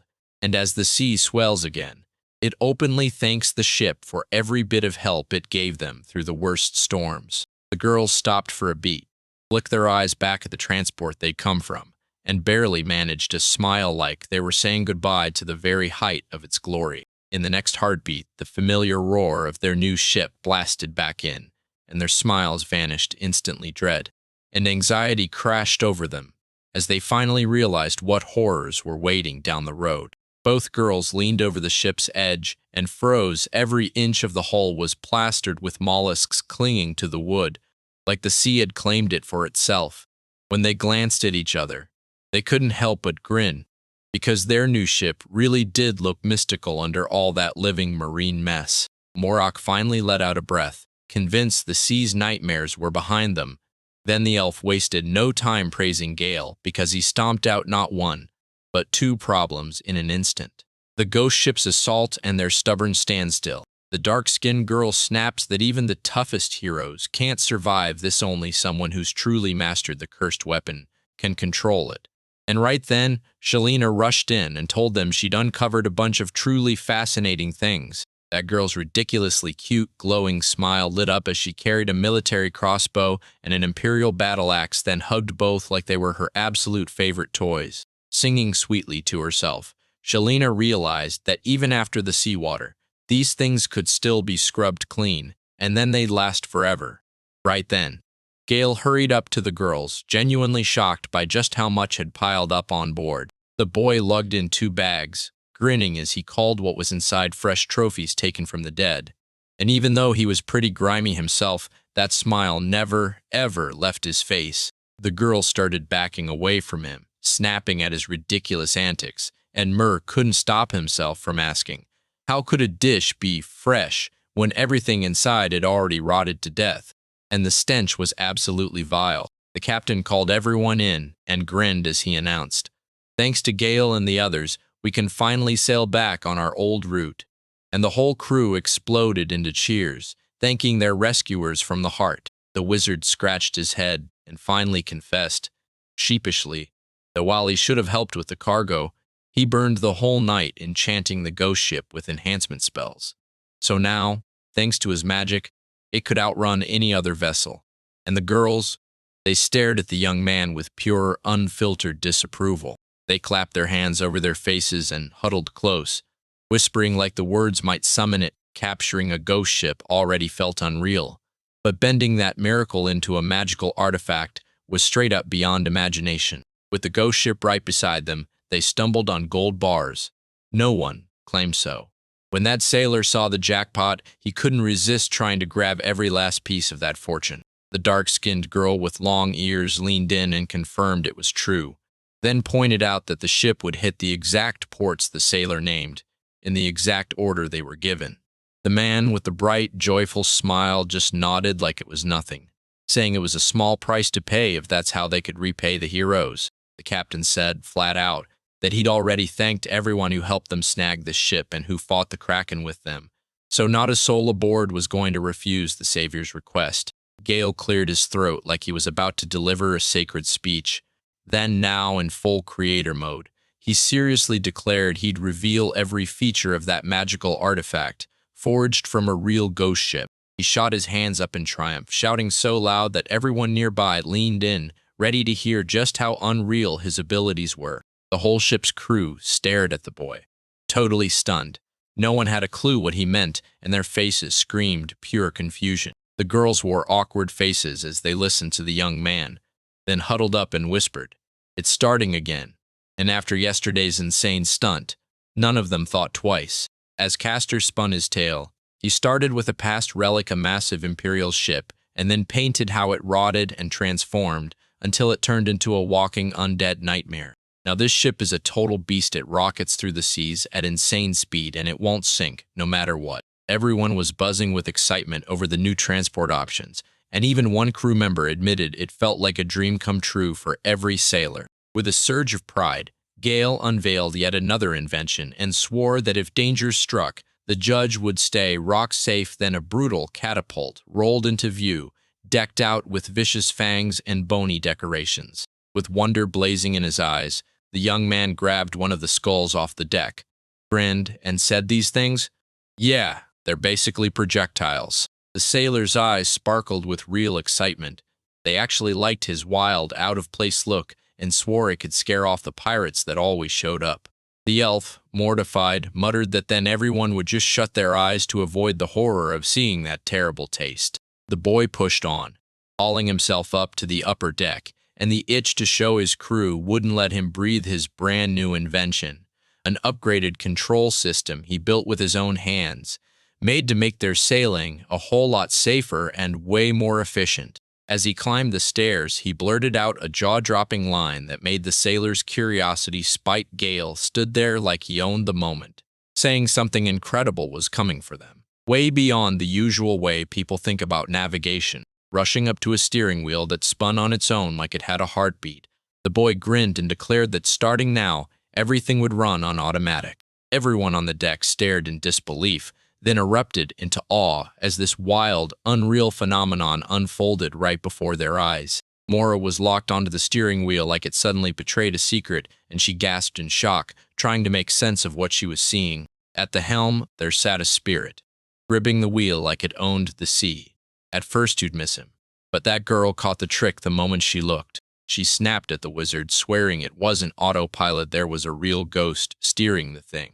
And Gale, cheeks burning with embarrassment, shot back, "You're not wrong, it's basically the same deal. You set the direction, call out the destination, and the ghost ship does the rest." The captain's face lit up with pure joy, and a little confusion too, before he blurted, "This is unreal." Now he couldn't wait, staring hard at the beaver crew, demanding to know where the ship was going right now. And the elf answered at once. Wearing a faint smile, she shot her right hand out into the distance and declared, with total confidence, "All right, northeast is the way. That's where we're headed next." Mora, Shalina, and Gale locked eyes, nodded like, "Yep, that's it," and grinned, because deep down they all felt it.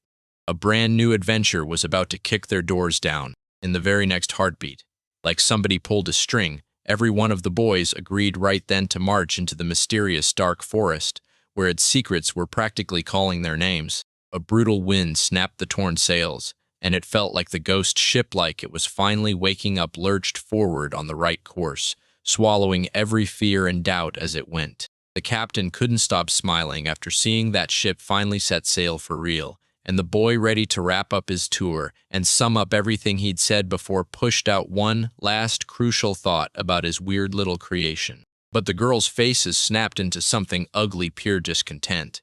They instantly knew what he was seconds from saying, and what brutal secret his words were hiding. But the captain and his sailors just froze, stunned, lost, and staring faces stripped of everything except raw, jaw-dropping shock at what was happening. With that grin still plastered on his face, Gale shot up his index finger and laughed, saying the ship was cursed obviously. The three girls let out heavy sighs because something felt wildly off. He was way too obsessed with it, almost possessed, and somehow every single thing still unfolded exactly the way he'd planned. Still, dazed, the crew stared at their brand new ship and scrambled to figure out what curse they were talking about. The boy threw his arms wide, grinned like he owned the moment, and blurted out that the second he set foot on the ship, there was no way he'd ever get off again. Everyone nearby went speechless, because nobody saw that kind of bombshell coming. The captain grabbed his head in total despair and sobbed like it was the end, because he couldn't deny the mess they were in, while the long-eared girl, hiding part of her face behind her right hand, leaned in and whispered, "So what do we do once we finally reach our destination, since we won't be able to get off the ship anymore?" Gale smiled and said the curse could be lifted, and that would fix everything. Then Mora told the boy only he could do it, and right then, one sailor clutched his bandage like the captain and broke into loud sobs. The girl shot him a reproachful look, calling him arrogant like he was telling the poor to swap bread for pastries, and, yeah, his tone sounded downright smug. Right then, the young man pulled out a handful of charms to break the curse and shoved them into the captain's and sailor's hands. Gale added, "If you ever need more charms, just head to my magic things shop on the edge of the farm," and the wizard warned, "Those skulls for the catapult aren't for keeping. They're the ones you'll burn up." The team grabbed the mascots, then admitted they'd fall apart without them, totally stunned, like someone just swindled them. The glasses girl snapped at the guy. "Looks like you're finally starting to get the hang of this." The elf girl dropped her gaze, and a flash of heartbreak glimmered in her eyes as the memory of that magical artifacts shop slammed her into deep, spiraling thoughts. She called out for her crew, Gale, Mora, and Shalina, and the second they heard her voice, all three snapped their eyes to the elf, buzzing with curiosity and ready for whatever she'd say next. With a shaky, uncertain voice, Gimli finally blurted out what had been haunting her for ages, begged her friends for forgiveness, and the boy froze, shocked by how sudden and how serious her confession was. She started replaying everything that just happened to them. One brutal hit, then a wild chase after a phantom ship, and, with a heavy heart, she realized they'd have to stare death in the face again and again, because she dragged not just herself, but every single friend, straight into danger. Gimli snapped at herself, convinced every disaster traced back to her, like it all could have gone differently if she hadn't dragged her friends into the Dark Elves clan's mess. She tried to apologize again, but right in the middle of her sentence, someone cut her off. Moira and Gale fought to steady her, promising her she had nothing left to fear, because it all worked out. It was all settled, and best of all, they were still all alive, and somehow everyone here agreed. No arguing to jump into the next adventure with the elf, because steering a ghost ship isn't something you can even imagine on land. The moment you try, a wild storm of emotions hits you. The boy ended the conversation, admitted the road had been brutal, and then lit up, because he was thrilled to chase the unknown together and fight through every hardship side by side. Shalina rubbed her head and jumped into the convo, dead sure that once the Demon Lord finishes his resurrection, trouble won't just hit the Dark Elves clan, it'll spread everywhere. She burst out laughing right away, basically saying she didn't want to end up in a situation where she couldn't even sip her drink in peace. Gimli shot his friend a totally baffled look. Gale, Moira, and Shalina beamed at the elf, and she smiled right back then, quickly wiped the tears from her eyes like she'd been caught, muttering that it was only the salty wind, not her feelings, that made her eyes sting. While the heroes kept strolling on, a long-eared elf with dark skin suddenly snapped her head toward Mori like she'd just remembered something huge. She fired off, asking if the girl had said anything to Gale, and whether she'd forgotten her promise. Long-hair girl looked totally lost, then dodged the question like she could outrun the truth. Morris confessed she never found the nerve to speak to that cold, indifferent boy. And the elf gasped, asking if she really planned to stay quiet. A soft smirk curled across her face, and the blonde declared that Mora had basically duped everyone, then laughed that she should maybe retrain as a con artist. But the girl puffed up her cheeks, sweetness turning sharp, and snapped, "Don't joke about me." She tried to defend herself, claiming the guy was always hauling materials in the freezing cold, then burning through entire nights crafting artifacts, like something was driving him from the inside. Mora kept going, saying this young man would never be the one to admit, I love or I hate. He only chases obsessions and curses. Then the elf shot back with a jab, calling it the girl's special gift, dodging love, and Mora immediately snapped again, telling her not to make fun of her. The long-haired girl tucked her head into her palms, shut her eyes, and finally stopped fighting her hard reality. No more excuses for what she did or how she felt. And her friend, watching her side, went wide-eyed, genuinely shocked by the change. Moira leaned in and admitted in a shaky whisper that she wasn't brave at all. She was terrified of getting rejected. The long-eared elf stared at her every move, then sat there listening in silence, not daring to interrupt once. Mora admitted that being with Gale right now sparks a real happiness in her, stronger than anything she's ever felt. And as she goes chasing a bigger kind of happiness, then nothing changes.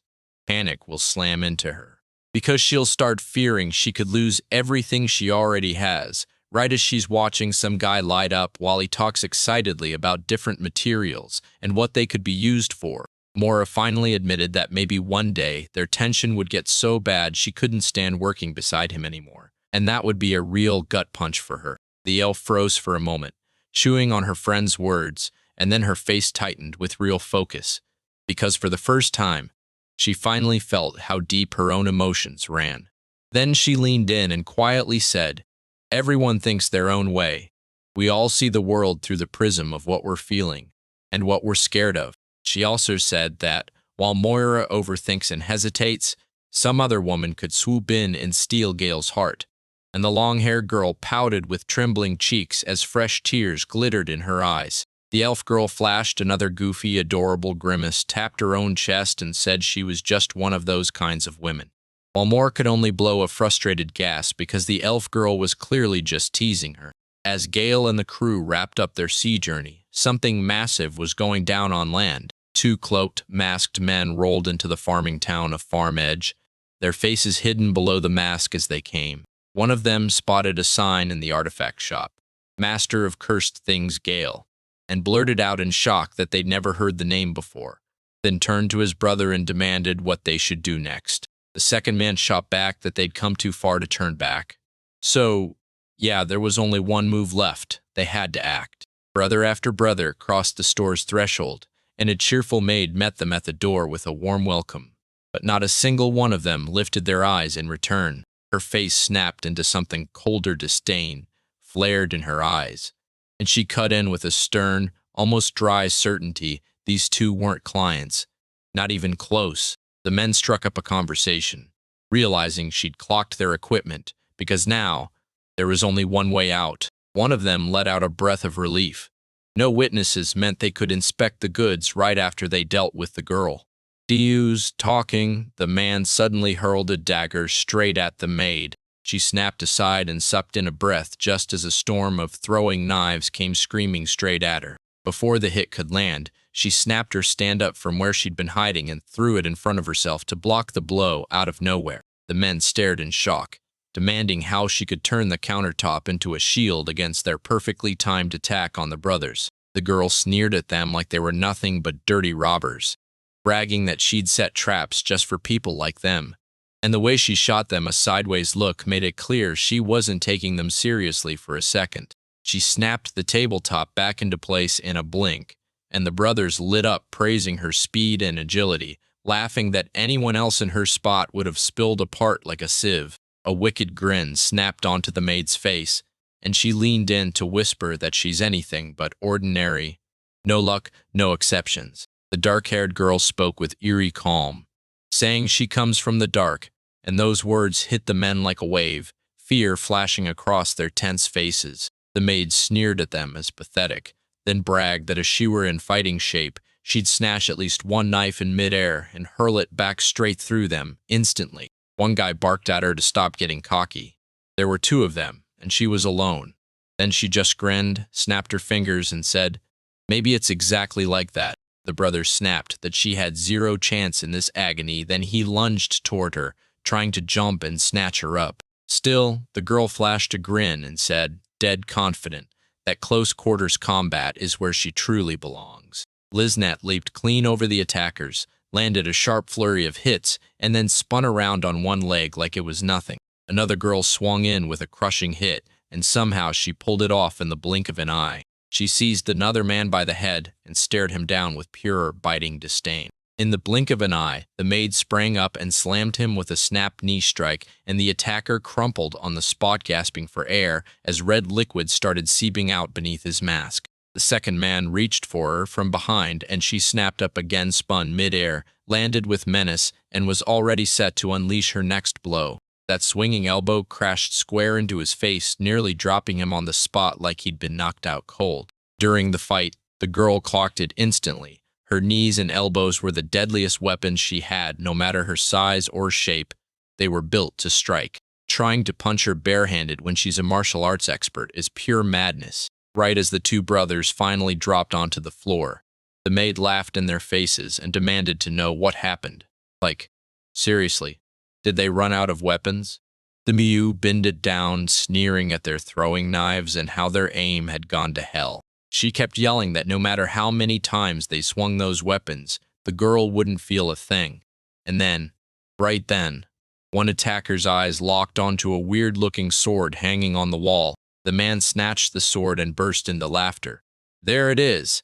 While the second man rushed over and shoved his shoulder forward right away. Suddenly, one brother shot a look at the other and realized he was standing there with no weapon at all. The sword snapped to a pitch-black color, and suddenly you could see souls swirling inside the blade. An unarmed man shouted to his brother to stop, warning that the sword could be cursed too late. The damage was already done. The curse seized him, and he instantly slammed into his friend too fast for a single step back, and the blow landed, tearing his arm. Shock hit him like a punch, and pure horror locked in his wide, staring eyes. The man slumped on the floor, back to the wall, straining to reach his brother, then blurted that he'd threatened the wrong guy with a weapon and demanded, half panicked, what the hell he was even doing. The attacker reached out to grab the cursed sword with his other hand, but his body froze on him.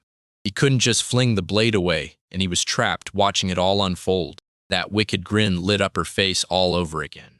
She stared at both of them, soaking up the moment with cruel pleasure and biting disdain. Telling the attackers off, she warned them, once someone snaps and loses self-control, they start doing blunders that sound impossible, like they'd never happen in a normal world. She snatched that damn thing on pure instinct, and the moment it was in her hands, her mind went blank, while the men stared at her in raw, shocked horror.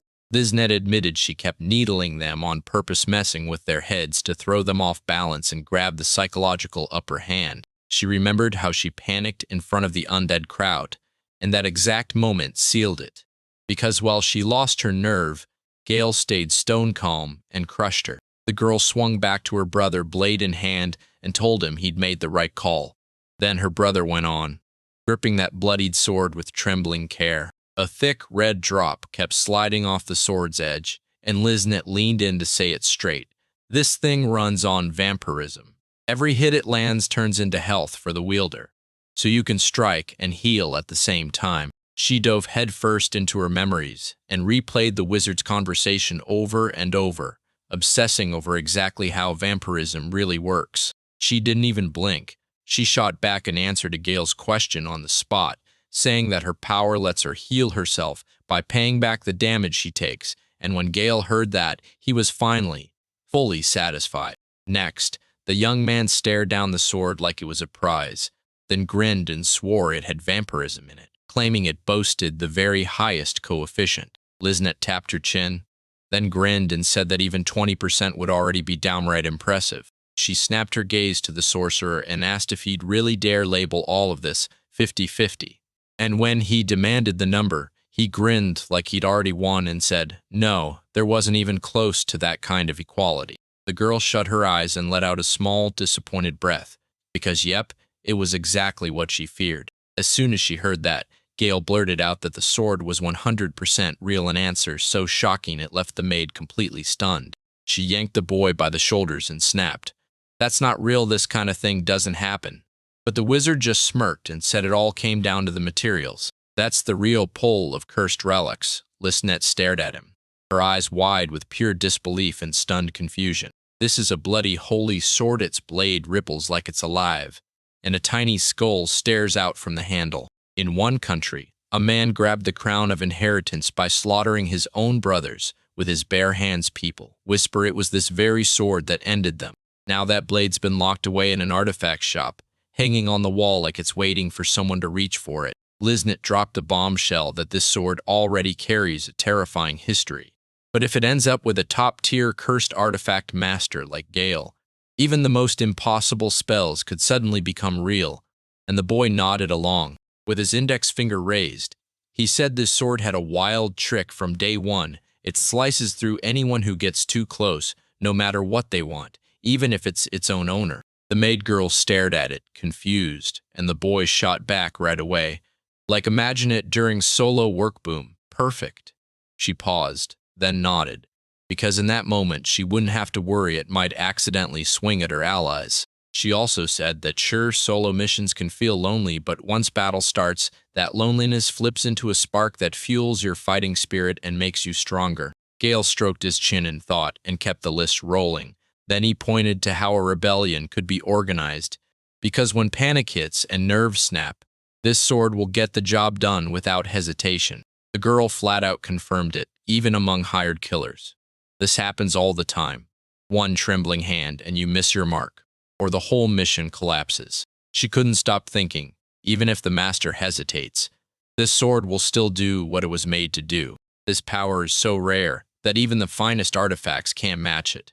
Those cursed items, forged in darkness, are the only ones with properties like that. They're way deeper than they look at first. And Liznit leaned in, studying the young man like he was hiding something. She wasn't even shocked that Gale Hamilton couldn't stop fixating on cursed stuff. Back in the real world again, the girl realized this kind of thing was pulling in siblings' blood like a magnet. Once this thing latches on, it won't come off, not even if the owner's strength finally dies out. It drags him straight back into the fight, and the instant it hits, both men's faces twist with real, gut-punching terror. The maid kept pushing her terrifying story, aiming to scare the disobedient kids, and she swore that their master never once let go of that sword right up until the moment he died. Tears streamed down their faces as the brothers screamed in terror, shaking like scared kids. She could have kept watching the chaos, but she snapped that wiping blood off the floor was already a pain too big. And just like that, Liznit's eyes slid from the killer's face to the maid's while the brothers scrambled to look away. The girl hurled a paper covered in symbols straight onto the swordman's forehead, and boom, a glowing magic circle snapped to life above him. Her partner leaned in and said this was their welcome gift, an amulet to break the curse. Then the sword finally slid free from his bandaged hand. Liznit scratched her head and told them straight if they started treatment right now, there was still a shot at saving his life. The very next second, pure fury reignited in her eyes, and she snapped at them to get out. Bickering and blurting apologies as they ran, the brothers tore out of the artifact store at full speed, practically at a dead sprint. Liznit was stranded in the store, standing tall and refusing to bend while the men bolted out like they were being chased. She burst out laughing and shot back that she'd have no fear of some worthless robbers because she'd already survived countless deadly battles, and her heart had hardened into pure steel, and the Demon King's power surges through her veins. She slams her palm to her chest. The maid dropped her eyes to the cursed sword waiting on the floor in front of her. She said that even if he wasn't around, Gale Hamilton would bulldoze those villains with ease, and that he was absolutely incredible. The girl wrapped her arms around herself, soaking up that invisible warmth, and said, no matter how far he is, the wizard always guards his home. When thoughts of Gale hit her, Liznit snapped a promise into place she'd do whatever it took to keep his shop safe until he came back. Meanwhile, Nanda's crew of young fighters pressed forward toward their goal, already stepping off the ship and onto a small boat. In total silence, the boat slid across the water as one of Gale's summoned phantoms grabbed the oars and rowed.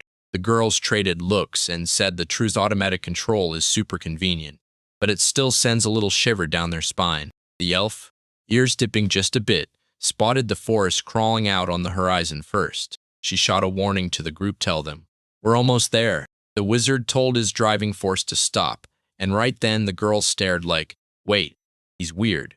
because the guy was literally talking to a ghost. The boat chugged to a slow, grinding halt. That dark-skinned girl flashed a joyful grin, charged right into the water, and boldly said she'd go first. Her words lit a spark in everyone, and the others started slipping out of the boat after her. The heroes finally laid eyes on that eerie, gloomy forest, and they all knew the moment they crossed the line, the world would flip on them, and a brand new reality would swallow them whole. So they ditched the shore and marched straight into the thick trees with pure confidence. The crew pushed deeper into the thick forest, where the towering branches were so wide that sunlight only speared down in scattered patches. While the heroes cut through the tall grass, Gale stared ahead and realized this forest was brutally packed everywhere she looked. Thickets grabbed at the path. Morris shot back that the goal felt close, but barging through this untouched wilderness was going to be a fight. The girl with glasses perched on her head let out a huge sigh, then promised she'd cut a path for them, drawing her brand new axe with pride, and told Gale and Mora to stick close while Ghibli ran ahead to lead the way. They surged forward quicker than before, and with that axe in hand, they chopped through the thick grass that was slowing them down. Every now and then, Shalina would hear the grass around her whisper and rustle from all sides, like something was sneaking just out of sight. The girl blurted a warning, and Mora shot back that they better not let their guard down. Shalina sucked in a deep breath, shut her eyes tight, and let out a long sigh, pure relief, because she'd really snagged that first-class battle axe from the ghost ship. Suddenly, she snapped her eyes wide at the shocking sound and shot her gaze upward. Dragon-like beasts streaked overhead, pounding the sky with thunderous wing beats as they tore across the forest. The girls snapped their heads up, and Shalina's gut screamed, "This is a trap." Then wham, an earth-shaking rumble rolled in, and those thunderous footsteps belonged to a giant. Gale snapped his head up and froze at the monster's massive bulk, then blurted out what kind of creature it even was, right as the guy beside him guessed, troll, too loud for comfort. The dark-skinned elf snapped her friend's arms tight, shoved them into the grass, and barked for everyone to stay silent. The troll snapped his head toward the noise, but where the heroes had just been standing, nothing. Not a soul. Gimli leaned in and hissed, "Stay sharp, don't draw attention." And somehow it worked. These creatures were so tiny they barely even noticed them. So if they moved quietly and didn't stand out, they stayed hidden. For a few more seconds, the troll just hung there, staring before it finally trudged back onto its usual path. Shaking with fear, Maurice told her the forest felt 1,000 times safer than the sea, because among trees, she could hide and bolt away, while the endless waves just kept rolling with no escape. Lying on the grass, the elf warned, "No matter how you rest, you can't let your guard down." She kicked off her story like it was nothing, straight through the forest or mountains. Nice and simple. People don't just pick their way, most times they drift into the easiest route without meaning to. And it all boils down to how their center of gravity shifts, which leg leads, and the little habits they can't shake. You might suddenly start pacing in circles without even noticing, thinking you're charging towards your goal. But really, you're just looping in the same spot, and the elf's words scared me even more. When she wrapped up her story, a sweet smile lit up her face, and she lifted a finger to tell you this weird effect is called ring wandering. The long-haired girl crumpled to the ground, terror swallowing every breath. She wouldn't dare move an inch. Moira hesitated, then finally confessed she shouldn't have brushed off this forest so easily yet.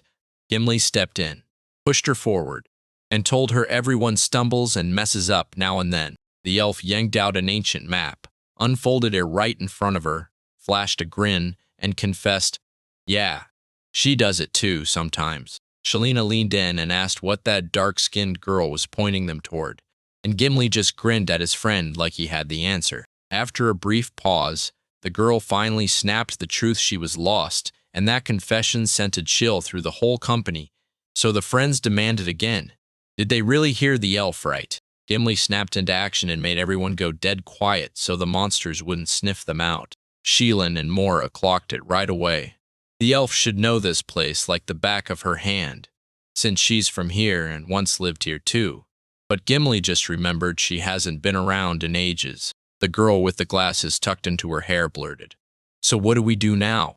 Because the forest had already swallowed the last bit of light. The dark elf caught the way the forest swallowed daylight faster in the dark. Then she snapped, "Stop, let's camp right here." Standing in the thick green grass, the heroes scanned their surroundings with sharp suspicion, because deep down they couldn't shake the feeling that danger was still hiding nearby. Shalina stormed up to Gimli, her voice trembling as she demanded to know if something was wrong with the forest, because she hated it here. Gimli lifted an eyebrow, jokingly taking offense, then shot back with one question. "Do you trust me?" Right then, Gale stormed into the conversation and demanded they shut down the fight because they had to find a campsite ASAP, and every single person instantly nodded along. The boy stepped into the tall forest grass first, while the wizard strode ahead, saying he'd go on, and ordering the girls to stay back and trail after him. Shalina teased him, asking if he knew the way he shot back. No, then shrugged and admitted he'd already gotten used to walking in the dark, and with zero fear, he pressed forward, pushing through those tall reeds like he owned the night. The girls trailed the boy, stunned that the thorny thickets and bumpy ground didn't slow Gale one bit. Shalina figured he'd already mastered trails like this, because they could barely keep pace with him. Mora nodded along with her friend's hunch, straight up confirming that Gale really knows how to hunt through ruins, old cemeteries, and every creepy spot crawling with the dead. And Gimli chimed in that for Gale, darkness and endless, lifeless landscapes are just everyday life, where bones lie scattered everywhere. The girls figured the witch treated the dark forest like it was nothing, just another stop on her everyday travel route. The whole group tiptoed across the wreckage of that fallen giant tree, like every step could change everything. Next, they creep up on the plant's gorgeous fruits, each one glowing in the dark like tiny magical lanterns. Gale finally snapped the girls' attention and demanded she follow, because she was sure a body of water was waiting up ahead. Shalina pressed Gimli to confirm it, but the elf just shrugged and admitted he had zero clue about the area. They started bickering again, but this time other people jumped in and yanked the tension apart before it could explode. She even insisted that no matter how long-eared the girl is, she still can't possibly know every secret the dark forest hides from start to finish. Gimli promised that if they ever stumbled into a spot she recognized, she'd clock exactly where the guys were right away. An awkward silence slammed into the air only. The forest's little sounds dared to break it. Shalina shot them a disgusted look and mocked, "We got lost because we couldn't find that place. Tell Al." The moment he spotted it, he burst into the conversation again, shouted for everyone to come closer, and told them to listen, really listen. The girls snapped to attention and listened as he spoke. "There are tons of fruiting plants around here, which means water has to be nearby." Right when the whole area went dead quiet, everyone's eyes locked forward. Soon, the noise sharpens into something you can't ignore, and it becomes crystal clear waters right nearby. Mora lit up, thrilled she could finally hear the water, and Shalina immediately showered Gale with praise for his skillful work. Gimli leaned back and scanned the area, and the moment she spotted a tiny stream that vanished into the ground in multiple spots and resurfaced as underground water, she shot back to her friends and told them everything right away. The boy peeked from behind the next bush, and this time his eyes locked onto the pond. Then, boom!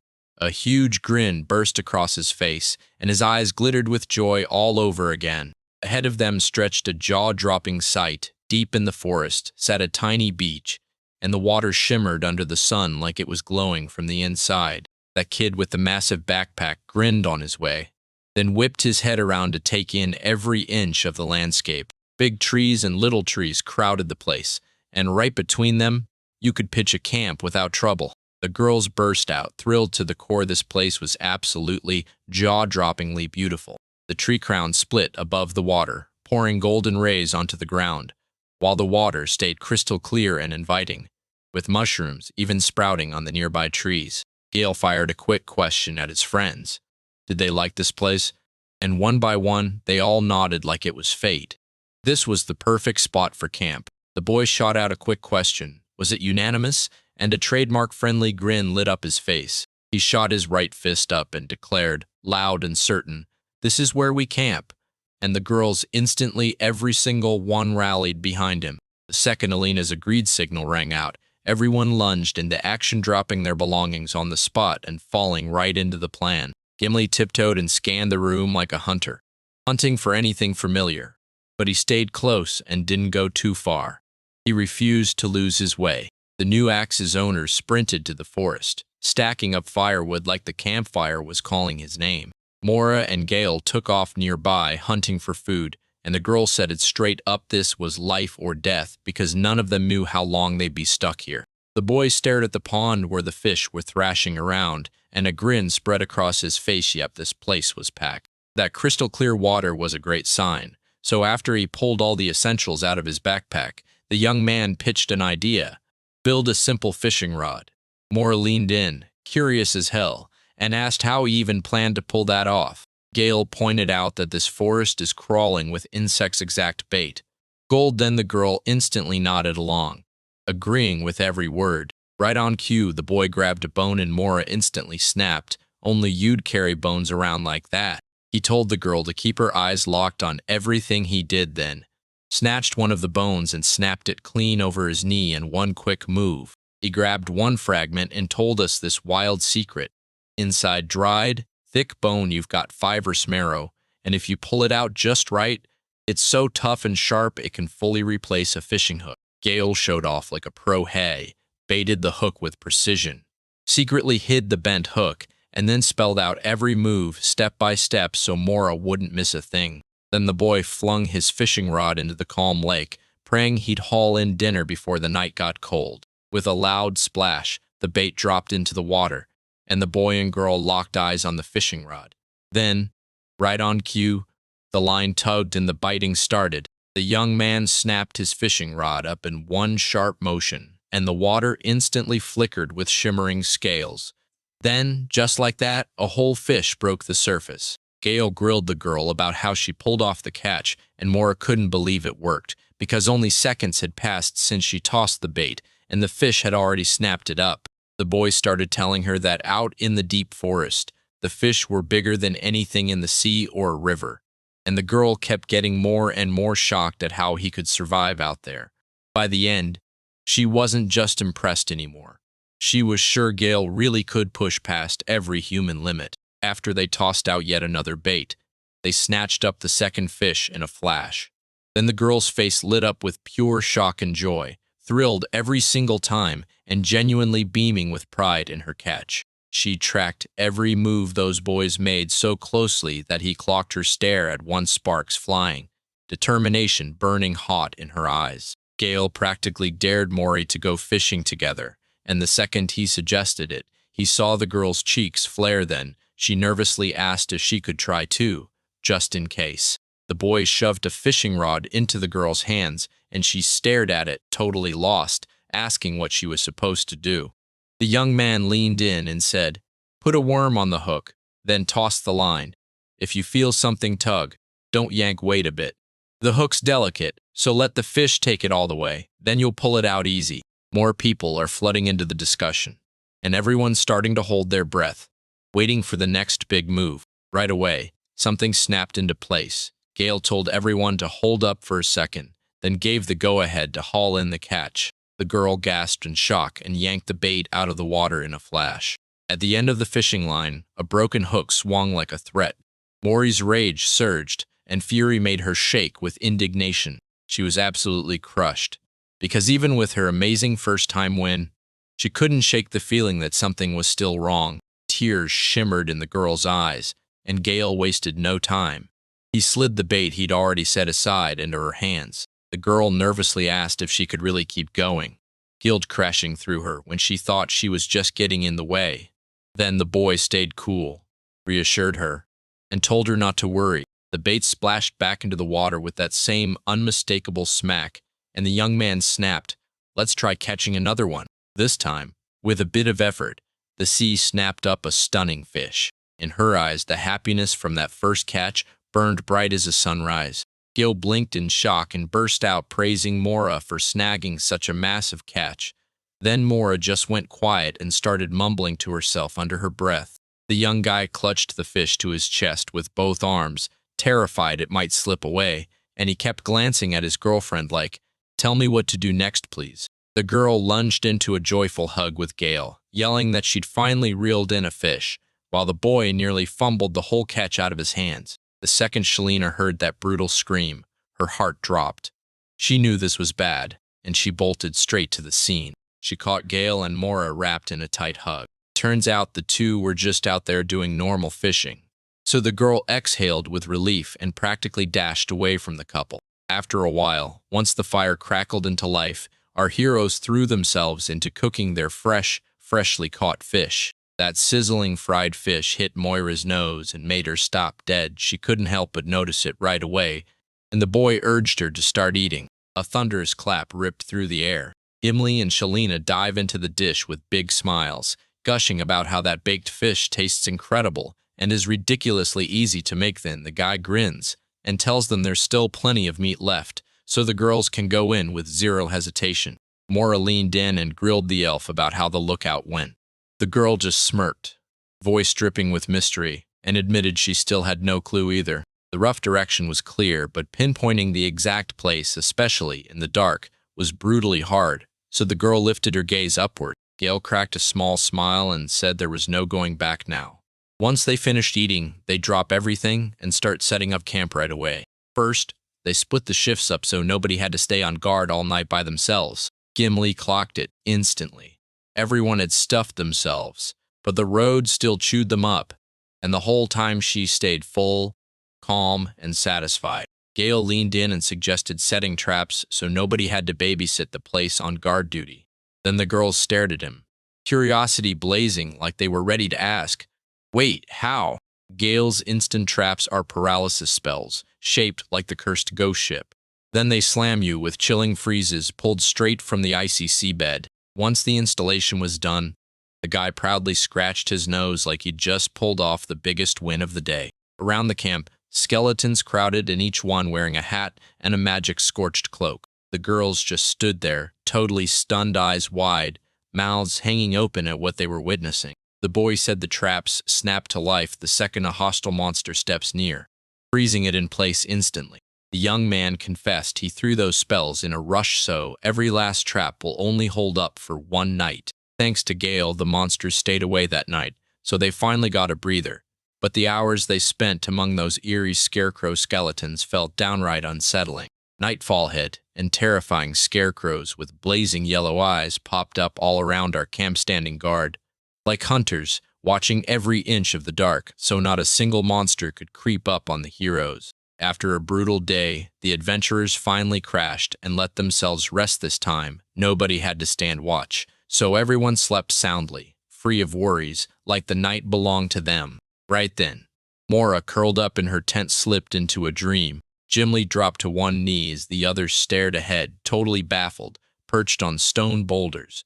And right in front of the heroes stood a dark-skinned elf with long hair pulled back into a stunning ponytail. She flashed a warm smile and welcomed everyone in, because at last they'd finally reached the village of the Dark Elves. Mora felt like they were rolling out the welcome mat for her, even though she didn't understand a single word. Then she clocked it. The elf had the same skin tone and the same ear shape as Gimli. The elf flashed a warm, friendly smile at her guests, but she'd already welcomed them into her world. The second morning hit. The guys kicked off right away, swapping dreams like they were secrets. And one by one, they all told the weird same encounter they'd seen, until it was obvious they'd all watched the exact same thing in the dark. When they asked without words, Gimli smirked and said, "She's our guide, Lady Minerva." And right then, the sea seemed to feel where her grace comes from. The place they saw in their dream had a name, the Hill of Promise. And when the travelers woke up trapped in a dark forest, they heard that same greeting coming back to them from the dream. Shalina blinked in surprise and realized, once you step into leadership, even stuff like this starts falling under your control. Gimli nodded, backing her up, and said they're right on top of Lady Minerva. With her glasses perched on her head, she kept firing questions and leaned in, wondering if their leader was truly wonderful and whether he cared about everyone. The boys figured that if they could just reach that hill, they'd finally find her. So she only needed to show up in their dreams. Right then, Gimli hesitated for a split second and drifted into her own head, like she was trying to bury a secret she couldn't let out. She took a slow sip of the steaming drink from her cup, and the elf finally nodded, saying the group was right. The travelers pushed deeper into the thick forest Gimli strains to find their way while Gale strides ahead, guiding the girls behind her with zero doubt. The more I kept thinking, the clearer it hit me supplies were drying up fast, and the exhaustion was ramping up day after day. Even though the camp felt cozy, I knew it was time to pack up and move on, even though they weren't fully sure they were heading the right way. The heroes stuffed every last stick and fishbone from lunch into one pile, then finally called it meal done. Shalina snapped that they'd been stuck eating the same meal for 3 straight days. Gimli steadied the girl and admitted, with total defeat, that he couldn't stomach that fried fish anymore. The girl with glasses perched on her head sighed and admitted she was sick of this fish too. But then her eyes flicked with worry because something way worse was creeping up on her. Shalina burst into tears and screamed at full volume that every drop of her sake was totally gone. Moria tried to soothe the girl, telling her she got why she was upset, but begging her to stop yelling. Then Gale stepped in, pushing them to sort the whole mess out together. Ever since they set up camp, they've been scrambling again and again, hunting for any way forward.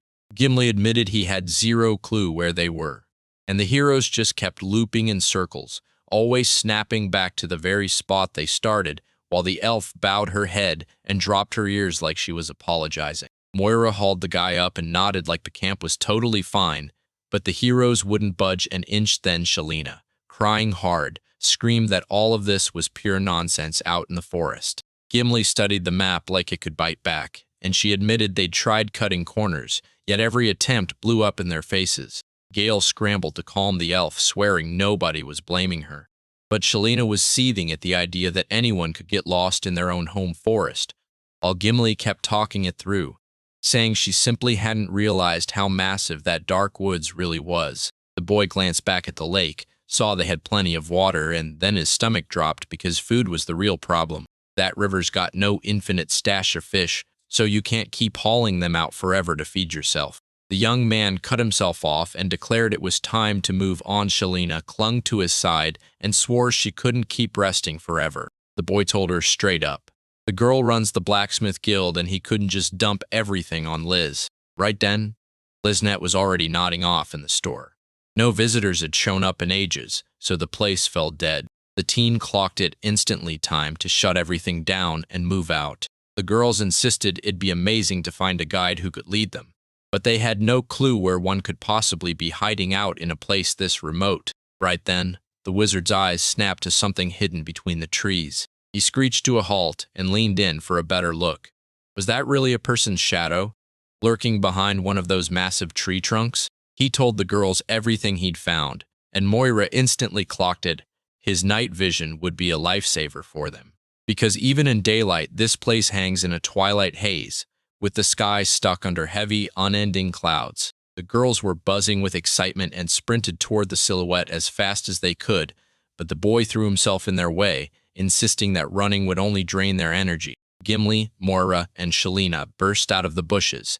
Out of nowhere, they spotted a bunch of figures in black cloaks and scrambled to get their attention. Clinging to the tree's roots, the heroes pushed closer, and right behind that hooded silhouette, Gimli admitted it.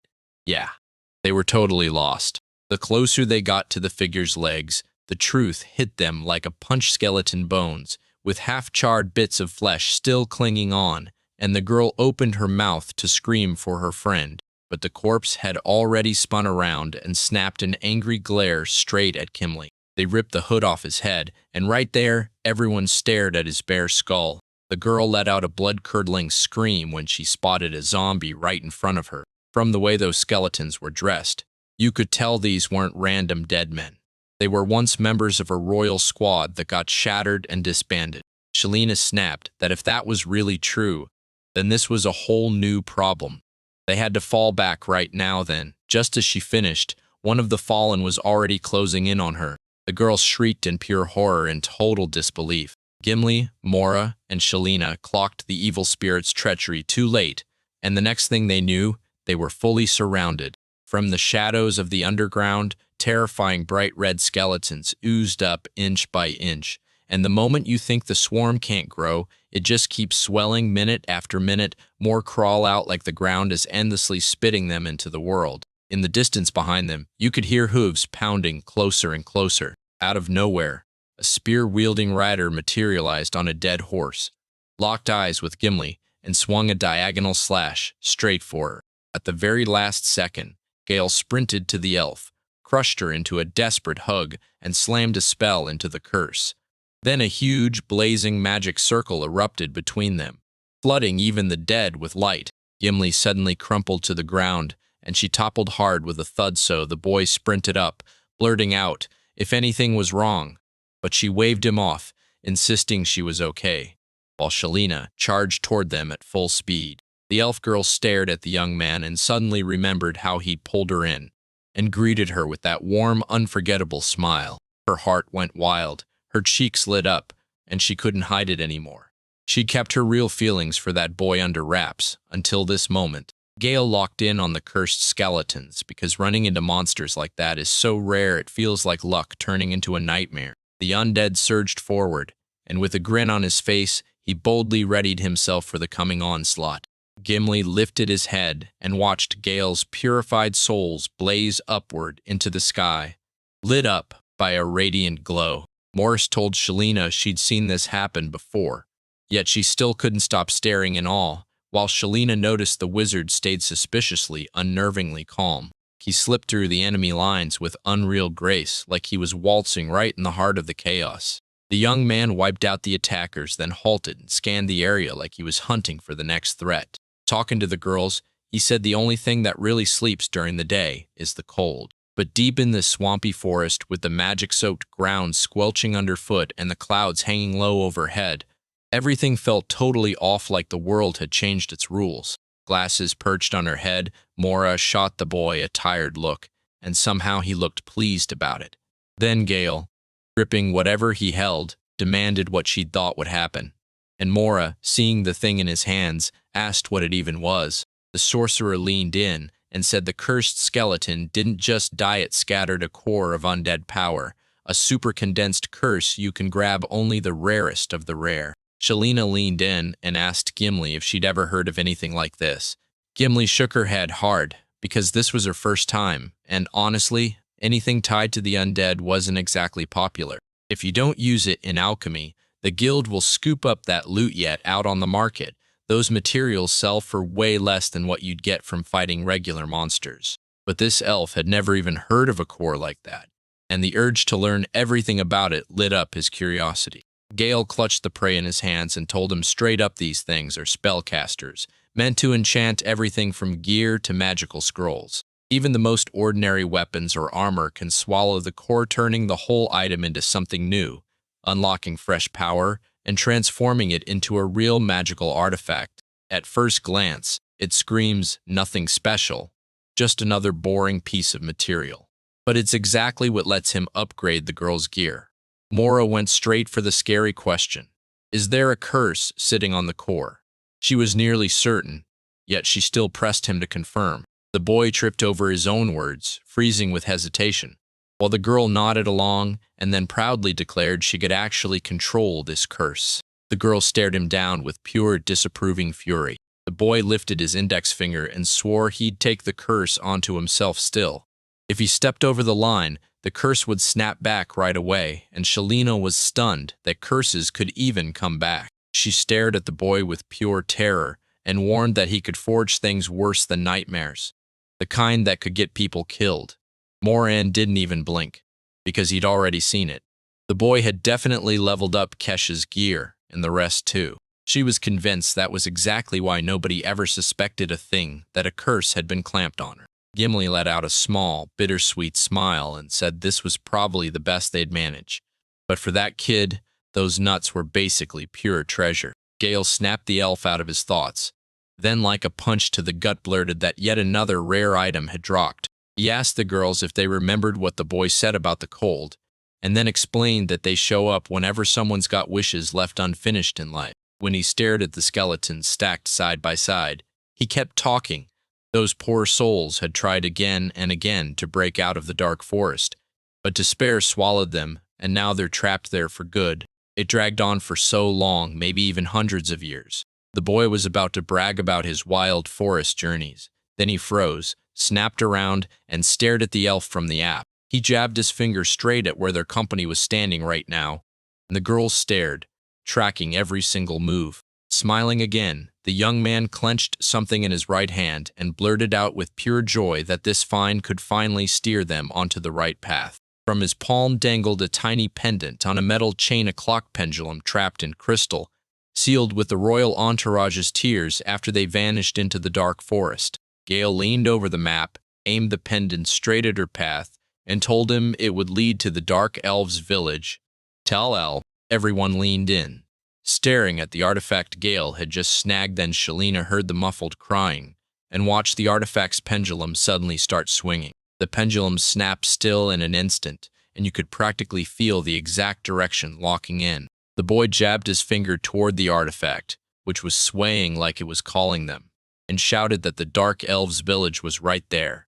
The girls burst out in awe, buzzing with the idea of finally escaping the forest, while their eyes locked on the mysterious thing, hanging on every secret it might reveal. The young man didn't forget those two warhorses either, while the cold loomed right there beside the tree. Mora and Shalina practically exhaled with relief, no extra effort, no trouble, and Gimli felt it too, knowing he could finally reach the village smoothly, without a single snag. But the moment she stepped up to the horse skeletons, anxious doubts snapped into her head, and the confidence that had been rock solid earlier suddenly wobbled. After they saddled up and rode out, Mora suddenly latched on to the phrase, horse bones, and she couldn't stop wondering what people really meant by bony horses. As the forest filled with a quiet, eerie hum, the girl snapped her gaze to the boy and ordered him, in a stern voice, to grip on tighter. Then they both snapped their attention to the trees. Something eerie was coming from deep in the branches. The very next second, the earth underneath them jolted like an earthquake. Those boys had absolutely no clue it was coming. After what felt like an eternity, the earthquake finally calmed down, and the whole group shot up and decided to press on. The heroes grilled each other over why the royal army ended up in some nowhere zone. Then it clicked. Once the demonic seal got shattered, the kingdom marched in to claim the Forest of Darkness, and its troops were sent straight there. But then an ancient dragon slammed into them, and before they could react, they became the dragon's next meal. Gimli even blurted out that they'd already covered this back in the carriage. In the very next second, she realized the nasty thought she'd been trying to warn her friend about had finally hit Shalina hard. The girl got it instantly, rushed over to stop the elf, and said, "We just stumbled into the spot where the last of the royal army broke apart and the undead took over." Gimli's face twisted in panic, and in the same breath, realization hit like a punch. The earth shook once more, and terror snapped through the horses as they reared up in panic. A monster's roar tore through the air and shook the ground, and the long-eared girl panicked, blurting out that she'd let her guard down thinking she was safe. Suddenly, a massive paw with razor claws slammed into a tree, and Gale's team realized they'd been pushed onto the ancient dragon's sacred ground. Terror hit them like a wave. The horses thundered away at full speed, desperate to escape, while the dragon lashed out, tongue stretched, mouth gaping wide, snatching up anyone who dared break its peace. A furious wizard barked at the dragon and clocked them at last. A massive ancient monster's throat suddenly erupted in roaring blue flames. The heroes snapped to attention the second they sensed it.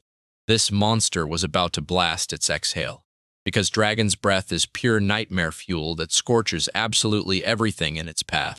Gimli screamed at the top of her lungs, blasting everyone into motion and yelling for them to get the hell out of there. Right by the dragon's throat, the air scorched, hot and bright magical sparks burst nearby, flashing like fireflies swallowed in the dark. In the blink of an eye, the giant creature blasted a roaring pillar of blue fire straight from its mouth. The heroes barely dodged that brutal wave of magic, but the warhorse got incinerated into ashes, so now the guys had no choice but to stagger forward, crawling at a much slower pace. The girls let out a shaky breath when that blazing beam blasted past them.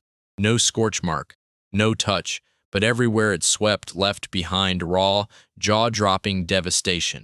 A sudden blaze erupted around the heroes, swallowing them whole from every direction. The team got shoved straight into the heart of the flames, and let me tell you, things went from bad to catastrophic fast. Shalina snapped that they couldn't stay here and die, and Mora fired up beside her, pushing everyone to grab their weapons right now. Gimli was sure the real ruler of that deadly dragon forest wasn't its scorching breath, no. That flame that could turn everything into ash in one instant. Its real power is the tough, scaly armor that blankets its entire body, leaving nothing exposed. Mora roared for everyone to smash the dragon with one giant strike each, screaming that the only way to beat this terrifying beast was to throw all their power together. She whispered a spell, and a glowing magical circle snapped to life under the other girls. Mora had engineered it so their powers surged to an absolutely unheard-of level. Shalina was the first to hurl herself into the fray, desperate to show the dragon what she could do. Then she launched forward with a thunderous leap. The girl snapped her strike like lightning, smashing the creature straight in the skull before it could even react. Still, that dragon took not a single scratch, just snapped its head to the side and flung the girl away like she weighed nothing, and the warrior stared in shock, swearing it couldn't possibly be real. The elf realized the shockingly brutal truth imperial weapons were useless, because even ordinary strikes couldn't scratch this opponent. Gimli lifted orichalcum, the black dagger forged by the dark elves, up to her face and snapped into position, ready to strike. With pure animal agility and raw power, Gimli charged straight at the massive dragon. She truly prayed her plan would work, and that at the very least the blade would hurt this creature just a little. She surged ahead, hands already busy loading up her orcish weapon, the alcom, for the fight. The second the girl got close, she drove her sword blade straight into the monster's tough scales. The elf lit up when her weapon sank into the ancient dragon's skin, thinking the best steel would crush it, until she realized the blade was way too short to finish the job. The monster lunged for a devastating attack, but the girl snapped into action and expertly slipped out of the strike at the last second. Gimli barely kept her cover intact, convinced this wasn't a death sentence at all. She'd only managed to scratch him. Just barely. With even more heartbreak in her chest, she drops to her knees and presses her weight on her staff. She drained every last shred of strength and even bled dry her magical energy, and her calculations betrayed her, because all those wonders she tried to pull off demanded way more magic than she'd ever dared to imagine. Gale stared as the elf slipped the strike with silky grace, but the brute was powerless. He couldn't lift a finger to help them win this fight. Gimli yelled to the young man that she was okay, then begged him to look after the other two girls. The wizard rushed up to Shalina and Mora and shoved help in their direction. They were wobbling so hard they could barely stay upright. The dragon silently tracked that reckless crew of daredevils as they brazenly tried to wreck his hard-earned peace. He stared at them with dread in his eyes, and then boom! A razor-sharp sword from a dark elf ripped out of his body. The monster snapped into furious rage, bellowing so hard its roar slammed through the air and echoed back, making everything nearby shake like it might shatter. Gimli swore ancient dragons were fiercely proud, and they'd never, ever let anyone step past the borders of their domain. That's why the royal squad got wiped out. That dude straight up clocked him right in the one place that made it hurt the most. The elf barked for everyone to lock in, because if they didn't, that monster would pick one victim and crush them. The warriors didn't hesitate. They scattered in every direction. Even the oldest dragon can't juggle 4 opponents at once, so the whole team should use that opening and strike together. Gimli understood the brutal truth. Once fire rages around you, that move only buys you a few precious seconds. Shalina snapped and waved the boys over, then jabbed a finger toward a stretch of trees like something was about to jump out. The flames on the ground just died out, and right now, the heroes have a clean shot to bolt away from the monster along that same path. Gale and Mora burst into joy and practically dragged the idea forward, telling everyone to sprint over there right now. Gimli also felt they'd struck gold, watching her 3 friends sprint straight after it. For some reason, the elf girl couldn't shake this gnawing anxiety, and she had no clue why it hit her so hard. She knew it in her bones. This ancient dragon wasn't just a raging furnace. He was ice cold too, and her only question burned harder than his fire. How on earth could he not spot something that obvious? Right then, the girl snapped to a stop, and her legs started trembling like they had a mind of their own. She spun around and stared in horror at that sly, smug dragon, and in the blink of an eye, she understood it.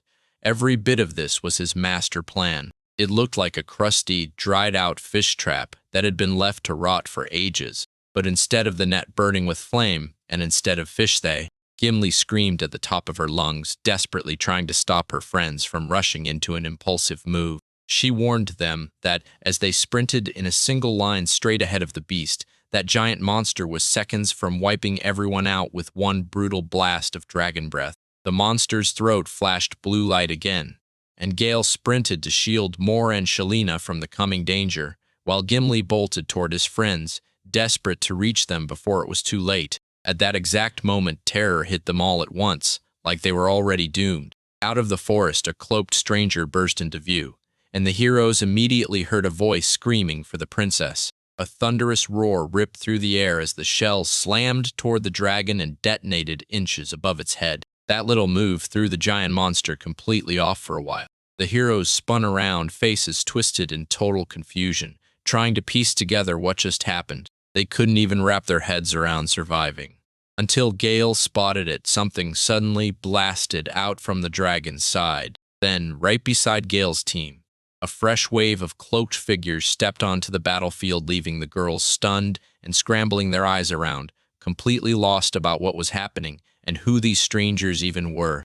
The heroes huddled in a tight circle, surrounded by armed strangers who fought to shield them from an ancient dragon. The cloaked man said plain as day, "A crossbow loaded with incendiary bolts won't seriously hurt this creature on its own. But if the monster snaps back instinctively to dodge the blast, that sudden confusion might be exactly what halts its respiratory attack." A dozen cloaked strangers crowded near the team, eyes locked on the dragon, just waiting to see what it would do.